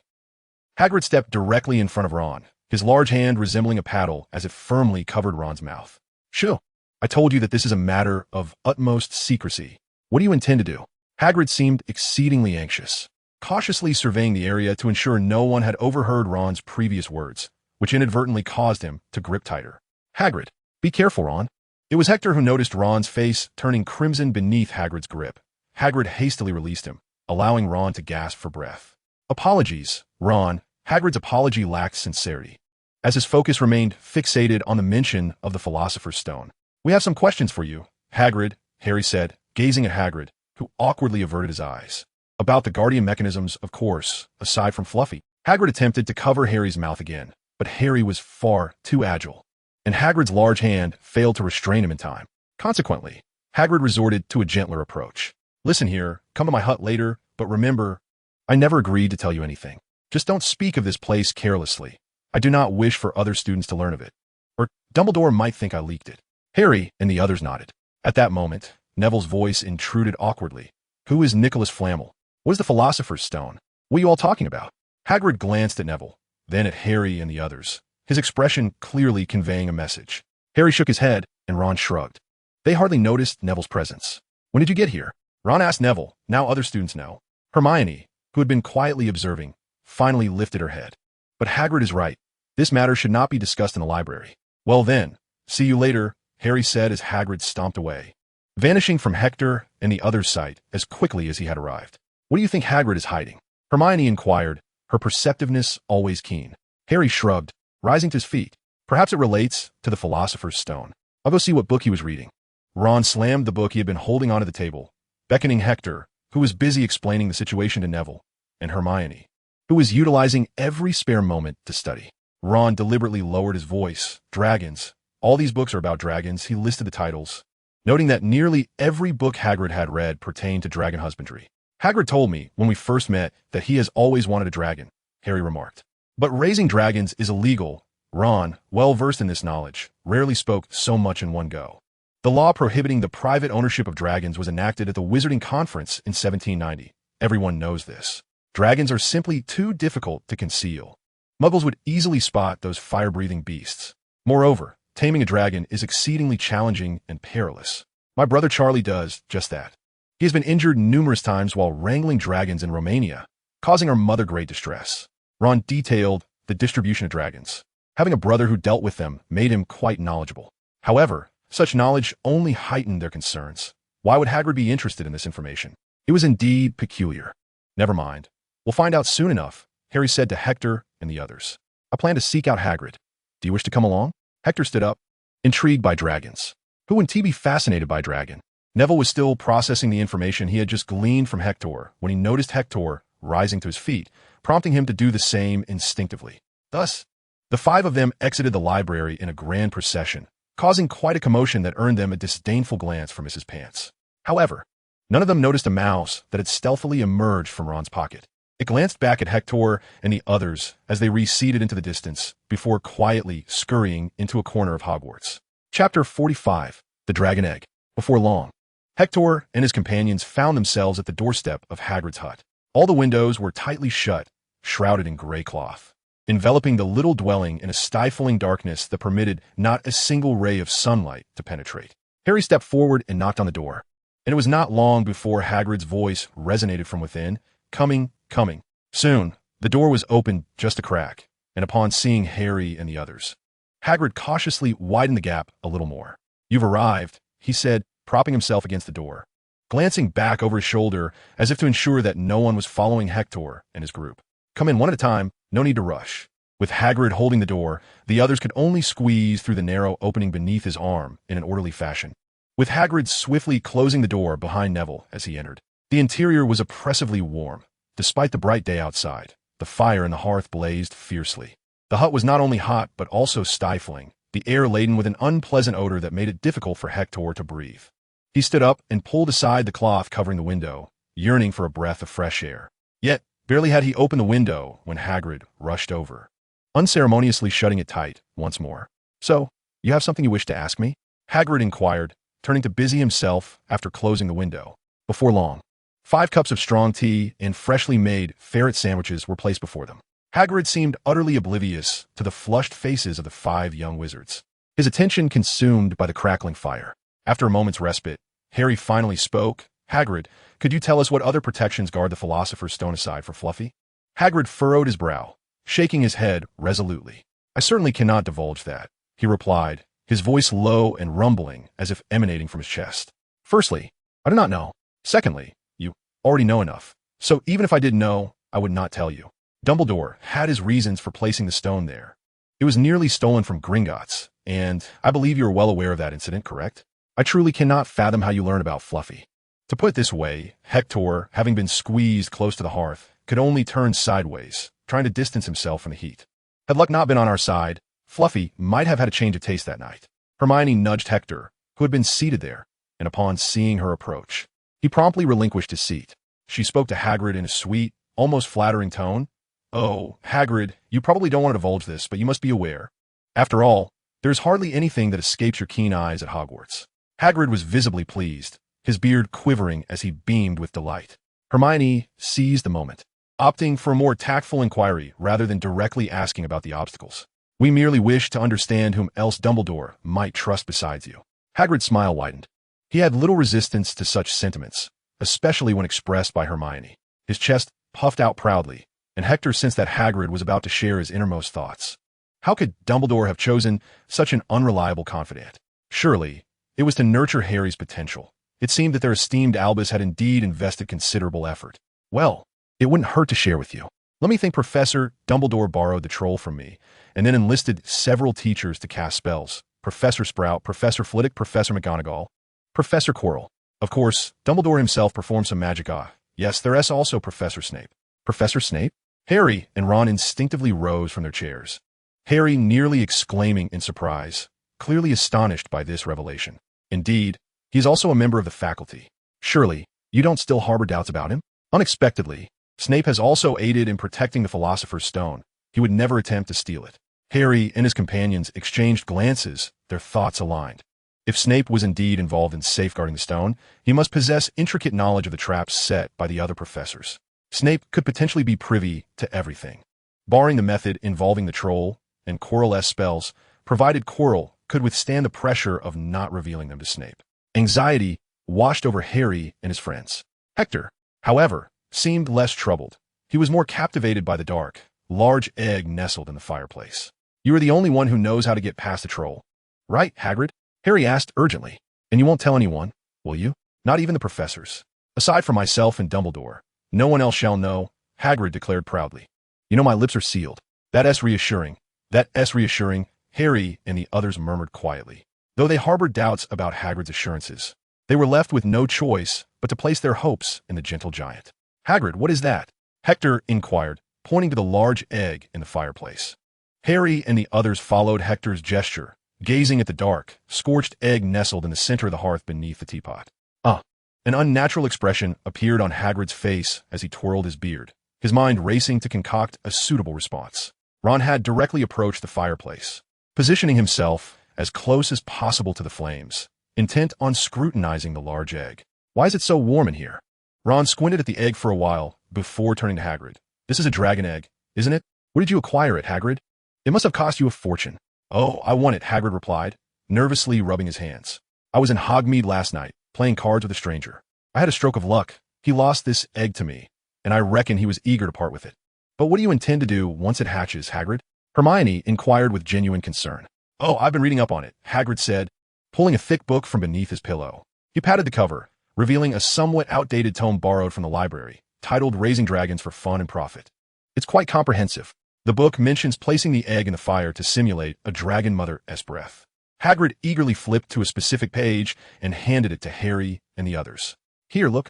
After hatching, it suggests feeding it a bucket of chicken blood and brandy every half hour to aid its growth. And here, it instructs on how to identify different eggs.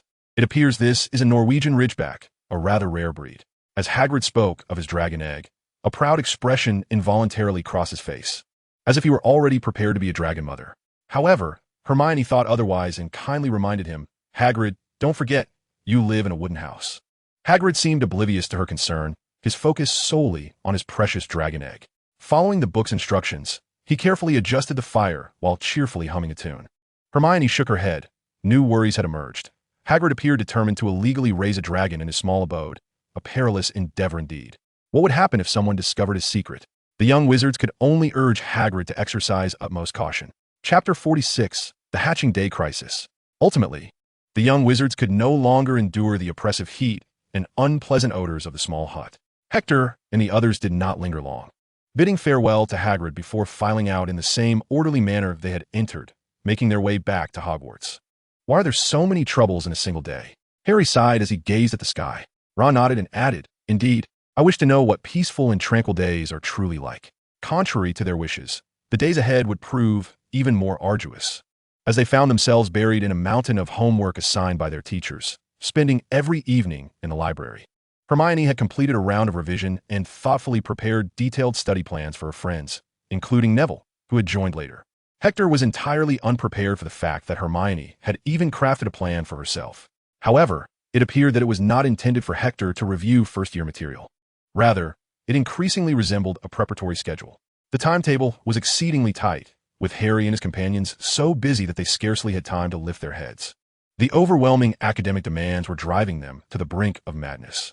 They had no time to complain, as the end-of-term examinations were drawing ever closer. Even Ron, typically carefree, felt the oppressive weight of impending finals.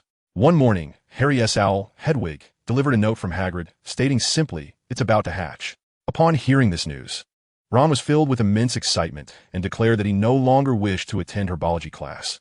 The prospect of a dragon hatching had entirely captivated his attention. His proposal garnered widespread support, with Hector expressing interest as well. However, Hermione firmly restrained him, her tone serious as she rejected Ron's request. "Please, Hermione, how often do we get the chance to witness a baby dragon hatching? This is an invaluable opportunity to observe the entire process up close. We have class, and besides, the four of you going is far too conspicuous. It will attract trouble. Moreover, if anyone discovers Hagrid's undertaking, he will be in serious trouble. Privately raising a dragon is no trivial matter." Hector had already noticed a blonde figure stealthily approaching, and Harry too caught sight of it. He promptly silenced Hermione with a whisper, "Stop talking, Hermione." Draco Malfoy stood just a few paces away, and while Harry was uncertain of how much Malfoy had overheard, he detested the expression on Malfoy's face. Why does he always linger around? Ron grimaced at Malfoy's retreating silhouette, expressing his distaste. "Do you know any forgetting spells, Hector? Something to make Malfoy completely forget about this?" "Come off it. You're just dreaming," Hector replied, his face contorted with disdain. "With only 2 students from our houses, it would be glaringly obvious if so many were absent from herbology. However, if we go during the morning break, it should pose no significant issues aside from being a bit rushed." Harry nodded in agreement, and Ron reluctantly accompanied them to the herbology classroom. Yet, he did not have to wait long, as the bell rang swiftly. The moment Hector and the others heard the chime, they immediately dropped their trowels and hurried out of the greenhouse. Harry and Ron raced ahead, with Hermione closely trailing behind, while Hector found himself lagging at the back of the group. Neville, too, ambled along behind him. Ever since he had begun learning spells under Hector's tutelage, he had become like a shadow, following Hector even in his favorite herbology class. From a distance, Hector spotted Hagrid's enormous figure standing at the door, his face flushed with excitement. "Come in quickly, Hector," Hagrid called, his eyes sparkling with enthusiasm as he waved eagerly. "It's about to come out." The egg is no longer on the hearth. It now lies upon the table, displaying a pronounced crack. Something within the egg stirs incessantly, and Hector even hears the faint rustling of claws against the shell, followed by a delightful clicking sound. Suddenly, everyone instinctively pulls their chairs closer to the dragon egg. As they hear the shell emitting a series of cracks, the fissures becoming increasingly evident, and the sounds of claws scraping against the egg grow ever clearer. At last, the egg splits open, and a small dragon, entirely black and resembling a crumpled umbrella, emerges from its shell. The dragon's wings appear exceedingly frail, adorned with a multitude of sharp spines that seem disproportionately large compared to its body. It possesses a long snout, pale within, and atop its head are bumpy horns, while its orange-red eyes protrude outward, still not fully opened, suggesting it cannot yet perceive its surroundings. However, its large nose is remarkably sensitive. The scents within the room prompt it to sneeze, releasing a few sparks from its nostrils. Isn't it adorable? Hagrid's lips curl into a radiant smile as he watches the little dragon wobble adorably on its feet, unable to resist the urge to stroke it. Yet, in stark contrast to its charming exterior, the little dragon exhibits a fierce temperament, baring its elongated fangs at Hagrid's coarse fingers. Goodness, look! It recognizes its mother. Hagrid's face beams with an affectionate smile, his eyes wholly fixated on the little dragon, one hand reaching for the chicken blood mixed with brandy he had prepared. Hagrid, have you considered just how large a Norwegian ridgeback grows? The man had already run quite far, yet Harry easily recognized him. It's Malfoy, he declared emphatically, and Hagrid's face drained of color. I would never mistake him. Even if he turned to ash, I would still recognize him. Ron glanced at Hector, his expression serious. You might need your Obliviate charm now, Hector. Hector sensed the coolness of the dragoness skin, a stark contrast to its fiery temperament. Wasn't T. Dumbledore's South gift to be close to phoenixes? Why did it seem that even dragons held a fondness for him? Hector couldn't fathom the reason, but he relished the intimacy of the little dragon. All right, you all need to leave at once. Hagrid's flustered demeanor was evident as he hurriedly ushered the young wizards out of the room, slamming the door behind them. The mood among Hector and his companions shifted from their earlier exuberance. They lowered their heads, speaking not a word. Malfoy, knowing Hagrid harbored a dragon, was the worst possible scenario. Chapter 47, Norbert. In the following week, Hector and his friends found their encounters with Malfoy increasing dramatically, his face almost openly displaying ill intent, which made Harry, Ron, and Hermione quite uneasy. Rather than dissuading Ron from his thoughts, Hector's words only seemed to excite him further. He practically wished for Hector to cast the Obliviate charm on Malfoy to erase his identity entirely. Ron has increasingly broached this notion with Hector, prompting Hector to contemplate whether he should experiment with the power of the Obliviate charm on this fool. As for Harry and Hermione, they have devoted more time to Hagrid's dimly lit hut. Hagrid's little dragon has now grown to 3 times its original size, leaving Hagrid somewhat flustered as he attends to it. The dragon, which Hagrid has named Norbert, is capable of emitting flames a foot long, and a mere sneeze from it wreaks havoc on Hagrid's humble abode. Consequently, Hagrid has set aside his duties as keeper of keys and grounds to focus entirely on his beloved creature. Hector, meanwhile, has not been idle, albeit with a different focus. He has immersed himself in the Gryffindor Swordmaster training program. Neville, having acquired a new wand, seems transformed. It is not only Hector who has noticed this. Professor Flitwick has also observed Neville's remarkable improvement. Once trailing behind his peers, Neville now ranks among the top of the first-year wizards, second only to Hector and Hermione. The most cognizant of Neville's transformation are the trio of Malfoy. One afternoon, after Charms class, Hector was summoned to Professor Flitwick's office, leaving Neville to sulk. That evening, as Hector slipped into the Gryffindor common room, he heard Ron's voice resonating from within. Ron was regaling the younger Gryffindors with tales, particularly the recent exploits of Neville, who had bravely faced off against Malfoy in the library. With vivid detail, Ron described how they had witnessed Malfoy cornering Neville with his 2 hulking companions, Crabbe and Goyle. Just as Harry and I were about to intervene, do you know what happened? Malfoy soared into the air, suspended upside down. Crabbe and Goyle attempted to seize Neville. Yet to their astonishment, he single-handedly vanquished both. Ron animatedly gestured, taking a sip of water before continuing. Neville ensnared Goyle with a leg-locking charm, leaving that fool utterly clueless on how to break it. However, Crabbe was far too close for Neville to cast a spell in time. Can you guess what happened next? Hector mused that Ron was akin to a master storyteller. Ron skillfully built suspense among his audience of young lions, relishing the attention. Neville, in a display of audacity, tossed aside his wand and charged forward, fists raised. Crabbe stood no chance against him and was swiftly overpowered. Neville shouted, "My fists are not to be trifled with." What a remarkable young man. Hector became even more invested in cultivating the Gryffindor Swordmaster, arranging for Neville to study alongside Hermione, while also introducing him to the Room of Requirement. Thus, Hector was dragged to Hagrid's hut, where the door was pushed open, revealing a scene that left him astounded. The furnishings within were marred by scorch marks from flames, and the floor was strewn with empty brandy bottles and disarrayed feathers. Hagrid instinctively concealed Norbert behind his clothing, although the creature's size made it nearly impossible to hide him completely. Upon lifting his head, Norbert recognized Hector, prompting Hagrid to laboriously extricate him from the folds of his coat, where Norbert had been gnawing on the hem. "Hagrid, you must release him," Hermione said earnestly, her tone reflecting the seriousness of the situation. Hagrid shook his head, tears welling in his eyes as he gazed at Norbert. "I cannot, Hermione. He is too small. If I let him go now, he will perish." Within a mere week, Norbert had grown significantly, and if given another month, he would be nearly the size of a house. Harry's voice rose with urgency, his concern for Hagrid evident. He nudged Hector with his elbow, prompting Hector to respond. "I understand your feelings, Hagrid." Hearing the commotion, Norbert released Hagrid's coat and wriggled free. Struggling to flap his wings, he soared towards Hector, who opened his arms wide, catching Norbert as he stumbled into his embrace. "Did you see that? Norbert can fly," Hagrid exclaimed, clapping his hands in excitement, fully embracing the role of a dragon mother. He looked at Norbert nestled in Hector's arms, his eyes shining with pride. "What a delightful little creature. Isn't he, Hector? I never imagined Norbert would take such a liking to you. That is indeed a rare occurrence, particularly for a Norwegian ridgeback, known for its feisty temperament." Hector set Norbert down, who continued to circle around him, brimming with exhilaration, occasionally releasing tiny sparks from his nostrils. The accompanying young wizards gazed enviously at Hector, but whenever they approached, Norbert emitted a series of low growls as a warning. "I know you are reluctant to part with him, Hagrid," Hector said, crouching to gently stroke Norbert's head. "However, as you are aware, the growth rate of a Norwegian ridgeback is faster than you might anticipate, and caring for him will become increasingly burdensome." Hagrid, though aware of this truth, nodded silently, struggling to formulate a rebuttal. "Thus, I have devised an excellent solution," Hector announced, pulling Ron from the back of the group, who appeared taken aback. "Did you not mention that your brother Charlie is in Romania dealing with fire dragons? Entrusting Norbert to him would certainly pose no issues, and I am confident he would relish the opportunity to care for such a rare Norwegian ridgeback." Harry's eyes sparkled with enthusiasm, finding Hector's suggestion splendid and perfectly aligned with his own thoughts. He exchanged eager glances with Ron, who hastily assured Hagrid of their plan.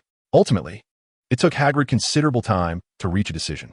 To be prudent, Hector suggested that Ron write a letter to Charlie to inquire about the situation. At last, harmony was restored, and Harry felt a slight easing of his anxious heart. They lingered for a while at Hagrid's hut, watching Hector and Hagrid playfully engaging with Norbert. Of course, they took turns keeping watch to prevent any incidents like the one with Malfoy from occurring again. However, Hector remained by Norbert's side, as only he could soothe the little dragon and allow the other young wizards to pet him. Even Hagrid, despite his formidable presence, felt a pang of jealousy at Hector's unique bond with Norbert. Content and fulfilled, they departed from Hagrid's abode, each of the four young wizards having had the delightful opportunity to pet the dragon. Following Hagrid's request, they squeezed out one by one through the door. Hector was the last to exit, and before leaving, he pointed at the reluctantly departing Norbert and said to Hagrid, "I actually meant to mention this earlier," lowering his voice. "Norbert is a girl. Hagrid, I believe Norberta would be a more fitting name." Chapter 48, The Little Star in the Darkness. It was already quite late, well past the time for young wizards to retire for the night, yet not a trace of drowsiness could be seen on the faces of the three. As the clock struck midnight, the door to the Gryffindor common room swung open, prompting Harry to spring to his feet and glance toward the entrance. From afar, two familiar voices echoed. "Hector, help me with this spell." It was Ron's voice. Oh, I almost forgot. Slowly, two familiar figures emerged from the air. Hermione and Neville quickly stood up as well. Hector and Ron had gone to assist Hagrid with Norbert, now affectionately called Norberta. Ever since Ron mentioned that his brother Charlie specialized in dragon studies, Hagrid had enthusiastically invited him to partake in Norberta's care, to which Ron proudly agreed. However, on his first attempt, Ron was unceremoniously bitten on the finger by Norberta, after which he insisted that Hector accompany him on subsequent visits. Norberta had been quite rambunctious, but she seemed to calm down significantly around Hector. The growth rate of the Norwegian ridgeback exceeded everyone's expectations. Even Hagrid found it challenging to manage her. Norberta had gained considerable strength, her fire-breathing capabilities having transformed qualitatively from just a week prior. Yet, Hagrid gazed at her with the same tenderness as one would a fluffy little rabbit. Hector even overheard Hagrid singing lullabies to her before he left. "How'd it go?" Harry inquired with concern, observing Hector and Ron's disheveled appearances. "What happened to you two?" Ron's hair was a chaotic mess, and his fingers were wrapped in layers of white bandages. Hector was not faring much better, although Norberta listened to him. Her size made it difficult for him to manage her when she tried to nestle against him. Norberta had indeed grown too large. Ron pulled out a blood-stained handkerchief from his pocket to show Harry and the others. "And her temper is dreadful now. She has started eating dead mice. It's manageable when Hector is around, but as soon as he steps away, she becomes uncontrollable. The moment I tried to touch her, she bit me hard." Thus, Hagrid reproached me for frightening his beloved creature. "Ron, I still suggest you pay Madame Pomfrey a visit. The teeth of a fire dragon are venomous." Hector patted Ron on the shoulder and then inquired of Harry. Harry shook his head, and at that moment, a flurry of flapping sounded from outside the window. Everyone turned to gaze outside, where a pristine white owl perched on the ledge of the Gryffindor common room. "Really? Charlie never mentioned this to me." Ron looked exceedingly worried. I was planning to use this as an excuse. The assignments are piling up. What are we to do? Madame Pomfrey will surely discern the nature of the injury. Even if she does, Hector reassured him. Why would she believe it? How could there possibly be a fire dragon near Hogwarts? Just say it was Hagrid's dog that bit you. Ron nodded thoughtfully. Harry had already retrieved the note from Hedwig's leg and beckoned everyone to come and take a look. The content of the letter is as per the original text. This Saturday at midnight, we must take the fire dragon to the highest tower. A look of distress crossed Ron's face as he turned to Hector. Does your invisibility spell work on fire dragons? Hector shook his head. He had not tried it, and it is well known that fire dragons possess a formidable resistance to magic. As for whether ordinary spells would affect Norberta, Hector was uncertain, having never tested it. Not to worry, we still have the invisibility cloak. It should accommodate both us and Norberta. The group quickly reached a consensus. There truly was no better alternative. Although risk was unavoidable, it was far preferable to harboring a fire dragon within the school. This was indeed the best way to rid themselves of Norberta. Destroy that note for me, Hector advised cautiously. He noticed Harry was about to tuck the note into a random book and promptly interjected. That makes sense, Harry replied, rubbing the note in his palms before tossing it into the fireplace. Hector cast a blazing spell upon the note, watching it reduce to ashes. Afterward, he used a whirlwind charm to sweep the remnants into oblivion. Now, Hector was convinced that Malfoy would not be able to interfere. He wished to avoid as many unforeseen complications as possible, reminiscent of the original tale. Is everyone clear? Hector felt confident that there were no oversights. He casually asked Ron, what about Scabbers? Ron shook his head. I don't know. Ever since I started feeding Norberta dead mice, Scabbers won't come near me. He must be frightened of my scent. Hector nodded, glancing around, feeling a twinge of unease. He sensed that Scabbers, also known as Peter Pettigrew, was becoming aware of something. Ever since his conversation with Dumbledore, Hector had seldom seen Scabbers. Hopefully, I'm just overthinking, Hector yawned, waving goodbye to the young wizards. Well then, good night. I'm rather fatigued. Hector intended to address the final risk of exposure as well. Harry, please escort Ron to the infirmary. If Malfoy and his cronies see his finger, it could spell trouble. Is it not a tad too late? Merely express your unbearable pain, and surely Madame Pomfrey would comprehend. Hector is indeed correct. Harry rose to his feet, assisting Ron in doing the same. Thus, good night. A mouse cautiously emerged from the shadows, its eyes glistening, only to transform suddenly into a diminutive middle-aged man with a Mediterranean hairstyle and a rather unsavory countenance. The man remained ensconced in the darkness, seemingly afraid of the light, even though it was but a faint glow. A pallid hand reached out from the obscurity, seizing Ron's book from the sofa. Saturday, the highest tower. The man's voice was faint, akin to a lament, as he tore a note, inscribing Norwegian Ridgeback. Chapter 49. How could there possibly be a fire dragon within Hogwarts? Hector's arrangements were quite commendable.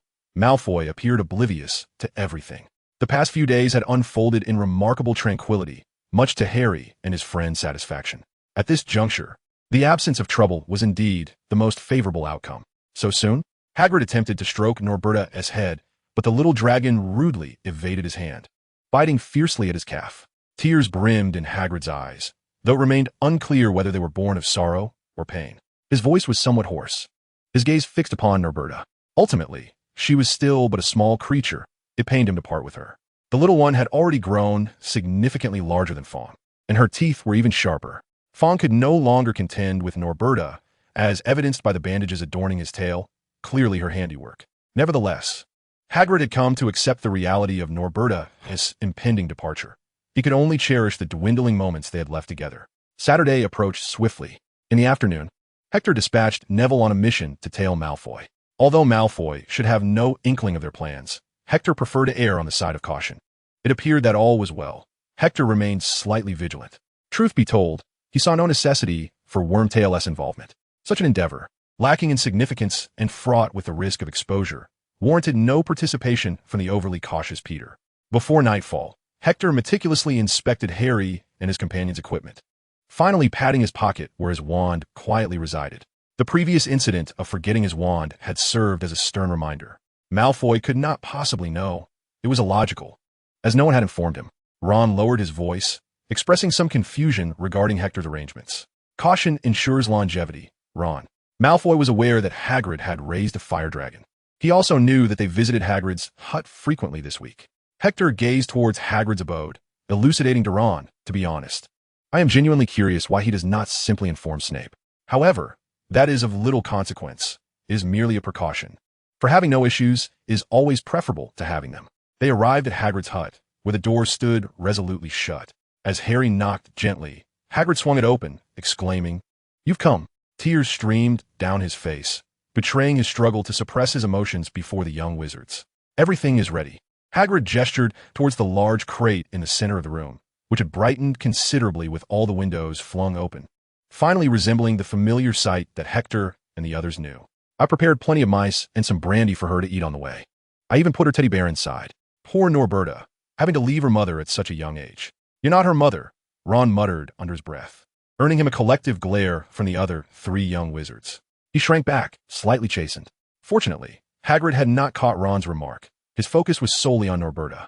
"All right, Hagrid, we don't have much time," Hector urged, signaling Harry to fetch the crate. He turned to the tall giant, saying, "Say your goodbyes. Rest assured, Norberta will be well taken care of." "I know," Hagrid sniffled. "It's just that little Norberta is so unfortunate. She will never see her mother again." "Don't worry," Hector reassured him, standing on tiptoe to pat Hagrid's shoulder. "There will be opportunities in the future." Harry struggled to lift the crate alone, his face reddening with effort. It remained still. Hector placed a comforting hand on his shoulder, drew out his wand, and cast a levitation spell on the crate. Under Harry's watchful gaze, the box containing Hagrid's precious cargo slowly lifted off the ground. "Harry, what you're holding is a wand, not a mere stick," Hector teased. "But I will need to cast the disillusionment charm soon, so you must manage the levitation spell yourself." Regrettably, Hector soon discovered that neither Harry nor Ron could accurately control the crate's direction. It either floated too high or too low, occasionally swaying violently. They could hear Norberta's distressed cries from within. "Forget it," Hector glanced at Neville, who also shook his head. While he had a slightly better grasp of the spell than the 2 clumsy ones, relying solely on him was not feasible. Hector could not yet guarantee that everyone's disillusionment charm would work effectively while simultaneously maintaining precise control over the crate's levitation. Thus, they were left with the most rudimentary method, lifting it manually. "Goodbye, Norberta," Hagrid called to the crate, tears streaming down his face uncontrollably. "Your mother will never forget you." As midnight drew nearer, the 4 young wizards felt a surge of urgency, yet their pace was frustratingly slow. Transporting Norberta to the highest tower of Hogwarts was no easy feat. The crate was far too heavy, necessitating frequent personnel changes with each flight of stairs. They had to navigate detours as well. Although the invisibility cloak and disillusionment charm concealed them from Filch, his cat was not so easily fooled. Coupled with the size of their group, any encounter would render them unable to escape swiftly.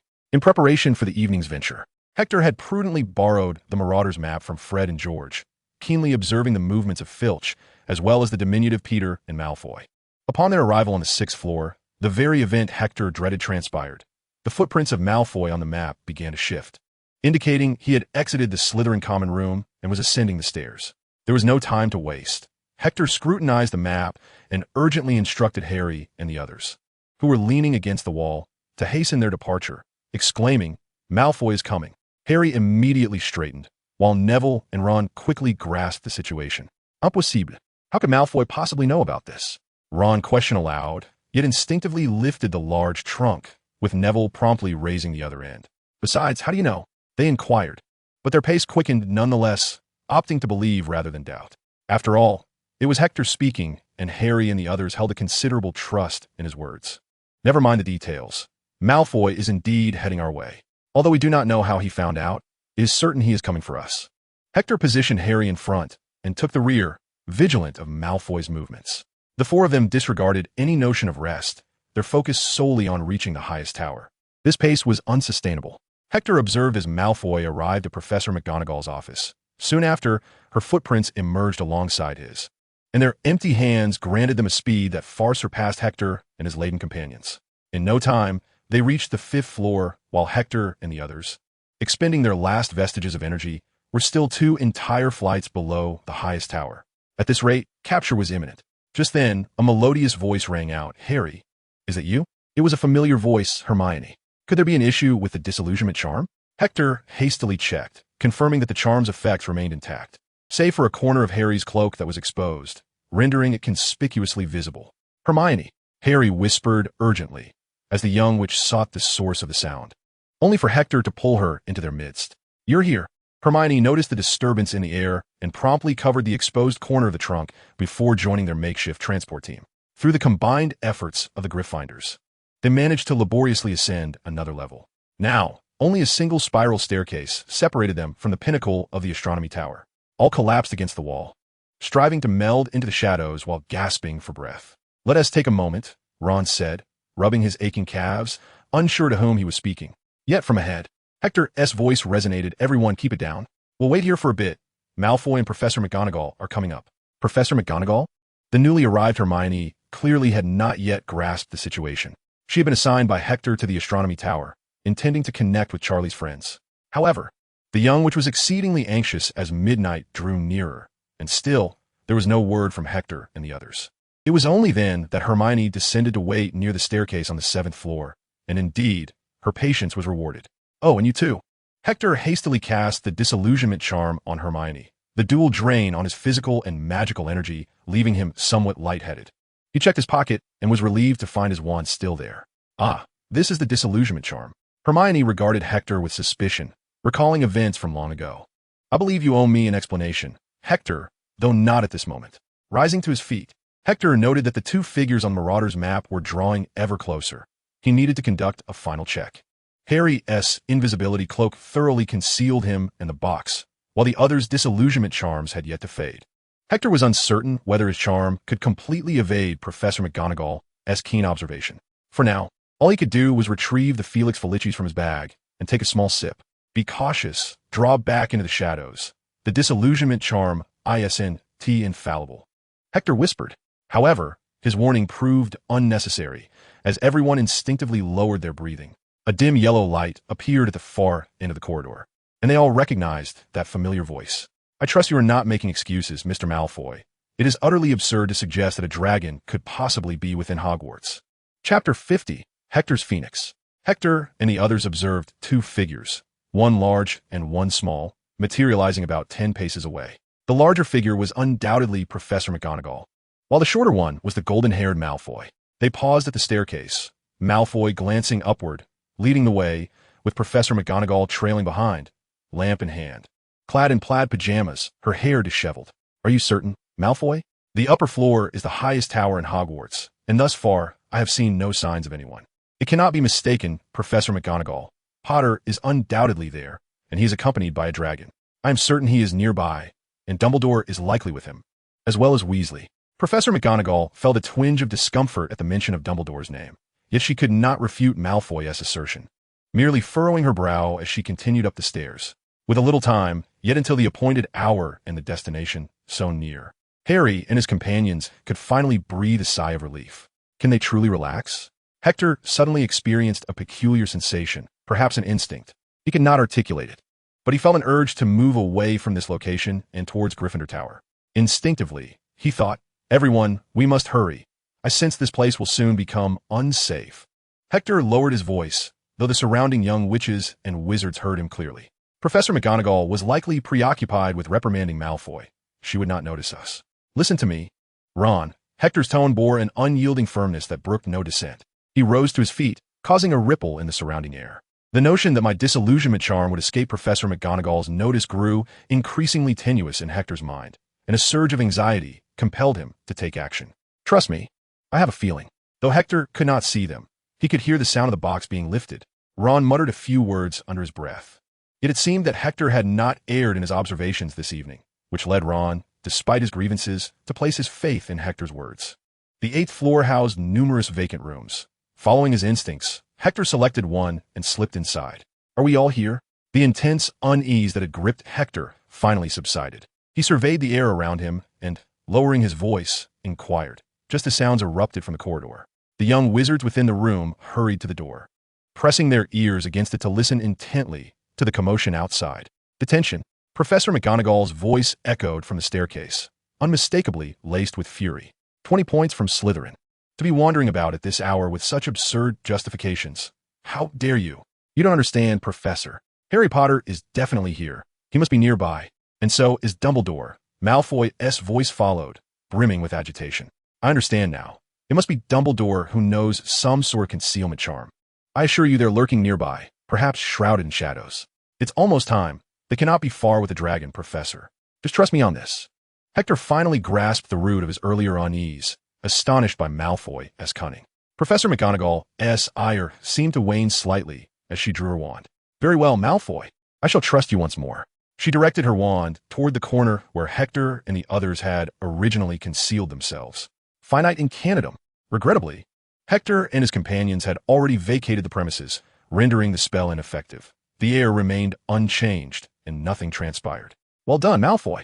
McGonagall's rarely seen rage indicated she felt deceived, and at such a late hour, she seized Malfoy by the ear. I have never encountered a young wizard still here, spinning such nonsense. How dare you fabricate such a tale? Because of you, Slytherin will lose another 20 points. Cool me. I shall see how Professor Snape handles your mischief. Without warning, a door on the 8th floor swung open, the reach of McGonagall's finite incantum extending far. The disillusionment charm that had cloaked Hector and the others dissipated instantly. Leading the procession was Harry, draped in an invisibility cloak, sent forth to gather intelligence. Followed stealthily by 4 young wizards, with Ron and Neville at the center, akin to bearers of a palanquin, while Hector and Hermione trailed at the rear. How did you know Professor McGonagall would use finite incantum? It was merely intuition. Hector explained that he saw Harry waving to them ahead, urging them to hurry as Charlie's friends were approaching. At last, they arrived beneath the night sky. Hector had never felt the outdoor air so invigorating. The earlier tension had left him almost breathless. The young wizards gazed at the moon hanging high above. 2 figures on broomsticks appeared as if they had descended from the moon. You must be the ones Charlie mentioned, the tall one said with a friendly smile. It must be you, Hector thought, noticing the boy bore striking resemblance to Charlie, with a mane of vibrant red hair. The person behind him patted the tall one's shoulder, holding a broom in hand. Delighted to meet you all. This is Savakork, and I am Elfman Luca. You may call me Elf. And this must be the Norwegian Ridgeback, right? You must be Ron. Charlie has spoken of you. Elfman embraced Ron, who felt somewhat uneasy with such warmth. What a robust lad, just like his brother, Savakork remarked.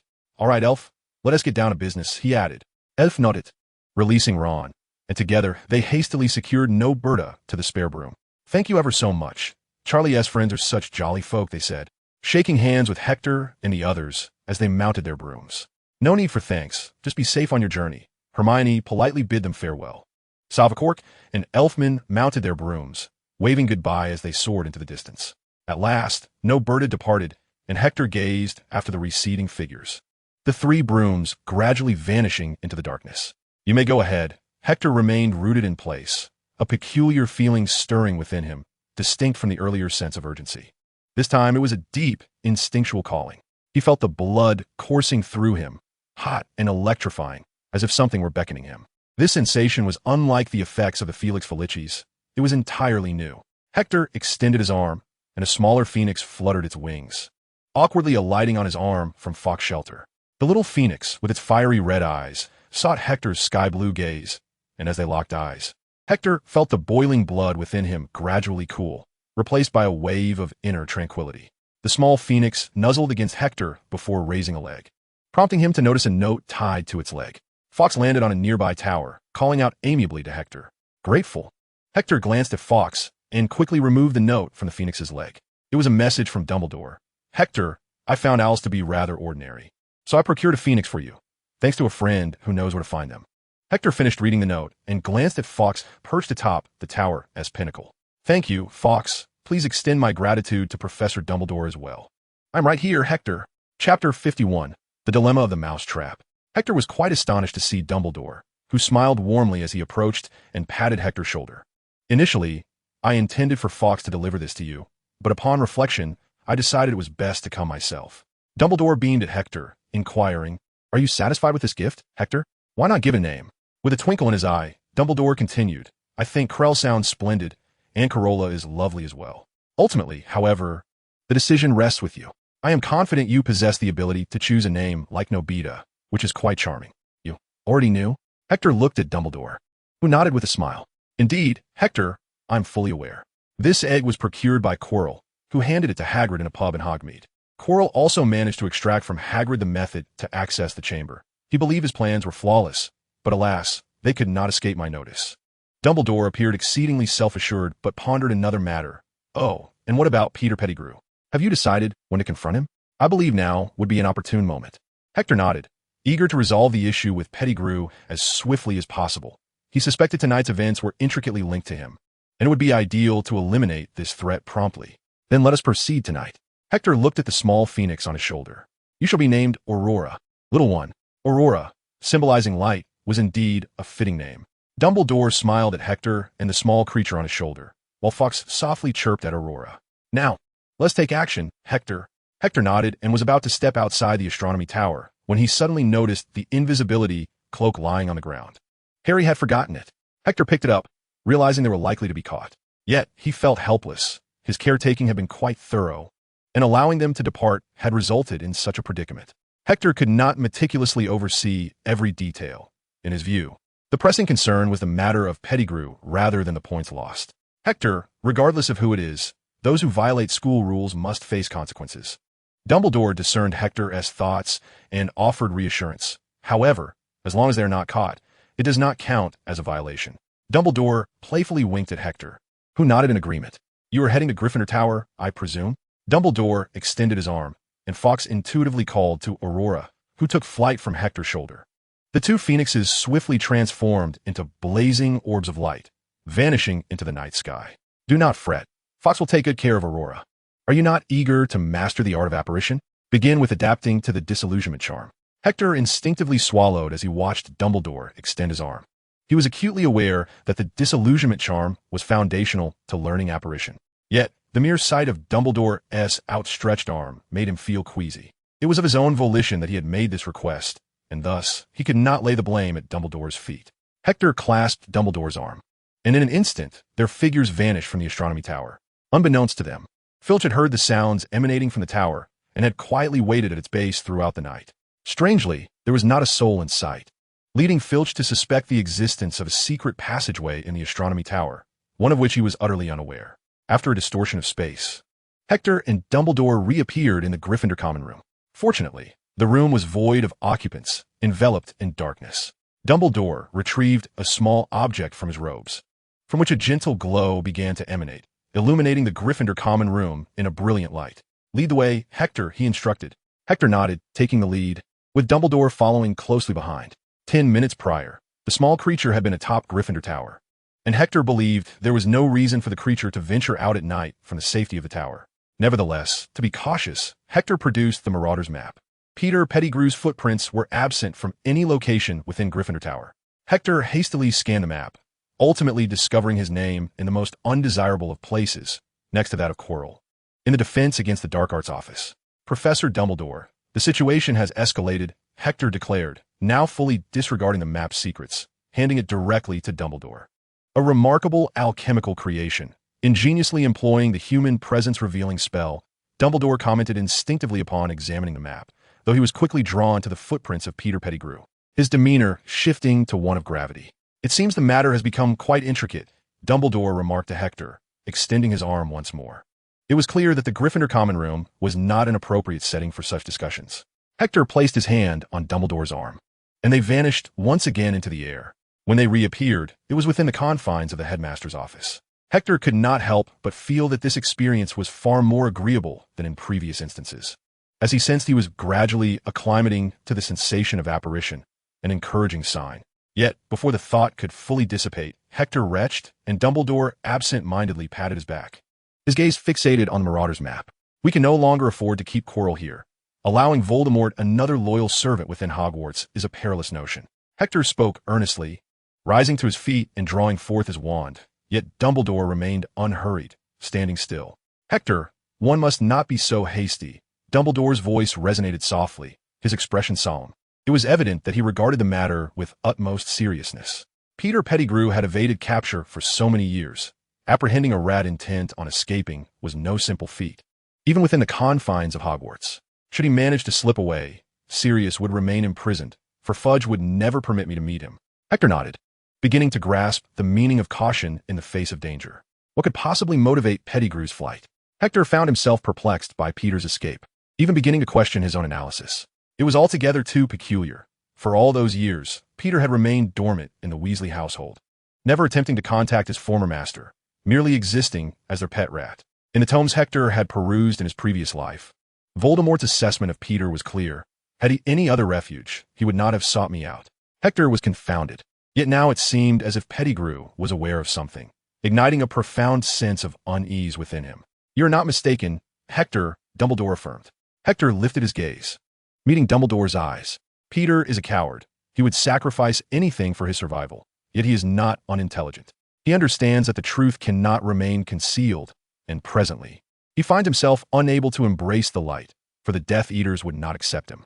Peter is left with two options: to masquerade as a rat, living in constant fear, or to seek out his master, Voldemort." Dumbledore, with great patience, continued to elucidate for Hector. Only when his master regains his former power will Peter be liberated from the torment of living as a frightened rat, languishing in darkness. He then glanced at the Marauder's map, observing as Peter's footprints began to move.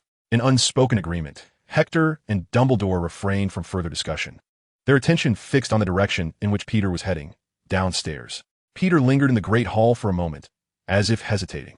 However, he continued downward, ultimately pausing at the entrance of a subterranean classroom. It was at the door of Severus Snape's office that Peter came to a halt. Chapter 52. The net tightens upon witnessing Peter Pettigrew's destination. Snape's office. Dumbledore's expression grew even more strained. Fortunately, Peter did not gain entry into the office, for others were present. Draco Malfoy remained inside. "Shall we proceed now?" Hector inquired. "No, we cannot," Dumbledore replied, withholding the reasons from Hector. Yet, Hector understood Dumbledore's hesitation all too well. Peter Pettigrew was seeking Snape, Dumbledore's spy amidst Voldemort's ranks. Moreover, Dumbledore was acutely aware that not only did Voldemort trust Snape, but Snape's loyalty to Dumbledore was also dependable. Hector now finds himself in a quandary, uncertain whether it was Peter Pettigrew's own volition to seek out Snape or if it was a notion conjured by Voldemort himself. This dilemma is pivotal. A direct capture of Pettigrew could potentially unveil Snape's identity as a double agent. Hector is convinced that as long as Dumbledore retains his faculties, he would never sacrifice a skilled spy hidden within enemy lines for the sake of apprehending a superficial traitor. While this course of action may heighten the dangers at Hogwarts, Hector perceives its long-term significance. If he can discern this, then surely Dumbledore must as well. It appears that for the time being, Peter Pettigrew remains untouchable. Hector sighs, perplexed as to why Dumbledore does not take advantage of the moment to apprehend both Quirrell and Pettigrew while they are together. Dumbledore seems to be in a state of anticipation. But for what? Is it merely to test Harry? Given the current circumstances, is it not too much to ask of this innocent first-year wizard, who knows nothing of the peril he faces? Dealing with Voldemort is daunting enough. Yet he is also accompanied by the ambiguous and inscrutable Pettigrew. Hector cannot fathom any justification for an action, yet Dumbledore continues to refrain from intervening. Hector is not in a position to overstep his bounds or confront his grandfather, Albus. Moreover, even if he were to inquire, Dumbledore would undoubtedly withhold answers, regardless of Hector being his nephew and exhibiting remarkable talent. To Hector, it appears Dumbledore only places faith in himself, exhibiting unwavering confidence in his plans. This conviction is the sole reasonable explanation Hector can muster for Dumbledore's reluctance to act at this juncture. "Hector," Dumbledore said, observing the troubled young man, "might I borrow this map for a moment?" Hector nodded, and Dumbledore continued, "This matter will be resolved swiftly, I swear." Hector silently scoffed at the countless oaths Dumbledore had uttered, none of which had come to fruition thus far. It was evident to him that Dumbledore wished to keep him uninvolved. Reluctantly, Hector bid him good night and exited the office in silence. Is there truly nothing he can do?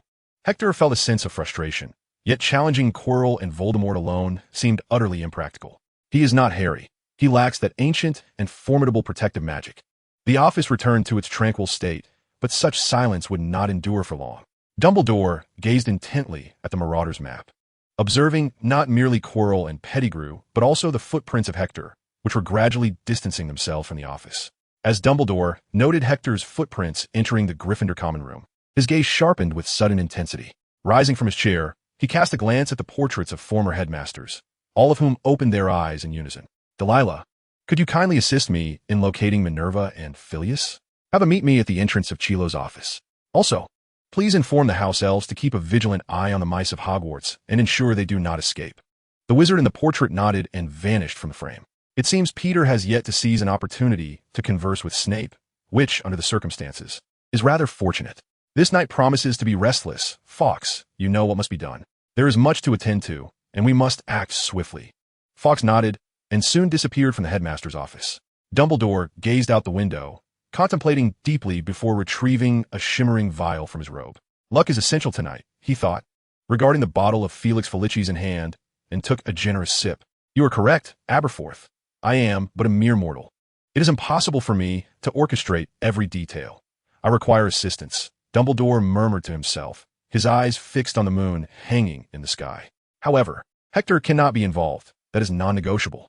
Harry and his friends were utterly unable to sleep, unable even to conjure a word of comfort for one another. This evening, Gryffindor had been penalized a staggering 200 points due to their actions. Harry could scarcely imagine the reactions of their fellow Gryffindors upon learning of the news. Gryffindor had once harbored a chance at the House Cup, yet they had now obliterated all hope with their own hands. Such a monumental loss left Harry at a loss for how to amend the situation. He appeared utterly despondent, his vacant gaze fixed on Hector, who merely nodded silently, offering Harry the invisibility cloak, a small consolation in the midst of turmoil. Thank goodness you weren't with us, Harry remarked, and Hector turned to the others, their expressions mirroring his own gloom. Ron sat on his bed, hugging his knees in a daze, while Neville, in the adjacent bed, buried his head in his pillow, stifling his sobs, which Hector could hear even in that moment. Hector nodded, having no intention of freshening up. He simply changed into his pajamas and sat on his own bed. The hour was late, and classes awaited them the following day. Observing the somber demeanor of Harry and the others, Hector offered a few words of comfort. At this point, self-reproach will yield no benefit. Hector, were you caught? Ron inquired, his gaze toward Hector brimming with a complex blend of hope.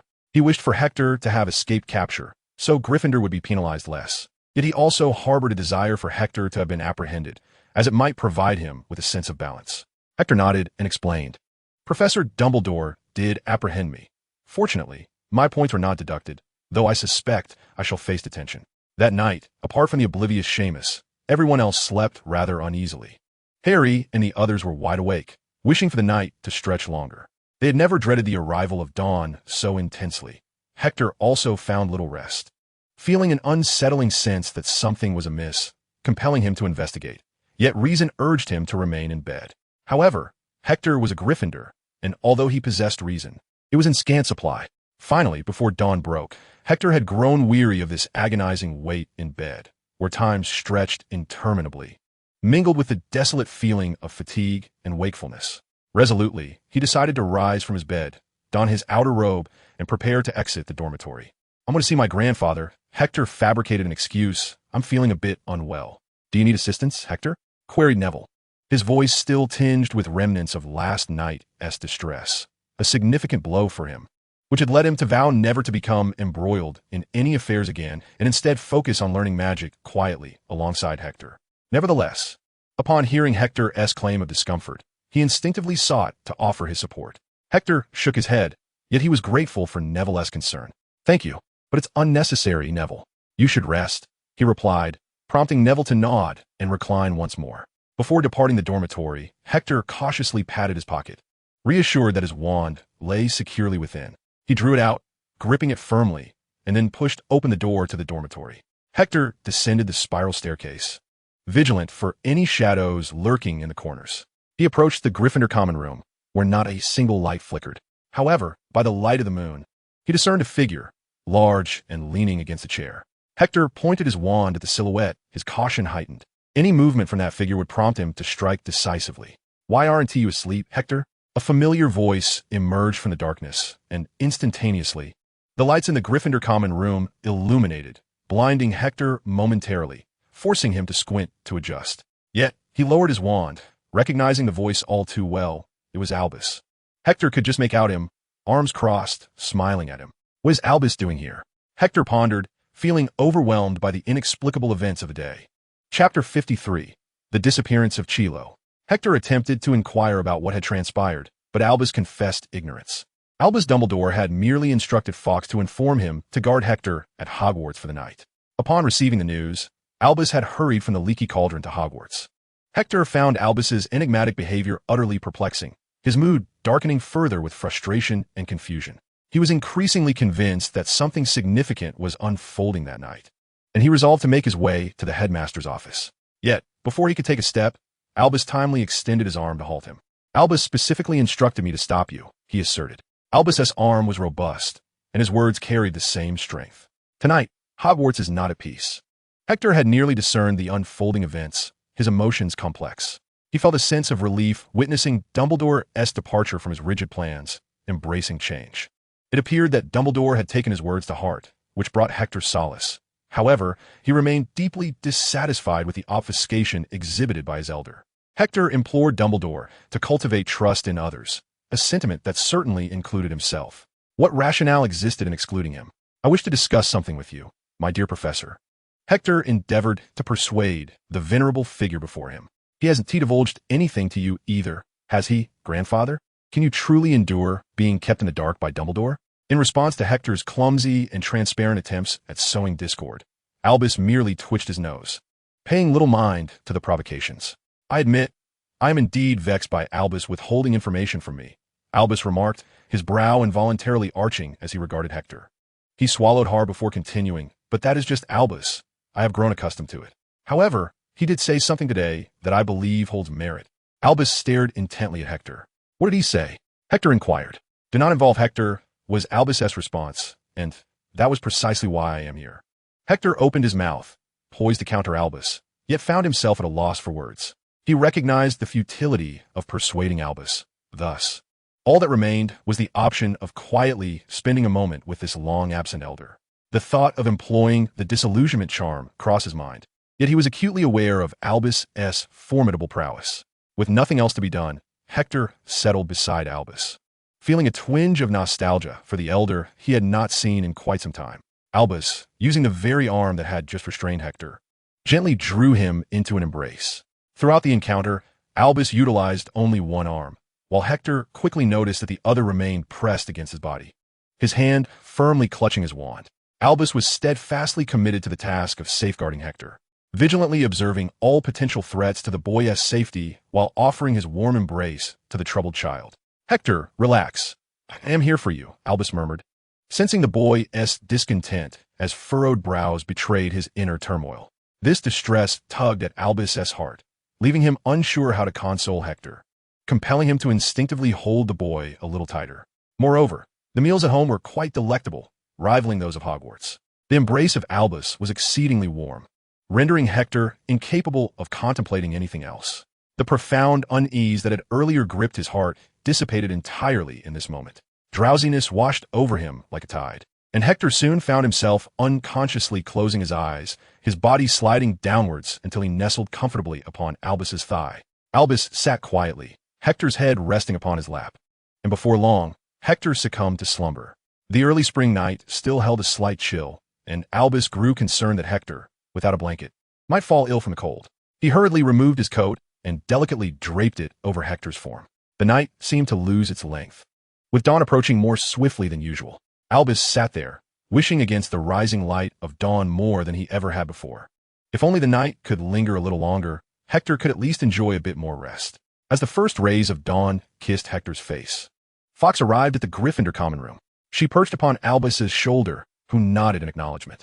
Gently, he lifted Hector's head from his lap and carefully placed it on the sofa.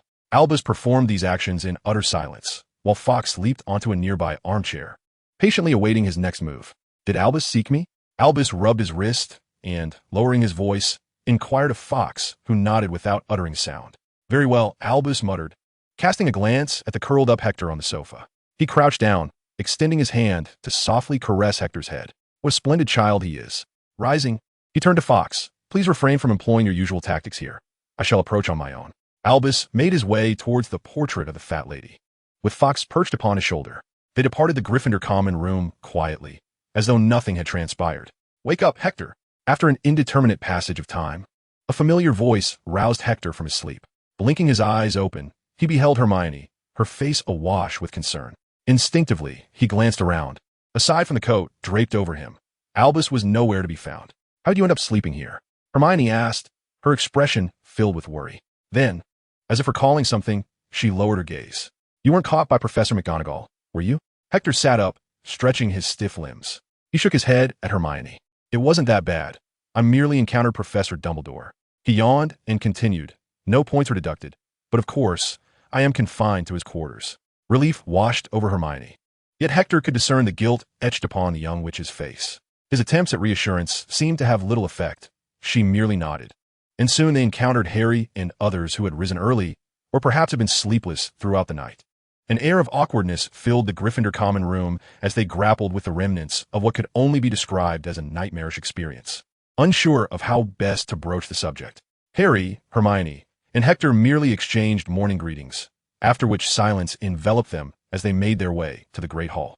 They hoped that a sumptuous breakfast might alleviate the lingering guilt that weighed heavily on their hearts. However, their spirits plummeted further upon witnessing the Gryffindor hourglass, which had suddenly turned desolately empty. In unison, they lowered their heads, mechanically consuming their breakfast in a silence that bordered on solemnity, as it appeared that none could escape the shadow of the previous night's events anytime soon. Harry initially thought that losing 200 points was the worst of his troubles, but soon he was confronted with another distressing revelation. Professor Quirrell had vanished. Chapter 54. The adventure resumes. Harry and his companions were enduring a rather tumultuous time. The young witches and wizards of Gryffindor, upon passing the grand hourglass that tallied their house points, could scarcely believe their eyes. Gryffindor had lost an astonishing 200 points in a single night. Initially, they speculated that there might have been some error with the counting mechanism, leading them to question one another until a bold young wizard approached Professor McGonagall. Before long, shocking news spread like wildfire. Harry Potter, the celebrated hero of 2 Quidditch matches, along with his 3 foolish first-year companions, was responsible for Gryffindor's staggering loss of 200 points in one fell swoop. In an instant, Harry transformed from the most admired and revered figure into the target of scorn. The Gryffindor students deliberately distanced themselves from Harry and his friends, while the members of Ravenclaw and Hufflepuff offered them nothing but disdain. Everyone hoped for Slytherin's defeat in the House Cup, and Gryffindor was deemed the most likely contender. Wizards from the various houses constantly whispered behind Harry's back, their murmurs escalating into blatant accusations and insults as he passed by. Those who fancied themselves morally superior seemed to forget that Gryffindor's potential to triumph over Slytherin in the House Cup was intrinsically linked to Harry and his friends. Even Hector found himself the target of baseless and unreasonable reproaches, such as, "Why didn't you stop them? Aren't you supposed to be Dumbledore's assistant? How could Gryffindor still lose points?" This absurdity extended to insinuations that Harry's actions were somehow tied to him. Such accusations were purely for the sake of blame. What chilled Hector even further was that the majority of such statements originated from the mouths of Gryffindor students themselves. The Slytherins, while more overt in their mockery, directed much of their derision specifically at Harry, yet even they maintained a degree of restraint in their criticisms of Hector. Despite Hector's good-natured disposition, he did not indulge the nonsensical remarks of these young lions. Unlike Harry and his friends, who bore their burdens in silence, Hector would passionately defend himself whenever the accusations grew increasingly unreasonable and the words more venomous. This fervent response rendered the self-righteous accusers quite uncomfortable. Upon finding themselves utterly outmatched by Hector's reasoned arguments, the accusers, consumed by rage, brandished their wands in a futile attempt to silence him, hoping he would submissively accept their scorn. In their humiliation and fury, they completely forgot who Hector truly was, their ire clouding what little wisdom they possessed. In the hallowed halls of Hogwarts, they brazenly sought to intimidate a member of the Dumbledore lineage. In those corridors, one could often observe several figures suspended upside down in mid-air, of various ages, all bearing the bruises of their encounters. Hector was proficient in more than just the levitation charm. He had mastered spells that could petrify, such as the one that rendered his adversaries utterly immobile. Now, the throng of students had begun to circumvent Hector, which afforded some respite to Harry and his companions who followed closely behind him. Professor Dumbledore remained skeptical. Was it truly Severus Snape who coveted the Philosopher's Stone? The signs were glaringly evident. Professor Quirrell had been all but ousted. In the library, Harry leaned closer to Hector, lowering his voice, though it was entirely unnecessary as no other students were within earshot. Hector shook his head, prompting a sigh of disappointment from Harry. He lamented, without Quirrell as an obstacle, Snape could simply discern how to bypass Fluffy and seize the stone. I would wager 12 Philosopher's Stones that Snape is positively elated. Perhaps he already knows how to navigate Fluffy and has no need to consult Hagrid. Ron mused absently, flipping through a book. Since the recent upheaval, he had grown more subdued, spending extended hours in the library. He gestured around them. There are so many books here. I bet one of them contains instructions on how to safely pass a 3-headed dog, not to mention the very nature of the Philosopher's Stone. At that moment, the room fell silent, and Ron's words were almost prophetic as a figure clad in black robes hurriedly approached from the other side of the shelves. It was Snape, clutching several tomes. Clearly oblivious to Ron's earlier comments, he swept past Hector and his friends, casting only a fleeting glance at Harry, accompanied by a disdainful snort, before vanishing from sight. Perhaps he has already found it. Thankfully, he didn't catch our conversation, Ron whispered, watching Snape's retreating form. Harry, shouldn't we take some action? The spark of adventure rekindled in Ron's eyes as he looked hopefully at Harry. Harry, however, appeared torn. The severe deduction of 200 points had rendered him hesitant and cautious.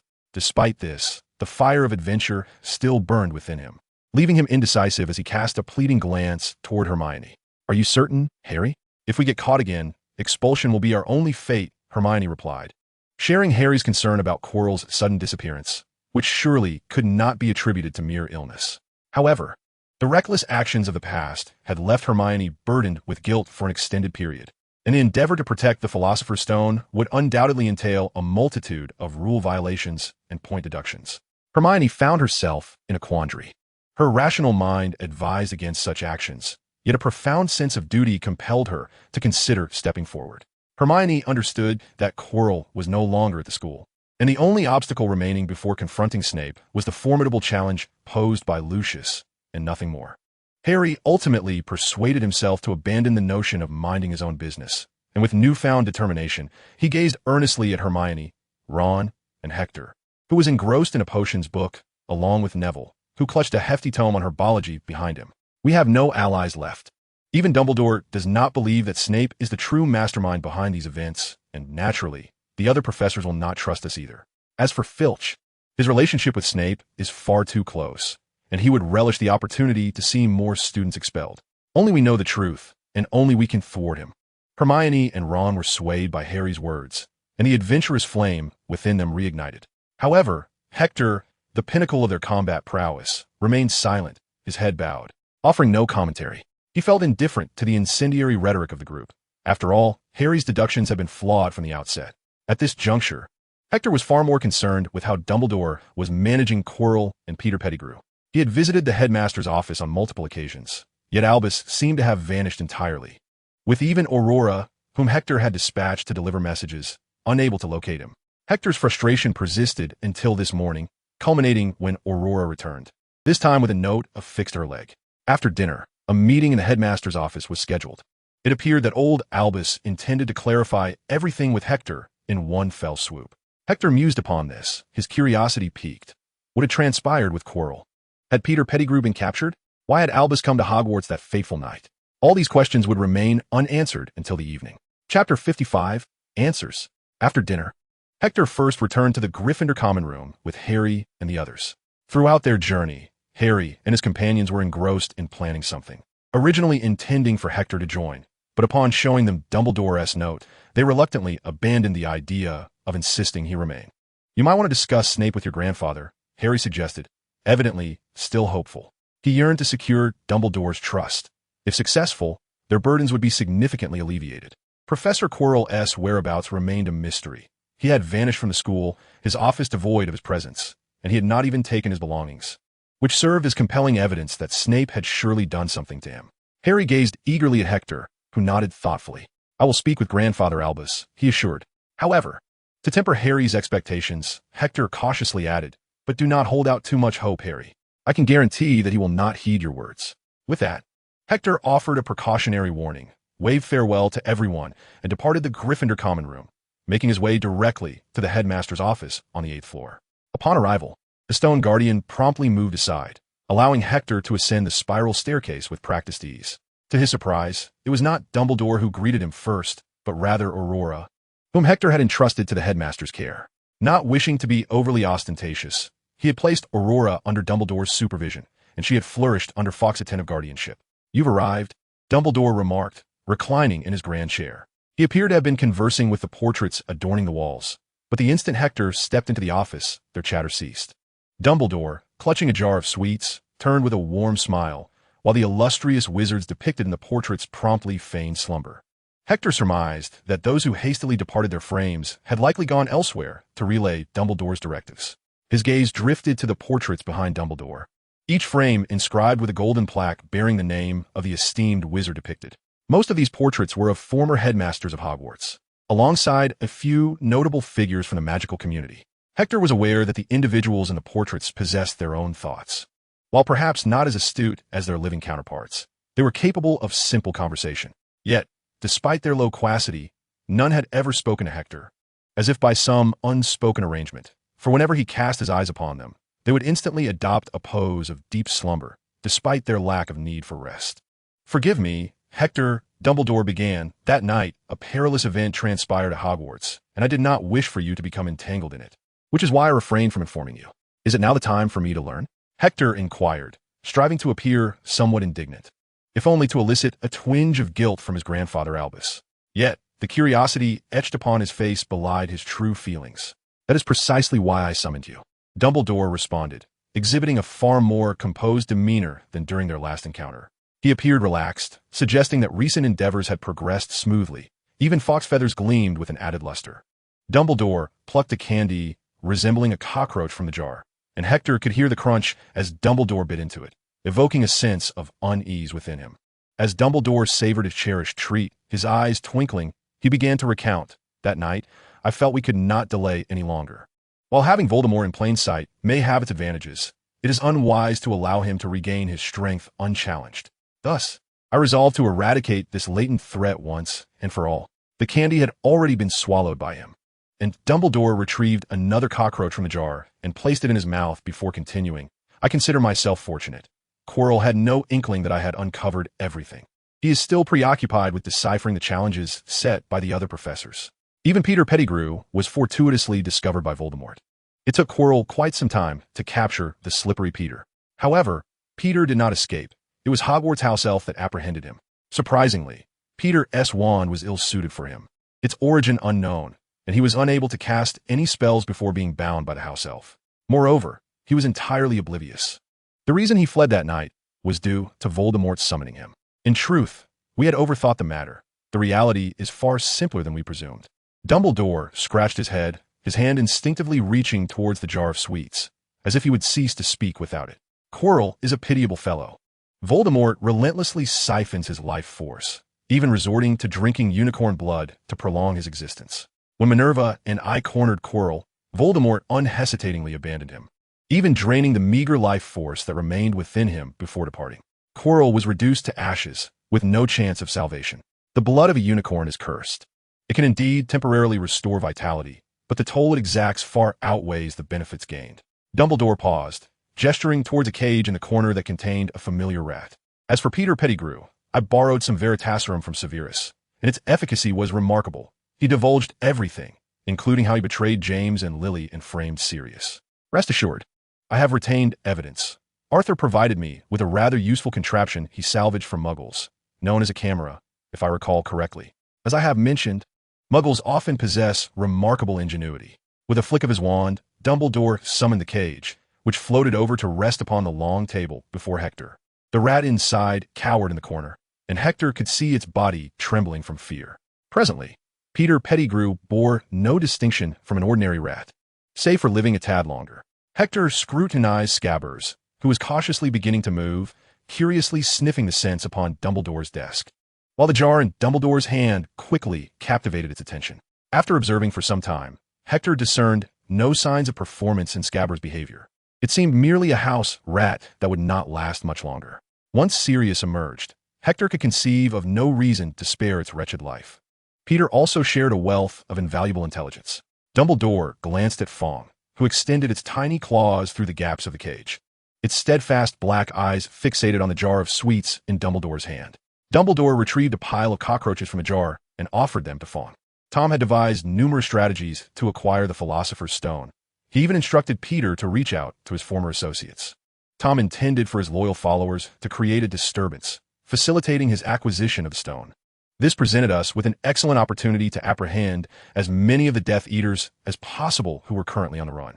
We were fortunate that Tom had set a time for this. I doubt he has the capability to notify his loyalists now. Although I could not prevent his escape, I certainly managed to deliver a significant blow. You understand my meaning, Hector?" Dumbledore winked at Hector, who quickly grasped the implication. "Thus, we must stage a performance, orchestrating a trap for the Death Eaters. This is not only for the Death Eaters, but also to resolve the misunderstandings between your friends and Severus. I believe only reality can make them recognize their errors.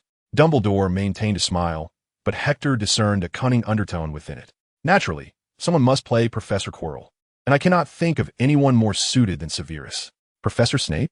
Hector's eyes widened, struggling to envision the forthcoming scenario. Would he be willing? I believe Severus would oblige. Dumbledore winked at Hector, and the adage to untie the bell, one must be the one who tied it, seemed particularly apt here. Only he could portray Professor Quirrell. Surely, one cannot expect an old man like me to take on such a role, can they? Or do you wish to don the guise of Quirrell yourself? While it might not be out of the question, never mind. I truly believe your arrangement is exceedingly clever. You are correct. No one is more suited to play Quirrell than he. Hector waved his hands repeatedly, as his first-year life had other commitments, and he was not keen on wasting time on cosplay. Dumbledore did not linger on this topic for long and swiftly changed the subject. I also heard from Phileas that he praised you highly in my presence, and I was quite surprised to learn that you had mastered the fire-making spell. Who did you learn it from? I saw it in a dream and learned it after one viewing. Hector had grown accustomed to attributing all his accomplishments to his dreams, and even if Dumbledore harbored doubts, he was powerless without evidence. Hector would never admit to anything unproven. What a marvelous dream it must be, wouldn't you agree, Hector? Dumbledore regarded Hector, who nodded eagerly. Dumbledore continued, since you have mastered the fire-making spell, I believe it would not be excessive to teach you some formidable spells. The friend I mentioned last time is quite adept in this area of magic, and he is very eager to meet you, should you be willing. Hector felt a deep disdain for Dumbledore's hypocritical behavior, using the guise of teaching spells to meet an old flame. Yet, he was indeed curious to meet the first Dark Lord of the wizarding world, wondering what kind of person could so thoroughly captivate the illustrious Albus Dumbledore. Of course, I am willing, dear Albus. Chapter 56, Learning Apparition. Hector soon exited Dumbledore's office. Although Dumbledore mentioned taking Hector to meet an old friend, it was evident that he did not intend to do so immediately. I need to prepare in advance, Dumbledore had stated. The following day, Harry and his companions received a note at breakfast, informing them of a detention that evening. Harry glanced at the note and remarked, while Ron, chewing his breakfast, began to voice his opinions on the arrangement. Aren't young wizards allowed to roam at night? It's so late at 11 o'clock, and yet we still have to face Filch's detention. I can't even imagine what that old codger will make us do. His complaints garnered little response.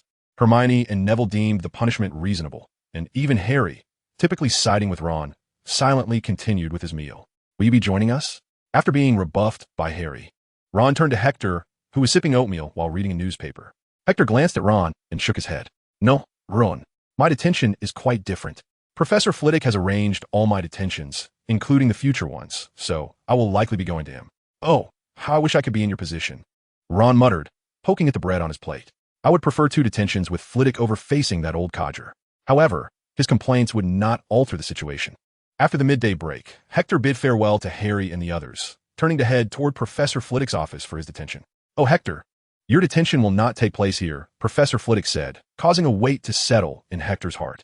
Albus has taken your detention from me, so you should proceed to the headmaster's office. Fortunately, it is not far.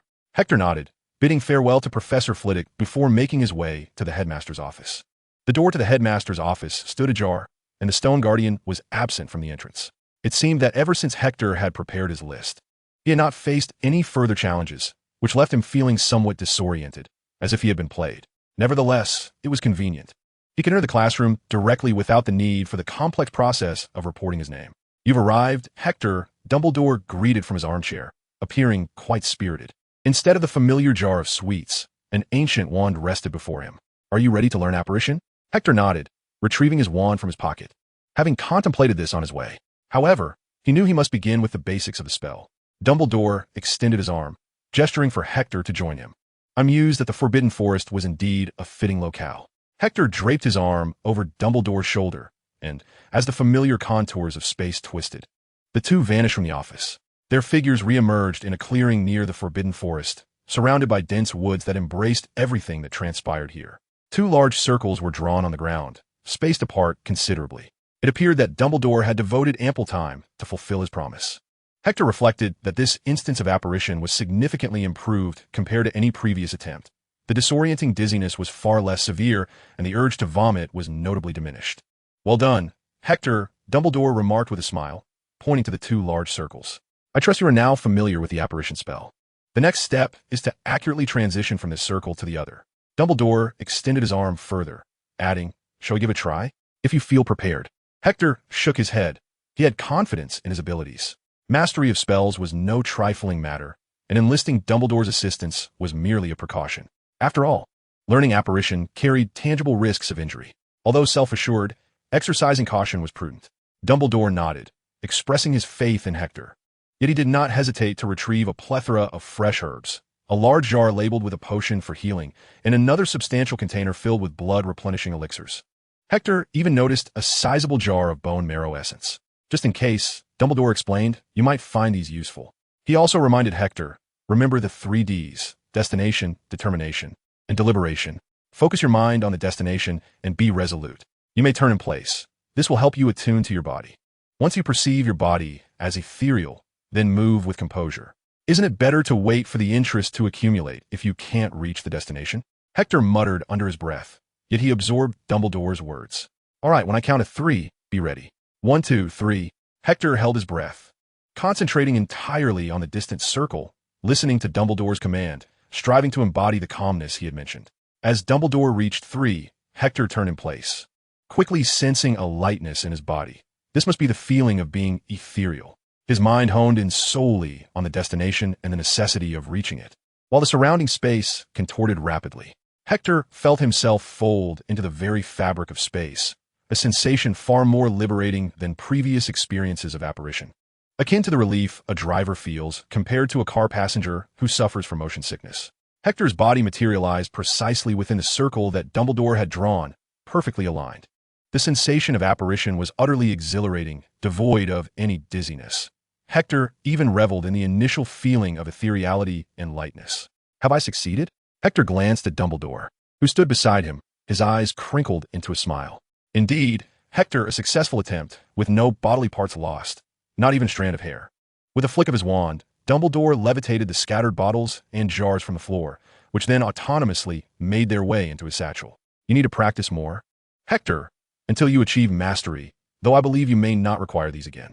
Hector nodded, dedicating the entire afternoon to perfecting his apparition skills, gradually increasing the distance he could travel.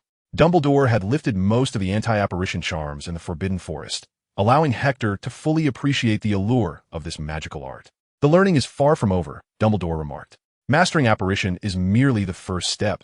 Applying it effectively in combat is of greater significance. Best of luck to you. Hector plopped down onto the sofa in the common room, his mind relatively untroubled, as Quirrell had been dealt with by Dumbledore. The unicorn hunt that was originally supposed to occur that night would naturally not happen now. To be honest, Hector had initially intended to collect some unicorn blood, which he could experiment with against any hidden adversaries lurking in Hogwarts. Perhaps it could even serve as a curse against the formidable Voldemort. Alas, with Quirrell gone, Dumbledore had no reason to endure a curse to murder a unicorn, leaving Hector's thoughts unfulfilled. Farron had mentioned that someone once hunted a unicorn in the Forbidden Forest, draining its blood, which was said to extend life, albeit with curses attached. Yet, what use would such curses be against Voldemort? Harry, don't utter that name. Ron hissed, his voice quivering slightly. Perhaps the centaurs were merely lying, as they have always been averse to anyone venturing into the Forbidden Forest. Moreover, Harry, nothing has transpired tonight. Nothing at all. What, am I to sit idly by while Snape steals the Philosopher's Stone, and then Voldemort comes here to finish me off? Harry sounded exceedingly agitated, oblivious to the implications of his words. You know that's not what I meant, Ron retorted, equally incensed, though he consciously lowered his voice, as if fearing Voldemort might overhear. The dormitory then fell into silence. They seemed too fatigued to continue the discourse. Besides, mutual complaints would yield no benefit. It was better to seize the opportunity for a bit of rest. Prolonged arguing had left their throats parched and sore. Harry and the others had no intention of freshening up and hastily climbed into bed for some much-needed repose. Chapter 57, Examination Week. The examination week had arrived. A succession of tests followed one after another, leaving the young wizards with no respite whatsoever. For Harry and Ron, neglecting Hermione's meticulously crafted revision schedule left them utterly flustered when confronted with their impending examinations. Indeed, their burden was considerable. In addition to the daunting task of revisiting an extensive array of material learned long ago in a remarkably short time, they were also compelled to intermittently investigate the situation surrounding the formidable creature guarding the fourth-floor restricted area. Fortunately, After all these days, the creature remained securely locked behind the heavy door, with the growls emanating from the cracks attesting to the continued vitality of the beast. As the examinations rapidly approached, all the young wizards were herded into a large classroom. The stifling heat was unbearable, exacerbated by the confines of the closed room. It seemed the wizarding world was entirely devoid of air conditioning, and even the most rudimentary electric fans were absent. Hector, discerning a business opportunity, contemplated discussing his ideas with Fred and George at a more opportune moment. However, the current uncomfortable situation remained unresolved. Hector was not the only one suffering from the oppressive heat, as the supervising professor, Phileas Flitwick, was equally affected, perched atop a precarious stack of books. His formal attire ill-suited to the sweltering environment. The room was devoid of ventilation, with heat seeping through the tiniest of crevices, while fresh air was an impossibility. Soon, the atmosphere became not merely stifling, but the young wizards found their breaths increasingly labored. Hector could only hastily scribble down his answers, paying little heed to Harry and Ron, who anxiously peered over his shoulder at his paper. At times, the notion of remaining calm amidst chaos is indeed a fallacy. In such circumstances, achieving tranquility is a formidable challenge, let alone experiencing a sense of coolness. With no alternative, Hector cast an apologetic glance towards Harry and Ron, whose eyes pleaded for assistance. In this dire situation, it was every wizard for himself. Next came the practical examinations, primarily focused on charms, transfiguration, and potions. For the charm segment, Professor Flitwick merely glanced at Hector before marking a large O on the evaluation sheet. Professor McGonagall's task required transforming a mouse into a snuff box, truth be told. The most significant hurdle in this endeavor was Hector's utter unfamiliarity with what a snuff box entailed. It was only after McGonagall presented him with a sample that he was able to successfully complete the transformation, which was executed flawlessly, much to her satisfaction regarding the box's exquisite craftsmanship. Then came the potions class, overseen by the ever-stern Professor Snape. To be honest, Hector felt somewhat uncertain about this subject, not regarding his own skills, as he was confident in his abilities, but rather due to Snape's chilling gaze, coupled with his occasional disdainful scoffs, which served as a quintessential source of confusion and intimidation. Despite Hector's best efforts to maintain distance from Harry, that piercing stare seemed to linger upon him, the black robes hovering ominously in his vicinity. Indeed, Snape moved with astonishing speed, his presence felt in every corner, with Gryffindor being the primary focus of his scrutiny. Besides Harry, the first-year Gryffindors included the bumbling Neville and Ron, the explosive genius Seamus, along with the unpredictably performing Hector. In a region brimming with prodigious talents, it was hardly surprising that Snape had pitched a tent to reside there. Aside from the trivial examinations, life was relatively stable. Ruvian remained securely behind that door. And although Professor Quirrell had yet to make an appearance, Professor Dumbledore's presence had become increasingly frequent. What brought solace to Harry and his friends was the sight of Dumbledore often walking alongside Professor Snape, which afforded Snape fewer opportunities to roam the school alone, thereby simplifying the task of evasion. Dumbledore was incessantly engaged in conversation with Snape, his voice resonating loudly upon hearing it. Harry instinctively discerned what could be said and what ought to remain unspoken. At last, Dumbledore seemed to sense something amiss with Snape, prompting a satisfied smile to grace Harry's face as he exchanged triumphant high-fives with Hector and the others. Soon enough, Snape would inevitably reveal his true colors. Indeed, Dumbledore was far more reliable than Quirrell. With him present, the Philosopher's Stone was assuredly secure. Ron shared in the joy, observing Dumbledore and Snape vanish around the corridor's bend, gloating, though he regretted not being able to decipher the contents of their conversation. Hermione, contemplating more profound implications, bounced along the path, her excitement palpable. It was truly unfortunate that Dumbledore's voice was so loud, yet still indecipherable. Hector refrained from pursuing the topic, striving to suppress his urge to speak out. The feeling of knowing everything yet being unable to articulate it was profoundly uncomfortable, a sentiment unbecoming of someone like Hector, who relished sharing information.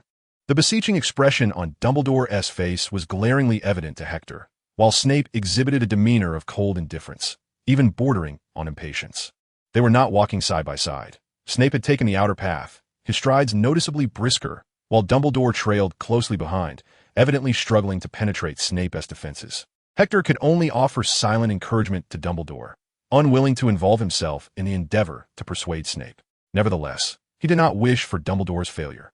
Should Snape refuse to partake in this grand charade, the next candidate would undoubtedly be Hector. There existed no other possibility.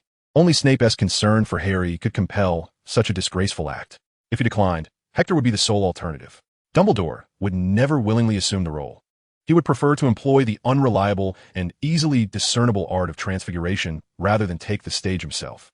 Hector had no desire to squander excessive time placating children. Instead, he contemplated honing his skills by practicing against a few Death Eaters. Participating in a theatrical performance alongside old Dumbledore was out of the question, especially since he posed no threat to Hector. Should he dare to threaten Hector, Dumbledore would face insurmountable obstacles in dealing with Abeforth.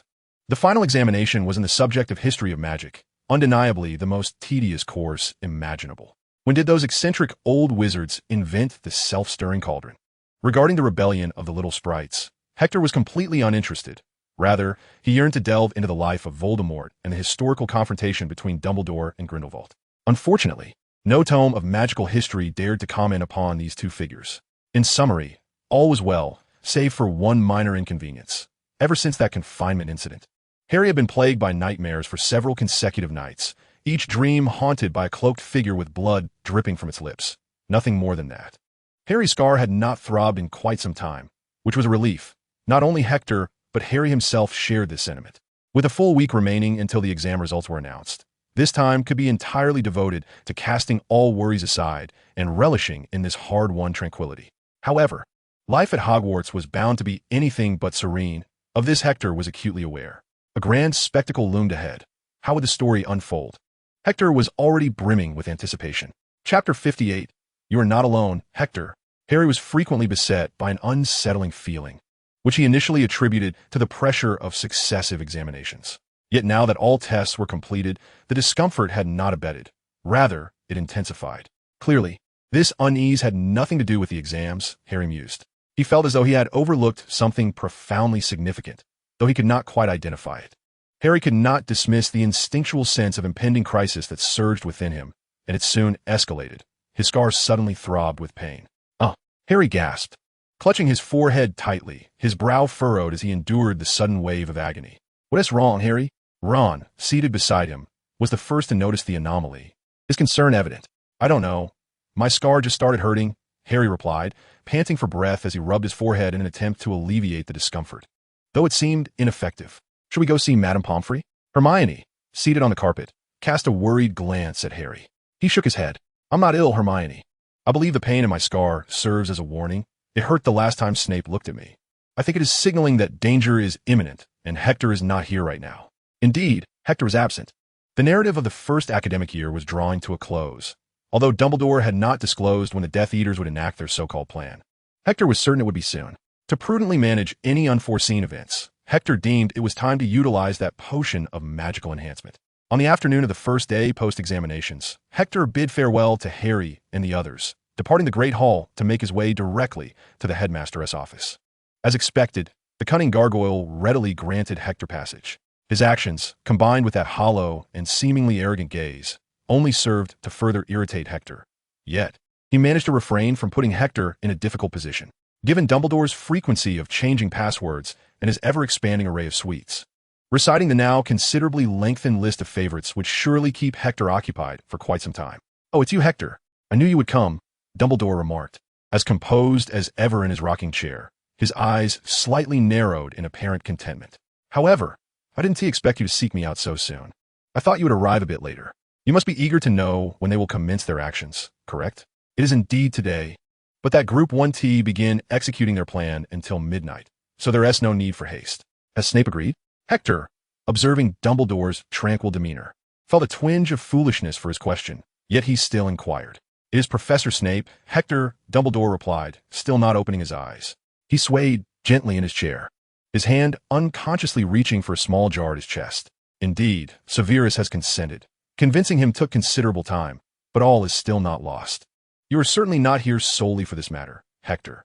Indeed not, Hector nodded, retrieving the potion of enhancement from his pocket and presenting it before Dumbledore. The old wizard merely cracked his eyes, open momentarily, before shutting them once more. I wish for you to observe as I utilize the enhancement potion. I have some reservations. At this, Dumbledore ceased his rocking, sitting upright and regarding Hector with utmost seriousness. Such concerns are warranted, Hector. I am more than willing to assist you. When do you intend to commence? How about now? I believe this presents an excellent opportunity for practice, and I do not wish to miss it. Dumbledore finally rose from his chair, scrutinizing Hector. From his gaze, Hector discerned a hint of anxiety. Hector, I know I cannot dissuade you, but I must say. Dumbledore paused for a long moment, weighing the pros and cons, and ultimately spoke to Hector in a conciliatory tone. You are confronting a band of desperate individuals who possess no sense of morality. I am aware that Phileas has been training you, but he is your mentor, and you know he would not harm you. The Death Eaters, however, are different. They are a band of lunatics. Compassion is absent from a Death Eater's lexicon. They would strike down even the most harmless of muggles, let alone someone like you, a Dumbledore. Dumbledore spoke with great patience, his expression grave, his piercing blue eyes intently fixed on the frail boy before him. It is simply too perilous. This is not your war, Hector, at least not for now.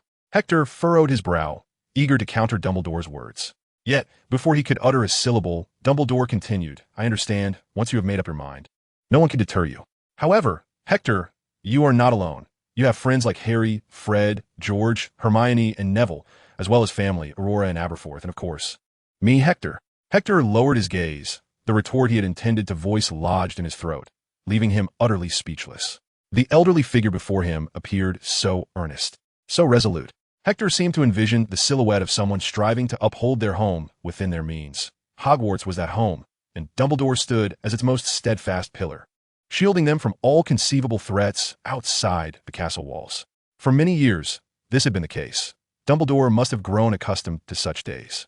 Much like a grandfather from a past life, tirelessly laboring for the sake of their home. Even the mere act of breathing seemed arduous, yet they persevered day after day, selflessly enduring the trials ahead. In a previous life, Hector had encountered numerous perspectives blaming Dumbledore for the plight of the entire magical realm, and for a time, he had found himself in agreement with that notion. However, it was only upon standing beside Dumbledore that Hector truly recognized the greatness of the man.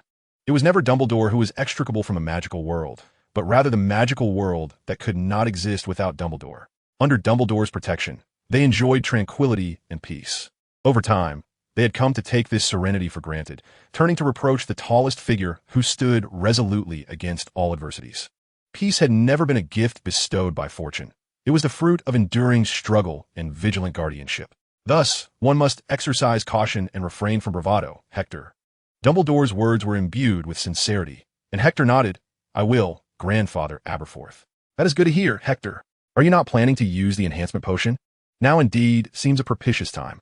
Chapter 59, Re-entering the Dreamscape. It proved that Hector's choice was astute.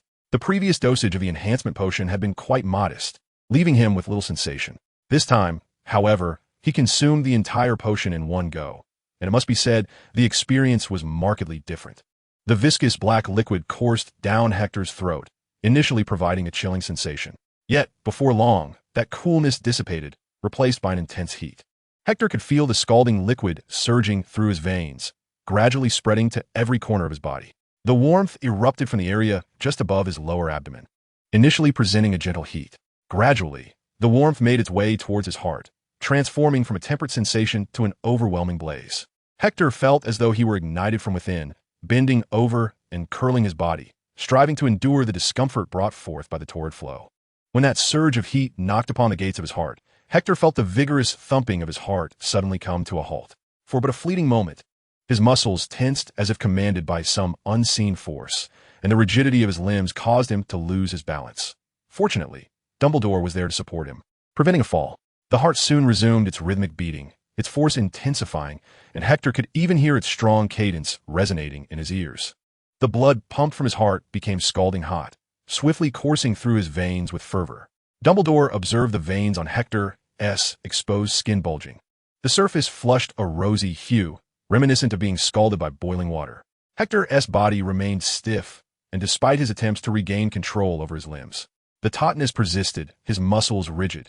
Any exertion, even the slightest, sent warning signals of cramping throughout his body. This sensation of tightness did not last long, as a severe chest pain, accompanied by dizziness, soon overwhelmed him.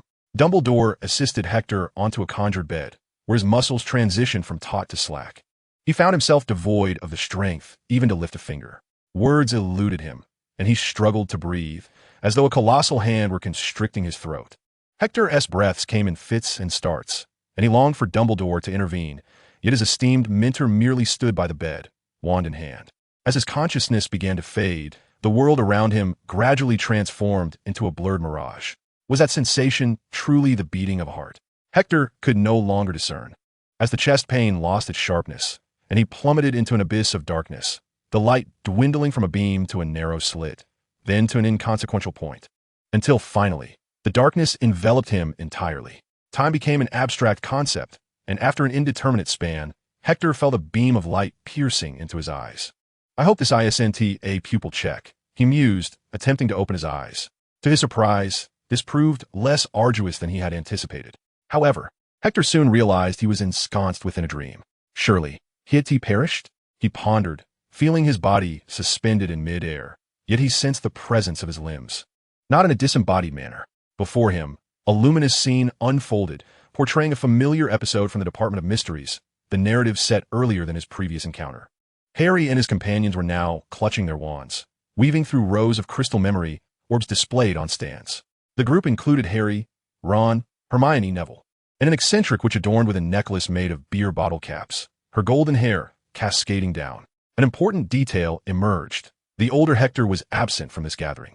Soon, they were captured by several Death Eaters. Neville performed admirably, and Harry proved formidable as well, his disarming spell causing considerable trouble for Bellatrix and Lucius. Yet, this did not alter their fated capture. It merely prolonged their struggle for a short while. The tale that follows is one with which Hector is intimately familiar. His eyes widen in anticipation as he wonders what fate awaits young Sirius. Here it comes, he thought, fixating on the shimmering screen. Next up should be Bella. Where is she? Hector swiftly scanned the scene and soon discovered himself engaged in combat with Bella in a corner of the frame. Fury and profound confusion radiated from her eyes. This young Dumbledore had entangled her from the very outset. Bella struggled to suppress him. He was as slippery as an eel. Though she had considered summoning assistance, the moment help arrived, Hector would immediately distance himself. As soon as the ally departed, Hector would reattach himself like a shadow. Bella attempted various tactics, only to realize that this young Dumbledore possessed an impressively adept grasp of transfiguration and fundamental spells. Unable to overpower him, evade him, or escape. It was no wonder Bella was incensed. Don't, Harry! Stay back! Harry nodded in response, for it was evident that Bella had transitioned from an aggressor to a defensive position. If Hector were to evaluate his future self, it would appear that he had not significantly expanded his repertoire of spells. Rather, he wielded them with greater finesse, employing combinations that offered Hector, as an observer, valuable insights. Simple spells, sophisticated combinations, and unexpectedly effective results. Ultimately, Bella managed to flee as Voldemort intervened. That fiend displayed no semblance of gentlemanly decorum, greeting others only with the infamous killing curse, which could hardly be deemed a courteous salutation. Hector flicked his wand, lifting two panels of a door, and swiftly conjured a rat. The creature swelled in the air, just enough to intercept the deadly curse that shattered the two door panels. Following Voldemort's arrival was Albus Dumbledore, and Hector seized the opportunity to act first. This time, Dumbledore was not on the defensive. He launched a fierce counterattack. The story should conclude here, Hector mused, as he observed his older self give a thumbs up before raising his wand to join the fray against Voldemort. The luminous screen began to fade, and Hector felt a sudden force lifting him upward. He glimpsed a point of light, followed by a narrow beam, and then a cascade of radiant columns. His eyes gradually adjusted to the blinding brilliance, and Dumbledore's familiar, silver-haired figure reappeared before him. It seems you are well, Dumbledore said, holding a steaming cup of pumpkin juice, his gaze toward Hector warm and cheerful. Rest assured, you have not overslept. It is now the afternoon of the second day. There is still plenty of time. Hector, you have awakened sooner than I anticipated. Come, let us stretch your limbs. You may wish to practice a few spells. Chapter 60. Be cautious, Hector. Hector sat up in bed, assessing his limbs. Thankfully, everything was once again under his control. Vitality surged through his body, and the previously intense pain in his chest had vanished as if it had never existed. Hector, feeling the heat coursing through his body, sensed a newfound robustness within himself. He withdrew the wand from his pocket, contemplating the assessment of his magical prowess. You are capable of employing a few simple incantations to summon a flock of birds, and your weapons and armor shall provide protection. Dumbledore cleared a space for Hector, reminding him, for the sake of his office's integrity, that only simple spells were necessary for this evaluation. There was no need for anything extravagant. However, before Dumbledore could finish his sentence, Hector had already uttered his spell. Fire God, pave the way. The resulting commotion far exceeded that of the previous incident in Professor Flitwick's office. Flames erupted around Hector, swiftly encircling him in a grand sphere, expanding with remarkable speed. The roaring inferno surged outward, claiming dominion over the air. The wizards depicted in the portraits could no longer maintain their slumber. The moment Hector cast his spell, they awoke, anxiously hoping that the spell would falter. Alas, their hopes were dashed, for Hector's incantation far surpassed their expectations. The wizards in the portraits huddled into corners, while those closest even leaped from their frames, squeezing together with others in a single canvas, cautiously observing Hector's silhouette amid the flames. Dumbledore, having completed his earlier thought, swiftly brandished his wand as the flames approached his position, proclaiming, "All spells come to an end." The fire did not immediately vanish as it had appeared. Dumbledore's incantation compelled the flames to recede gradually. The fiery circle surrounding Hector diminished in size, yet it did not extinguish completely. Dumbledore appeared astonished, yet his magical output remained unwavering, causing the flames to contract further until Hector finally ceased his spell. "Quite impressive, wouldn't you agree?" Dumbledore remarked with a smile, narrowing his eyes as he scrutinized Hector's wand. "It seems your magical energy has substantially recovered, and even improved. This is reassuring." Hector felt the flow of magic within him, the effects of the enhancement potion unmistakable. The vibrant energy coursing through his veins filled him with an unprecedented sense of satisfaction. Even after the conclusion of Fire God, pave the way, the magic within him remained in a remarkably optimistic state. Beyond the transformation of his magical capacity, the potion bestowed additional benefits, all of them favorable. Hector felt sturdier, and he seemed to have gained a slight increase in height. His mind had never been clearer, and his focus appeared sharper than ever. "It feels absolutely marvelous, Professor Dumbledore." "I'm glad to hear that, Hector." Dumbledore gently stroked Hector's head, his expression suddenly shifting to one of seriousness. He spoke earnestly to Hector, who took a moment to assess his own body. Excitement overshadowed his nerves. He bounced a few times, clenched his fists, and shook his arms. Everything felt splendid, and the magical thoughts within him seemed to resonate similarly. At that moment, Professor McGonagall entered, her face etched with concern. Just as she was about to speak, she noticed Hector standing there. Glancing at Dumbledore, she ultimately refrained from voicing her thoughts. "Let's be direct. Minerva, Hector knows more than you might imagine. Much of the information I've gathered has come from him," Dumbledore remarked. A flicker of surprise crossed McGonagall's face, though it was fleeting. She then turned her gaze to Hector before addressing Dumbledore. "Albus, Harry encountered me this afternoon." For reasons unbeknownst to her, as she looked at Dumbledore, her peripheral vision kept drifting towards Hector. Feeling somewhat perplexed, Hector instinctively shrank his neck.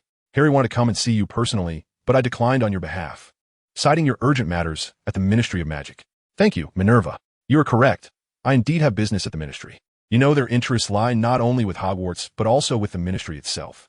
Dumbledore nodded, sincerely assuring McGonagall, "With you at Hogwarts, I feel at ease, Minerva. I still wish you could remain at Hogwarts, Albus. ISNT they're moody and those Aurors at the Ministry. I believe they can ensure the Ministry's safety without significant trouble." McGonagall's face bore deep concern as she observed Dumbledore rising from his chair. Dumbledore shook his head gently. "Moody has retired. His words carry less weight with the new Aurors." "Minerva, the current head of the Auror office is Rufus Scrimgeour, a rather obstinate individual, often more unreasonable than Fudge. My warnings are unlikely to have any effect. I must go in person. We cannot leave Moody to face those individuals alone." Dumbledore tried to reassure the worried McGonagall, then turned his attention to the silent Hector, who was looking downcast. "Moreover, Minerva, relax. We have assistance."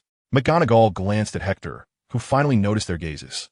He lifted his head, attempting to muster a smile in response to McGonagall's piercing look. "You must be jesting, Albus." "I speak earnestly," Dumbledore replied, his gaze sharp, rivaling McGonagall's intensity. He placed a hand on Hector's shoulder. "Trust these young ones, Minerva. They are not inferior to us." After uttering these words, Dumbledore clapped his hands, and two flames suddenly materialized in the headmaster's office, Fawkes and Aurora. Dumbledore beckoned, and Fawkes, understanding without words, gracefully perched upon his shoulder. Aurora, emulating the example set before her, flapped her wings and perched upon Hector's shoulder, which gave Dumbledore considerable reassurance. A smile graced Dumbledore's face as he gently stroked Fawkes' feathers. Gazing intently at Aurora, "Please take good care of Hector. You know how to do this, do you not?" Aurora lifted her neck and let out a soft chirp.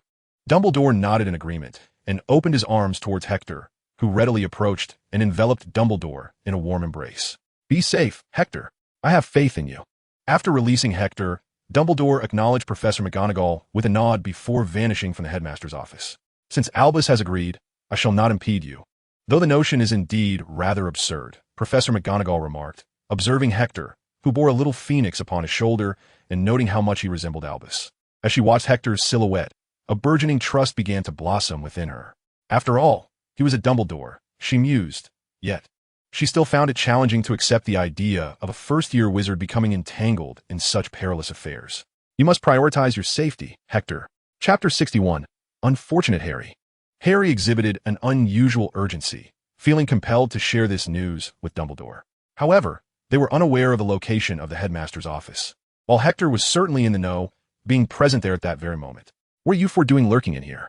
Professor McGonagall observed Harry and his friends tiptoeing about, their furtive glances not escaping her notice.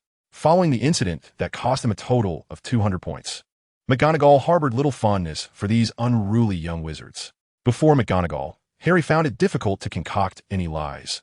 Her piercing gaze was perhaps only something Hermione, when behaving well, could face directly. Yet now, Hermione, like Ron, could only lower her head and stare at her shoelaces. We wish to see Professor Dumbledore. Harry mustered the courage to speak, albeit hesitantly. Why?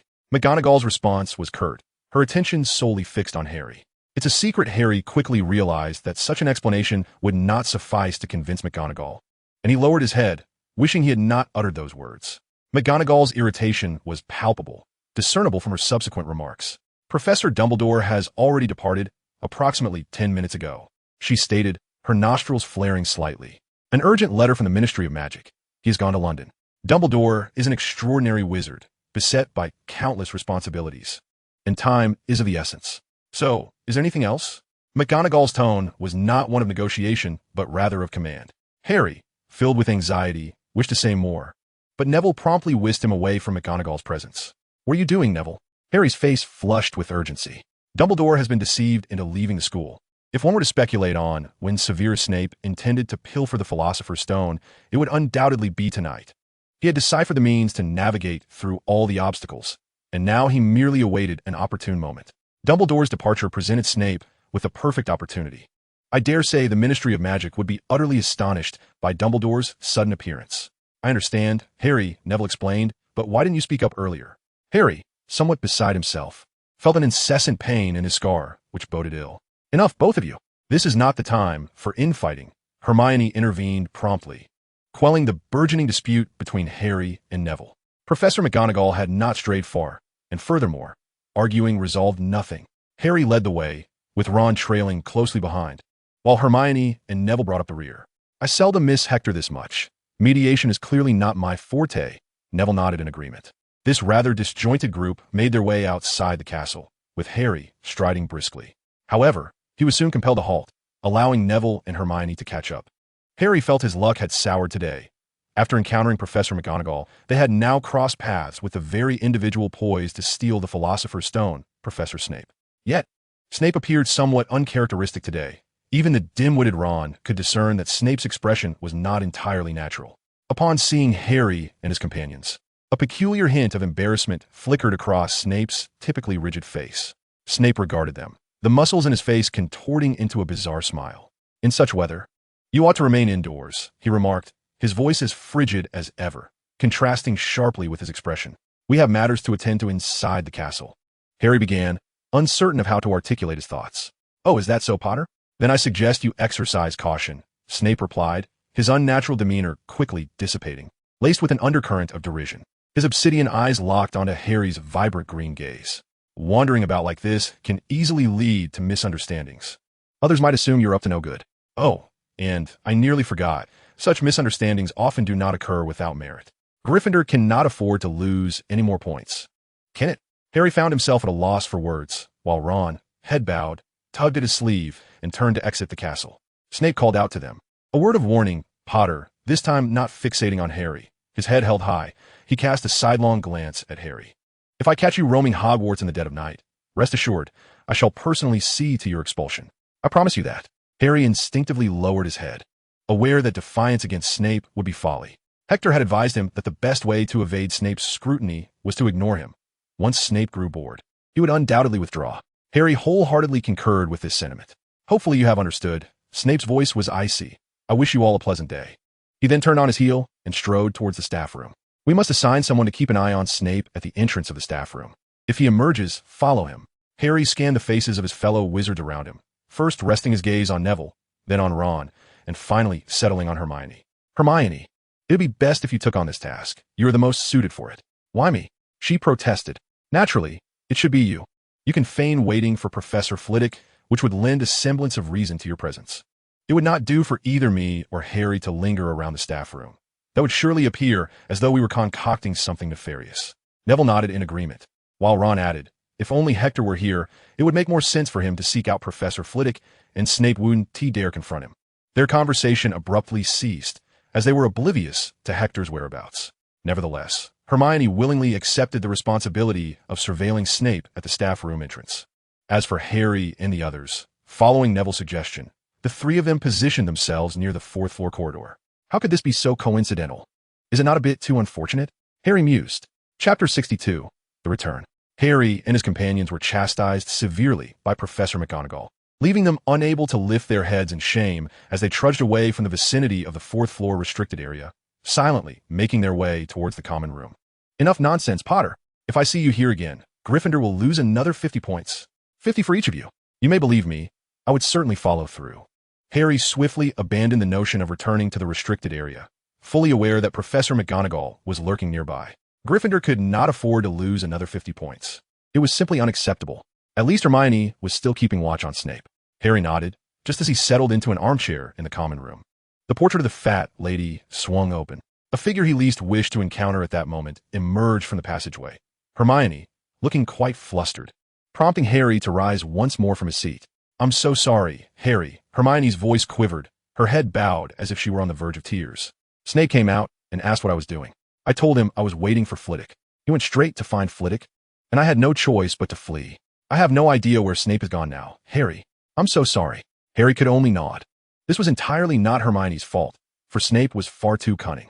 What should they do now? This predicament troubled Harry greatly. He had never anticipated that matters could deteriorate to this extent. For Snape, acquiring the Philosopher's Stone now seemed exceedingly easy. They could not allow Snape to succeed so effortlessly. They had to take action. With a resolute demeanor, Harry gazed at the three young wizards surrounding him and declared, very well, this is the only course of action left. He met their questioning stares and continued, tonight, I shall quietly slip out of here and strive to procure the Philosopher's Stone before Snape does. You must be mad. Ron, his staunchest supporter, was the first to voice his dissent. His eyes widened in disbelief as he nearly shouted this. But fortunately, the common room was empty at this hour, preventing Harry's plan from being overheard. You cannot do this. Did you not hear what McGonagall and Snape said? You will be expelled. Hermione stood abruptly from her chair, fixing her gaze on Harry, hoping he was merely jesting. Moreover, you have no way of knowing whether Snape intends to steal the stone tonight. What if you end up empty-handed? How will you explain the stone to Professor McGonagall and Dumbledore? You will be branded a thief, and that would only serve Snape's purposes. Why are you all so confident about obtaining the stone? Neville posed a reasonable question. That protection was set by Dumbledore and the other professors. And even Snape took a considerable amount of time to figure out how to navigate all the obstacles. Hermione and Ron nodded in agreement, yet Harry remained steadfast, unwilling to heed their words. His agitation grew, and he breathed heavily, glaring at his fellow young wizards. Even the typically assertive Hermione found herself momentarily at a loss for words, and a heavy silence enveloped the room. Everyone contemplated the gravity of the situation, one that was destined to be addressed solely by them. I will use my invisibility cloak, Harry asserted, but will it conceal all four of us? Four of us? Don't be foolish, Harry. Do you think we would allow you to act alone? Ron crossed his arms, speaking with earnestness. Hermione quickly chimed in, of course not. Neville is right. Harry may not know how to bypass the professor's enchantments, but we are here to help. I am certain that there are books containing the solutions. I can assist you in confronting Snape. Neville added, I am not that inept, am I? 12 Malfoys are no match for me, as he once said. And count me in as well. Ron continued, however, I am quite displeased that you think so poorly of us.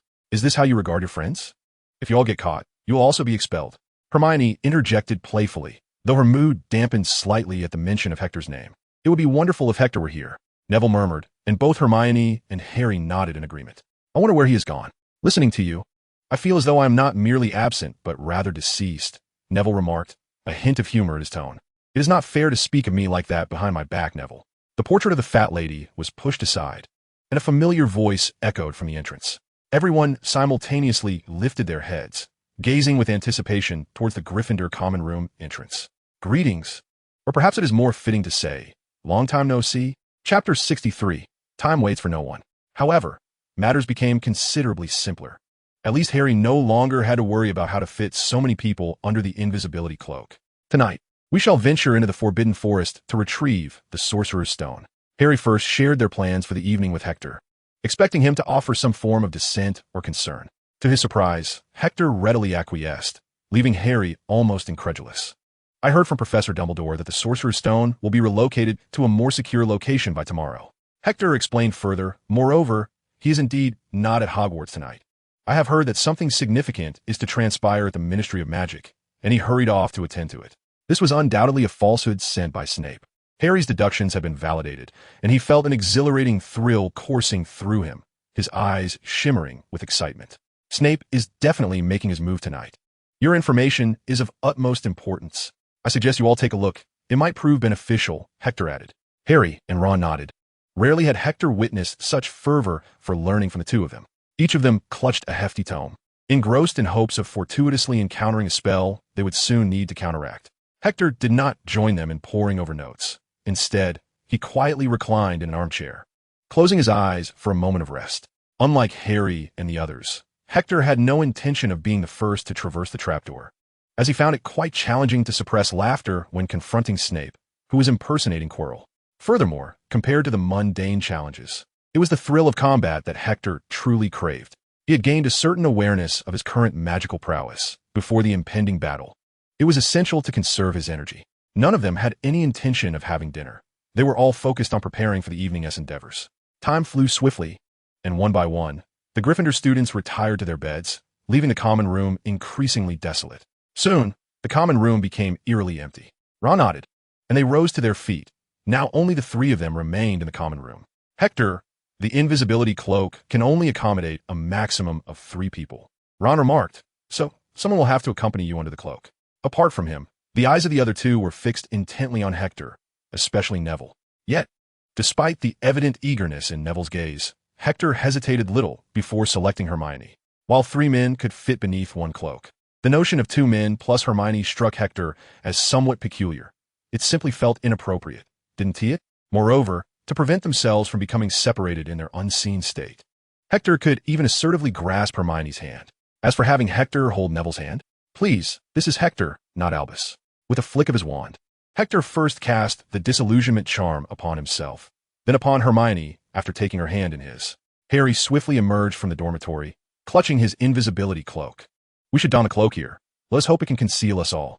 Otherwise, Filch will surely see a pair of feet wandering about. Where did Hector and Hermione go? The air shimmered, and Hector's voice resonated from afar. I have cast the disillusionment charm on Hermione. Your cloak need only cover 3 of us, Harry. Harry nodded, gesturing for Neville and Ron to draw closer. The cloak was neither too large nor too small, perfectly enveloping the 3 of them beneath its fabric, before they completely vanished from sight. Hermione grasped a corner of the cloak to prevent anyone from straying in their invisible state, where neither could they see nor call out to one another. Move quickly, Hector, Hermione urged, her grip on his hand tightening, her voice barely above a whisper, perhaps due to the effects of the charm. Yet the little witch was undeniably anxious, and Hector found it challenging to keep pace with her. As they ascended the first flight of stairs, they encountered the fat lady, though thankfully not Filch himself. Much to Harry's relief, the fat lady sensed something amiss in the vicinity, yet she could see nothing. Aside from a few mews, she was powerless to act, which even prompted Ron to contemplate kicking her in retribution for Filch's antics. After circumventing the fat lady, Hector and his companions stumbled upon Peeves on the 4th floor. The mischievous poltergeist keenly detected an unusual presence in the air.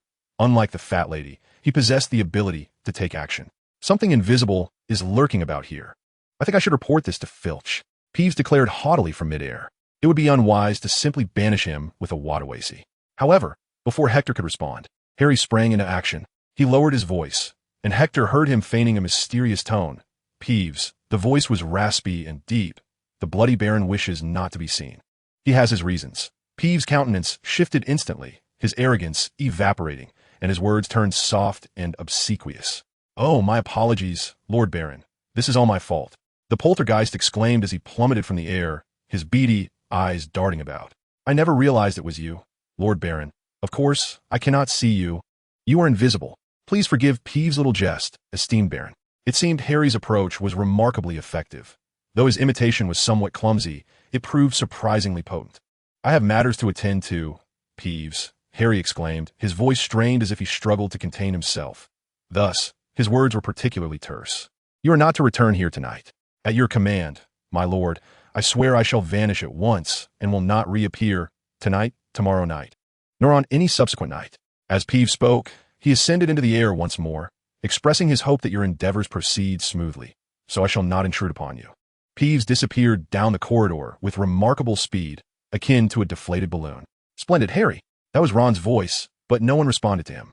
Hector was being pulled forward by Hermione, and within moments, the five of them reached the open door at the end of the fourth-floor corridor. Hector realized that if this continued, he would be compelled to accompany them through the obstacles ahead. He began to think that holding Hermione's hand was not a wise choice. She gripped his hand tightly due to her anxiety, and he could not fathom an excuse to release her. Suddenly, a fireball streaked across the sky from outside the windows of Hogwarts, and everyone heard a loud noise. The fireball landed in the forbidden forest not far away. Hector understood that the Death Eater's plan had commenced. Voldemort had evidently failed to inform his loyal followers that the plan had been cancelled, while Dumbledore's strategy was proceeding smoothly. This could be deemed good news. The disillusionment charm on Hector and Hermione was lifted, and Harry and the others removed their invisibility cloak. They had no time for words, all gazing intently out the window. What is that? Hermione released Hector's hand, though it appeared more as though Hector had intentionally let go. A fireball plummeting from the sky? Here at Hogwarts? This hardly seemed accidental. You are correct, Harry. This is undoubtedly Voldemort's doing, Ron exclaimed, pointing out the window with considerable volume. Someone must inform Professor McGonagall. They must believe us now. I shall go inform Professor McGonagall. Hector naturally volunteered. He explained, only my words will convince her. If any of you approach her, Gryffindor will surely lose 50 points or face expulsion. But we need you. Neville's voice was soft yet clear enough for all to hear. And Harry and the others turned to Hector. I believe you can do it. Hector could not afford to waste any more time. After uttering this, he did not hesitate and turned to sprint towards Professor McGonagall's office. You must hurry. Time waits for no one. Hector's figure swiftly vanished at the end of the corridor, leaving the four young wizards exchanging glances. Indeed, Hector was the most suitable to approach Professor McGonagall. Hermione, a decisive individual, led the way through the door, waving her hand at the three young wizards who remained stationary in a daze, saying, We should hurry. Snape has a considerable lead on us. Chapter 64. Stop them. Hector traversed the corridors with a sense of irritation, descending one flight of steps after another. The use of apparition was strictly prohibited within Hogwarts, necessitating a tedious walk, whether he was heading to Professor McGonagall's office or exiting the castle. The trolls, brandishing their traditional weapon of a hefty wooden club, were a conspicuous presence. However, it was the two individuals at the rear that caught Hector's attention. They attempted to conceal their figures behind the trolls' cumbersome bodies. While the trolls did provide some cover, the large black suitcases they carried became glaringly obvious. What were those suitcases doing here? Hector pondered, though his mind remained sharp enough to connect the dots to another wizard, Newt Scamander, known for his constant travels with a suitcase. It was highly probable that the case contained some form of magical creature, he mused. The influence of the Death Eaters appeared to be formidable, particularly in financial terms, as acquiring threatening magical beasts was notoriously expensive. Yet, Hector secretly hoped his conjecture was mistaken. He would rather the suitcase contain some dark alchemical products suitable for the current situation, as a creature capable of creating a ruckus would likely be no benign entity, perhaps on par with the trolls, in comparison to those peculiar and gifted beings. Hector thought that engaging in a direct confrontation with a couple of dark wizards might not be such a dreadful option. On the castle's lawn stood several figures, with the tall woman in the center unmistakably Professor McGonagall. The somewhat portly figure beside her was undoubtedly Professor Sprout, and the shortest among them, instantly recognizable, was Professor Flitwick.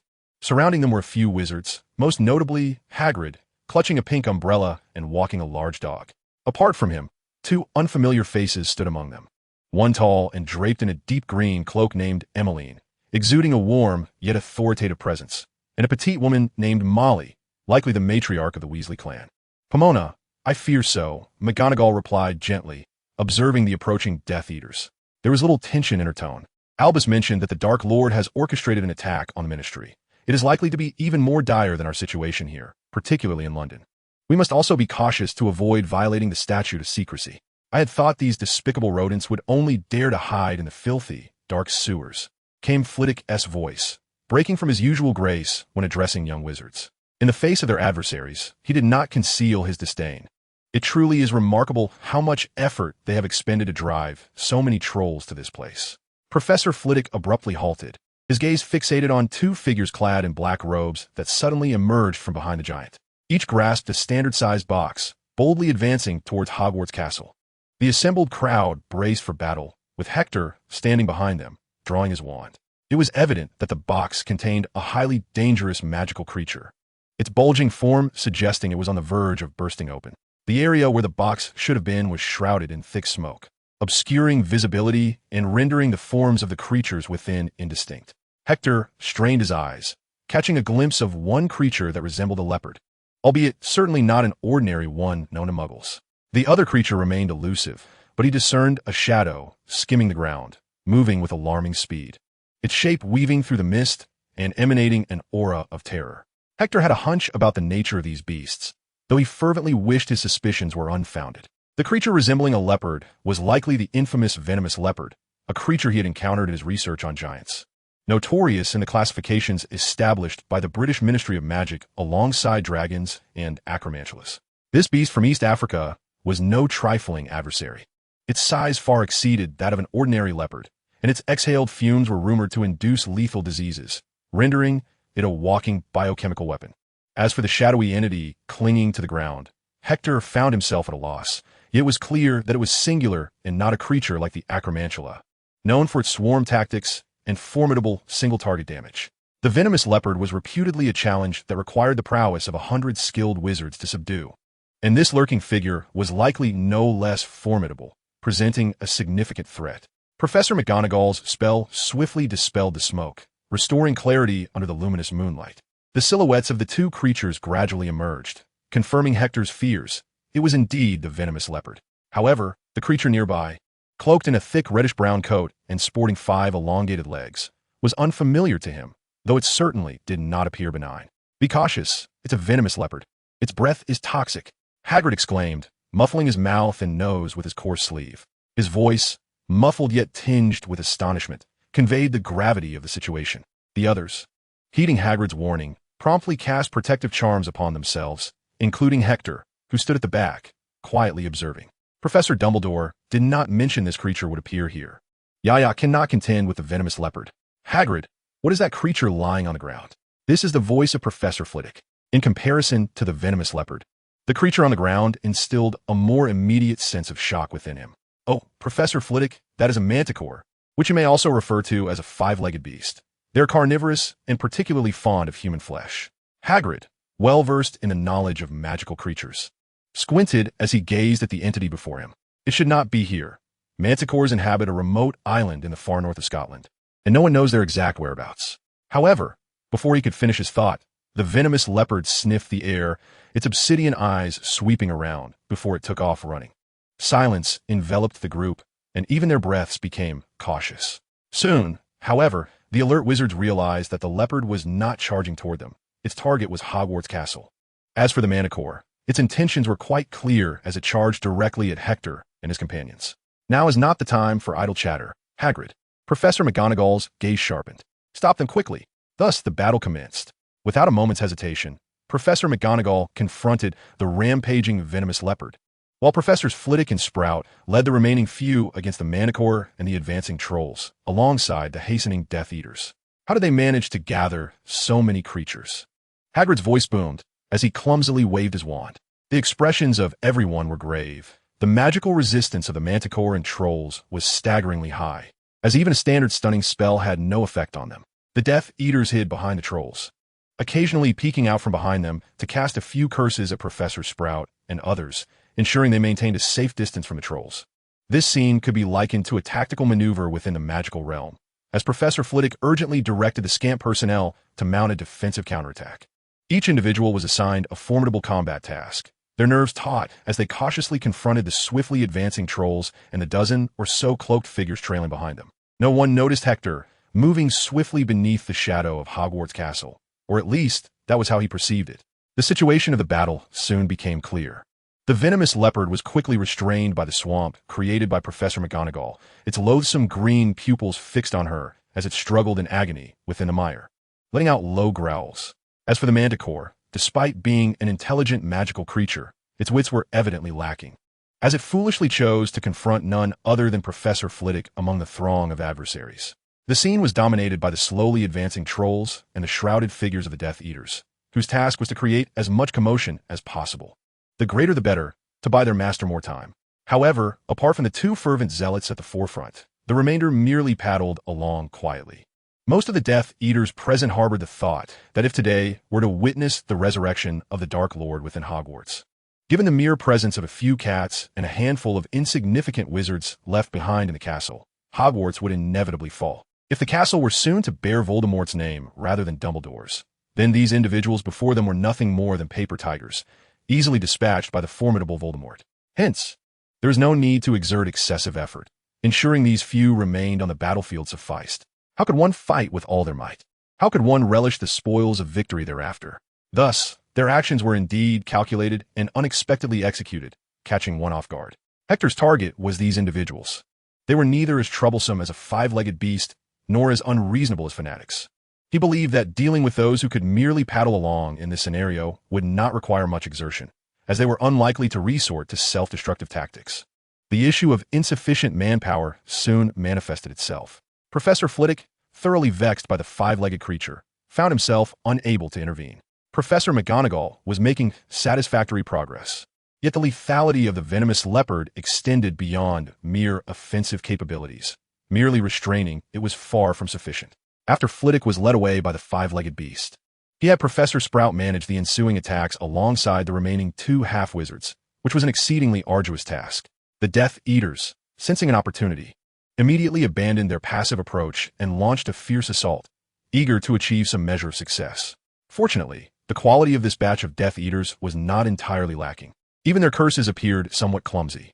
However, this was quite reasonable. The more competent ones had either perished in the First Wizarding War or languished within Azkaban. If the dregs of society could stir substantial waves, they would no longer be considered dregs. Minerva, we require assistance. Professor Flitwick was now contending with more than just the five-legged creature. Two Death Eaters cloaked in black had exacerbated the chaos by joining the fray. Although their curses were executed with evident ineptitude and posed little threat, their frequency was overwhelming. Flitwick could only focus on blocking and dodging, seizing the scant opportunities to counterattack. Extending a hand to Sprout was simply beyond his capacity. Did Albus only assign Emmeline and Molly? The expressions of Emmeline and Molly darkened noticeably, yet they refrained from voicing their concerns. Professor Sprout was wholly dedicated to dealing with the remaining Death Eaters, while the two focused intently on the advancing giants. Confronting the giants was not particularly challenging. A simple transfiguration spell or a sufficiently powerful stunning charm could yield results. Even the levitation charm could subdue them. But this was contingent upon dealing solely with the giants. If wizards opposed them, the only viable method to subdue the giants would be through potent stunning spells, as demonstrated with the river giant. However, the towering mountain giants proved far more formidable. If only it were just the two of them. Professor McGonagall's tone was less than amiable as she gazed at the venomous leopard, which was exuding a dark mist. In the swamp, despite its arduous movements, the leopard remained unimpeded in its breathing. The very air it inhaled was laced with poison, visibly transforming into black smoke as it exhaled. Although Professor McGonagall had rendered it unconscious, this did not hinder its capacity to breathe. The death curse could indeed provide a definitive resolution, and she had employed it. However, the situation worsened, as the creature, which had previously only emitted black fumes from its mouth, now began to release the same sinister smoke from its entire body. A look of helplessness adorned Professor McGonagall's face. Her transfiguration spell, a rare failure, proved ineffective. Even when the venomous leopard was transformed into a stone, the stone absurdly continued to emit black smoke. She had contemplated using fire against it, yet the flames had no effect on the creature. While fire could be effective, Professor McGonagall certainly would not resort to incinerating the leopard within Hogwarts, leaving her with little recourse to assist. What did it mean to hope for just the two of them? Professor Flitwick was perplexed, inquiring with curiosity, only to hear a familiar voice. A flicker of light. Chapter 66. An overwhelming ace. Hector had turned his head away early, even tightly closing his eyes for good measure. He was acutely aware of the power of his flickering light. Prior to the increase in his magical prowess, it had repeatedly astonished Professor Flitwick. As he would describe it, Flitwick had contemplated various spell combinations, even finding suitable pairings for seemingly inconsequential spells like the Softening Charm to maximize their efficacy. Yet, he could never have anticipated such a use for the Flickering Charm. Now, not only was Professor Flitwick taken aback, but Professor Sprout, seated on the ground with her eyes covered, was overwhelmed with shock and confusion. Undoubtedly, Hector's flickering light had its most immediate victims among the Death Eaters directly facing him. A powerful and intense brilliance erupted from the tip of Hector's wand, amplified by his deliberate vocalization of the spell. The Death Eaters naturally encountered the swift and potent light. They first perceived a singular point, followed by an overwhelming expanse of white. The acute pain in their eyes compelled them to uncontrollably drop their wands and collapse onto the ground. However, the first to be affected were the two trolls at the forefront. They instinctively turned towards the source of the sound, and Hector heard the resounding thuds akin to the last encounter, two loud bangs that shook the ground beneath him. It became evident that Hector had underestimated himself. The two trolls lay on the ground, thrashing about while frothing at the mouth, while the other Death Eaters had long discarded their concealing masks. It must be said that the resilience of wizards is quite remarkable. Perhaps their resistance to physical and magical attacks is not as formidable as that of trolls. Yet under Hector's blinding light, only a handful managed to maintain their composure, while the majority writhed on the ground, shielding their eyes. A few fervent souls, undeterred, struggled to rise despite their tear-filled eyes, scavenging for a wand that did not belong to them, yearning to mount a final stand. Hector raised his wand, feeling a profound sense of ennui. This was not the fierce battle he had envisioned, replete with thrilling moments. Yet, one could not entirely blame the Death Eaters. For any wizard with a modicum of rational thought would scarcely believe that one could wield the Lumos charm with such astonishing finesse. Not to mention this group of novice Death Eaters, who were still grappling with the basics of curses and the killing curse itself. Even if their master, Voldemort, were to appear, he would likely find himself rolling on the ground before making his exit.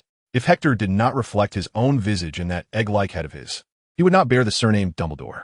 "Hector, what brings you here?" Professor Flitwick's voice brimmed with astonishment, having witnessed Hector invoke the Lumos charm twice.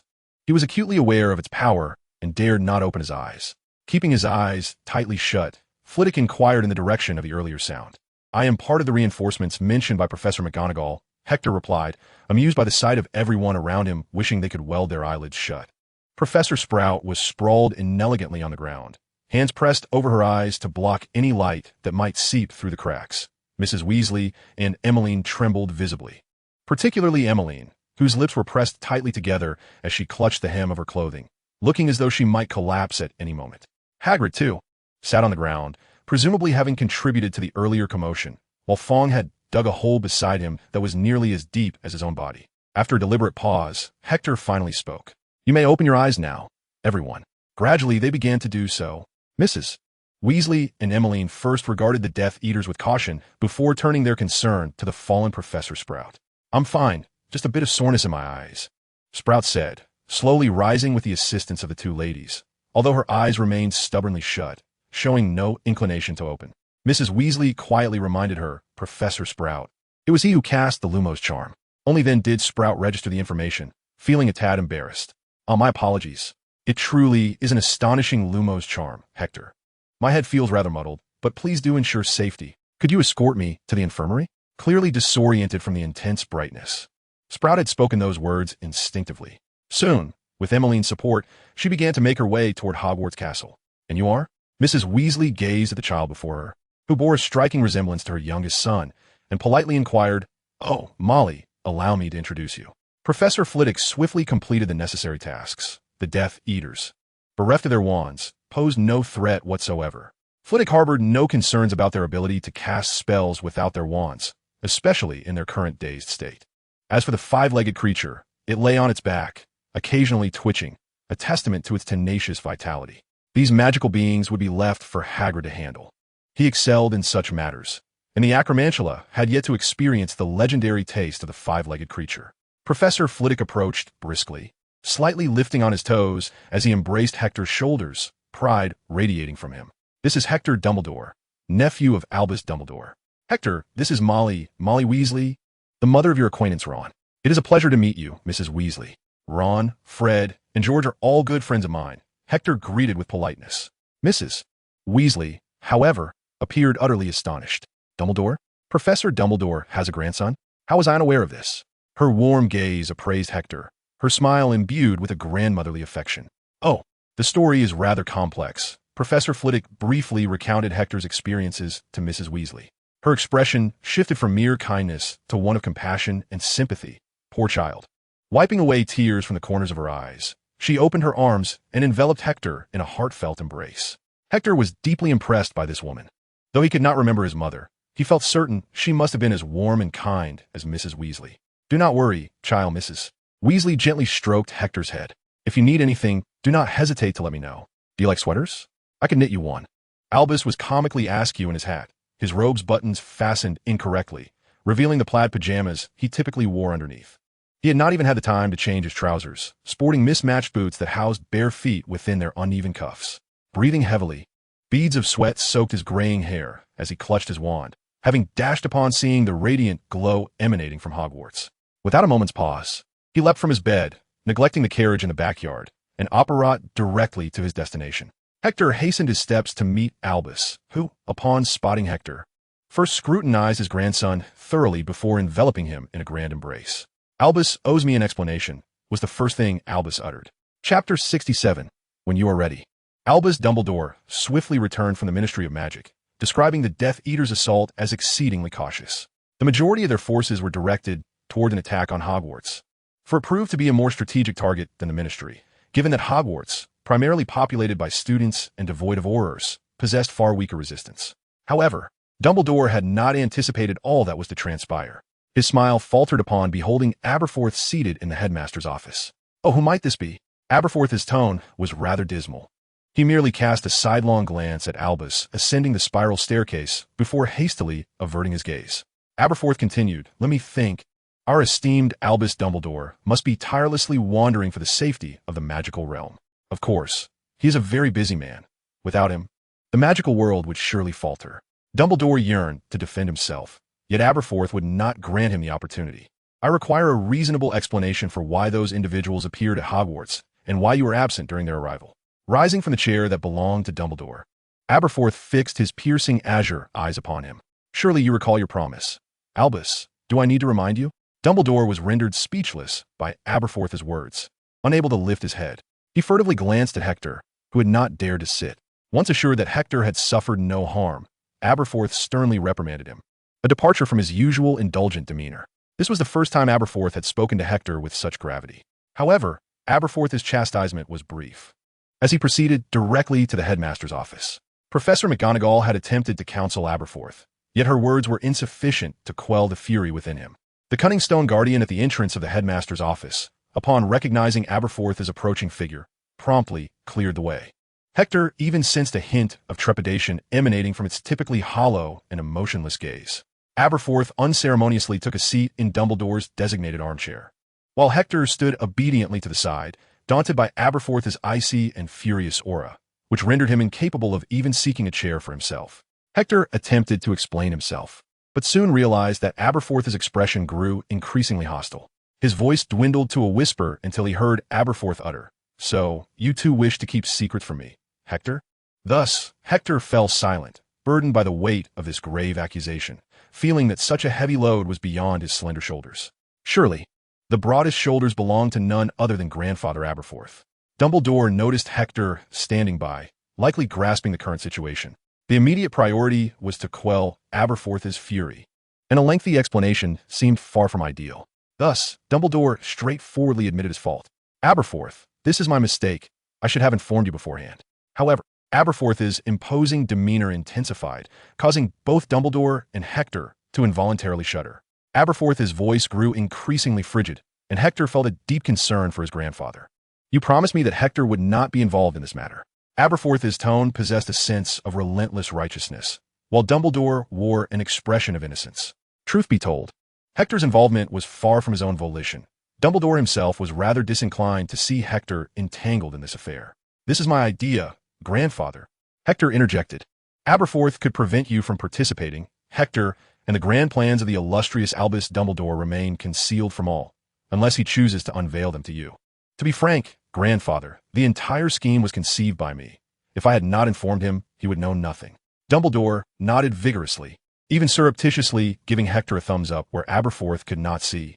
The news was difficult for Aberforth to accept. His eyes widened in disbelief as he regarded Hector, who had so confidently laid claim to such words. "It's a long story." Hector swiftly moved Dumbledore's designated armchair to support Aberforth as he sat down, then quickly transfigured a pen on the table into two rather sturdy chairs.